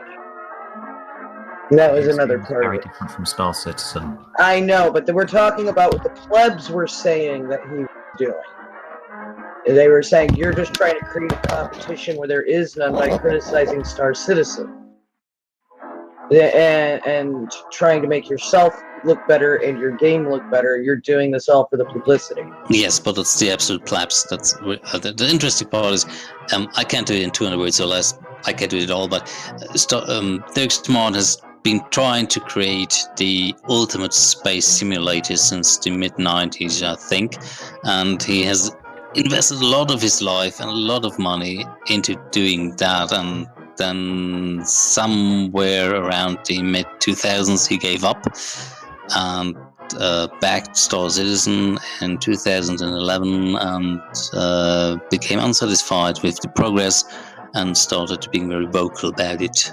That's pretty much Derek Smart. I think he started becoming more vocal around 2013 because the Kickstarter campaign started in 2012. He's not the only person that was dissatisfied. Actually, I can 2011. Actually, it was 2015 when he decided to break ranks on that. Yeah, July 2015 is when he started blogging about it. That was his first blog, yeah. Yeah. And I met him in July. I met him in August, so he would. That's my husband just sneezed. I met him. I met him a month after that, and he was still fuming at the teeth. And I like Derek Smart, actually. I've talked to him since that 4-hour blow up, and he did apologize to me, so I have to give him that.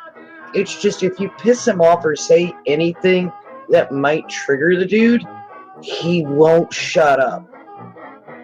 And that's why I freak out whenever you mention his name. I panic. I'm like, oh no, don't piss off the beast. When he goes into full beast mode, it's worse than me arguing with Robin about Trump. You don't want to get him upset. He is that's a guy who lives for the fight. Yeah. I would hate to see him drunk. This is actually something I want to see. I want to see him drunk in a bar fight. He is a big black man. He would fuck somebody up. I want to see that. Derek Smart is black. Yes, Derek Smart is a big black man. He's black, really? He's part British, part American. He's a big black. And British is black, or American is black, or what part is black? Who knows? Sorry, he's black. Yes, Derek Smart is black. I'm sorry, British and American people can't be black? When did that I'm happen? just really surprised. Really? Sorry. I'm sorry. Yes, I am. Yeah, he sounds really white. He sounds really white. Wait. Google him for the first time ever. He sounds white. Not to me, really, I guess, but I'm used to accents. He looks like How does Michael someone Jackson. sound like they have a skin color?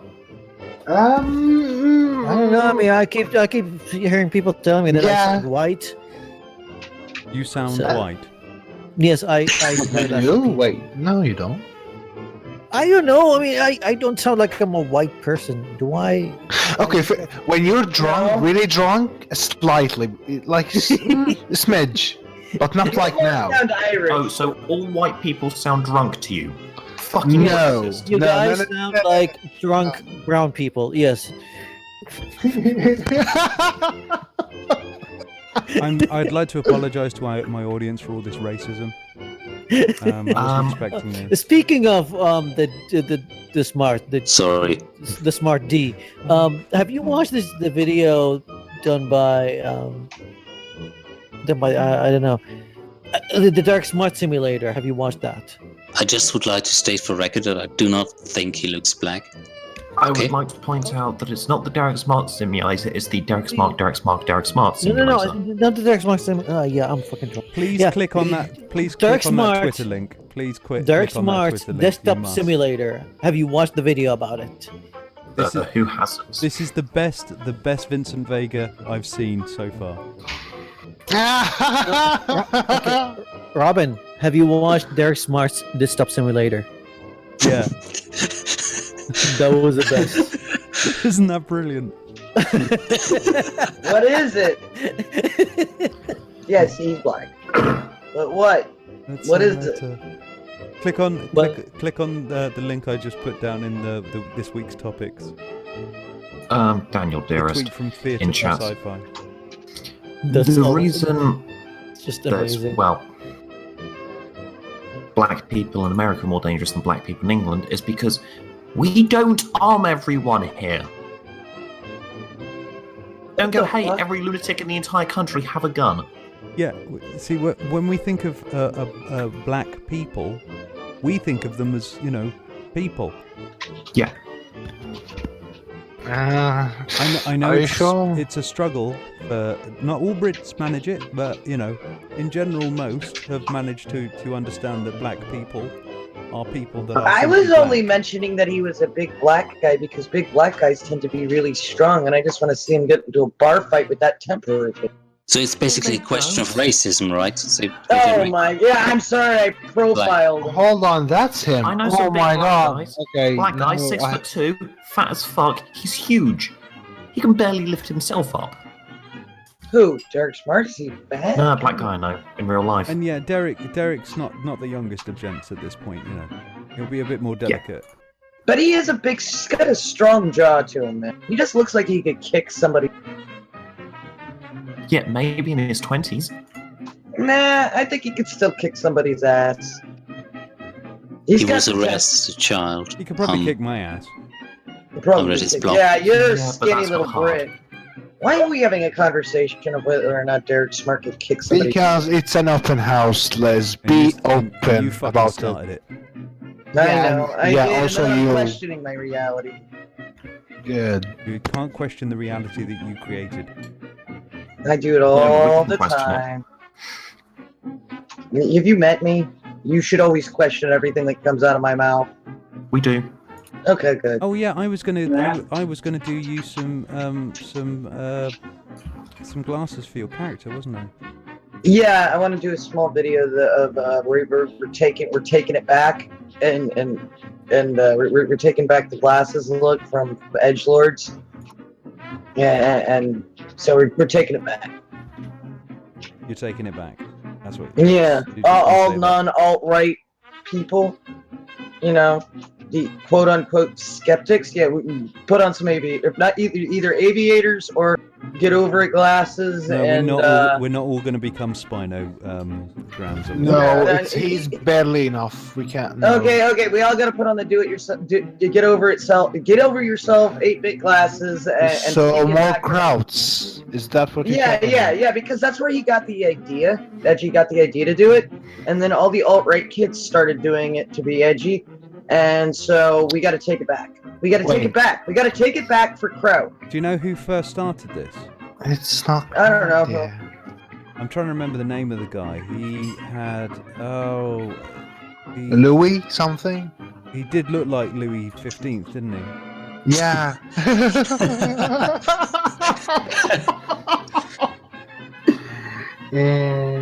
I don't know. But I say we do it. We take it back.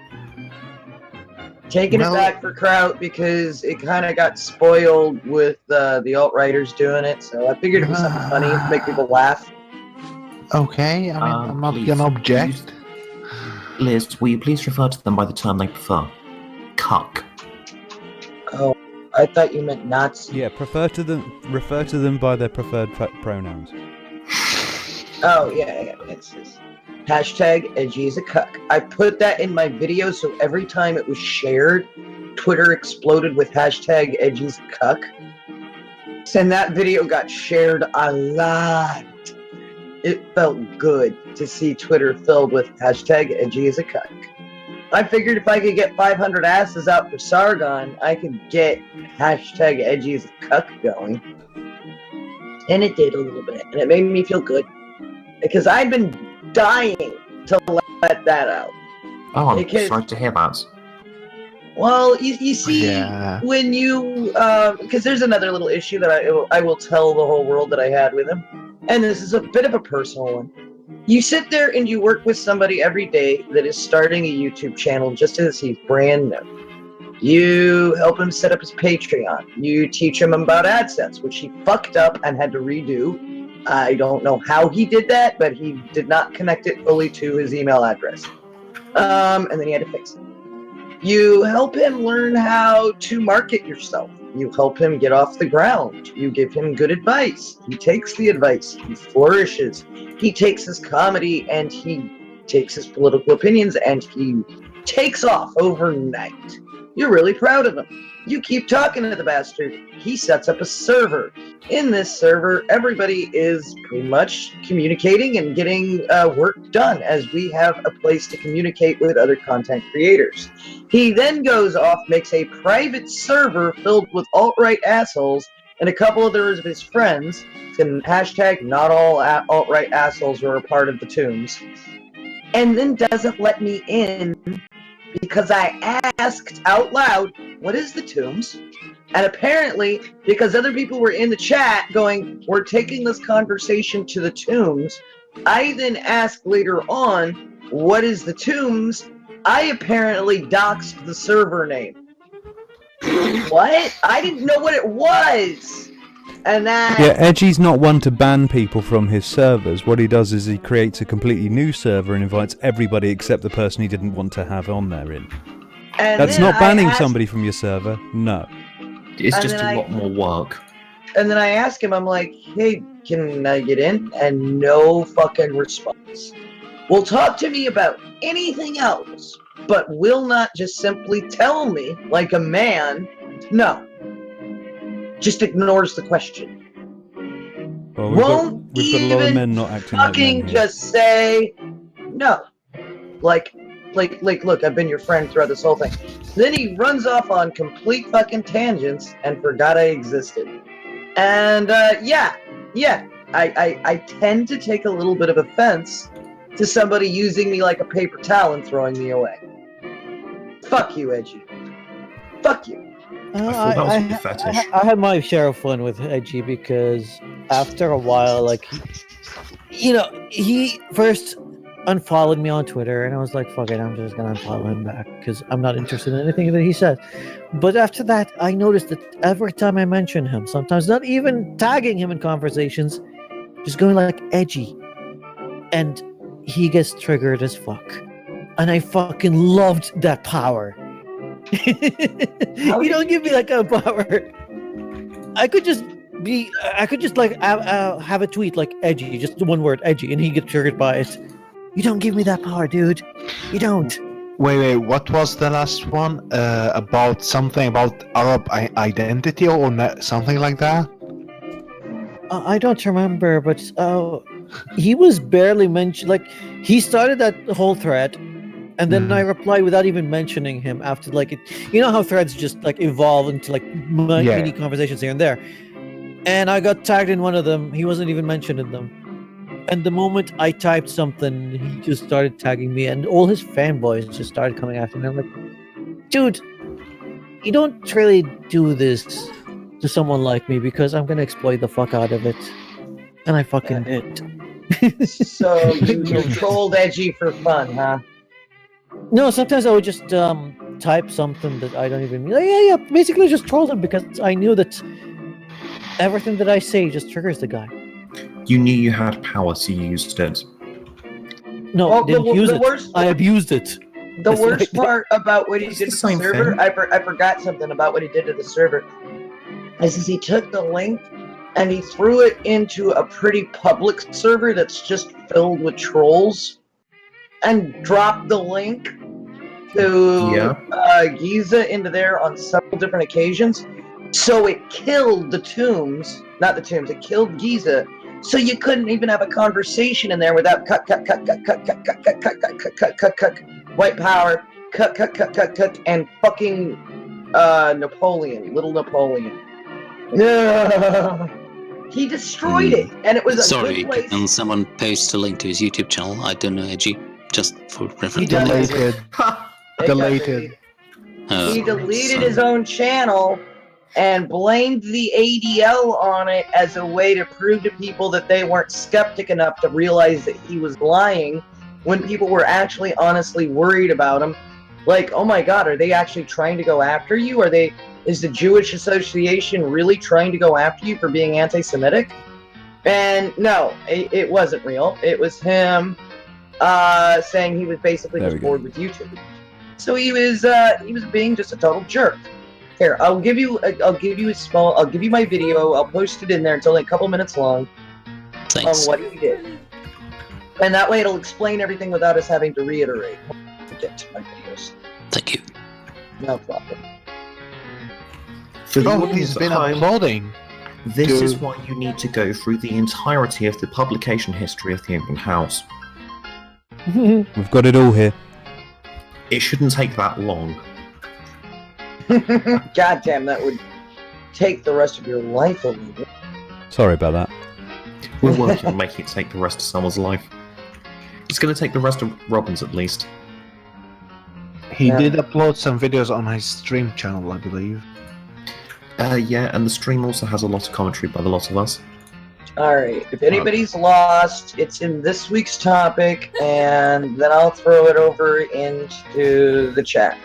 Watch that, and you'll know what Edgy did to really piss people off. Other than the other one that you have to watch is one of Kraut's videos, which explains how he was being alt-right kid trying to infiltrate the skeptic community by making us fucking white nationalists. That's what his goal was. And before anyone says that that is supposition, it's by his own admission. Yeah. So I'll get you the one that he was destroyed. Which one is the best one to get destroyed in?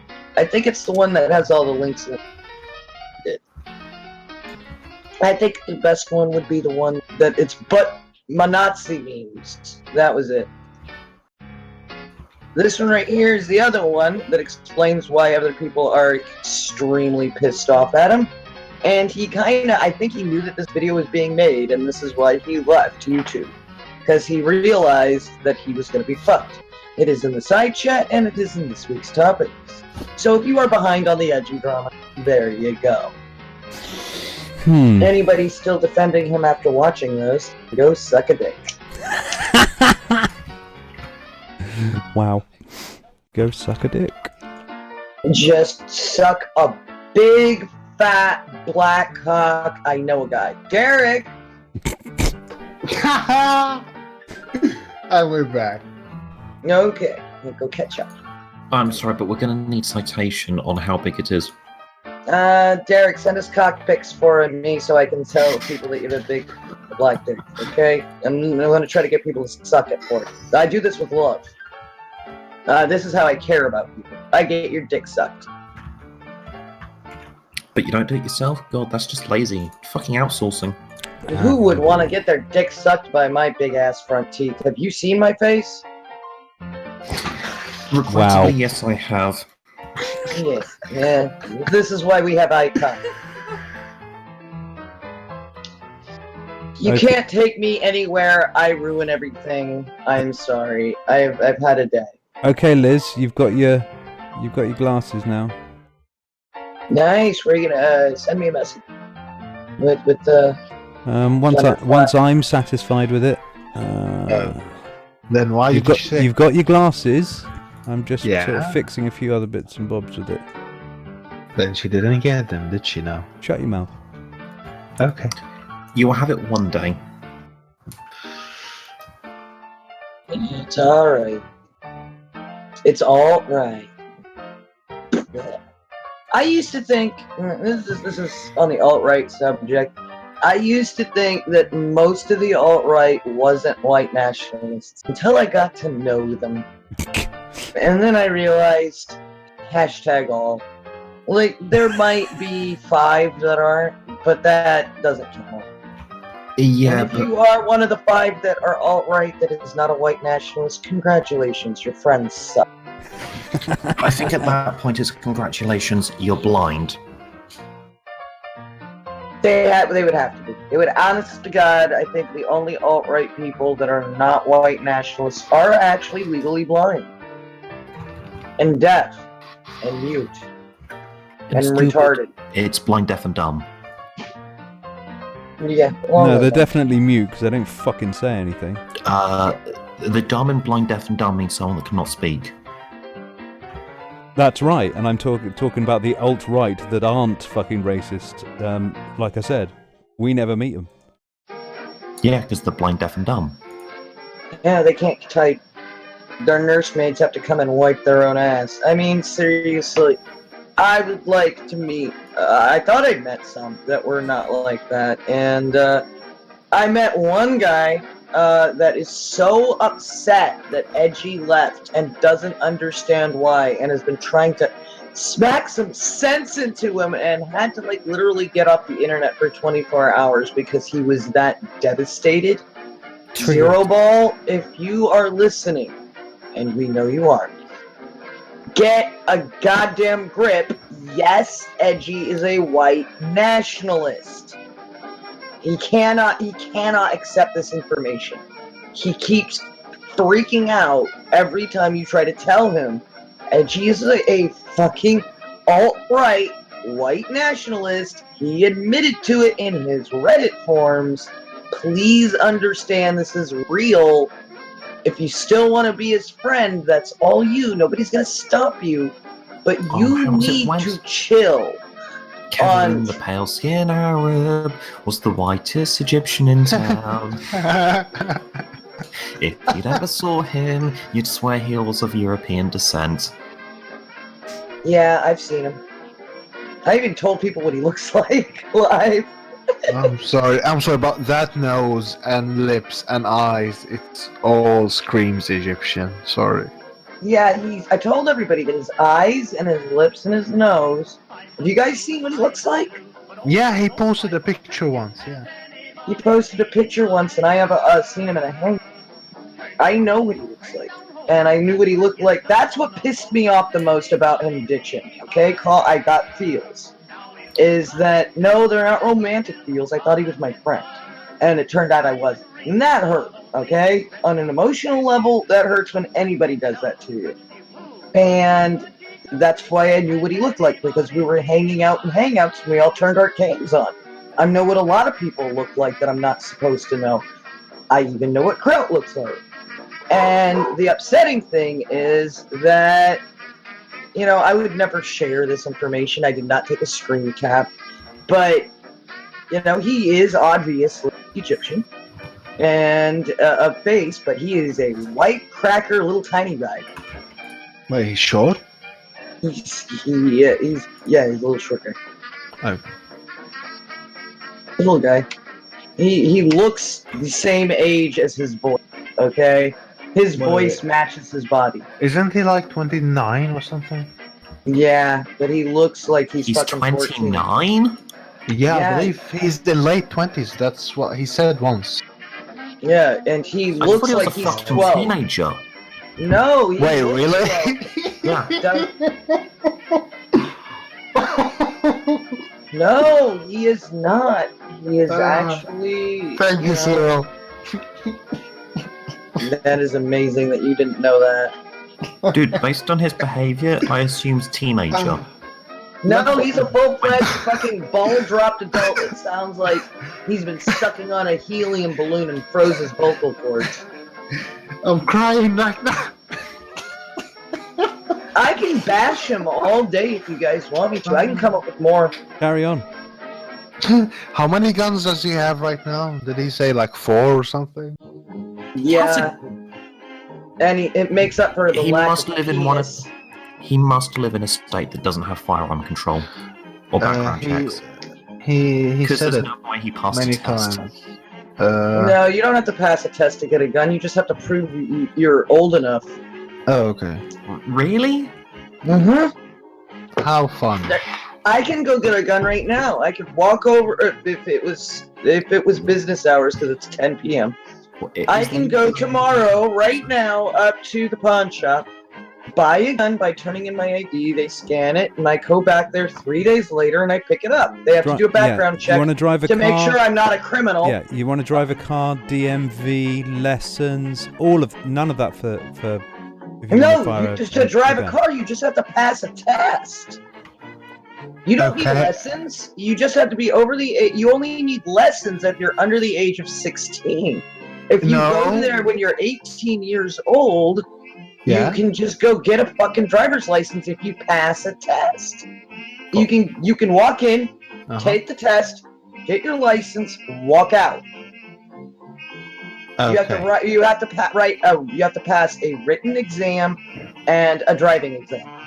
Well, the Constitution says nothing about cars, right?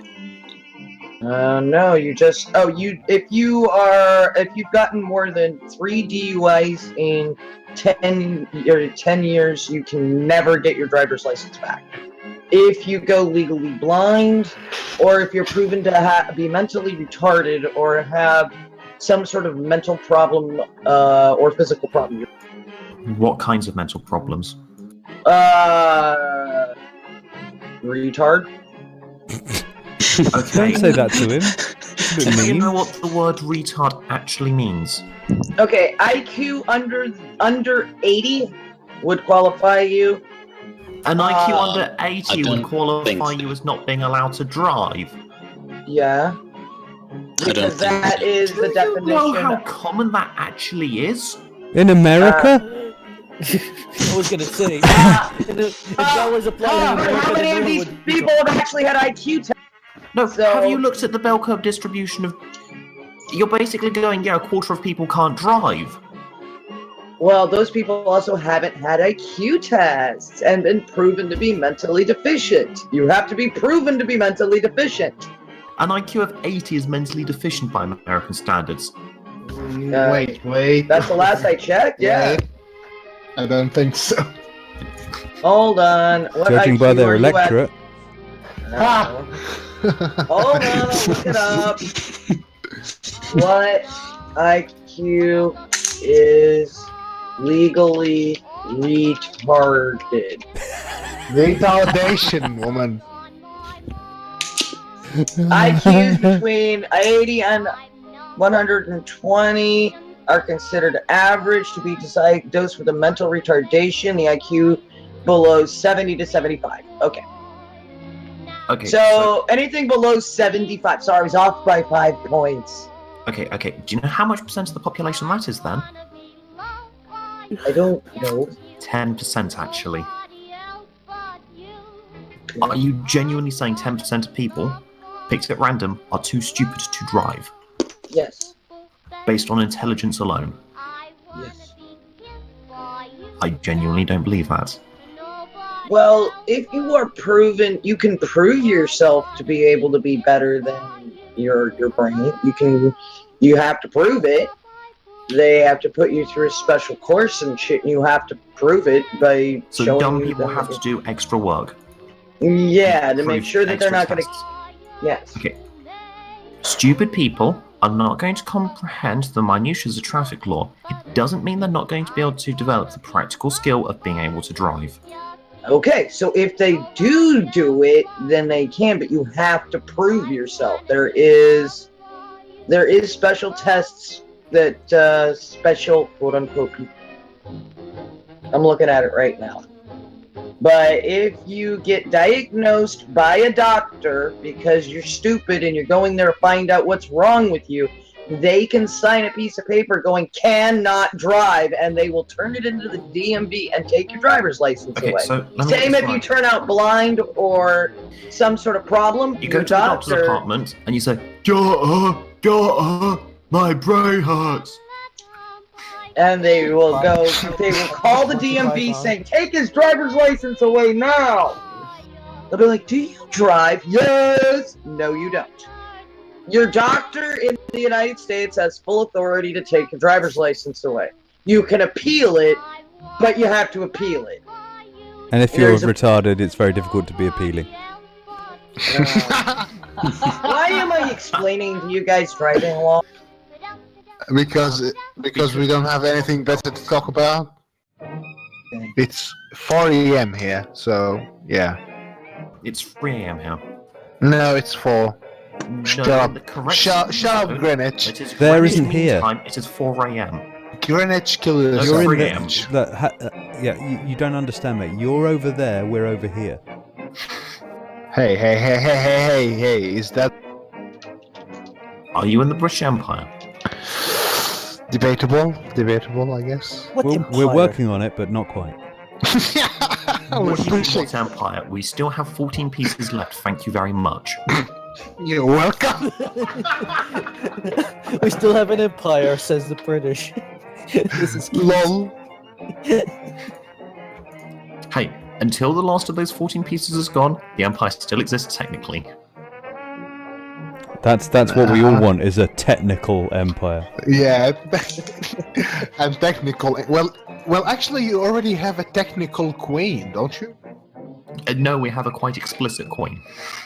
Fair Yeah, enough. have you seen the pictures? They're very explicit. She's also not our queen, she is a queen of half the world. She's the people's queen. Alright. Liz, version 2. What? I'm sorry, have you seen how big the Commonwealth I've is? inserted Have you seen how many a nations new have version come into your little hole. Alright. Mine. Wait, what? You give Say me a again? new version for my hole? No, I'll it's open it up later no on more my a laptop. version. I can make a version for your hole, but the puppetry bit is going to be...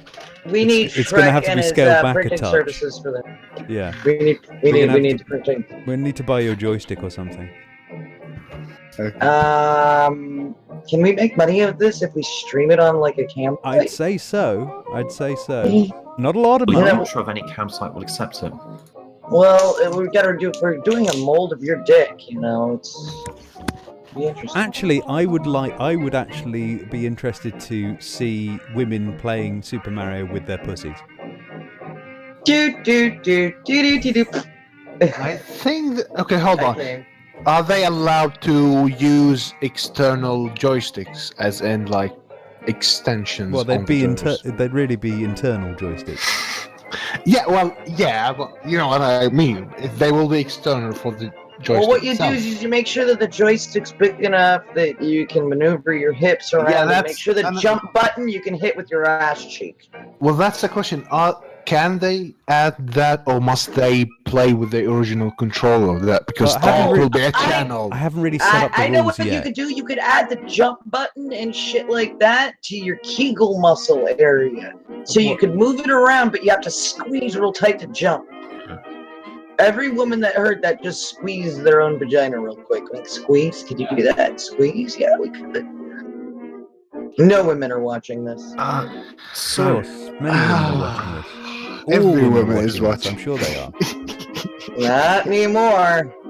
They're like, what the fuck is this woman? No, they are. No, they squeeze a bit too hard. I am afraid. Yeah. Whoops. Mailbox open, ladies. Mailbox open. I want to preserve the magic from me, so I'm going to tap out here. Good night. You know everyone. what? Yeah, it's probably tap Bye. out time at this point.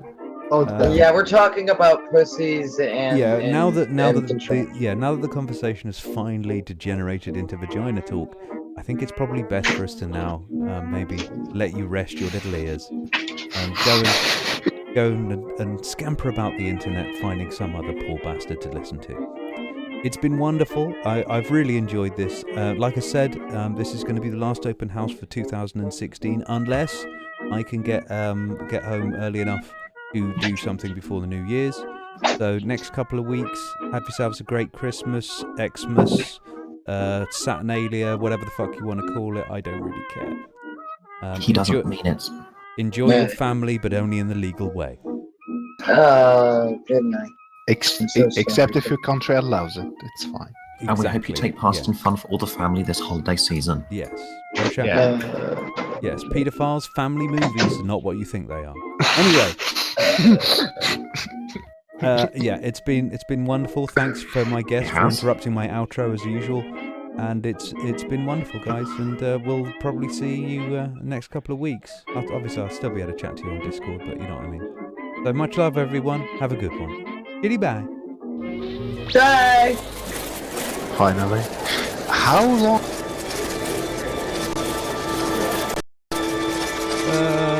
8 hours, 3 minutes, 28 seconds, 29 seconds, 30 seconds.